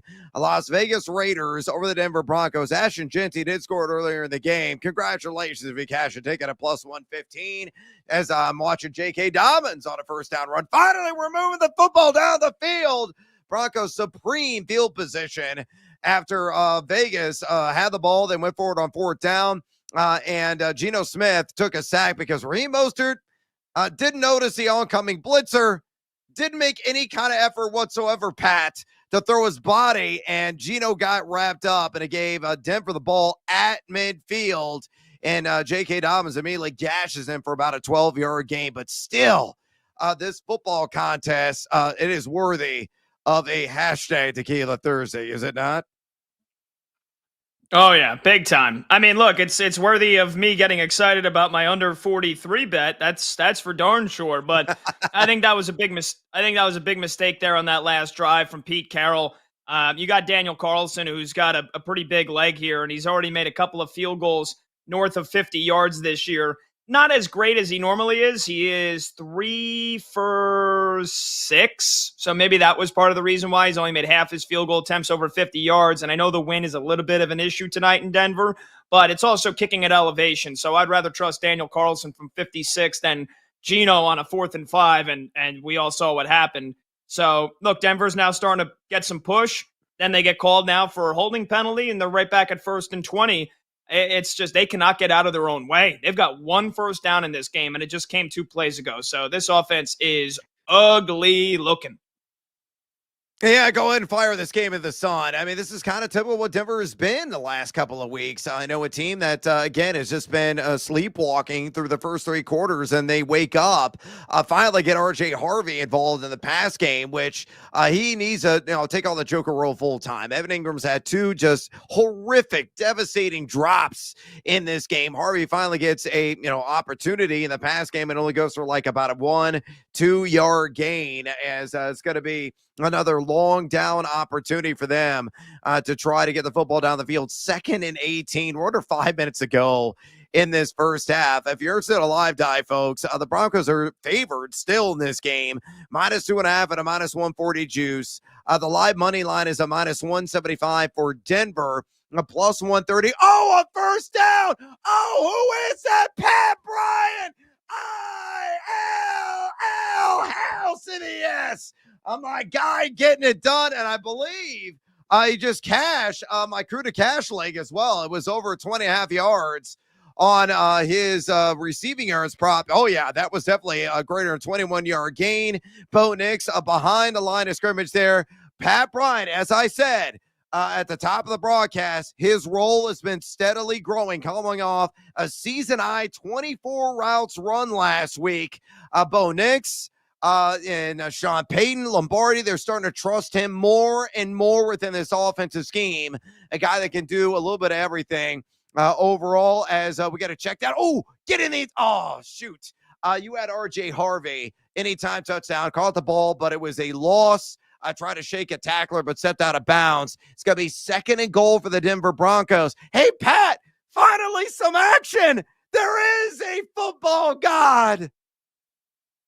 Yeah, there is. Now let's see what the Broncos can do here inside the 10-yard line. This is where, Pete Carroll and the Raiders defense are just going to try to keep everything in front of them here. And it's going to be interesting to see what Denver does. I like that play call to get R.J. Harvey the ball out in space. He should have cut it inside. Instead, he tried to take it outside the tackler and even stepped out of bounds for a loss. So I think his receiving yards probably went back to 0 there. Touchdown! We got a touchdown. Denver there. Oh, yeah, my boy, Troy Franklin. Let's catch it. Take it to Brando. Give me the music. Let's go.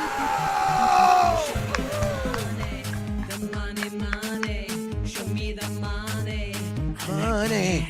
I like the cash. Oh, yeah. +190 for your boy. Finally, something going right in this merciless game. That was an absolute strike thrown by Bo Nix. I said it again at the top of the show. Troy Franklin's become a thing. And a lot of people in fantasy football circles, Pat, have kind of ignored him. He was still under 60% rostered in Yahoo leagues the other night. His start percentage was less than 15%, yet he just continuously scores touchdown. I believe that's his 4th touchdown reception in his last 3 games. Again, he is leading this team in red zone targets. Beautiful chemistry, beautiful bromance. Started in Eugene and is now carried over to Denver. Impressive and needed drive by the Denver Broncos there. I think that big play to Pat Bryant, I think really it should open up some eyes for Sean Payton in this offense now. I think if they're able to move the pocket, get Bo Nix out on the run, use his legs to force the Raiders defense to account for it. He made that great throw on the run. He's athletic. He's agile enough to do that. I think if I'm Denver, that's what I'm looking to do here now throughout the rest of this game. He hasn't been good as just a standard pocket passer in the first half this season alone, let alone for most of the year. So getting him on the run and using Bo Nix's legs, I think could be a big bonus now for the Denver Broncos here in this game moving forward. But that was a nice drive there. And look, it comes off of a decision for the Raiders to go for it on 4th and 5 instead of trying to kick a field goal. Would have been a lengthy one, 55, 56 yards. I would have done that. And instead, the Broncos turn them over on downs, and then they score a touchdown a couple of plays later. So that's a great response there for Denver. Yeah, the live dive update right now. Live line at BetMGM. Denver now laying 4.5 at a -120 juice. The over-under has climbed, but still trending under. 36.5. It is now -360 for the Broncos. A live money line plus 260. Live money line for Vegas. Again, 7-7. Bo Nix connected with his boy.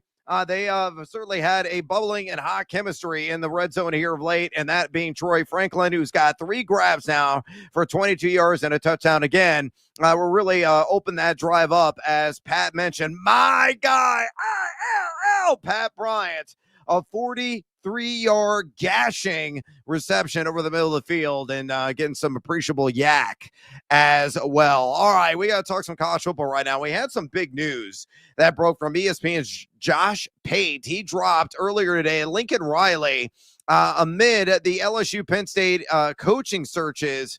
Could be a candidate possibly for one of those open vacancies. So let's play hypotheticals. Let's say Lincoln Riley wants to leave Los Angeles and the high cost of living there, though he's making an ungodly amount of money.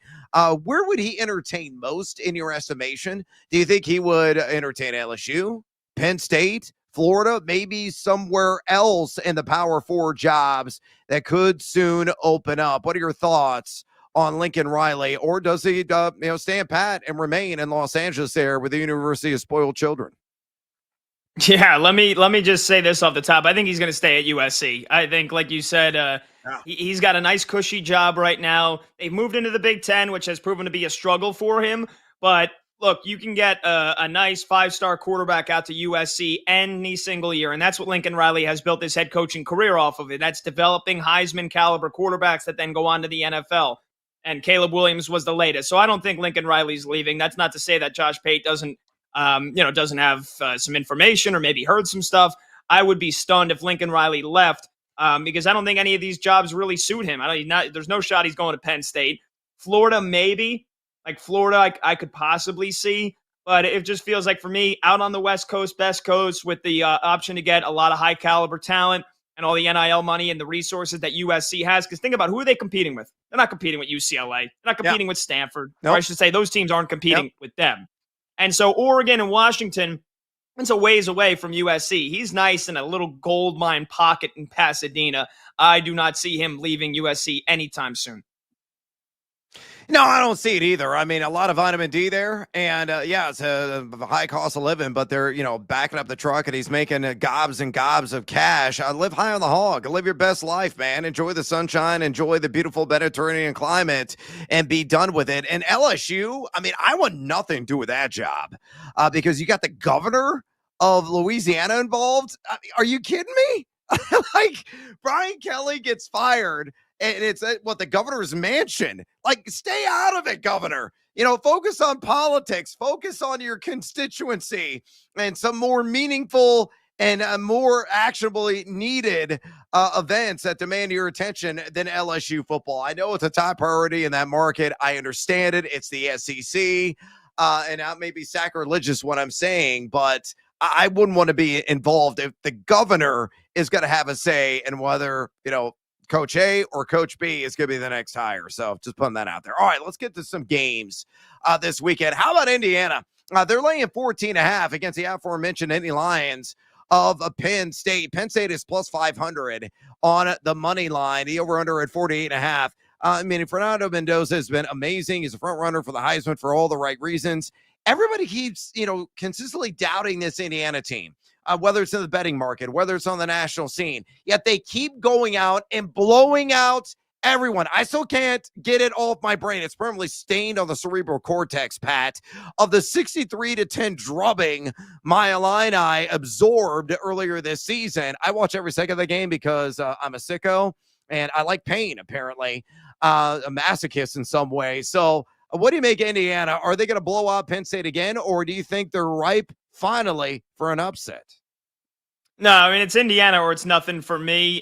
Conveniently, this is 14 and the hook, so they have to win by at least 2 touchdowns. But like Penn State, like you can't look at Penn State like the team they were at the beginning of this year or even a couple of weeks ago. James Franklin's gone. These guys on this team have nothing to play for other than pride and maybe trying to earn an opportunity at a different school next year because their head coach who started the year with them and started their college career is no longer there. So the fact that it's at home, like I don't even know how much the fans, the Penn State fans who we know are dying. They already had their whiteout game, so they can't even go back to that to try to drum up some excitement. Nope. There's nothing to really get excited about for Penn State. Fernando Mendoza has been amazing. Curt Cignetti is on a hell-bent mission right now. So it's the Hoosiers or nothing for me. I don't think you can really respect Penn State at this point with how their season has gone.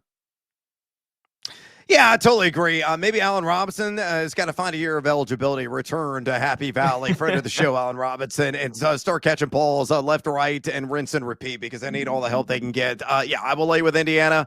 Hell, I may even take them in an alt market. They may win that sucker by 20 plus this weekend. Let's say the Big Ten because we got to give a shout out to our video guy, Monty. He is a nervous Nelly right now because the Iowa Hawkeyes are taking on the almighty Oregon Ducks. We're talking about the duck-to-duck combination. Bo Nix and Troy Franklin. Oregon's been largely lights out this season. They're laying 6 in this one on the road in Iowa City. And we know that Iowa's got the defensive chops to hang. Seems like a trap game for Oregon. I like Iowa plus the points, but maybe I'm wrong. What's your take on this one, Pat? And by all means, pucker up to Monty. Yeah, sorry, Monty. Again, this feels like a classic story for me of like Iowa's defense is going to show up. They're going to make life difficult, for Oregon here. But how are they going to score points? How are they going to score points? This offense still stinks. I sorry, but that's the truth. So, you're seeing that reflected in a really low total, 42.5. But to me, it's Oregon or nothing. I think Dan Lanning's squad, I trust that they're going to bounce back now. It's been a couple of weeks since that loss to Indiana. I think Indiana is that good. And I think this is a game where Iowa's going to struggle to score enough points here to keep this within a touchdown. Here's what's crazy, Pat. Believe it or not, at Pro Football Focus, the offensive efficiency standing for the Iowa Hawkeyes number 21 in the country. Isn't that wild?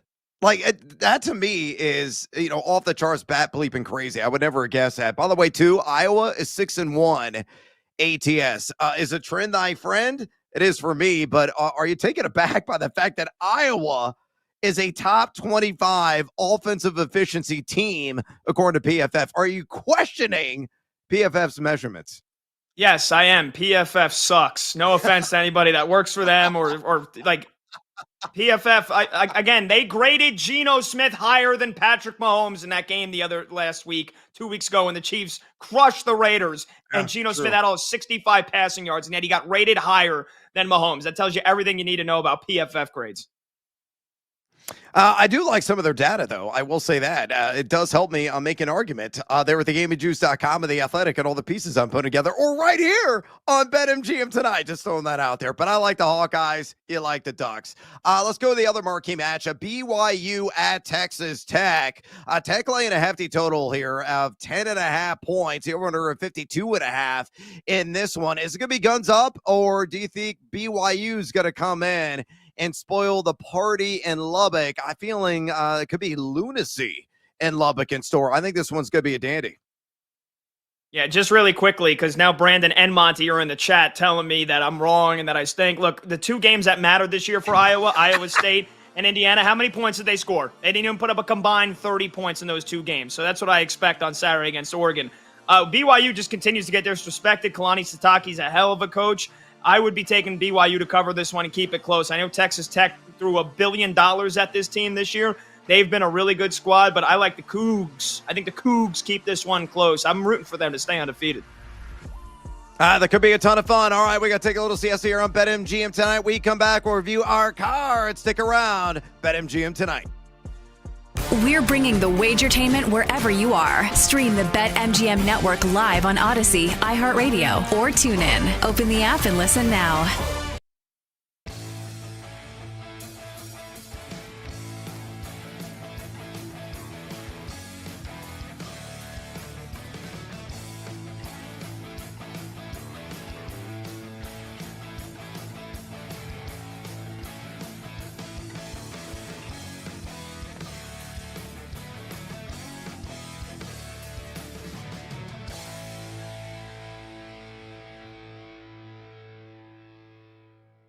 We'll start with Coach of the Year, where, you know what? Maybe it's going to get interesting. Maybe Shane Steichen's not going to go 16-1 and win this award unanimously, as the Indianapolis Colts are coming off a 27-20 loss last Sunday to the Pittsburgh Steelers. Shane Steichen is now once again a plus money price. He is now at plus 150, still the favorite over at BetMGM, but Steichen a little bit closer to the pack, as the Indianapolis Colts still have an awesome record. I mean, they're 7-2. They went 8-9 last year. They're still on pace to be an 11-6 team, maybe even a 12-5 team. I think at 12-5, Steichen's got a very, very great case to win this one. At 11-6, maybe he opens things up for other guys to also have a case as well. But Steichen should still be the favorite, as he is. This week, the Colts take on the Falcons. I like Atlanta in the game, plus 6.5. I also have a little bit of money line, but I do think it will be a competitive football game. So I don't know if this feels like, Steichen smash spot at plus 150. Nah, let's just hold off, because if they were to lose this game on Sunday, it could get real rocky for Shane Steichen in his candidacy, because it would be back-to-back losses to Pittsburgh and to Atlanta, heading into a bye week where he's out of sight, out of mind, and then coming out of the bye week, it's at Kansas City. We could go an entire month without the Colts winning a football game if they lose on Sunday. That's how big this game is for the favorite in Shane Steichen. And if that happens, that opens up the door for another candidate to all of a sudden come out the other side and be, hey, now I'm the favorite. Now I'm the front runner once we get to the second half of the season. And that's massive, because we know recency bias is a big deal for the voters. We're all humans. We're all subject to recency bias every now and then. So that's the Shane Steichen part of the equation. The guy that's hot on his heels right now is New England Patriots head coach Mike Vrabel at plus 175. So we're almost at co-favorite status here for Coach of the Year. Vrabel and the Patriots last year, 4-13. Although Vrabel wasn't a part of that, but the Patriots were 4-13 last year. This season, they're 7-2. They've already won 3 more games than they won all of last year. And you look at their schedule, they might win 6 more games this season and go 13-4. This team is really good, and they have a very, very easy schedule. Now, this Sunday, it's tricky. They're in a coin flip game against the Tampa Bay Buccaneers. They could definitely lose that game. But the thing Vrabel has working for him, let's say the betting market's right, chalk prevails, Tampa wins. Here's what Vrabel has working for him, unlike Shane Steichen. Next week, they host the New York Jets. LOL. Week 12, they're at the Cincinnati Bengals. LOL. Week 13, they host the New York Giants. LOL. And then they have a bye in week 14. It doesn't get any easier. It does not. Vrabel has a very, very nice setup, which is why Sunday's Falcons-Colts game is incredibly high leverage. If the Falcons the Falcons beat the Colts and Steichen loses, immediately, before we even see Patriots-Bucks, in that 5 minutes before that game starts, Vrabel needs to be a minus 150 favorite. Because even if they lose to Tampa, he's got a very, very easy 3-week stretch after that game, and Indianapolis will be on bye and then having to face Kansas City. So Vrabel is in a very nice spot to win Coach of the Year, despite Steichen getting a lot of the mid-season love with the content that we've seen early this week. All the voters and voter-adjacent people starting to do that. Here are my mid-season awards. Steichen's been winning that, but Vrabel's pretty close behind. Rhett Lashley is probably going to be at a big school really soon. And from a fundamental situational handicap, this is kind of how you and I cut our teeth. Betting against the team that nobody wanted to bet a week ago and fading them now that everybody wants to bet them. Right. Nobody was betting SMU. Nobody. Everybody's betting Miami. And then SMU wins. It's, SMU, Mustangs. Now everybody's going to bet SMU. It's time to place your bets. This is BetMGM Tonight on the BetMGM Network. Welcome back to BetMGM Tonight. Brother Big Noise Evans with you. Pat Boyle in the house on this hashtag Tequila Thursday. Let's just go ahead and call for one more. Bartender, give us one more round, baby. Oh, yeah. It's so good when it hits the lips. Fine añejo pour. What the hell are you doing, Geno Smith? A shuffle pass on 3rd and 1. for an obvious negative gain, as that is going to wrap up the first half. It is 7-7, America. The Las Vegas Raiders and the Denver Broncos all knotted up. The live dive right now at BetMGM. If you're curious, Denver at -4.5 at a -120 juice. The over-under sitting at just 34.5. Again, it closed at 43. Pat is on the under, trending in the right direction for him. Vegas +270 on the money line. The Broncos at a -375 on the money line. If you're now just catching up with us and want to hear some stat updates, here is a live box score at the break. Geno Smith, 12 of 18 for 96 yards, no touchdowns, and no INTs. Again, the Broncos only have 4 interceptions the entire year. Genty, 10 carries for 35 yards and that rushing TD. You look at Brock Bowers, he's got a 1 catch only for 31 yards. It was an important and big catch, but he's only got the 1. Tyler Lockett, 3 for 24. Michael Mayer, 3 for 22. Trey Tucker, my guy, wake up, 1 for 3. Ashton Genty, 2 for 1. Mostert, 1 for 11. And Thornton, 1 for 4. And he just missed a dime that was dropped by Geno Smith for a monster gainer that could have put some points on the board before the half for the Raiders. Meanwhile, for the Broncos, Bo Nix, 9 of 15, 101 in terms of yardage, a touchdown and a pick. J.K. Dobbins only 4 carries in that half for 22 yards. R.J. Harvey only 2 for 2. Pat Bryant, ILL, 1 for 43. Troy Franklin with a touchdown reception. Way to go, Franklin, 3 for 22. Cortland Sutton, 2 for 20. Ingram's got, 17,000 drops and 1 catch for 7. Dobbins has a catch for 7. R.J. Harvey, 1 for 2. And there you go. 7-7. Broncos, Raiders. It is terrible at the half. Pat, immediate thoughts on that first half. I thank God the Denver Broncos actually scored. Otherwise, it could have been more of the same, which is sluggish, slow, tortoise-like. I'm seeing on the Jardians commercial on my screen right now. Quite appropriate. That's what the Denver Broncos ultimately are. But man, that offense has got to start faster if they want to be taken seriously. Yeah, absolutely. Absolutely. It was the theme going into this game, and it played out again in front of our very eyes. I just thought it was too much of a vanilla approach. I thought they should have come out of the gate and started throwing on first downs and backing the Raiders defense up, making them respect the passing game, because they were stacking the box and Denver was just not getting any push running the football. And once Bo Nix started getting out of the pocket and throwing on the run, he really started to make some nice plays, including that big 40-plus yard gasher to your guy, Pat Bryant. But it's just, I don't know how seriously we can take this Denver Broncos team down the road. I picked him to win the AFC West because I expected Bo Nix to take a bigger step further from his really good rookie season a year ago. But it's far too often, I'm asking myself, why isn't Cortland Sutton more involved in this offense? He is the clear-cut number 1 receiver on this team, and it feels like too often Sean Payton falls in love with these guys. I know you love Pat Bryant, but falling in love with this guy and Troy Franklin and Marvin Mims and Evan Ingram. Like, Cortland Sutton should be getting 8 to 10 targets minimum a game.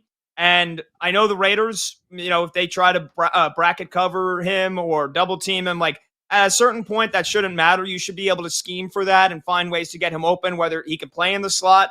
He can play out wide, obviously. So I think they need to make Cortland Sutton more of a focal point in this offense, and that could help solve some of their issues down the road. But the Broncos defense is doing exactly what you thought. I think they're lucky that this game is tied, because the Raiders have put themselves in some really good positions. They've had excellent field position on almost every one of their drives. And, now we're seeing Geno have to drop back and throw more on some 3rd and longs that the Raiders wanted to avoid. And he's already taken a handful of sacks and, he's made some mistakes. So I still think Denver wins this game, but it has once again not been pretty. These are the types of teams that you should be able to beat comfortably if you want to get taken seriously as a contender in this AFC, where I still think it's going to be Chiefs and Bills. The Ravens, they're coming. They're coming for that AFC North. And there's plenty of other teams, the Patriots, the Steelers, that fancy themselves. If Denver wants to separate themselves from those teams, you got to start getting better starts on the offensive side. Yeah, you got to jump off the blocks. I mean, he can't come off, starting like a snail. It's like the tortoise and the hare. A lot of people thinking about the old Aesop's fable, and you're thinking, yeah, that tortoise is going to win the race in the end, but that doesn't work that way in the NFL. I mean, you got to have a balance across the board if you want to make a deep run in this NFL postseason. They have the weapons to do it, but you're right. Schematically, they got to get Courtland Sutton more involved in some of those explosives down the field. He's a long drink. Well over 6 feet tall, and get that separation with consistency from his defender. We've seen it at times. He can be that chunk gain extraordinaire, and he was averaging 7 targets per game entering the night, but he's been underutilized again. And I keep going back to it, and I sound like a broken record when I harp on this. Utilize the skill set that is so multidimensional of RJ Harvey. He is a matchup nightmare for any linebacker that's out there because he's short and stocky the ground, lightning quick, and he's got remarkably soft hands. So use him design screens, use him on wheel routes, use him on quick slants. That is the area where I think Sean Payton Lombardi are really failing, is not being more creative with the deployment of RJ Harvey. So maybe they'll listen to us. I mean, they're obviously featuring more of him in the red zone. They like him there. But outside and between the 20s, I think he could take on a bigger role. I honestly thought this year he would be like a 50-catch running back, and he's going to be nowhere near that because they have this obsession with some of these other guys who are more lackluster, out of the backfield or in those short to intermediate pass routes run. So that's the only play that I would make. But we'll see what happens here in the second half. Maybe they'll make some adjustments at halftime. And maybe Denver, for once, will start off hotter in the third quarter instead of being fast and furious and a flurry of action in the fourth to try to steal another win and survive and advance another week. So, again, we'll keep everything close tabs in the bonus time hour. Bonus time of BetMGM tonight, Pat. We'll keep you up to date on the action there at Empower Field. All right, let's go ahead and run down our card so far here on Thursday Night Football. Pat, how are your picks looking at halftime? Well, the under looks fantastic. It's 7-7 at the half. That's 14 points. I took the under 43, feeling really, really good about that one. But then RJ Harvey, again, just that one catch for 2 yards. So over 16.5 receiving yards, not looking great. And RJ Harvey to get into the end zone. Well, when the Broncos only have one touchdown, you don't feel great about that. But, could change in the second half. Hopefully RJ Harvey gets more into this game plan. And, again, they've not been able to get good yardage on first down. So maybe that, some screen passes to RJ Harvey. Like you said, use him in that joker role that he has really made a name for himself in. Hopefully he's one of the guys in the halftime locker room right now. I know Peyton Manning said, we never talked about adjustments. I just went to the bathroom and had a juice box. But who are we kidding? There's got to be at least some kind of conversation right now about, hey, what do we need to do as an offense right now to get it going? I'm hoping my guy RJ Harvey's a part of it. I love juice boxes, just for the record. I'd throw it out there. Somebody give me a juice box, man, I would have an epic second half. Kicking and screaming, Will Ferrell. Hey, Mike Ditka, you're juice box boy. No, I'm not. I would totally be juice box boy. Trey Tucker, number one on my card. Originally I had the over on 3.5 catches at plus money. That shifted to 4.5. I said, oh yeah, why the hell not? At plus 120. He's got one grab. He squandered 2 other opportunities. Should have 3 receptions. Trey Tucker, you are absolutely killing and crushing my soul right now. However, play number 2, Troy Franklin, anytime touchdown. Cha-ching! I cashed that in at plus 190, so that's good. I also Courtland Sutton over 58.5 yards, and again, being underused in this game. So far in this action, he has, the 3 targets. He's got 2 grabs for 20, so I need him to pick it up. Ain't dead on that, so it could be in 2 and 1 night, but we'll see what happens in the second half. Crew to cash. I have Pat Bryant on that leg, and of course that one hit. He had a 43-yard reception. I just need over 20.5 receiving yards for that to cash. The other legs on that bad boy, let's see, Brando had the Raiders plus 9. That's very much in business. You had the under of Geno Smith, 218.5 pass yards, also very much in business. And Monty has the under of the Raiders team total 17.5 points, also very much in business. So we have a shot here, guys, to cash in on our crew bill parlay at 13-1. Sacrifice some chicken wings to the betting gods, and hopefully we can make that sucker come through, step in the window, and have a handsome payout in the end. So we'll have to wait and see on that. Any other, betting action, any other news headlines, whether in the NFL, college football, the NBA, catch your eye at all today, Pat? In terms of catching my eye, I find it very surprising that the Buccaneers are still favored against the Patriots. I think that one was maybe trending more towards a pick 'em, knowing what we know now about Chris Godwin's injury status. No Mike Evans, Bucky Irving not looking like he's going to play. And I know that the Patriots, right, they might miss Ramondre Stevenson and Kayshon Boutte's not looking good, but for the Buccaneers to still be favored, I know it's 2.5. I thought this one was maybe going to come closer to a pick 'em here. And I still think Tampa Bay is getting a lot of respect because of what they did in the early season. And I think this is a massive game for Drake May. I really do. I'm going to talk about that next segment, but that one, Patriots Buccaneers, one of the games of the week. And then the battle for the NFC West. Rams are now up to 4.5 point favorite on the road against the Niners. And we have no idea if Brock Purdy's going to play, but the Rams get Puka Nacua back. I don't think I could take the Rams seriously as a contender if they lose this game again to the Niners after what they did to them on Thursday Night Football a couple of weeks ago.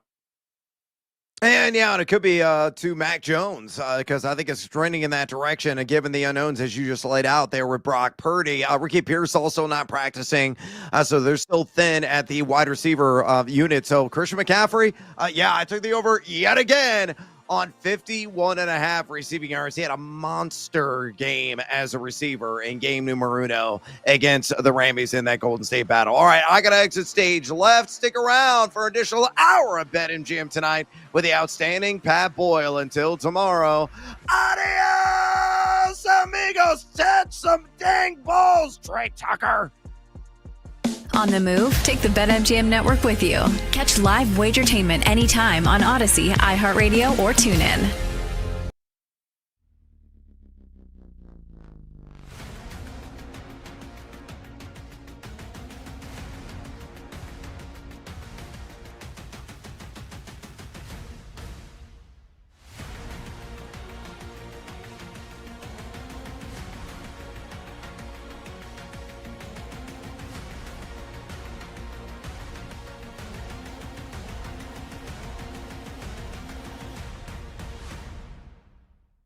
You're going against A&M here. Is it because you don't believe in A&M, or you just think Missouri's going to keep fighting with the backup quarterback?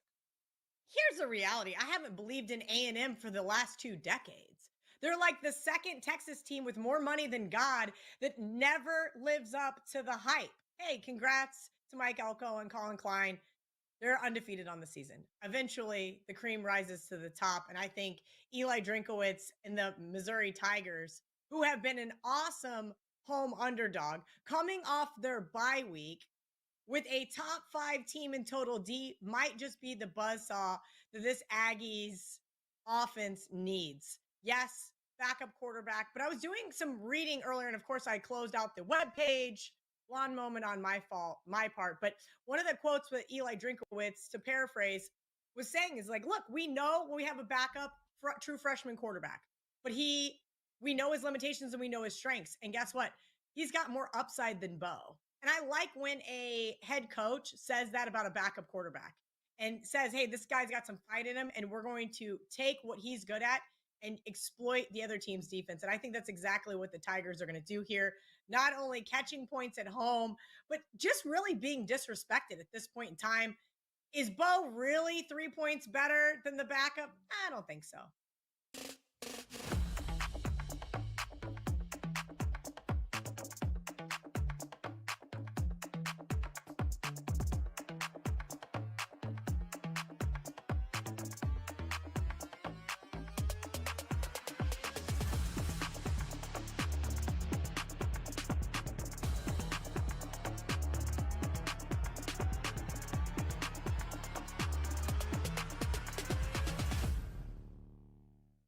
Mississippi State. Getting 8.5. Mississippi State is 8-1 against the spread this year. And, Georgia's sitting there in that 5 spot in the first rendition of the playoff. They're not bad. They're so close again, and again.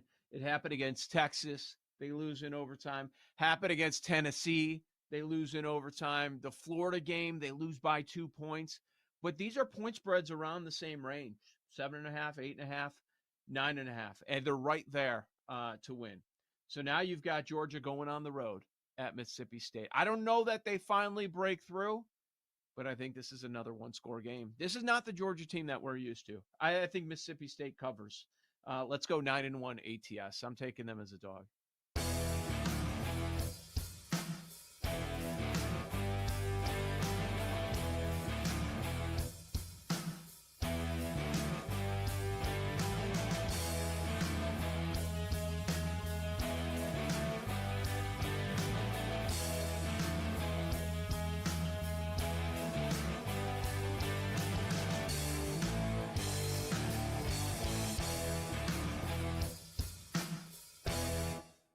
I'm still alive in a $1 million pool.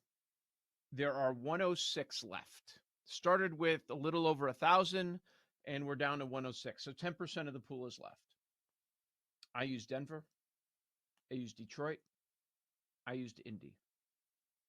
So of the high point spreads, my top option is Buffalo. My second best option is Seattle. Now, Seattle has Tennessee still on the road where they play better. So I'd prefer to save Seattle. Buffalo, Seattle. I would say my third best option with this one is Carolina. Carolina against New Orleans at home. Oh boy. What would you do in this scenario? $1 million pool. Top option Buffalo, second option Seattle. Maybe you consider Carolina rather. Carolina? No, not me. Okay. That ain't happening. Buffalo or Seattle? Cleveland. Tough, huh?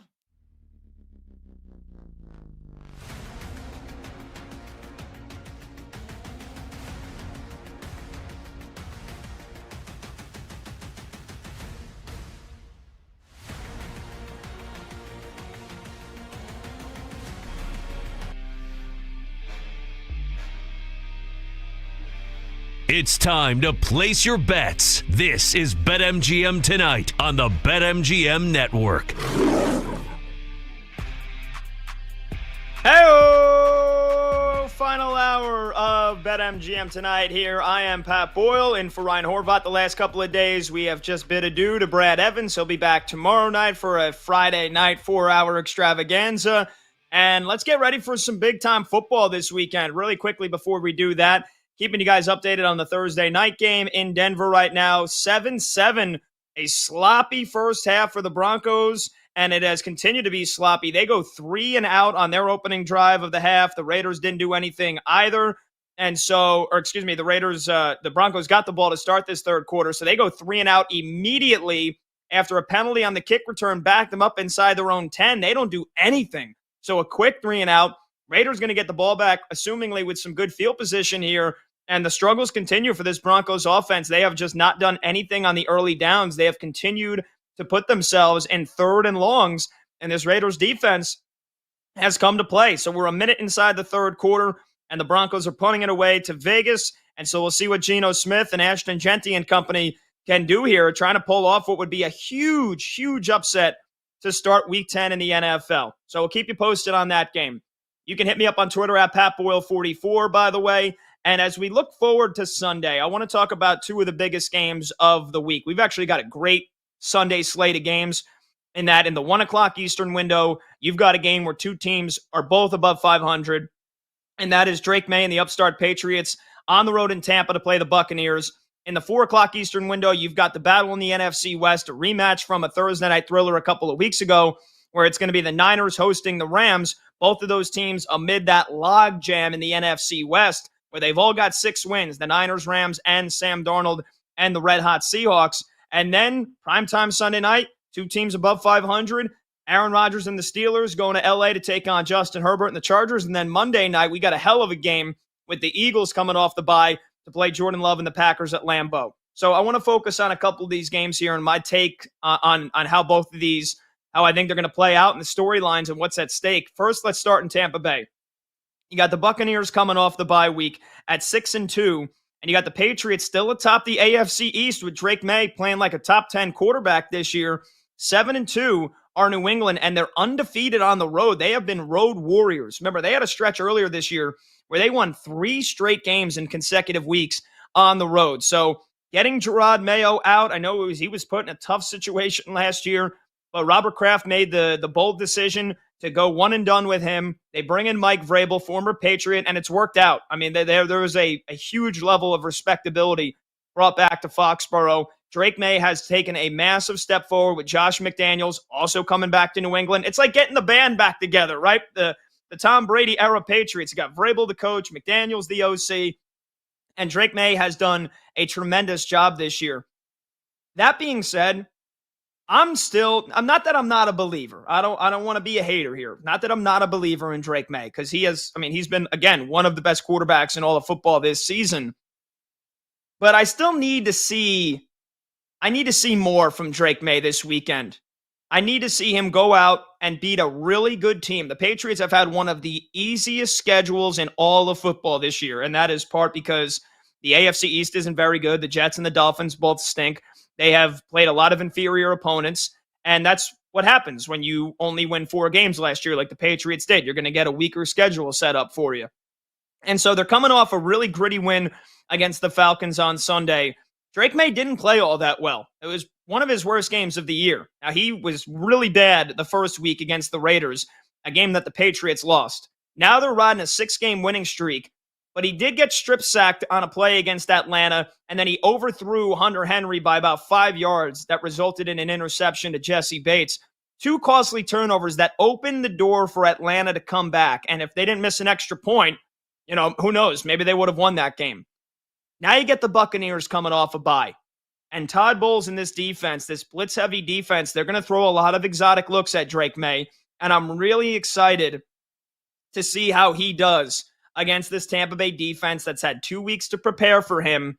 And you should be getting your best game from this Bucs defense that, again, year after year, they seem like they're an aging, veteran-laden squad, and yet they just continue to go out there and get sacks every week, get turnovers, and keep themselves in ball games. And the Patriots are also dealing with some injuries. Ramondre Stevenson didn't practice again today, so they could be without their number 1 running back. And Kayshawn Me Booty, who has been a really great pass-catching option for Drake May, also doesn't look like it's trending in a good direction for him to play this week. So could be down as top running back, could be down as number 2 receiver. This is a game where, if Drake May goes on the road and beats the Buccaneers, I'll say, okay. And assuming it's not like a 13-10 win for the Patriots where Drake May turns the ball over a couple times, but the Patriots defense steps up. If Drake May goes into Tampa Bay, beats Baker Mayfield and the Bucs, a team that is in the playoffs if the season ended today, they look like they're going to win the NFC South again so far. I will say, hey, Drake May has earned the respect. They're going to be 8-2 if they win this game. And maybe we start changing the conversation about whether or not the Patriots can win the AFC East, because I still think the Bills are going to win it. I know the Patriots beat Buffalo earlier this year on that Sunday night game where a lot of people, that opened their eyes to how good Drake May has become this year. They win this game on the road where the Bucs have had 2 weeks to prepare for it. I'll say, hey, maybe the Patriots can win the AFC East, and maybe they're actual legit contenders. Where if you say in January, it's Patriots Chiefs, it's Patriots Bills, it's Patriots Ravens, because I still think the Ravens are going to win the AFC North. Maybe the conversation will change to, yeah, you know what? Drake May in year 2, he's earned that respect. He has earned everything that a lot of people have said about him this year about being a top 10 quarterback. We are so quick. A lot of us are so quick as football fans to crown the next great thing. Last year, it was Jaden Daniels. 2 years ago, it was C.J. Stroud. Guys that had sensational rookie seasons and then took a step back in year 2. And I know for Jaden Daniels, it's been the injuries. For C.J. Stroud, it's just been straight-up regression. Now, and this is year 2 for Drake May. He's not a rookie. But in year 2, with Mike Vrabel, Josh McDaniels, you see why the Patriots took him number 3 overall. This is, in my opinion, the biggest test he's going to face to date this year. Right? And again, I know they beat Buffalo in prime time. The Buccaneers defense is better than Buffalo's defense. So if Drake May is able to do that, I think the conversation shifts about just how far the Patriots can go this year. And also, if Drake May maybe gets himself back into the forefront of the MVP race. So this is a huge, huge, huge game for Drake May and the Patriots. And right now, they're a small underdog of just under a field goal. And meanwhile, for Tampa Bay, again, they're coming off the bye. They have been riddled with injuries. And yet Baker Mayfield has done nothing but play like an MVP for most of the season. I know he struggled in the loss against the Lions, and he has cooled off a little bit. But think about it. He has played most of this season without his Hall of Fame receiver, Mike Evans, who's likely done for the year.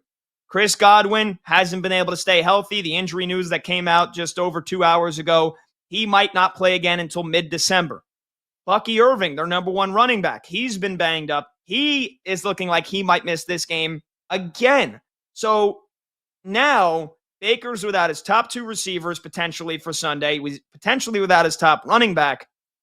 Can Baker Mayfield do what he's done all year? Put this team on his back, thrown to a bunch of rookies like Emeka Egbuka, who's been great, Tez Johnson, a 7th-round steal, it looks like. And can Baker Mayfield find a way once again to pull the Buccaneers over the line for a win? They're coming off the bye week. That's a huge advantage for them. New England, they had to beat Atlanta back on Sunday. And so this is as we like to call it, a measuring stick game, a litmus test game for both of these teams here. One team we're going to be feeling really good about when they win. The other team, maybe they hit that speed bump in the road. And as somebody that picked the Carolina Panthers before this year to be the surprise team in the NFC and win the NFC South, Dave Canales in Carolina right now, they've got to be pulling for a Patriots win on Sunday, because even though Bryce Young has been very up and down this year, I mean, it is rare that he throws for more than 150 yards in a game. The Panthers defense has been one of the most improved units, and Rico Dowdle carving out the role that he had when Chuba Hubbard is hurt. They've got a bona fide run game. So if the Buccaneers lose this game, I will be doubling down. I think it is a massive advantage for the Panthers if the Patriots win this game. But again, this to me, the matchup on Sunday is Drake May against this Buccaneers Todd Bowles-led blitz-heavy defense. Can Drake May withstand the pressure that he's going to face and lead New England to a win? I think it's an incredible, exciting game that we've got ahead of us. The other one, in the later window, the 4 o'clock Eastern window, it's a rematch of Thursday Night Football from about a month ago, where the Niners were huge underdogs, missing Brock Purdy, and Mac Jones led them to a victory on the road in SoFi Stadium, although it looked like a Niners home game, and they knocked off the Rams. Now, the Rams have blown out 3 straight bad teams, right? It was the Cooper Rush-led Ravens a couple of weeks ago. Then they go to London and they annihilate the Jags. And I know the Jaguars are 5-3. I still consider them a mediocre team. And then they easily blew out the Saints. And so the last time the Rams lost, it was that Thursday night game against the Niners. Meanwhile, San Francisco, they've exchanged wins and losses. They've also, surprise, surprise, been one of the most banged up teams this year in the NFL. Fred Warner done for the year. Nick Bosa done for the year. Brock Purdy has only played in, 2 games so far this season. George Kittle missed a huge chunk. We still have not gotten the season debut of Brandon Ayuk, and that might not come until Thanksgiving. And yet it's Kyle Shanahan, probably, in my opinion, doing his finest work of his entire career. The fact that the Niners are 6-3, with Mac Jones starting almost every game this year, and the injuries that I just gave you, it is remarkably impressive. A lot of people have talked about Shane Steichen for Coach of the Year. A lot of people have talked about Mike McDonald for Coach of the Year. Kyle Shanahan absolutely deserves to be in that conversation for how good of a job he's done with the 49ers this season. And I'll say this.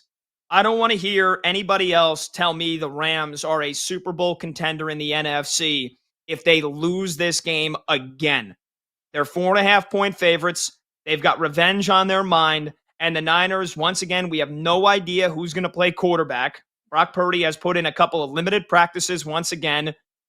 And it feels like the smart thing to do is to continue to rest him until he's 100% healthy. That turf toe injury is nothing to mess with, man. It is nothing to mess with. So it wouldn't surprise me one bit if it is Mac Jones again. And with all the injuries they still have on the defensive side, they've got a bunch of questionables across the board to all their pass rushers. Bryce Huff, who's missed a couple of games this year. This is going to take a massive effort for the Niners to beat the Rams for a second time. So the Rams absolutely should win this game, and they have to win this game, at least in the sense of how seriously we take them for a Super Bowl contender, and also to try to stay in position to win the NFC West. I think the winner of this game goes on to win the division. And that's no disrespect to Sam Darnold, who I have been a huge champion for over the last 2 years, doing what he did last year in Minnesota, rejuvenating his career. And the Vikings saying, we're going to go with J.J. McCarthy, even though he hasn't played a single snap in his NFL career. We're going to go with J.J. McCarthy. We're going to pass on paying Sam Darnold. He goes to Seattle with a defensive-minded head coach in Mike McDonald, and all he's done is played like an MVP. Again, Jackson Smith and Jigba has taken another massive step forward. Leo Williams and that pass rush for the Seahawks, they have been spectacular. And Seattle is 6-2. I just don't think that they're going to be able to sustain that and win the division.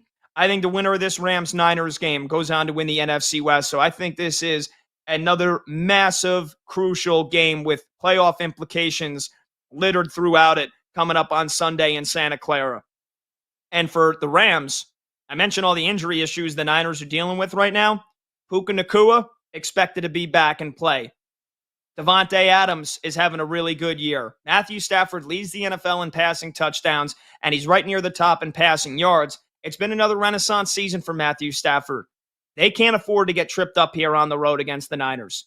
And Kyle Shanahan had an amazing game plan when these two teams played last Thursday. You know Christian McCaffrey is going to be the X factor. He's probably going to get 25 to 30 freaking touches on Sunday. The Rams defense has to know that, and they've got to be well equipped to slow him down. Because if McCaffrey is able to get 150 scrimmage yards and the Niners eat up the clock in time of possession, they're going to win this game. And they'll be 7-3, and the Rams will be 6-3. And I know all the injuries I've mentioned for San Francisco, but Brandon Ayuk is, in my opinion, going to be coming back soon. And so you throw him into the mix in this offense, and Brock Purdy, I hope, is going to be 100% soon. Like, this is the time to catch the Niners. It's now.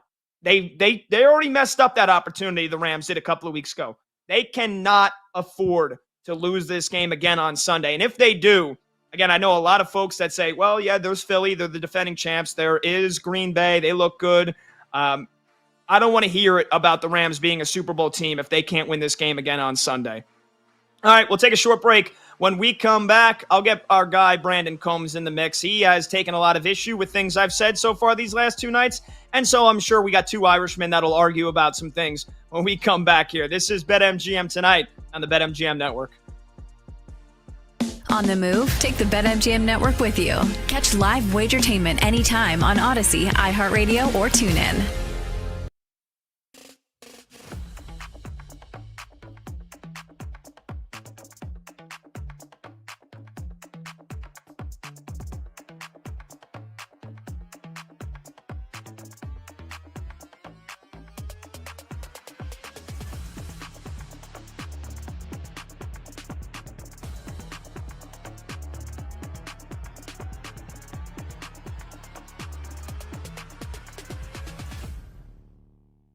Colts and Falcons, usually the London game is never good, and we never tend to get a lot of upsets out in London. You get the Colts coming off of a tough loss against Pittsburgh where they turned the ball over 6 times. Falcons are coming off a tough road loss against New England. You have the better coach with Indianapolis. You got the better quarterback right now. You got the better defense. I mean, they check all the boxes. And they got Jonathan Taylor, who should bounce back after didn't have a great game against Pittsburgh. Should be good with the Colts. I don't think I'm going to end up betting that game with Indy favored by 6.5, but I think if you wanted to take Indy, also a good play. Buffalo is a decent play this week as well. Again, probably at this point, a lot of people have used the Bills and the Broncos, so I don't know how many people have those two teams left. Bills should be a nice option against Miami, though. Now, some traps this week. Carolina Panthers, I would stay far away from them.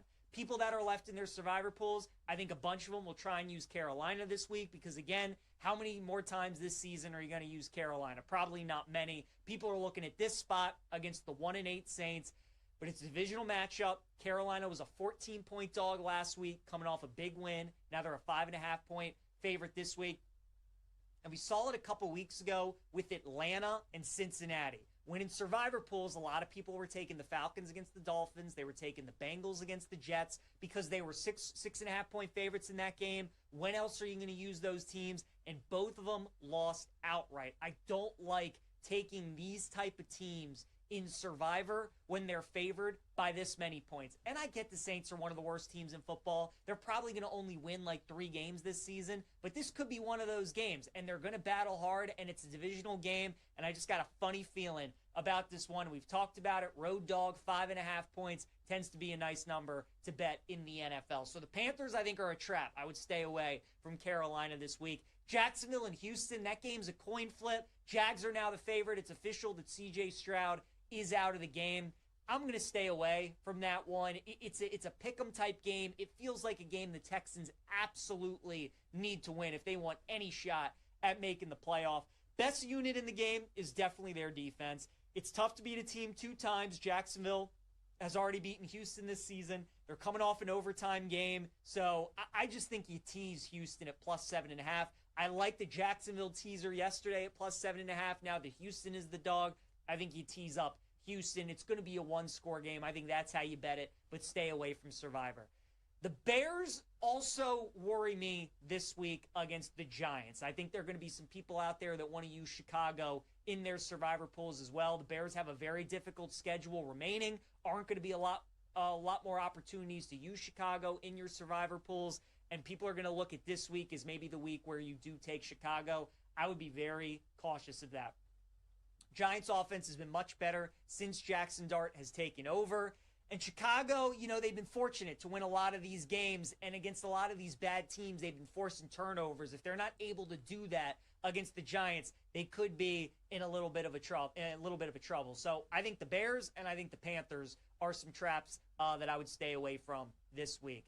My pick this week for Survivor is actually my Ravens. I like them this week against Minnesota. They're laying 4. I think the Ravens do win that game. You got Minnesota coming off that big upset win against Detroit, which I absolutely love. Now people all of a sudden think maybe J.J. McCarthy is good again. We're going to do this seesaw battle every week where, McCarthy's good. No, McCarthy's not good.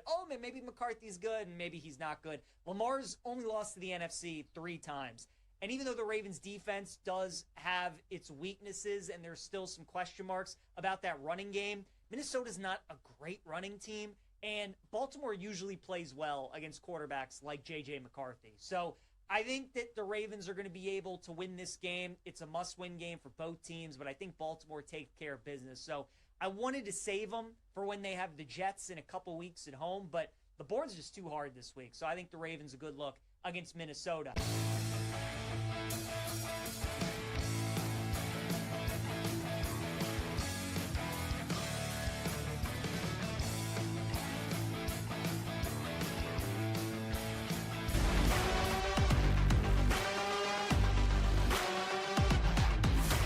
It's time to place your bets. This is BetMGM Tonight on the BetMGM Network.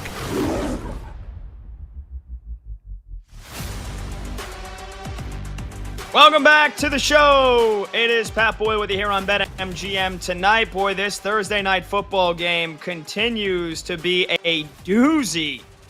It is still 7-7.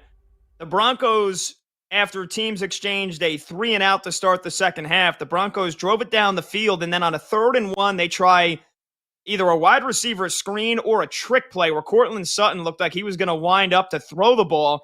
It loses 5 yards. They try a 59-yard field goal, and Lutz is well short on it. That just goes to tell you how tough the wind is. At elevation, 59, he wasn't even close. And so it's an empty possession again for Denver. Vegas gets the ball back. And I think it was the first play Geno throws it to Ashton Genty. It goes right off his hands, straight up into the air and picked off by Dondre Tillman for the Broncos. So missed field goal for Denver after what looked like a good drive that had spanned almost 50 yards, and then the Raiders cough it up right back. I mean, that's why you're 2-7. That's why the Raiders have been a really, really poor team this year. They had the first 7 first downs of this game, and now the Broncos have had the last 7 first downs of this game. So all in all, that gets you a 7-7 ball game right now with 4 minutes and 34 seconds left to go in the third quarter. But this is anybody's ball game right now. I know nobody cares about your fantasy football team. Nobody cares about your survivor pool, but I'm going to tell you anyway. I'm in a survivor pool that's got over 3,100 people that it started with a grand prize of over 90 grand. 90% of that pool has been knocked out. So there's about 350 people left, and almost 100 people are on the Broncos tonight. So look, I don't think anybody bet the Broncos here on our show tonight. I know Brandon took the Raiders +9 in our Crew to Cash parlay.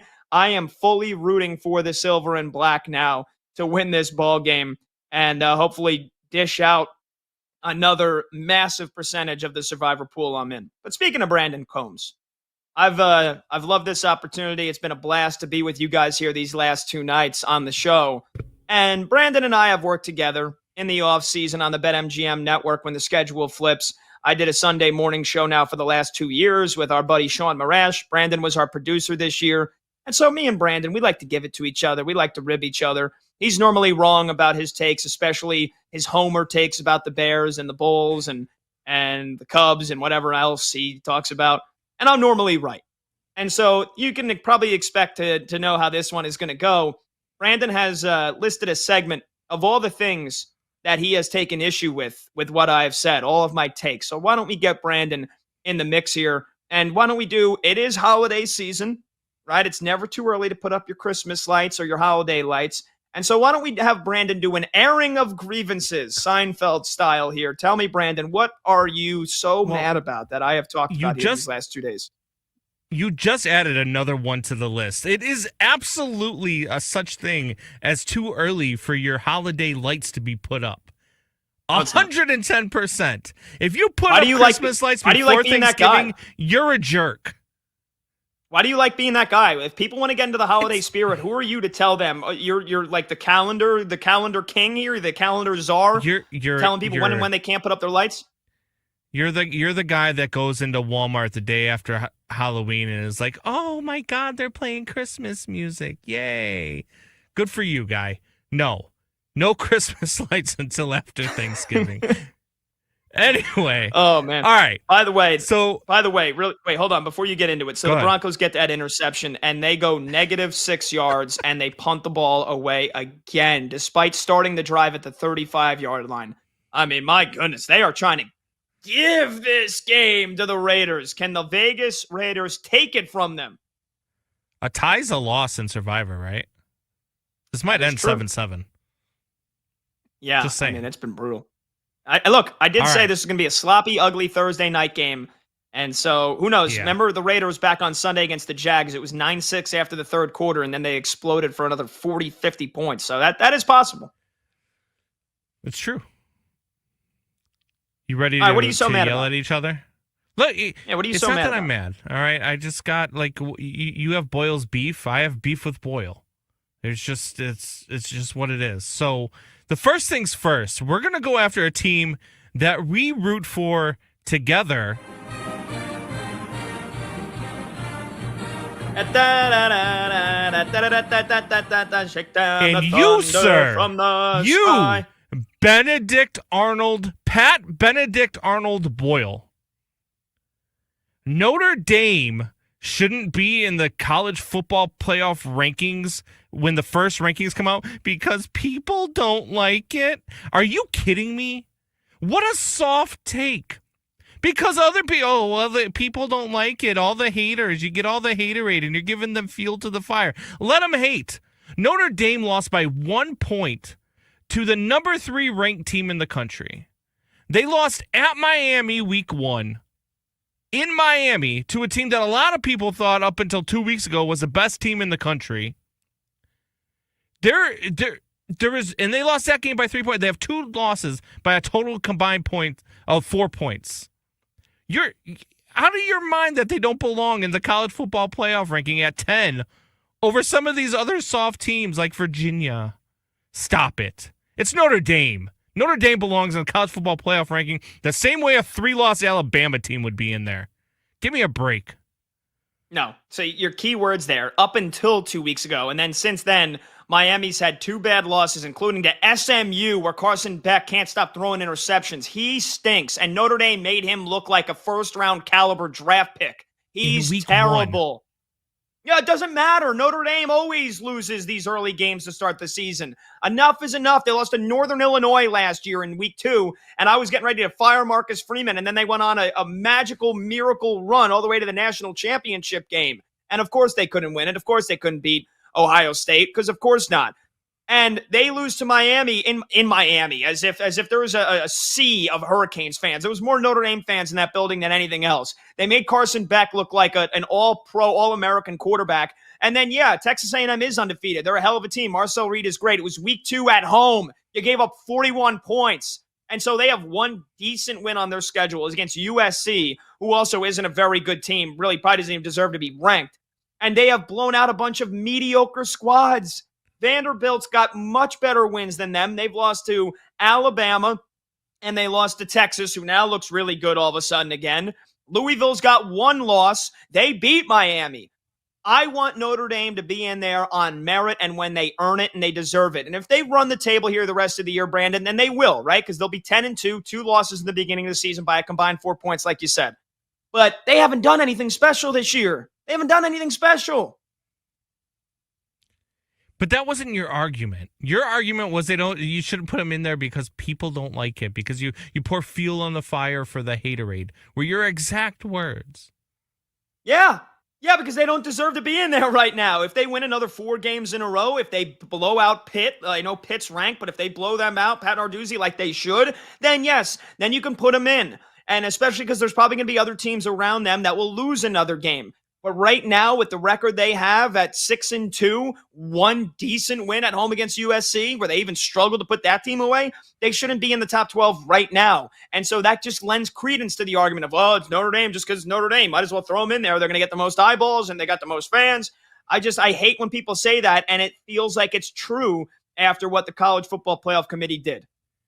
He just said in the same sentence, they blew out a bunch of nobodies. But if they blow out Pitt,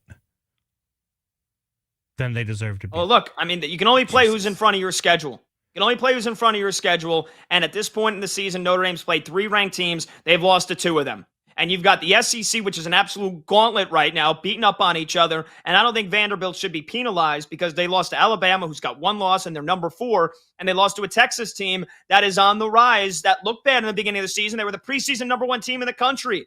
Vanderbilt's 2 losses are better than Notre Dame's 2 losses, and Vanderbilt's got more impressive wins than Notre Dame. All right, let's go to the next thing that made me mad, because there's lots of them. And you were wrong about Notre Dame. They definitely belong there. Okay. All right, the Bulls are not a playoff team. Sir, what are you watching? Stacey King alone makes this team a playoff team.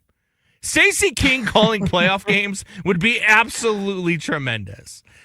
But this team is a playoff team. This team is a team that could finish 6th in a really not so great Eastern Conference. They've had a hot start. They're young. They're hungry. This team can shoot the lights out. I like this team a lot. Bulls are definitely a playoff team. Yeah, well, the Bulls, by the way, the Broncos just blocked a punt inside the 5-yard line. And so Denver's going to be set up now with, I believe, 1st and goal here to try to finally take the lead against the Raiders. It's 1st and 10 from the 12-yard line. 1.5 left to go in the 3rd quarter. Brandon, I think you're forgetting that the Bulls... Yeah, well, let's hope even if they go 3 and out, they should be able to kick a field goal. Miscommunication on a 1st down handoff. Bo Nix has to keep it and loses 3 yards. I mean, this team on 1st down. Cover your eyes. Anyway, I think you're forgetting the Bulls are doing what they almost do every season. They get off to a good start, and then they falter in January and February, find themselves in the play-in game, and get absolutely waxed, just like they did last year. They lost to the Heat, right, in the play-in game this past April. Yeah, again, Yeah. the pathetic Miami Heat, the Bulls get destroyed by. So I get it. Josh Giddey's playing like an animal right now. He's playing like a monster. And it's, you're not bogged down by the iso ball of Levine and DeRozan anymore. And Kobe White hasn't even suited up yet this season. They're off to a good start. We are 8-9 games into the year.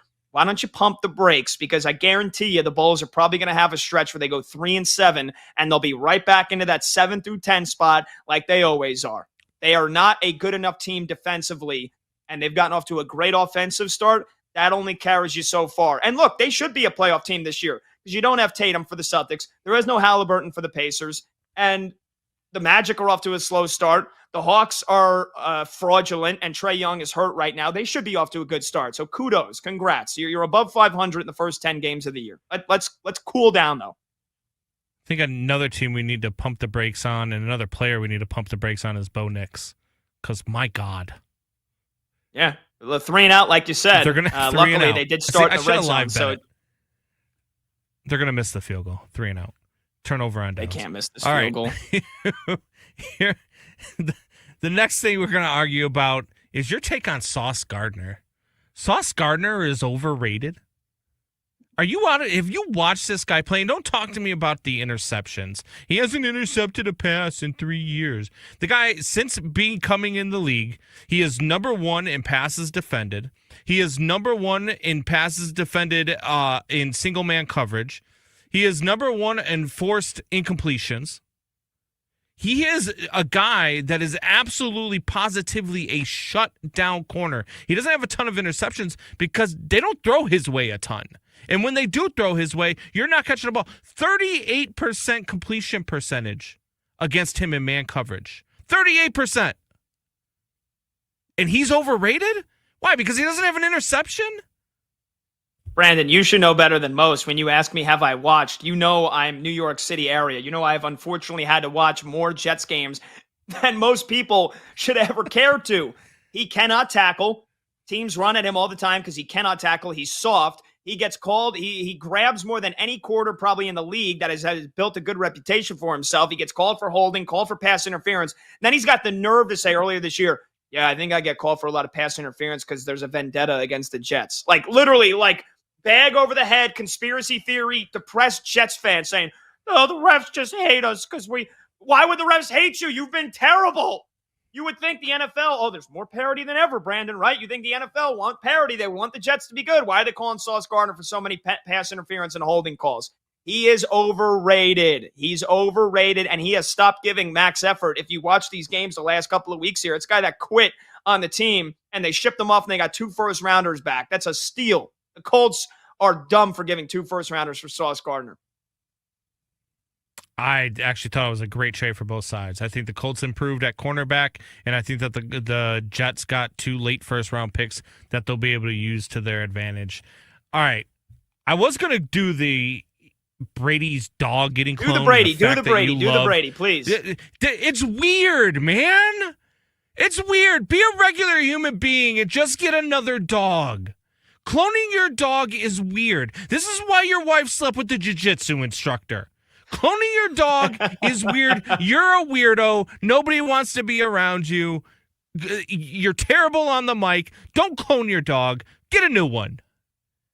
Have you had pets growing up? Do you currently have a dog? Yes, I have a pet now. I have I love my pit bull.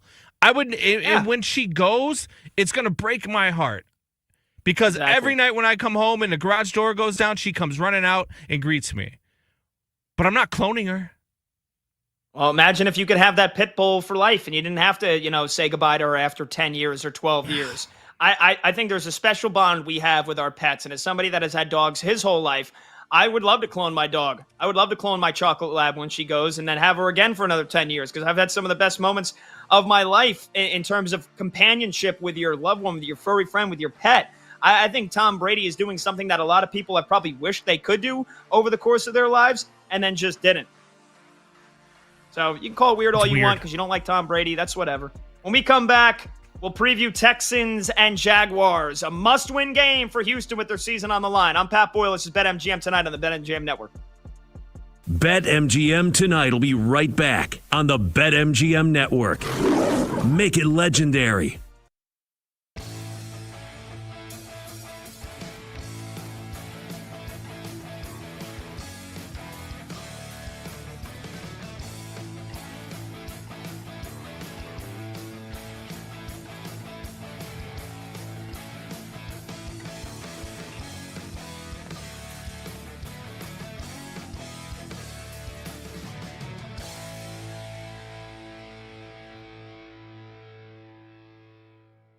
We'll start with Coach of the Year, where, you know what? Maybe it's going to get interesting. Maybe Shane Steichen's not going to go 16-1 and win this award unanimously, as the Indianapolis Colts are coming off a 27-20 loss last Sunday to the Pittsburgh Steelers. Shane Steichen is now once again a plus money price. He is now at plus 150, still the favorite over at BetMGM, but Steichen a little bit closer to the pack, as the Indianapolis Colts still have an awesome record. I mean, they're 7-2. They went 8-9 last year. They're still on pace to be an 11-6 team, maybe even a 12-5 team. I think at 12-5, Steichen's got a very, very great case to win this one. At 11-6, maybe he opens things up for other guys to also have a case as well. But Steichen should still be the favorite, as he is. This week, the Colts take on the Falcons. I like Atlanta in the game, plus 6.5. I also have a little bit of money line, but I do think it will be a competitive football game. So I don't know if this feels like Steichen smash spot at plus 150. Nah, let's just hold off, because if they were to lose this game on Sunday, it could get real rocky for Shane Steichen in his candidacy, because it would be back-to-back losses to Pittsburgh and to Atlanta, heading into a bye week where he's out of sight, out of mind, and then coming out of the bye week, it's at Kansas City. And we could go an entire month without the Colts winning a football game if they lose on Sunday. That's how big this game is for the favorite in Shane Steichen. And if that happens, that opens up the door for another candidate to all of a sudden come out the other side and be, hey, now I'm the favorite. Now I'm the front runner once we get to the second half of the season. And that's massive, because we know recency bias is a big deal for the voters. Like, we're all humans. We're all subject to recency bias every now and then. So that's the Shane Steichen part of the equation. The guy that's hot on his heels right now is New England Patriots head coach Mike Vrabel at plus 175. So we're almost at co-favorite status here for Coach of the Year. Vrabel and the Patriots last year, 4-13. Although Vrabel wasn't a part of that, but the Patriots were 4-13 last year. This season, they're 7-2. They've already won 3 more games than they won all of last year. And you look at their schedule, they might win 6 more games this season and go 13-4. This team is really good, and they have a very, very easy schedule. Now, this Sunday, it's tricky. They're in a coin flip game against the Tampa Bay Buccaneers. They could definitely lose that game. But the thing Vrabel has working for him, let's say the betting market's right, chalk prevails, Tampa wins. Here's what Vrabel has working for him, unlike Shane Steichen.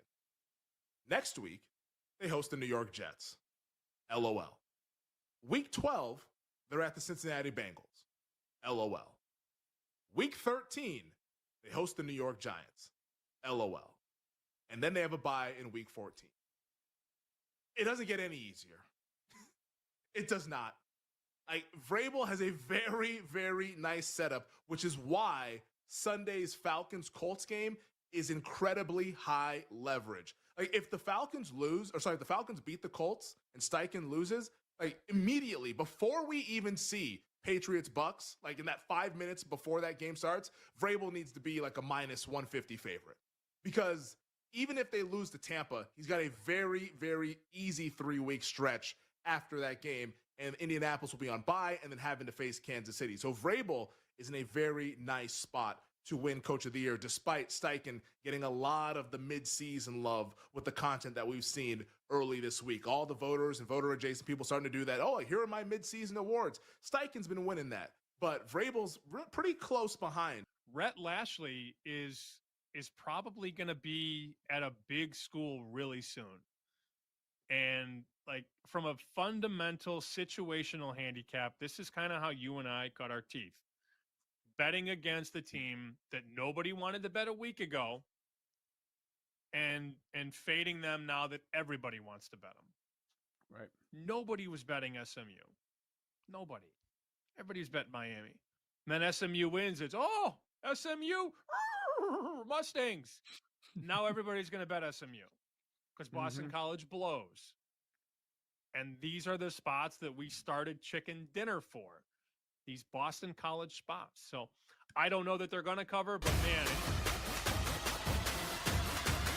It's time to place your bets. This is BetMGM Tonight on the BetMGM Network. Hello, welcome back. Final segment of this Thursday evening edition of BetMGM tonight. It's been a blast filling in for Ryan Horvath here the last 2 days. I'm Pat Boyle. You can keep up with me on social media at PatBoyle44. You can check out my normal Monday through Friday show on our sister station, the Infinity Sports Network, Monday through Friday, 2 to 6 a.m. Eastern, 11 p.m. to 3 a.m. Pacific. I'll be on the air tonight, so excited to talk for 4 more hours in just a couple of hours from now and break down this wild, ugly, but gripping Thursday night football game here in the AFC West that has taken another twist, another unfortunate twist for the Raiders. Geno Smith has exited the game with an injury. He got hit on a play where he was trying to scramble. I don't know if it was his back or if it was his lower body, but he was grimacing as he was limping off the field. Kenny Pickett has come in, and the Raiders have not done much of anything on offense all night, and they could not convert on a third down there, so they are punting the ball away. The Broncos lead it 10-7 after they blocked a Raiders punt on the Raiders' previous drive and started in the red zone and could not do anything and had to settle for a field goal. So Denver's got a chance to put this game away. It's 10-7, just inside the first minute and a half here of the fourth quarter. And the Broncos trying to make it 7 wins in a row and get to 8-2. Raiders, whatever hopes they have of keeping their season alive, fading by the wayside here. And we'll keep you updated on the Geno Smith injury right now. But Denver's got the ball back up 10-7. Okay, let's take a look at one more big game coming up on Sunday. And that is the battle in the AFC South. Texans, Jaguars, a rematch of Week 3 when the Jaguars walked away with a 17-10 win in Duval. That dropped the Texans to 0-3. And Nick Caley, their offense coordinator, he came under a lot of fire. C.J. Stroud, the quarterback, came under a lot of fire. DeMeco Ryans, the head coach, came under a lot of fire. Houston has been able to battle their way back since. They're 3-5. The Jags are 5-3. This is a must-win game for the Houston Texans on Sunday if they want any shot of catching the Colts in the AFC South, which seems unlikely, but more so for a wild card spot. And unfortunately, they're going to have to try to keep their season alive on Sunday without C.J. Stroud. He's already been ruled out with a concussion. It'll be the 5-year veteran who's been a backup for the last 3 years since C.J. Stroud came to Houston, Davis Mills, with the season on the line for the Houston Texans. Trevor Lawrence and Liam Cohen and company traveling to Houston. They're banged up. Travis Hunter suffered that practice injury. He's on IR with a knee injury. Hopefully he can come back towards the end of the season. And it's also not looking good for the number one receiver, Brian Thomas Jr., who is trending towards not playing this weekend. So the Jags could be down their top 2 receivers. I'll tell you this much. Davis Mills does not inspire a lot of confidence for me, but neither does Trevor Lawrence. And without his top 2 receivers, the trade they made for Jacoby Myers could have instant impacts. But Trevor Lawrence has been maddeningly frustrating again this year. Do not be surprised if this ferocious Texans defense single-handedly wins them this game on Sunday to keep their season alive. Don't be surprised one bit if Trevor Lawrence gifts this game away to the Houston Texans. If you get 3 or 4 turnovers, this secondary, which is going to be ball hawking with Kamari Lassiter and Derek Stingley and Jalen Petrie, don't be surprised they force Trevor Lawrence into a couple of brutal-looking turnovers, and Houston wins this game like 17-13 or 17-14. That's on the cards, and I think the Texans defense knows it. They've got to play the game of their season. They've got to step up and deliver because Houston's offense, even when C.J. Stroud was playing quarterback, it's been terrible. It's been so inconsistent. Again, they fired Bobby Slowick and brought in Nick Caley, and their offense is somehow worse. It is somehow worse. I don't like his play calling. I think it is way too vanilla. It's way too conservative. You go back a couple of weeks ago to their game against the Seattle Seahawks, and they had a 3rd and 1, and he tries running the same exact play with Woody Marks at running back, and it gets stuffed in the backfield 2 straight times. Did it on 3rd and 1, did it on 4th and 1. The offensive line has been one of the worst in football this year, so now you've got an offensive line trying to protect for Davis Mills, a run game that hasn't gotten going with Nick Chubb and Woody Marks, and a receiving core that on paper is great with Nico Collins, Christian Kirk, and yet they've had their struggles this year. Nico Collins and Christian Kirk, I believe, looking good to play because they've missed some games the last few weeks. But you just can't expect Houston to score a lot of points. They only scored 10 against Jacksonville the last time they played. And so this comes down to which quarterback's going to take care of the football better. And Jacksonville's defense has been much improved this year. They were a brutal unit last year, and they have been much improved this year. But I've been searching for Trevor Lawrence to tell me that he's not a bust, that he can live up to his potential as the number 1 overall draft pick several years ago. When his rookie season, the scapegoat was Urban Meyer, and maybe rightfully so, right? Urban getting a lap dance in a bar after a Thursday night game instead of flying back with the team, kicking the kicker. He needed to get the hell out of here.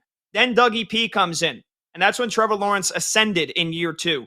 They make the playoffs. They win a playoff game, the 27-0 collapse. Thank you, Brandon Staley. Thank you, Justin Herbert. And then they played a really good game against the Chiefs. Since then, you haven't gotten any indication that Trevor Lawrence is going to be able to win a playoff game, right? This is a guy, when he got drafted after winning national championships and Heisman's at Clemson, he was supposed to be a disruptor in the AFC. He was supposed to take titles away from Patrick Mahomes, take AFC championship game appearances away from Josh Allen and the Bills and Lamar Jackson and the Ravens. He hasn't even come close to that, right? The turnover issues have still been a big problem for him the last couple of years. It's been better. I remember last year there were a couple of plays where he would be scrambling and literally he just dropped the football out of his hands. He was an interception machine. He's been better this year, but even then, he's throwing for barely 200 yards per game. And in 8 games this season, he's got 9 passing touchdowns and 6 interceptions. Trevor Lawrence does not give me a lot of confidence that he can lead this team to the postseason. And even when Jacksonville, they've gotten the huge bonus, the huge help of C.J. Stroud being ruled out of this game, I'm still not confident Jacksonville's going to win. And this is essentially a pick 'em. They're a 1.5-point favorite. So that just goes to tell you everything you need to know about Jacksonville's chances to win this game. They should be able to go into Houston, which is a tough place to play, but they should be able to win. No disrespect to Davis Mills. I mean, again, he's been a backup for Houston for the last 3 years for a reason, and he hasn't gotten a chance really anywhere else for a reason. He came in the game on Sunday, and I thought he played okay against Denver. It was a tough spot for him, right? C.J. Stroud gets knocked out in the first half, and Davis Mills comes in and probably did enough to win that game. It was 15-7 going into the fourth quarter, and then the Broncos, like they've done so many games this year, all of a sudden 11 unanswered points, and they win that game. Davis Mills has got to be able to try to do enough in this game to win this one for Houston. They're the team that's desperate. They're the team with their season on the line. And I ultimately think it'll be Houston's defense that plays a huge role. I'm not entirely confident that they win. I'm just saying don't be surprised if Trevor Lawrence, again, with another opportunity to go on the road and get a big win and keep his team in the hunt for the playoffs. Don't be surprised if it's Trevor Lawrence interception, Trevor Lawrence strip sack, Trevor Lawrence missing open guys, especially without his top 2 receivers. Jacoby Myers is going to have an instant impact. I don't think they plan for him to right away, days after they trade for him, play a big role, but he might have to, right? He's a reliable guy. The Jaguars have struggled with drops all year, and so he's got one of the fewest drop percentages in the NFL over the last couple of years. This is a big game, massive game for both sides here. And if Houston loses, you could basically count their season good and buried. Okay, really quickly, we'll get you an update here, by the way, on this Broncos-Texans game. Broncos have the ball back the Broncos had the ball after Geno Smith exited with an injury. I saw him come out of the blue medical tent. We'll see if Geno Smith comes back to the game here. But Denver, once again, another empty possession, another 3-and-out. So Vegas gets the ball back. They've got it at their own 10-yard line with 12 and a half minutes to go, and they're trailing 10-7. I hate to end the show on a tough note and on a sad note, but I think it's something we need to consistently have more conversations about, not only as a country, not only as a planet, and not only as sports fans, but for football fans as well. And the tragedy that undertook the Dallas Cowboys late last night is it's heartbreaking. 24-year-old Marshawn Nealand, who just scored his first career touchdown back on Monday night in the loss to the Cardinals. He was the guy that recovered the block punt in the end zone for a touchdown. committed suicide last night. Took his own life. Texas police found him with a self-inflicted gunshot wound after a police chase. He's 24 years old. This guy, you got to be in comparison to our lives, whatever 9-to-5 jobs we have. I mean, I feel blessed to be able to talk about sports for a living, but think about it. He's a 24-year-old player in the NFL making hundreds of thousands, if not millions of dollars. And yet mental health and whatever was going on between the ears was crippling him inside to the point where he took his own life. And I just think it's another painful, tragic reminder that we need to continue to elevate the conversation around mental health in this country and within sports as well. And I just want to remind all of you, again, check in on your friends. Please check in on your family members. Ask them how they're doing. Have the tough conversations. Always continue to push mental health and that conversation forward and not backwards. Always encourage your friends, your family, your loved ones to be able to speak up and express their feelings. Go to therapy if you need to. If you feel like that's a tough conversation to have, if for those of you that have kids, for those of you that have friends, like hopefully the stigma of being, wow, yeah, he's a 24-year-old man, football player. He's tough enough. Whatever he's got going on, it's not painful enough. No, it was painful enough for him that he took his own life. And I just some of the details that have been coming out. His girlfriend told the police, please, go find him because he'll end it all. Apparently, reportedly texted his family goodbye. This guy had everything going for him in life. And it's a reminder that you could be crushing it in life and still mental health could be dragging you down. And it's, rest in peace to Marshawn O'Neal. And that's a tragedy the Cowboys and the entire NFL community is going to be feeling here over the next several weeks. But please check in on your friends and family and never be afraid to speak up and have a conversation. I want to thank Brandon Combs. Want to thank Mike Montgomery, Monty. Want to thank Brad Evans. Had a blast filling in with you guys here the last couple of nights. I'll talk to you soon. BetMGM tonight will be back tomorrow. This has been Pat Boyle here on the BetMGM Network. That's a wrap. Come back for more Wagertainment on BetMGM tonight, Monday to Friday, 7 to 11 p.m. Eastern on the BetMGM Network. Make it legendary.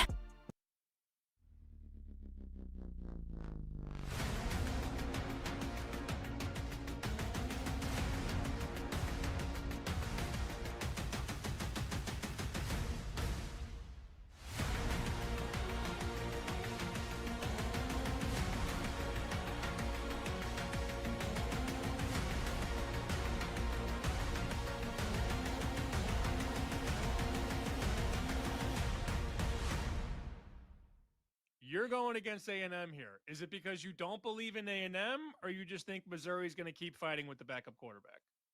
Here's the reality. I haven't believed in A&M for the last 2 decades. They're like the second Texas team with more money than God that never lives up to the hype. Hey, congrats to Mike Elko and Colin Klein. They're undefeated on the season. Eventually, the cream rises to the top, and I think Eli Drinkowitz and the Missouri Tigers, who have been an awesome home underdog, coming off their bye week with a top 5 team in total D, might just be the buzzsaw that this Aggies offense needs. Yes, backup quarterback, but I was doing some reading earlier, and of course I closed out the webpage. Blonde moment on my part. But one of the quotes with Eli Drinkowitz, to paraphrase, was saying is look, we know we have a backup true freshman quarterback, but we know his limitations and we know his strengths. And guess what? He's got more upside than Bo. And I like when a head coach says that about a backup quarterback and says, hey, this guy's got some fight in him and we're going to take what he's good at and exploit the other team's defense. And I think that's exactly what the Tigers are going to do here. Not only catching points at home, but just really being disrespected at this point in time. Is Bo really 3 points better than the backup? I don't think so.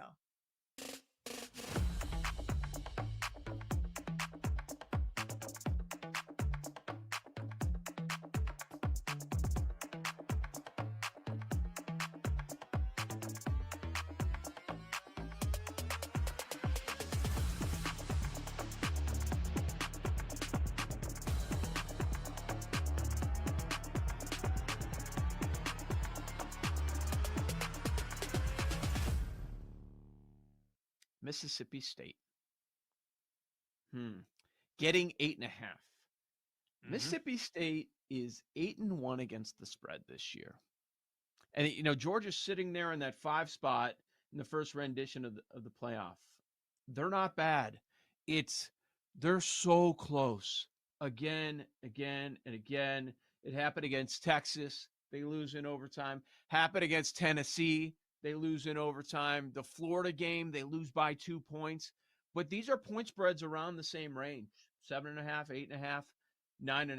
And they're right there to win.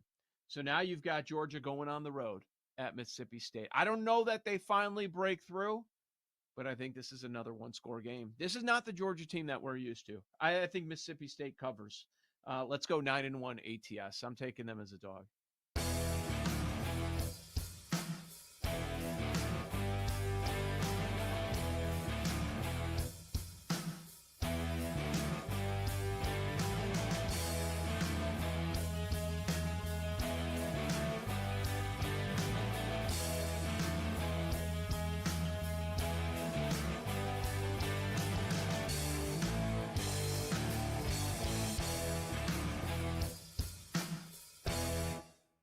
I'm still alive in a $1 million pool.